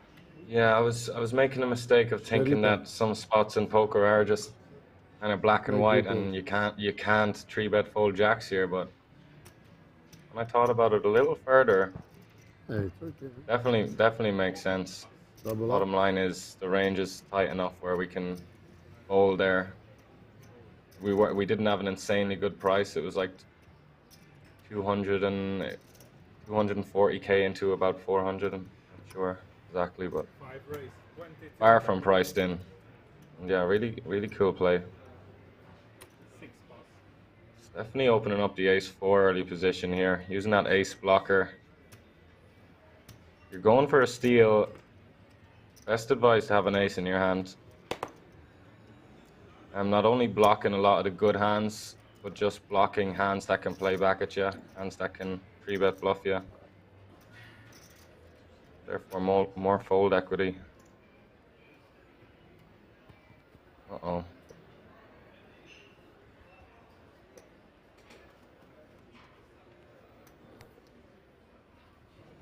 Joseph cutting out a raise here. Hesitating now. Is he going to pull the trigger?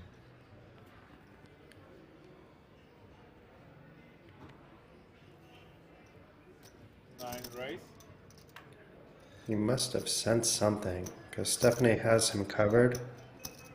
63,000. 63. And still, well, that's from the cutoff as well, so still 3 players to act in addition to Stephanie. Somebody else might wake up with a hand. Yeah, when you're sat on the table, you just kind of get a feel for these things. You get a vibe that someone might be weak. You get a vibe that they're going to fold a lot to your 3-bet if you do. Maybe they've played Stephanie together. can sense. Yeah. Maybe they've been playing together for a lot of many hours, you know, and if it's the first time Joseph has ever played back at her, she could give it a lot of credit. Yeah, a couple of loose plays there from Joseph. The 10-8 suited open earlier on the bubble, the king-9 off 3-bet here. Definitely some spicy poker. Nice execution that time round. It's the difference between playing to set yourself up nicely for day 3 and being worried about making the money. Yeah, and a few of these players... Sorry, go ahead. No, obviously he's deep enough that if he's 4-bet, he can fold and still have plenty of room to make the money. So it may not be purely that, but definitely something to it. Players typically tighten up on the money bubble that have these middling stacks, but Joseph showing that he's playing to chip up despite his stack depth at the moment. Yeah. Some of these players, they just don't want their stack to get too hurt by the bubble. Maybe they're getting a little anxious that they're going to dwindle away. That's going to hurt their overall chances at a tournament. Definitely can't fault that line of thinking. You don't want your stack to just erode away. Because once you get to a certain stack depth, once you get shallow enough, it's hard to really make yourself chips then. No, if Joseph lost another 100k in a few orbits, he wouldn't be able to make that play even. You have to be careful you don't drop too low sometimes.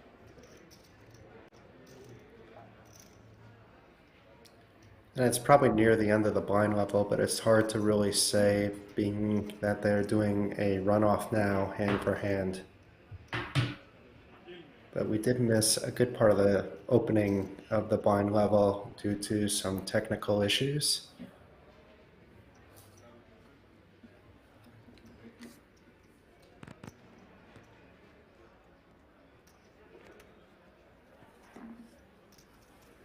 You talk about the blind levels going up, and I'm thinking maybe it could be a factor as well. If you are one of those shallower stacks, you know the blinds are about to go up. That'll be said, yeah. It could affect them. It could make them a little more anxious to win a pot, give themselves a bit of a cushion.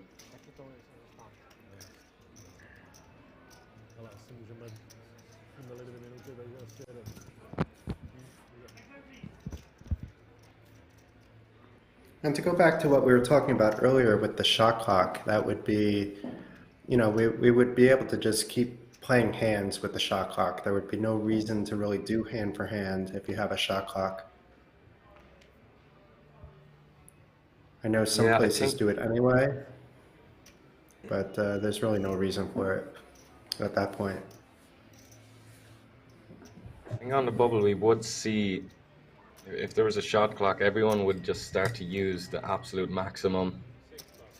If it was 30 seconds, if it was 20 seconds. That's also true. But in general, shot clock, just a flawless concept for tournament poker. Even cash game poker, I haven't really seen it in cash games, but why not? Let's play some hands.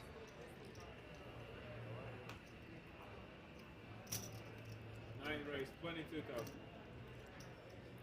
Joseph, once again, this would be a standard open if it wasn't on the money bubble. It's still a fairly standard open anyway, being that the bigger stacks aren't really playing back at him.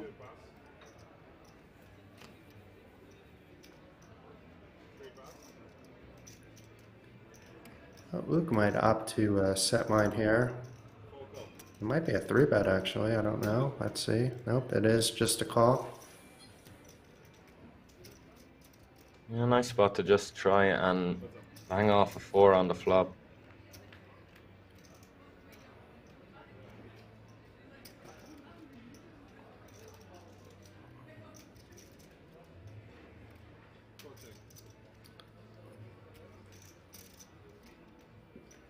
Probably gonna see a check bet fold. See if Joseph does opt for the free card.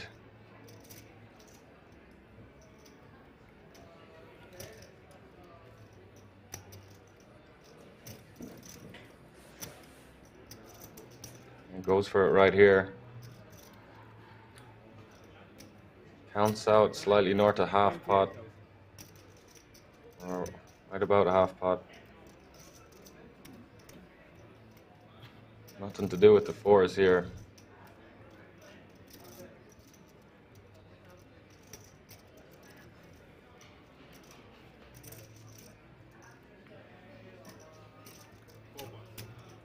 And Joseph continuing to chip up on the bubble here.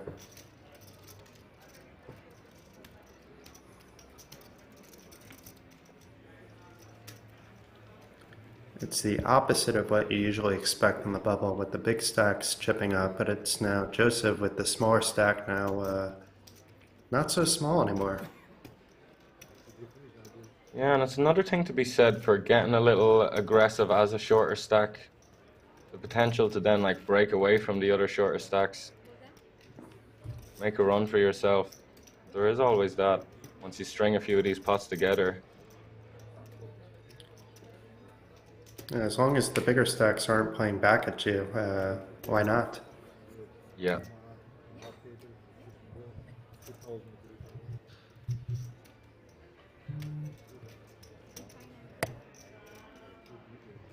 Gotta be said, in some tougher tournaments online, I think we'd see a lot of 3-betting here from the big stacks on the bubble. A lot of these opens wouldn't be working out too well.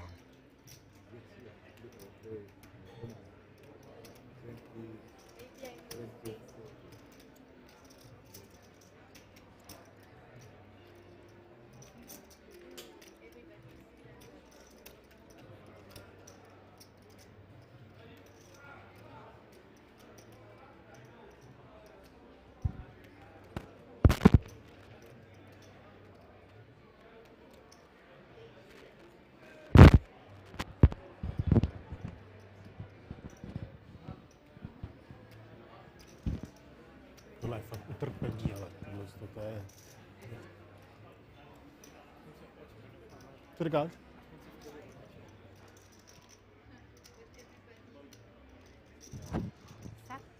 Sat again. I see the players. They were up and now they're all on the seats. So I think we will do another hand.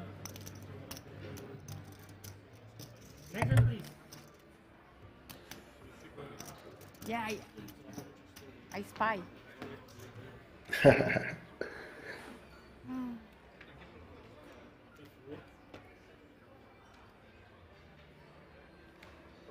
We can just keep quiet and listen to Stephanie all night, providing some entertainment.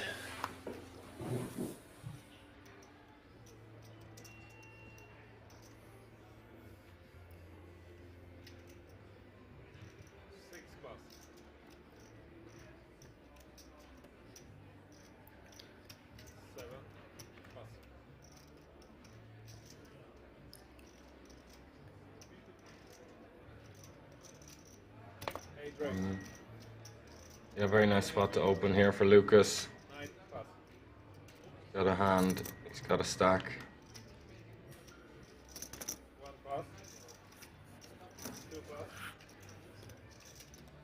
Do you see another big stack just fold the jack and a cut off? Graphic was correct. Usually the cards would be correct due to the RFID. It's very rare that that would be wrong. But nobody anxious to play back at Lucas. Yeah. The D-rack bubble now. Thank you.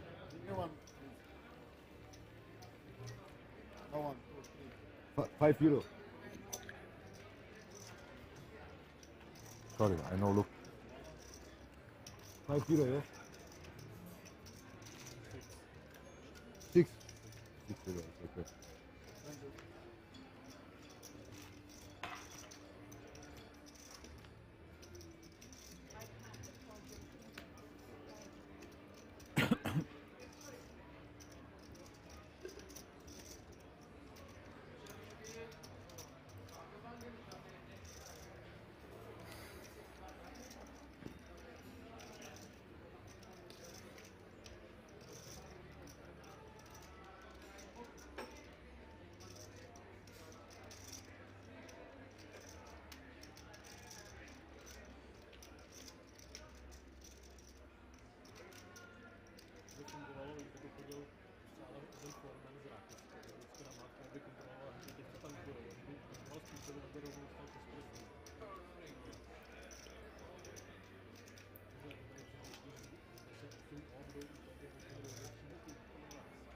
Sounds like there's a lot of commotion at the side tables. I think every time a table is over, a lot of the players are getting up to see what's going on at the other tables. If it's like bubbles typically are, we don't see that at the feature table because they really shouldn't be leaving their seats at all. But no matter how many times a tournament director announces, guys, stay in your seats, typically everybody's all over the place.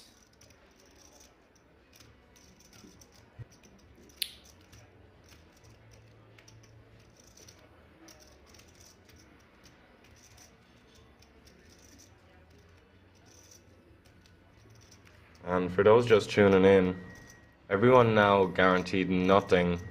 But when one player in the room gets knocked out, they'll all be guaranteed €3,100. So everyone somewhat on edge here, wanting that bubble to burst, as we say.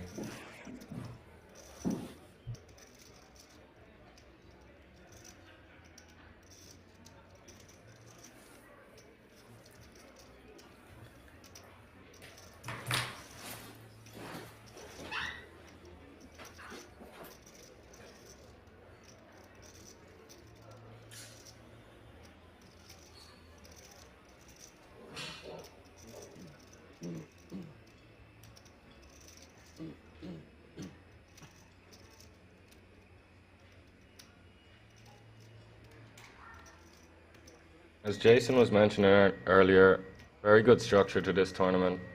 The average stack quite deep, and you like to see it. Makes for a lot of post-flop battles, a lot of interesting pots. Great tournament here at Kings.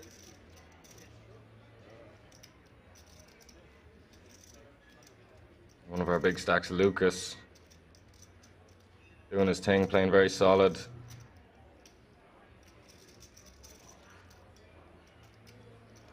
Could be one of the favourites for the tournament as it stands, albeit a long way to go.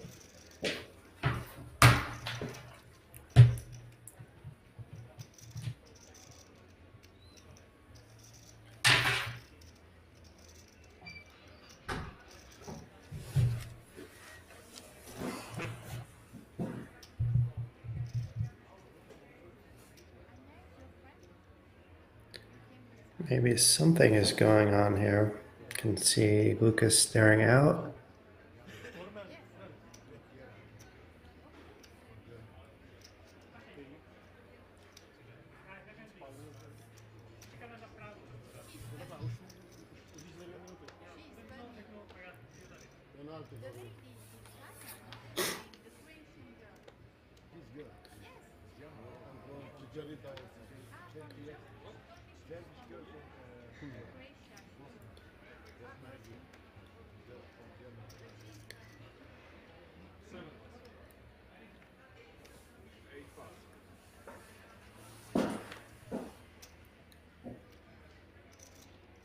This is either hand 4 or 5 on the money bubble.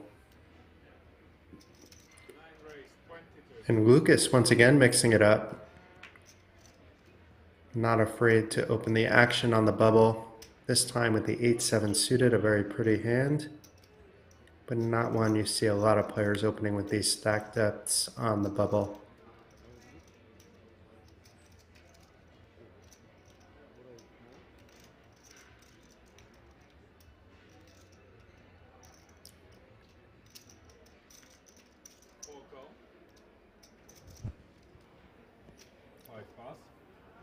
And Luke calling with the Jack-10 on the button. And let's see what BJK opts to do. Has the best hand, but probably doesn't know it. And even if he knows it, it's going to be hard for him to 3-bet, but we may see him call.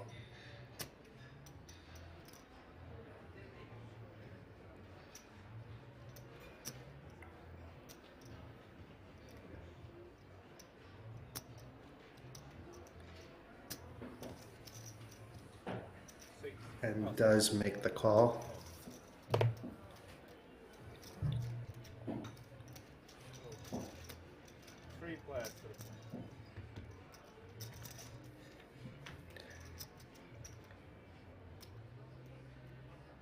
Jack out of the window, but so is a king and an ace.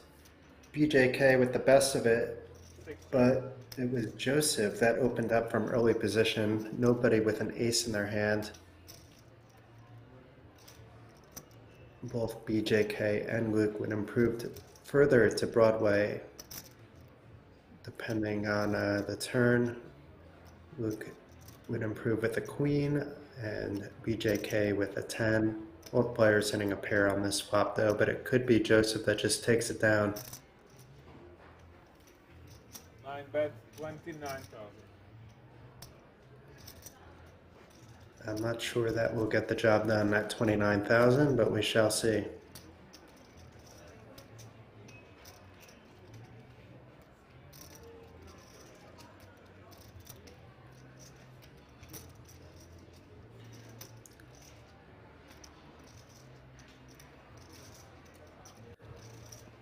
Full call. Coming along, and will BJK be able to come along out of position? He does have the best hand.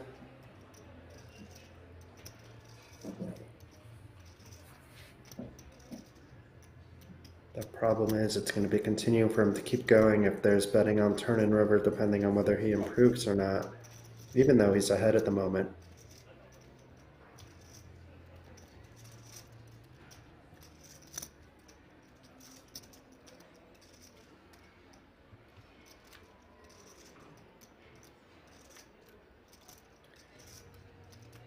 And that may slow things down.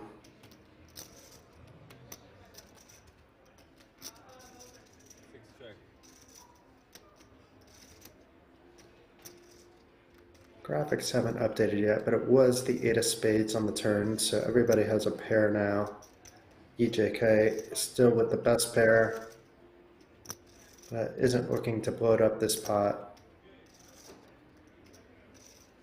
Yeah, and Luke Tong and BJK both will be happy to see free river face no bets on the turn. And now BJK can feel a bit better after checking around and the ace pairing the board, giving him top two. Yeah, I think this one just checks around, to be honest. But Joseph has surprised me multiple occasions.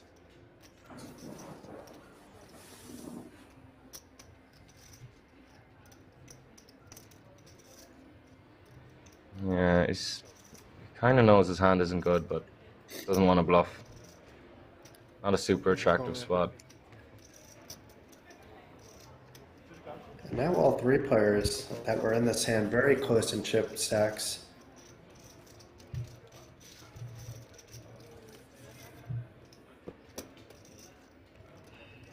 Probably very happy to win that one. Kind of unexpected. Kind of calling the flop mainly because of that straight draw as extra equity. Thank you. And it's after 2 in the morning for these players, and many might have entered even a turbo flight this morning. Even if you didn't, these players have been playing for about 12 hours now.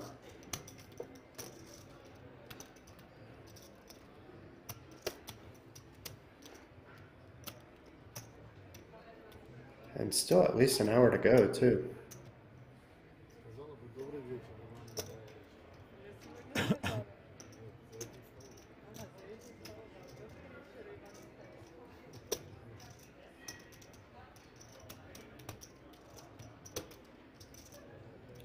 Look at the stacks again. We have 2 chip millionaires at the table with more than 100 big blinds each.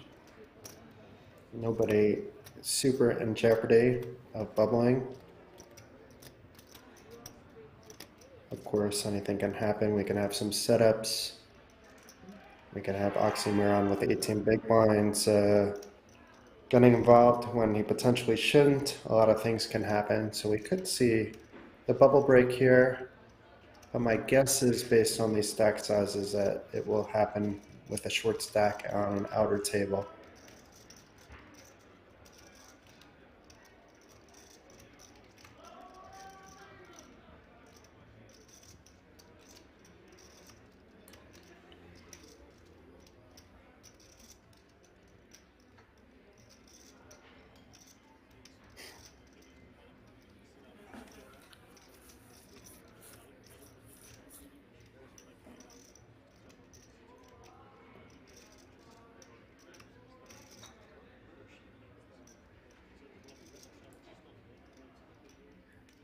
Open chat, the blinds, at least during the last hand, were 5,000, 10,000 with a 10,000 big blind ante.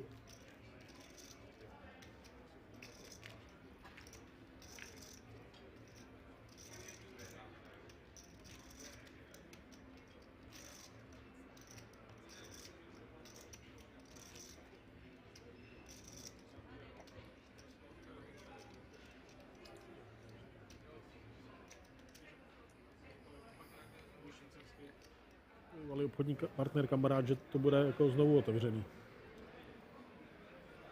Still on the bubble, 72 players remaining.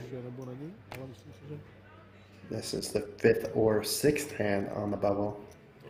I think the longest bubble that I've reported was about 34 hands, but I don't anticipate that to be the case here.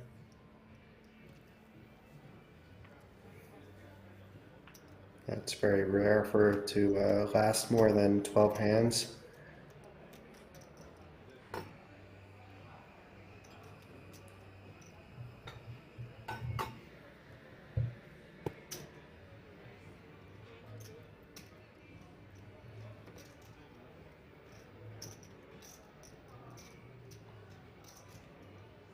And we see a big stack really opening it up here, getting quite loose.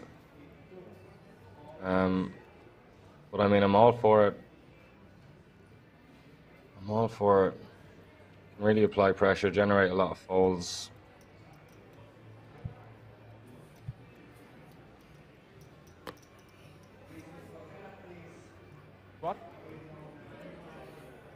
Yeah, it's long.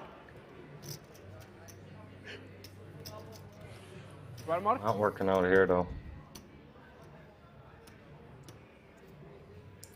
Maybe this is not the right table for it, as you see. A couple of players comfortable to see a flop.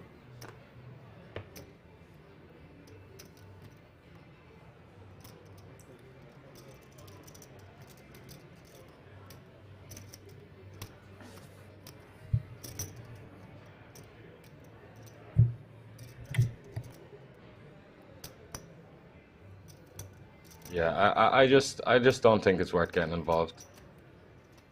Like, you want to flop a full house? What happens when you flop an open ender? What happens when you flop a pair plus a straight draw, pair plus open ender? It's gonna get it in on the stone bubble. Like this is a good example as well. If he's there with 7-6, what now? Suited aces are a little different. It is, exactly. Suited aces, at least they're going to draw to very knotted hands if they do. If they do flop a flush draw, quite strong hands, but it's still, even with nut flush draws, awkward to proceed.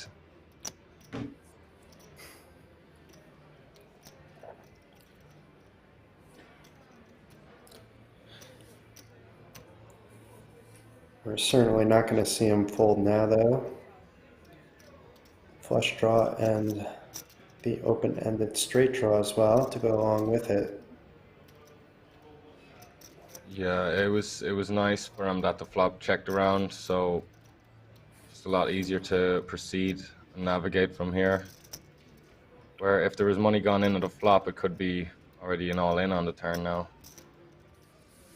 But yeah, now very easy to proceed with call in position. And just saying to himself, get there, get there. And he does.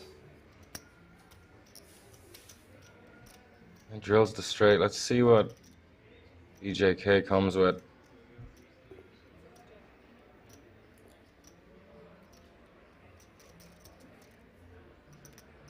Does check it over. And Martin just with a decision of how much bet. Trying to get some value. It's very difficult to get value at this point. Yeah, given this scenario, Nice to do that for you, eh? Going small makes sense. Let's hear what they say about it.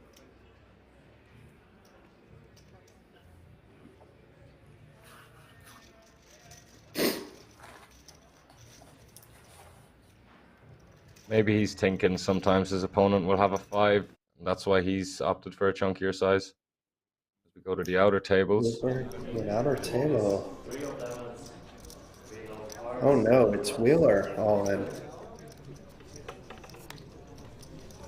Let's hope for a double up. No offense to Nedelko, who we saw playing earlier very well. But it looks like Jason was eliminated. Not sure how.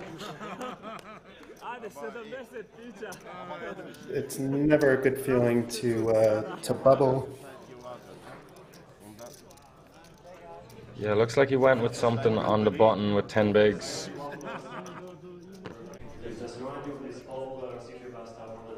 Maybe made one of those min raises.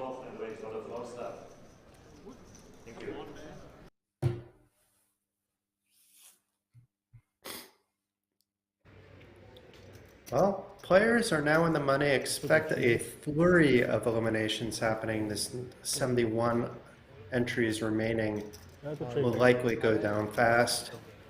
The short stacks won't be afraid to get it in any longer.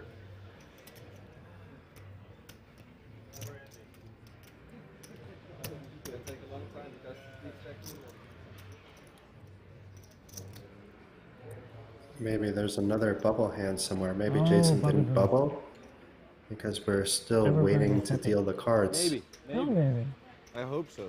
Let's go much quicker. Usually this means Yeah, but maybe it's in the bounty also possible. Maybe. Oh yeah. It's a bounty? Yeah. Also possible. Yeah. No, they play bubble 1 hour before. Oh, they played 1 hour before. Okay. 71. We make it. Yes, you know, all in the money. Congratulations. Thank you. Thanks. It was our bubble. Yeah. Okay. Good luck all. Now he can't steal anymore.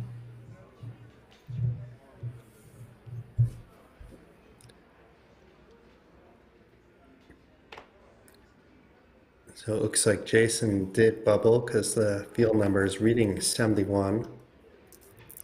If it was reading 70, then we would have to question which stack was shorter. In this case, there is no question. But back to the action, Stephanie with the ace-queen. She will definitely be opening here from the cutoff. It's like 22. Indeed. And we'll see if Oxymiron decides to get a little cute with his ace-9 now that he's in the money. Still has some fold equity left in his stack.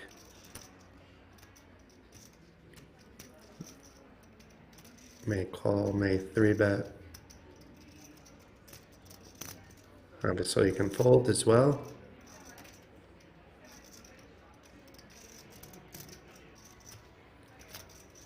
Yeah, definitely a spot where I could see all three.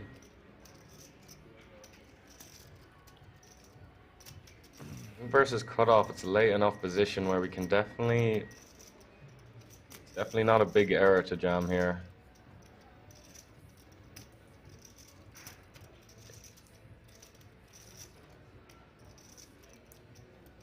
So couldn't fault him. Wow, he does let it go. Disciplined fold there. Yeah. And Lucas may come along just to see a flop. Maybe some sort of read on the cutoff. Who knows?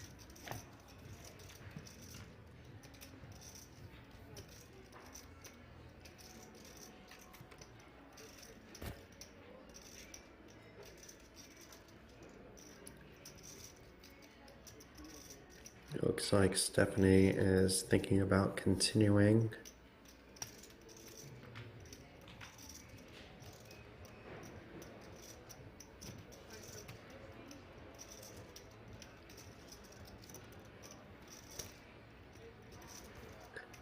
Just for 15, a small little bet, but she is ahead. Still ahead, and also with the flush draw. Yeah, and these are the type of hands she'll primarily be ahead of the 9x, the 8x gut shots. There's a lot of them.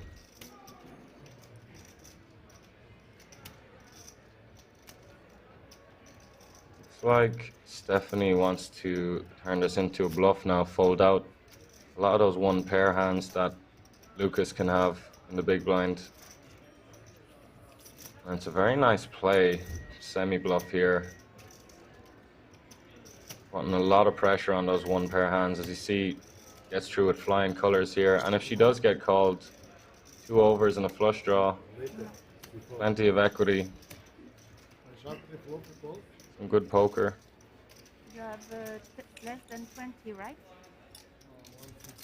Mm.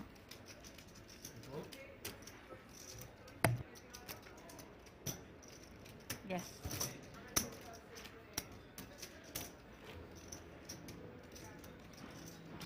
And it looks like we reached the final blind level of play. That looks like 6,000, 12,000.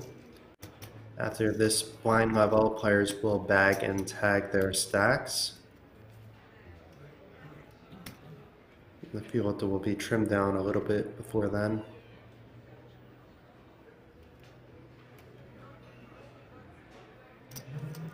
I'm actually surprised it's still at 71 players. Maybe a little delay with the updates in the graphics. Slight delay of a minute or two. That's also possible. Would make a little sense. Yeah, I'm sure over the next few orbits we're going to see I see a lot of action. Post-bubble bonanza,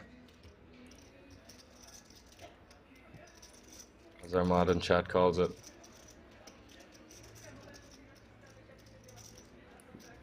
Once again, shout out to the mods holding it down on the Twitch streets and elsewhere. Much love to you all and to everybody tuning in. So Luke just jamming it in with the ace-king suited for a little less than 30 big blinds. Yeah, over Does the make open playing of that hand Templar. a bit easier. But most likely we'll be flipping for half a stack. Tough spot, you know. He's sent in 35 bigs versus an under the gun open. Not too many That's- smaller pairs than the nines. Yeah, but it does scream ace-king, you know, when you have these kind of jams for this big of a raise, this big of a jam. Yeah, you know what? It's a really good point. It is true. It's not often you can get such a strong read on somebody's hand. But yeah, Jason does make a great point here. When you see this play, a lot of the unpaired stuff, as if Luke Tong had a hand like aces, kings, we usually see the 3-bet in position, not all in. Yeah, they're getting it in.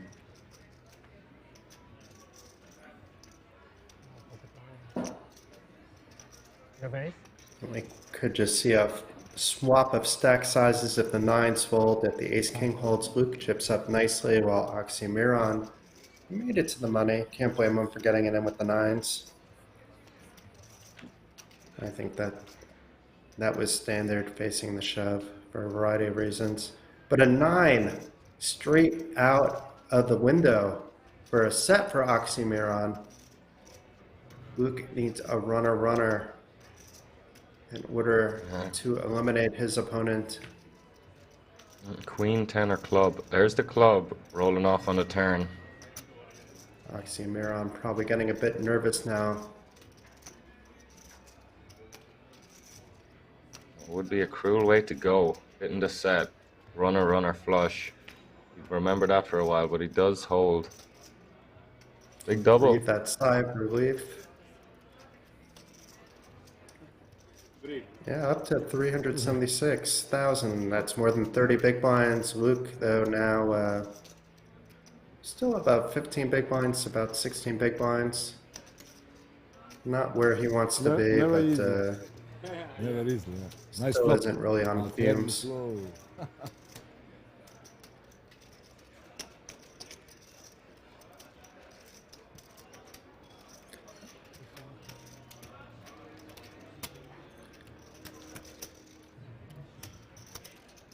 Even if Luke pulled out that hand, you can't be too upset with yourself if even flopping the set of nines, you know, you're already in the money. It would be more brutal on like a couple hands ago on the money bubble. But I think then the entire hand plays out a bit differently.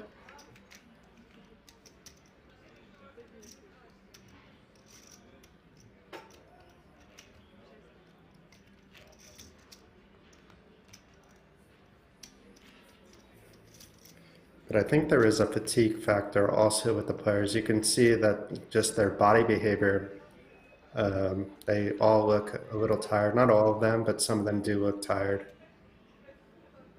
And it is 2:20 in the morning. Yeah, it Although is we easy are to on an hour forget. delay. So it is 1:20 their time, give or take, which is still quite late. Yeah, don't underestimate how tricky it is to keep coming up with the best play every hand when you've been playing 12 hours or whatever it is. Decision fatigue is real.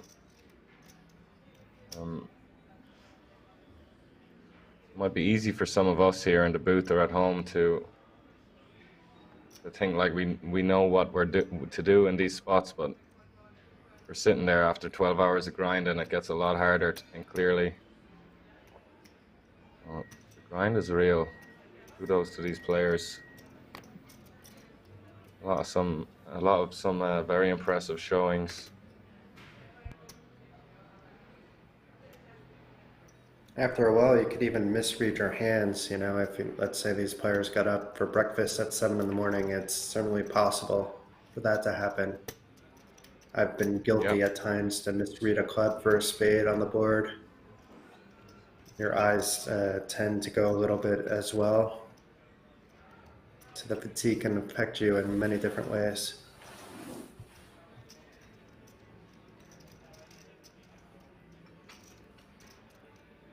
But players will have the opportunity to come back fresh tomorrow. Not all players will take advantage of that. I'm sure some players that are bagging will immediately hop into the cash games.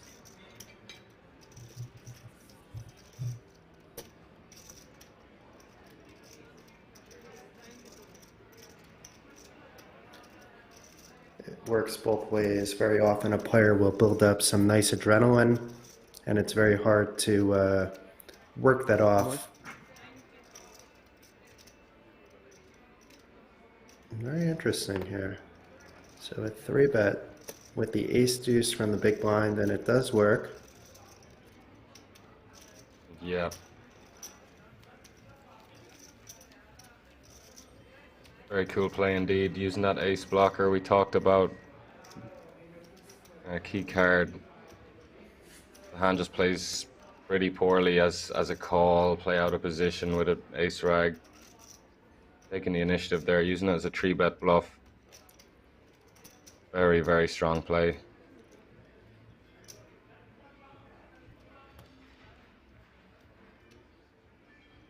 One out of every 6 of these remaining players roughly will be getting that €10,000 main event ticket. Very dreamy. Yeah, closing in on some real good prizes now. I'm sure a lot of them want to just bag up, rest up, and come back with a clear head, as these decisions are getting very important.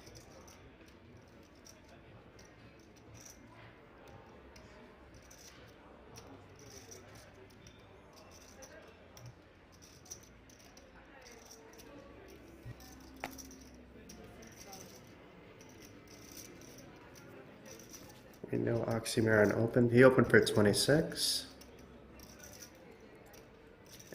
Lucas with the mystery hand, although the cards do look like they're in the box.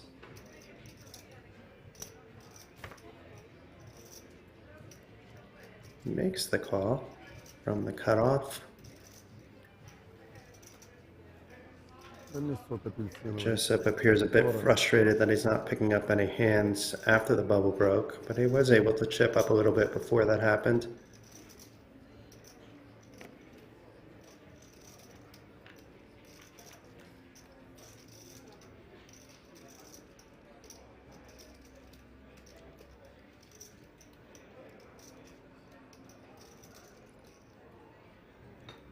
It's once again fun to play this without knowing what Lucas has.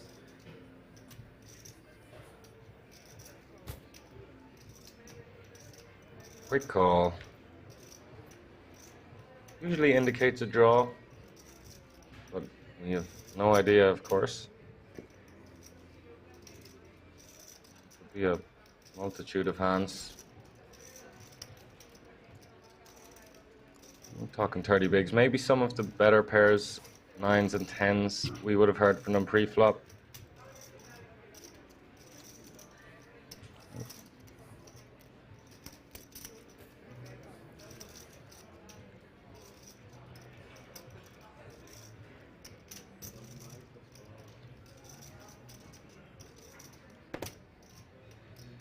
Be curious to see what Lucas is betting here with, because he could be floating wide and just waiting for that check on the turn as well. It doesn't necessarily have to be on a draw.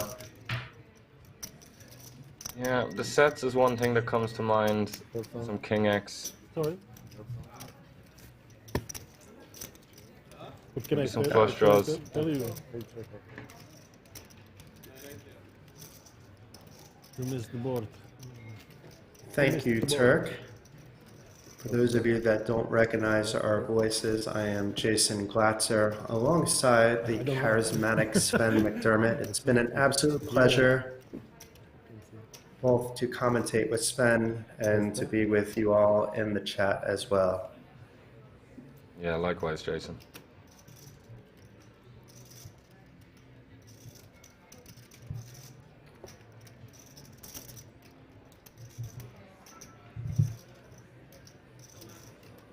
Okay.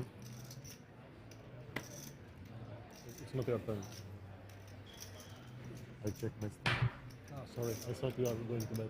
No, I checked my stack. I thought that you missed the card. Sorry. Yeah.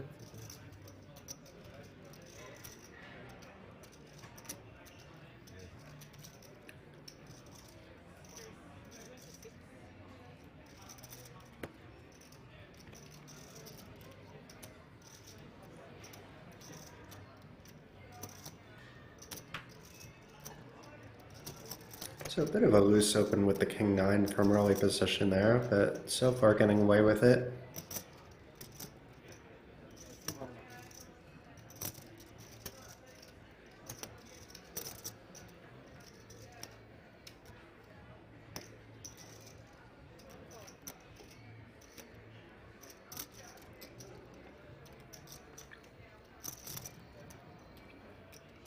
Templar opting to call with the 8-6 suited. And Martin coming along with the as well with the Queen Deuce suited. Templar picking up middle pair, but if BJK bets here, you can't really necessarily know that that's good. And being that BJK was in early position, he does have a lot of aces in his range. Yeah, and if you're gonna open up the hand like King 9 off, it's good to have a good understanding of the boards that you're gonna see bet.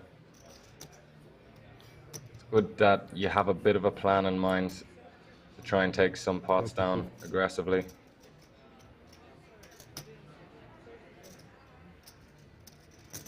Tricky spot for Templar. Does have a backdoor straight draw. He wouldn't go anywhere if he had the backdoor flush draw also. Like he's still not going anywhere. Turns equity on an 8, 7, 6, 5.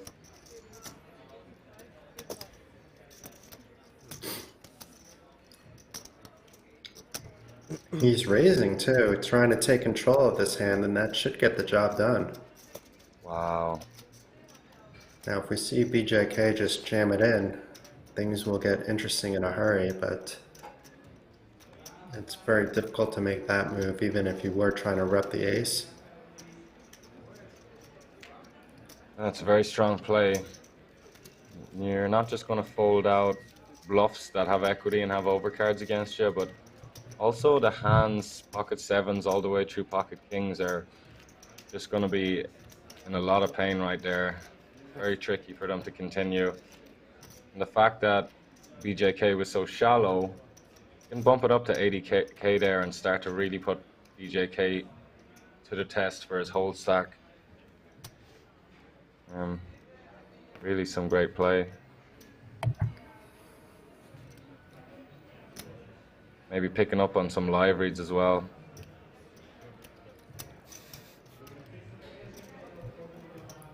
I've been trying to pick up tells from the players just from watching, and I didn't see anything that hand, but the players have a much closer view of things than we possibly can. We typically only see the players while they're acting and not how they are when the other player is calling. Yeah, everyone doing pretty well though, concealing information, keeping it composed and calm. Did see one of the players earlier kind of sit up on his seat when he hit a flop. It's the only little tell I've caught all day.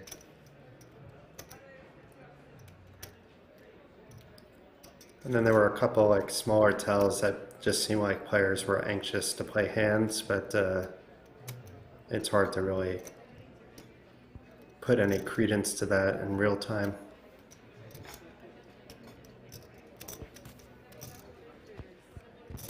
And sometimes players are doing that to give away false tells as well. Yeah, you got to be careful. Personally, I do like to look at the players behind me while they're looking at their cards. You know, as I'm not going to get the luxury of seeing them act before me, I have to make my decision first. So I'm going to look to see is anyone interested, and keep an eye on those people looking at their cards early. As we see a pot developing here, BJK opening up the Queen 9 suited, getting 3-bet by Lucas, 77k. Joseph now with the decision. Don't think he wants to cold call. Maybe he's thinking of sending it in. Maybe he does want a cold call. Unpredictable player, this Joseph. Concerned about BJK because he's so shallow and opening from early position than he is about Lucas, but he should be concerned about both players.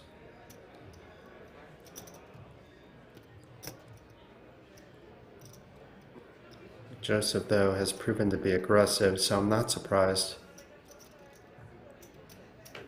It's probably going to work. I mean, Lucas is playing some really good poker, probably got a decent amount of light 3-bets here. Let's see. Oh, it is just a jam. I thought he went with a size that could have allowed him to get away. But Martin, I'm not gonna... waking up with 10 straight into the muck. Yeah, you know what? It's totally reasonable. Like you say, BJK opening shallow. 3-bet, 4-bet. 10s just shrivel up. Yeah, it's a pretty nice cold 4-bet there. Joseph showing. Oh, it's not true yet. My bad. Wollen wir spielen, Omaha? Mit Enno.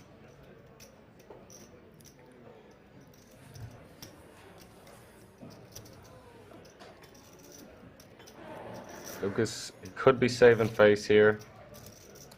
Could have a hand like 10s or jacks. It's just not loving life now.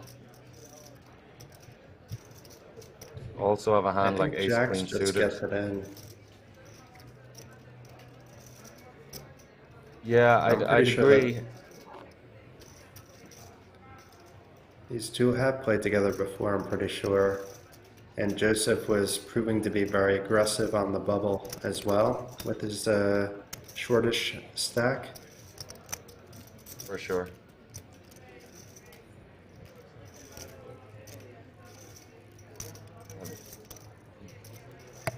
It is quite a strong play now.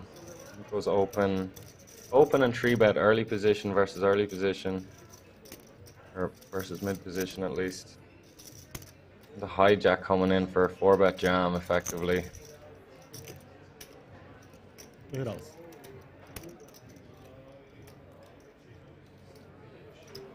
Oh, it was the jacks.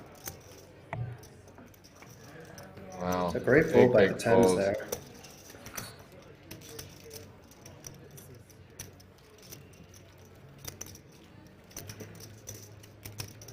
Yeah, I mean, I think regardless if we saw the jacks or not, the 10 sees that action. I feel like if we're getting it in, we'd be 5-bet getting in 10s there multi-way against multiple early position players.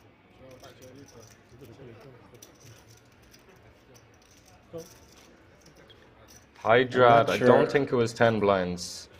Saying folds jacks for 10 big blinds.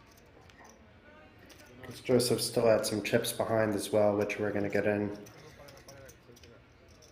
He was pot committed at that point once he 4-bet. Yeah, I would have expected the jacks to get in, same as you, Jason.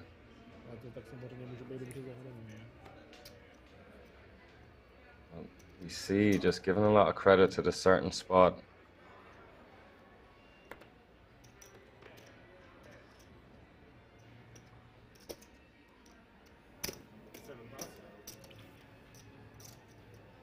Sick down average, what's up, mate?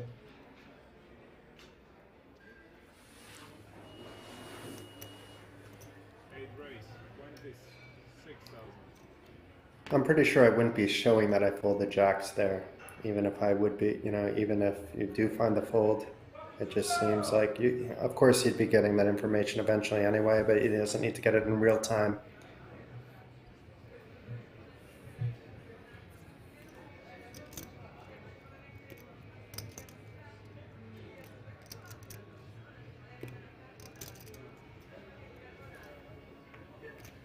pass. 1 pass. 2 pass. Joseph continuing to chip up since before the bubble. Was one of the short stacks on the bubble. 4 pass. Yeah, one of the more aggressive players we've seen today. Taking some very aggressive spots. 5 call. And as Jay Wislow recently pointed out, he did win last year the WSOP Europe main event for more than €1 million. So certainly experienced at the TV table and on the big stage, not afraid to make the moves. Oh, I see. Did not know that. 8, 17. Yeah, I can see now why he started to open up as that shorter stack earlier. He's kind of thinking long term about it. Wants that ring to go along with that bracelet, not caring probably too much about the main cash.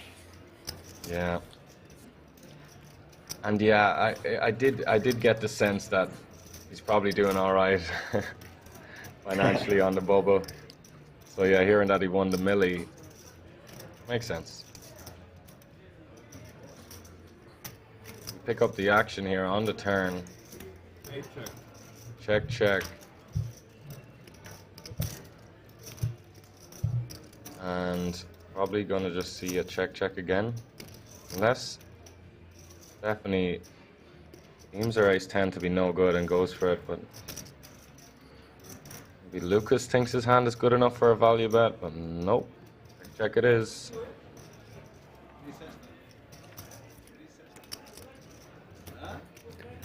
I'm curious what would have happened if Stephanie opted to bet, let's say, like 40% of the pot on the river. Whether Lucas would have made the call. Yeah, even versus We shall something never cute like- know. Even versus 40%, tricky spot for the fours for sure.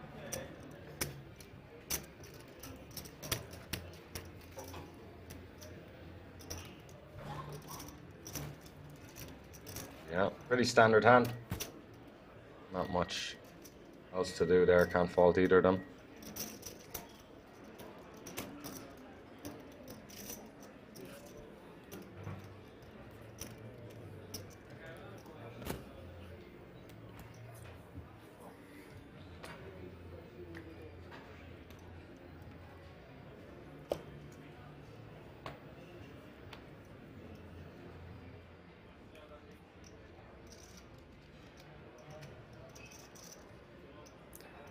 I think he has too much to jam here, but very often you see players jam a bit wider with the ace-king from early position.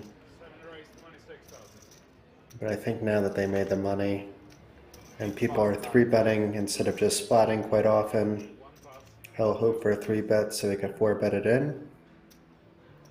Or hope that everybody respects his raise. You don't mind just taking down the blinds either.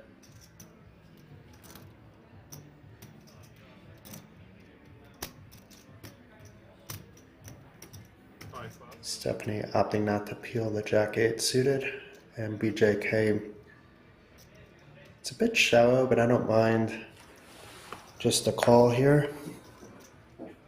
I don't mind a fold either. Yeah, I think we're gonna see a flop here. 6 go.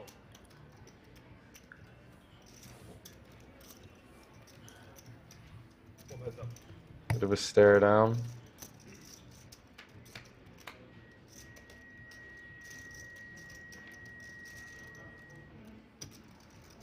Well, BJK could definitely work in some leads on a board like this.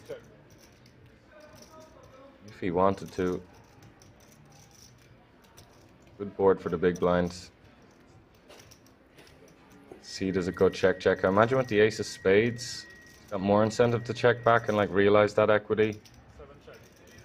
Having to bet fold the ace of spades is problematic. Now BJK may realize his 6 is good. Maybe had that suspicion anyway, but hard to really know against an under the gun opener. 6 bet 26,000.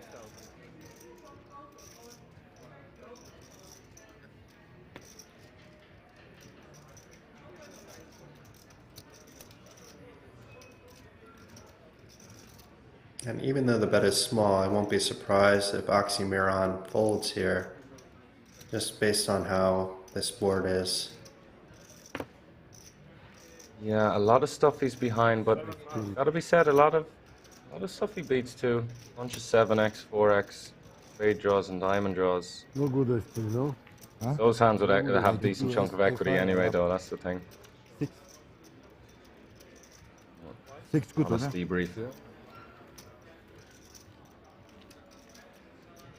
6 was good, sir. Asking it. Yeah, it was good. Keep your ace jack, ace queen. Ace king. Wow. Oxymiron telling the truth.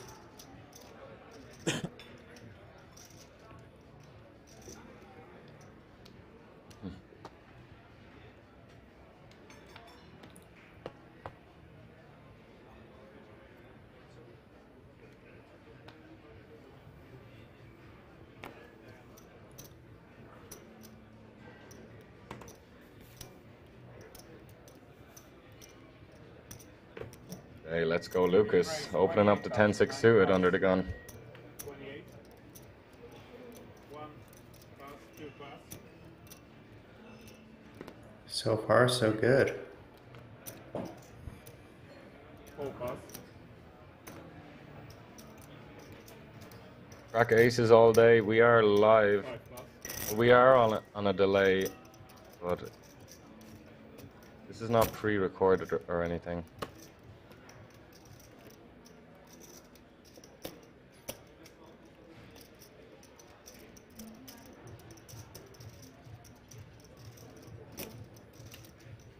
Very impressed to see BJK find a jam here versus the chip leader.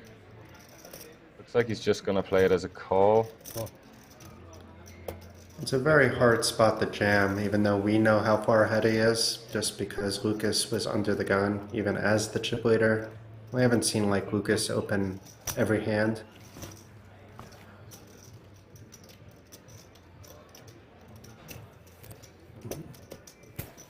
Opens up.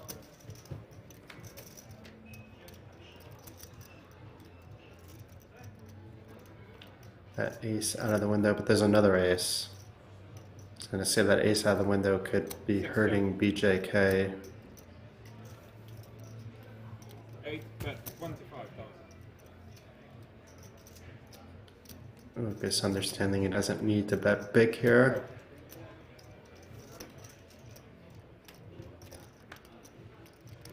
And BJK making the call. Understanding that Lucas likely doesn't have an ace, but Lucas could have some pocket pairs that are still beating the king 10. Could even have a better king. It's going to be very tough for him to continue if Lucas keeps the aggression going. Also tough for Lucas though, with BJK calling from the small blind. He has more aces in his range than one might realize. And that third ace on the board. Takes check. Oh, interested to see if he'll put BJK to the test here. Definitely knows if Lucas checks back here, he knows he's gonna lose. 8. So long. Nice. Maybe once in a blue moon he beats the 5-4, 5-3, something like that. Yeah, he waves the white flag.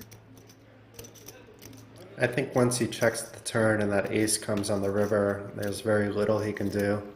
He would have had to bet big. And Yeah. even then, they're past the money bubble.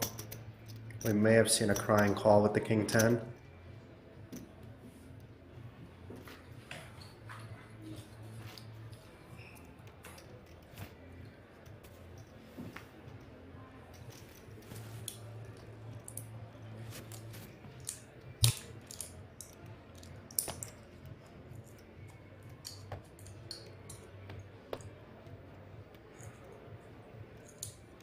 I'm surprised how many people are saying this is a replay.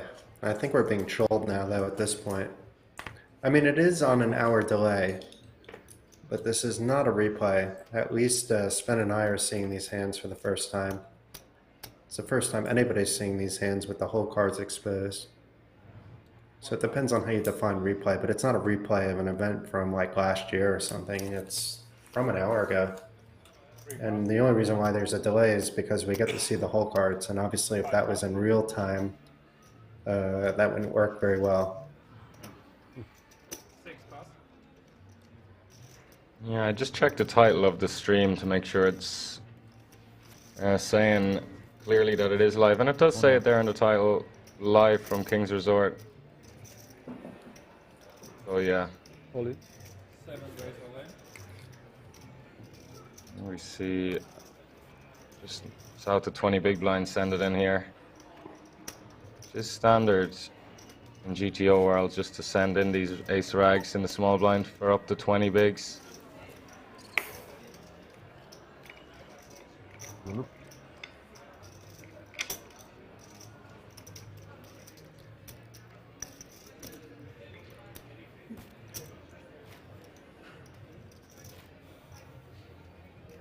Sven getting more props. You got quite the fan club here, Sven.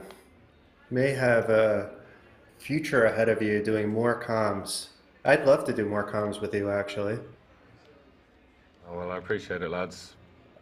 Definitely Maybe we been can fun. figure out a way to do it in person as well. Sounds good to me. We have to get you over to Europe, though, for that. Or me over to Asia. I'm open to that. I'd probably have to pull what I'm doing here in Malta, though, and just stay for 3-4 weeks and not just come out for an event. 26,000. 5 pass. 6 pass.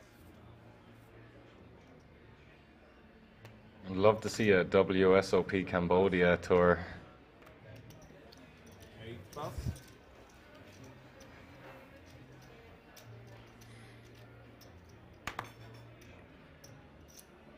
No, the WPT does run out here from time to time. 9 pass. Once a year, pre-pandemic days. And South Korea has a lot of stuff going on, too. I don't know how far that is. I have to look at the map from Cambodia. I know Vietnam is closer, obviously. Fenton, you're doing Battle of Malta. That's funny. I'm not Fenton, I'm Jason, but yes, I am doing Battle of Malta. I like that I'm being called Fenton, though. I guess I should take that as a compliment, because Fenton is the legend. Fenton is such a unique voice, though. I don't know how he's. I don't know how he's thinking that.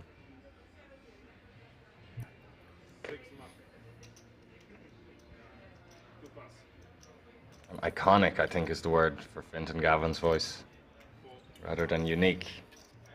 Yes, definitely iconic.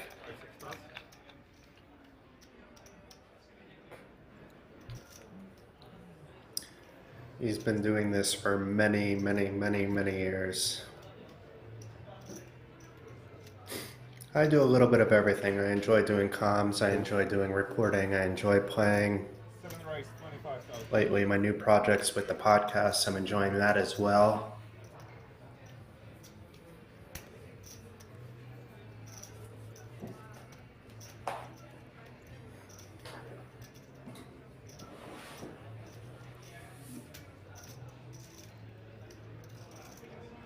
Go.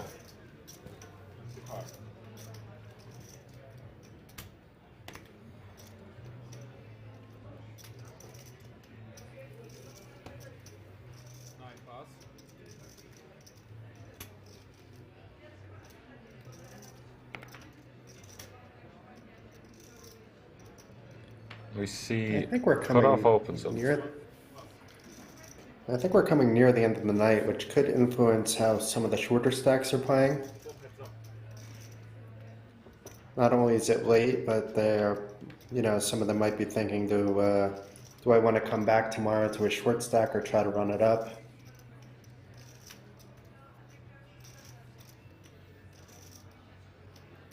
We shall see if that has any influence, at least over the short stacks that we see at the feature table.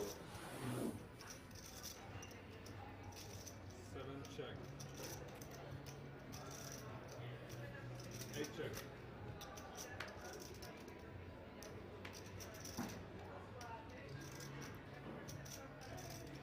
Let's see if Oxymoron can find a way to wrestle this away from Lucas. It's going to be hard now, though, now that King of Diamonds came on the turn. If it was an offsuit king, it would be a bit easier. Even then, 7 bet 34,000. but Oxymoron finding a bet. It's just a matter of whether Lucas is going to call or raise here. I think it looks like he's just going to call.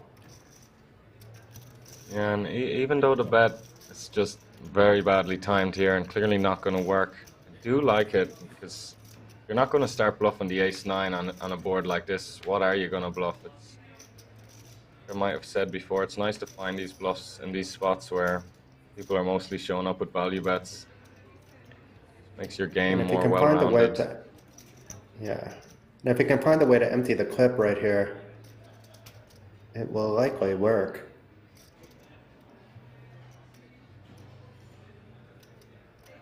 And yeah, this is really nice.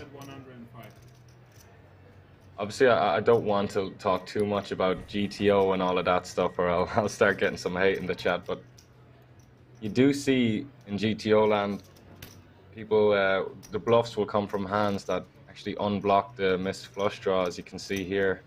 You make it more likely your opponent did have the flush draw. And it's a perfect example here of why we like to use these hands that unblock the missed flush draws.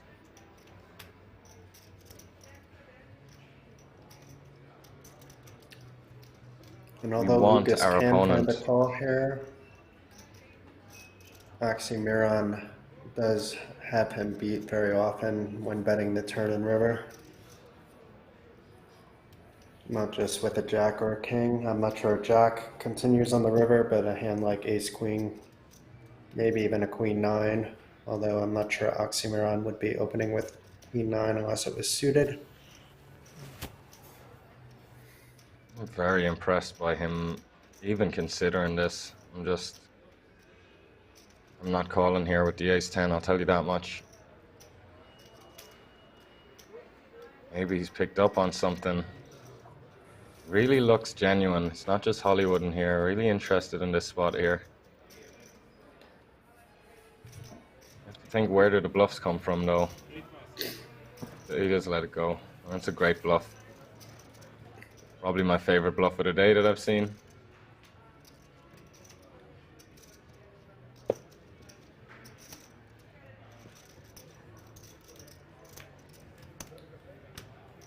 I wonder if it would have been different if he just jammed the river as well, whether the bet sizing made any difference there. Yeah, I think both get the same result.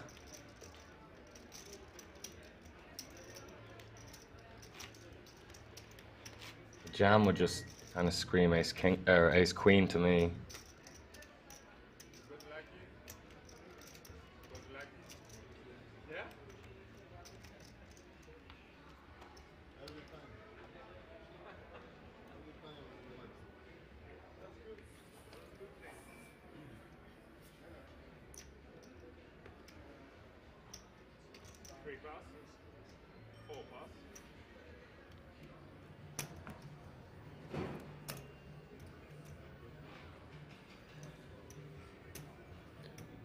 And Stephanie, the actions pause on her with the jack four suited and reaching for chips.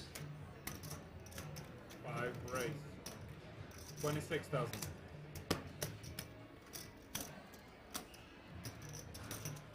6 pass.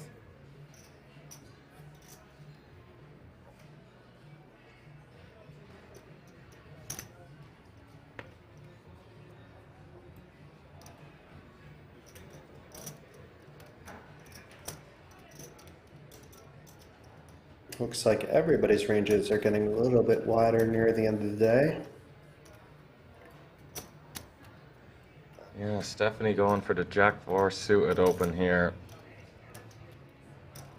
Picking a spot to get aggressive. Yeah. 7+. Interesting to see that Oxymiron considering getting funky with the Jack 8 suited.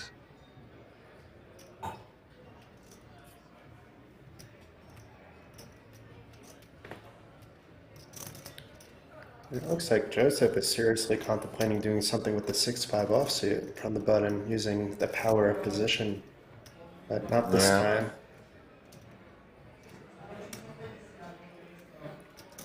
Templar, on the other hand, should be going nowhere with the ace-queen. Though Stephanie did open from early position, but it's not that Stephanie has been super tight as well. In line, but not like overly tight.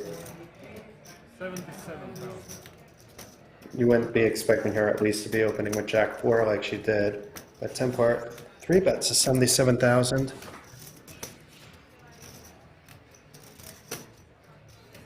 Yeah, happy to just fold if he gets played back at with a 4-bet, and happy to just take the initiative. No, he'll pick it up a lot, either pre-flop or on the flop.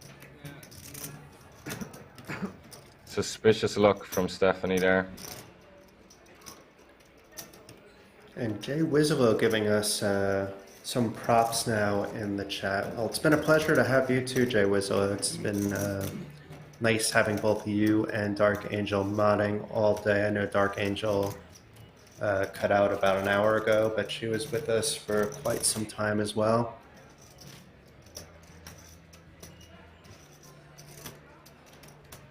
And thank you to everybody that's been watching and in the chat as well. Even the chat trolls, Albu, thank you.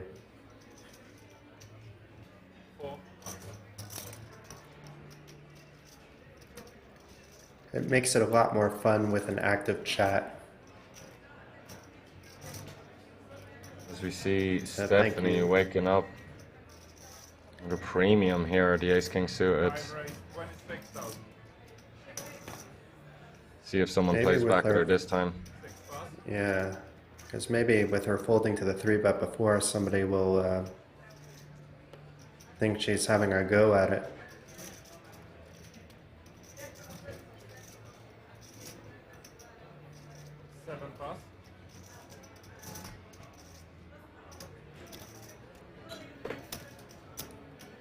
You may see a That's another 3-bet here by Lucas.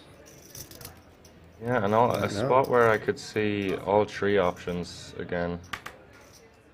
Wouldn't be shocked to see any three of the options from Lucas there, but he folds.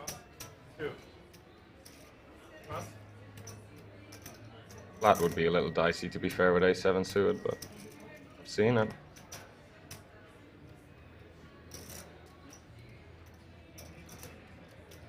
I expect Martin to defend here. It doesn't. Keeping it solid, keeping it tight. I don't mind that at all. I mean, it's 4-3 offsuit. You can go either way with that. Despite whatever GTO might say, it's you're playing out of position with 4-3 suited, so you're never going to really flop top pair. Obviously, some straights. So it's hard to realize, you know, your equity if you're played back at, etc., etc. Something to be said for the connectors, though. They just perform a little bit well in terms of flopping straights and stronger straight draws. See more of the open-ender boards for them. But yeah, it's still not a nice prospect at all, playing a 4-3 offsuit out of position, of course.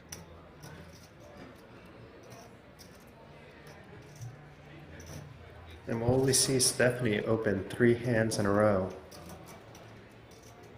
It looks like we shall. 5, 12, 12.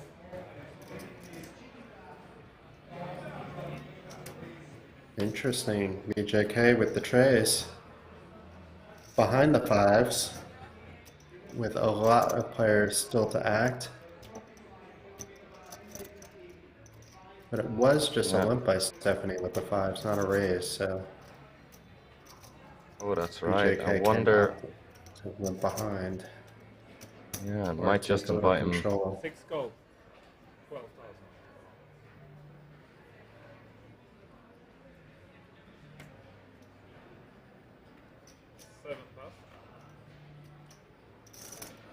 I'm kind of hoping nobody else shows up with anything so we can see who can wrestle this away from who. 8 call. But Lucas with the ace-5 suited, and Joseph is likely going to raise it up with the ace-jack from the hijack. I don't see him limping behind with 3 people already in the pot. Yeah, 100%. Would be quite surprised to see him do anything other than a raise. I was surprised to see Lucas not raise, to be honest. But let's see. It's an under the gun limp, to be fair, but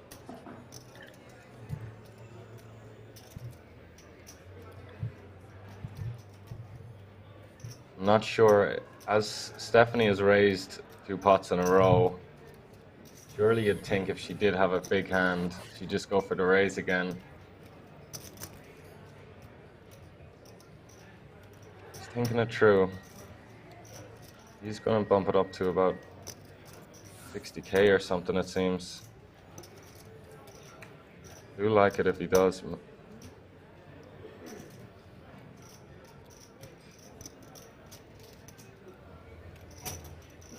Nine raise, 75,000.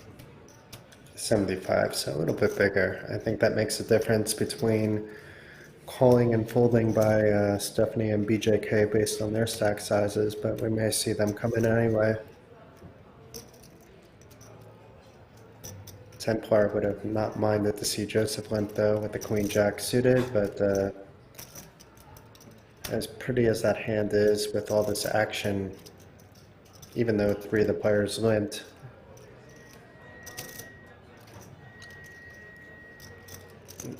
it's a very tough spot to just be calling even in position, and not really a spot you want to be 3-betting, so I expect to see a fold here a lot of the time, but maybe Sven, you think a little differently on this one. Yeah, it's similar to the spot we saw where Joseph took the 4-bet jam with ace-queen offsuit, where the only player that has showed some significant strength is a player who we know can mess around a little bit. So if Joseph is the only guy we're worried about, is that big of a worry? Oh my God, has he gone for the 4-bet here?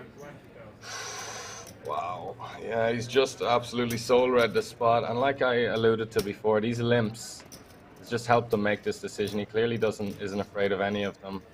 Sees that Joseph is taking a spot, which he will be. If Joseph would have woke up with a Queen-10 suited or a bunch of other hands, we could have seen him raise it up.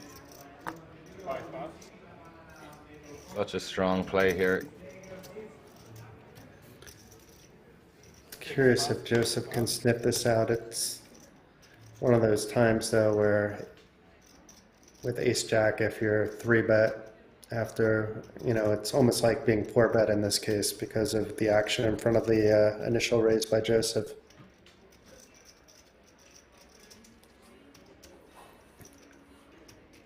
Would really expect to see Joseph just wave the white flag and give credit to Templar just having the Queen's plus here. No, that's what I'd be thinking, regardless of the dynamic and the pre-flop wars. Templar has just committed his stack against multiple players.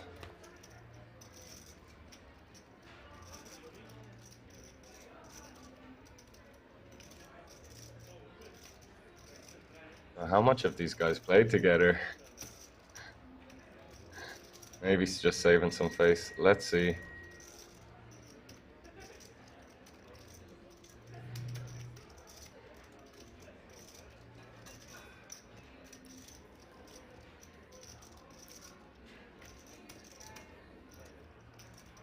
Is he thinking he has fold equity here? Because it doesn't look like he's ready to give up at all. He can make it just under 500k Maybe he's thinking that is enough to generate some folds. I think in this case it would work, but it's really tough to pull that trigger. I mean, we haven't seen Templar really pull anything like this, but of course they likely played together before they were at the feature table. Oh, this is so sick. This is just soul read upon soul read. Oh my god. And like I talked about fold equity before, but as I see the numbers now, this is what I mean when he commits. He kind of commits his stack. He's got an amazing price with the Queen Jack now. Certainly getting the pot 200K. odds. Yeah, as we can see There's here. a big difference between ending the day with 400K or 600K. However, if he calls and gets there, he's going to be among the chip leaders. And Joseph, when he doesn't get snapped, you can see the confidence.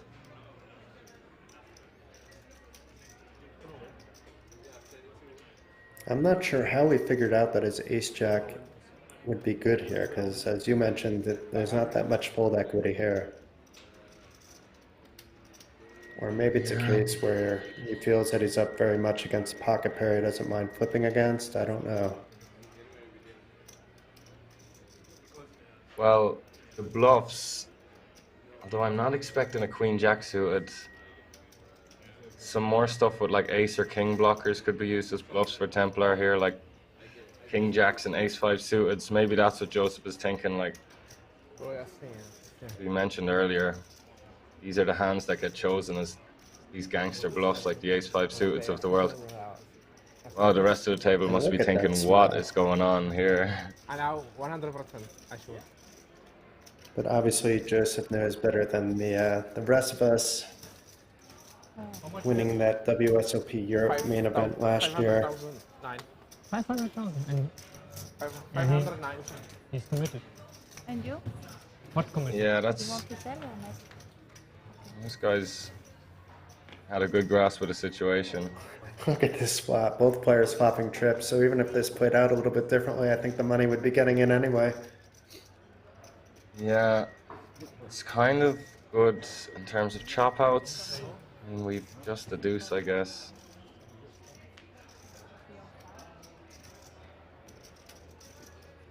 And now Any the six, any deuce is a chop. Really, Joseph most concerned about a queen coming on that river. Doesn't look that relaxed anymore.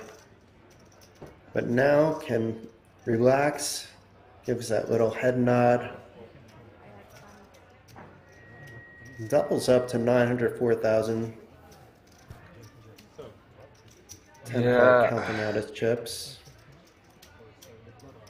It's kind of what I was saying, that once you lose that hand, you don't go to bed feeling as good about yourself. Yeah, he could also be as thinking... you pointed out, he had the pot odds. Yeah, just priced in once he went for that play. But it's still such a big call with the ace jack. Semler probably a little bit irritated that his opponent made such a light call. Fair play, no salty remarks, none of that. Just keeps quiet, puts his head down. Well, it's a very friendly table, it seems. And I don't know if you heard, but the floor announced final 3 hands. And Jay Wizzolo also pointing that out in the chat for us. Thank you, sir.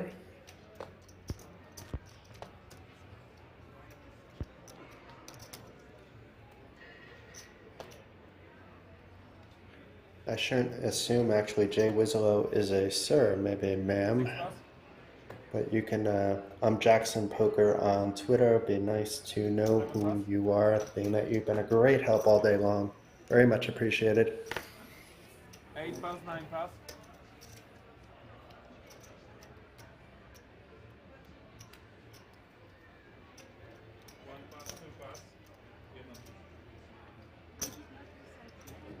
Three hands. Once again, 3 hands is the first one. Yeah, so here we are, final 3 hands. 5 call. Show. Oh, Ooh, Luke Tong standard runs jam straight that in. just runs into the Cowboys. Yeah. A little fireworks time tonight. Let's see if Stephanie's Cowboys will hold. She had some fans in the chat earlier and definitely added some life to the table.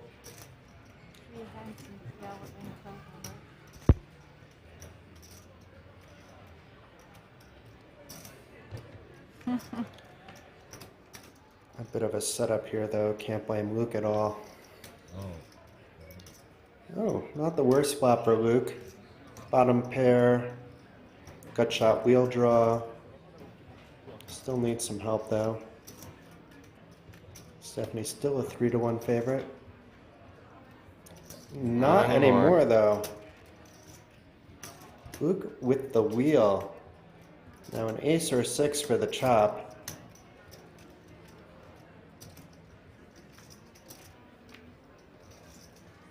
That is not an ace or 6, it's a jack of diamonds.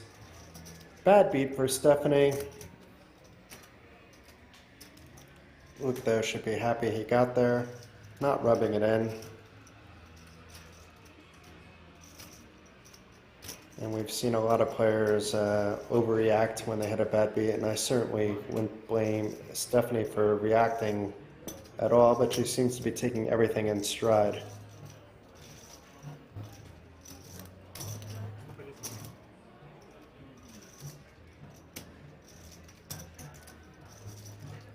And it's not that she's in a chip and a chair situation. Even if she ends the night around this stack, it'll be 8-16 to start tomorrow. So about 17, 18 bigs. A bit deeper now.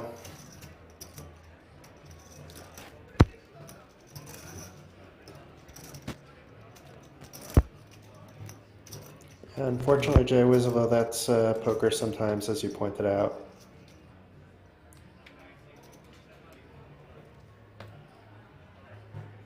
If you want to watch a game without any luck involved, there are plenty of chess streams out there for you. I find them very boring. I like the uncertainty, you know, of anybody can win any given hand. 9 pass.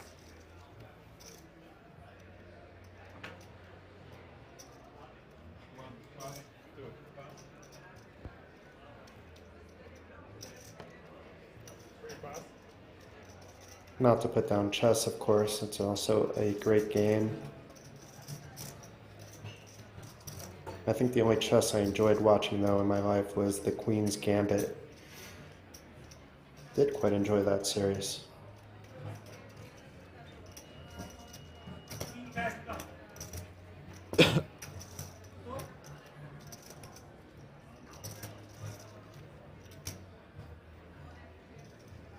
I wouldn't blame Stephanie for jamming there either.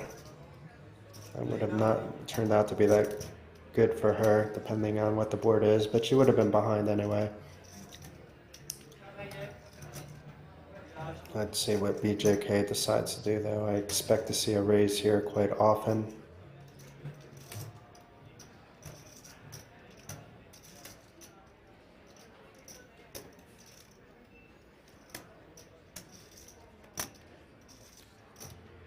Wild Joe, this hand and one more, and they'll be bagging up. But we'll give you some goodbyes before that. 6 raise. 39,000.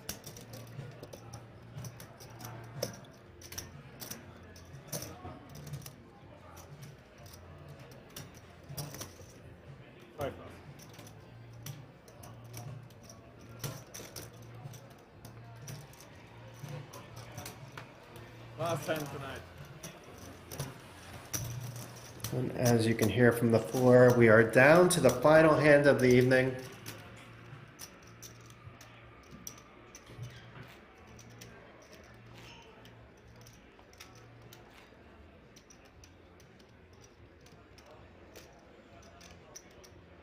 After which we were just informed that we will have a couple minutes to say goodbye to you guys, so we're not saying goodbye quite yet.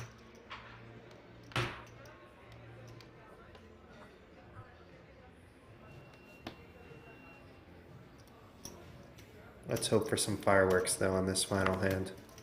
Not to be mean or anything, but let's get the fireworks going. Yeah, and I gotta say, it's been a great day of poker for me personally, as a spectator. 26,000. A lot of surprising moments, twists and turns. It's been a really fun experience. A lot of great players too, and unpredictable play both by the great players and the players that we're not sure were good or not. Yes. Like the players that Sometimes I it's a thought very fine line. Yeah, players that I thought were maybe less experienced, I thought I'd figured them out. I pulled out some really powerful plays, some unpredictable stuff. Goes to show, do your thing, stay a little bit creative, and really make anyone's life a misery on the table. Early position opener, but if Stephanie is flatting the button, I don't see her going anywhere when she flops top pair. Yeah, and King Queen, it's the type of hand where when you play it as a flat, you're keeping in a lot of the hands that you dominate. When you play it as a raise, you never really fold out the hands that dominate you. So it kind of falls into that sweet spot of playing as nicely as a call. Similar to a hand like Ace-Jack. It's kind of like that last hand of the day, though, thing as well. I don't know. Yeah.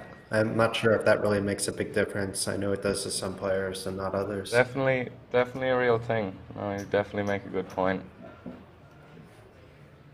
5 raise all.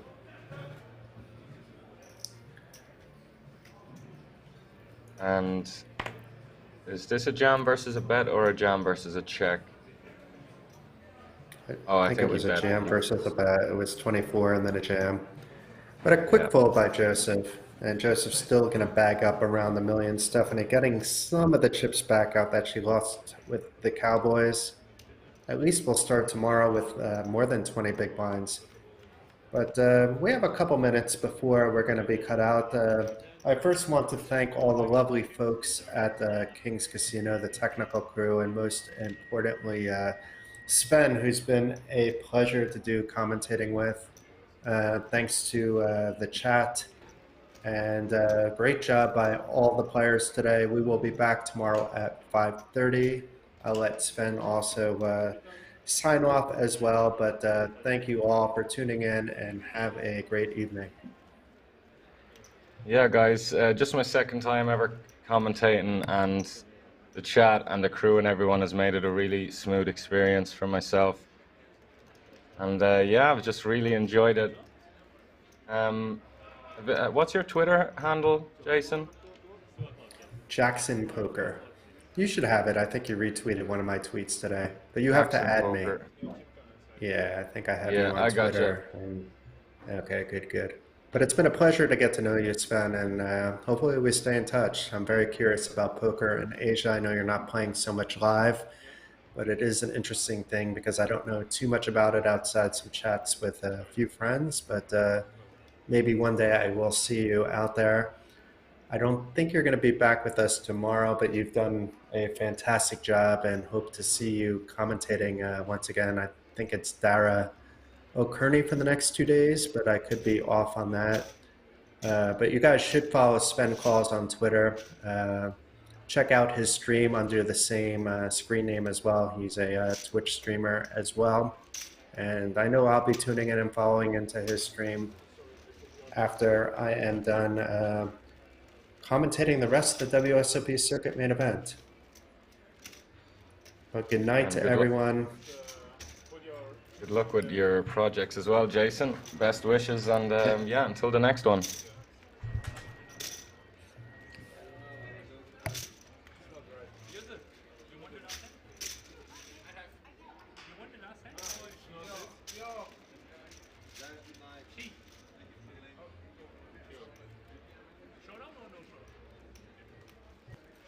papier,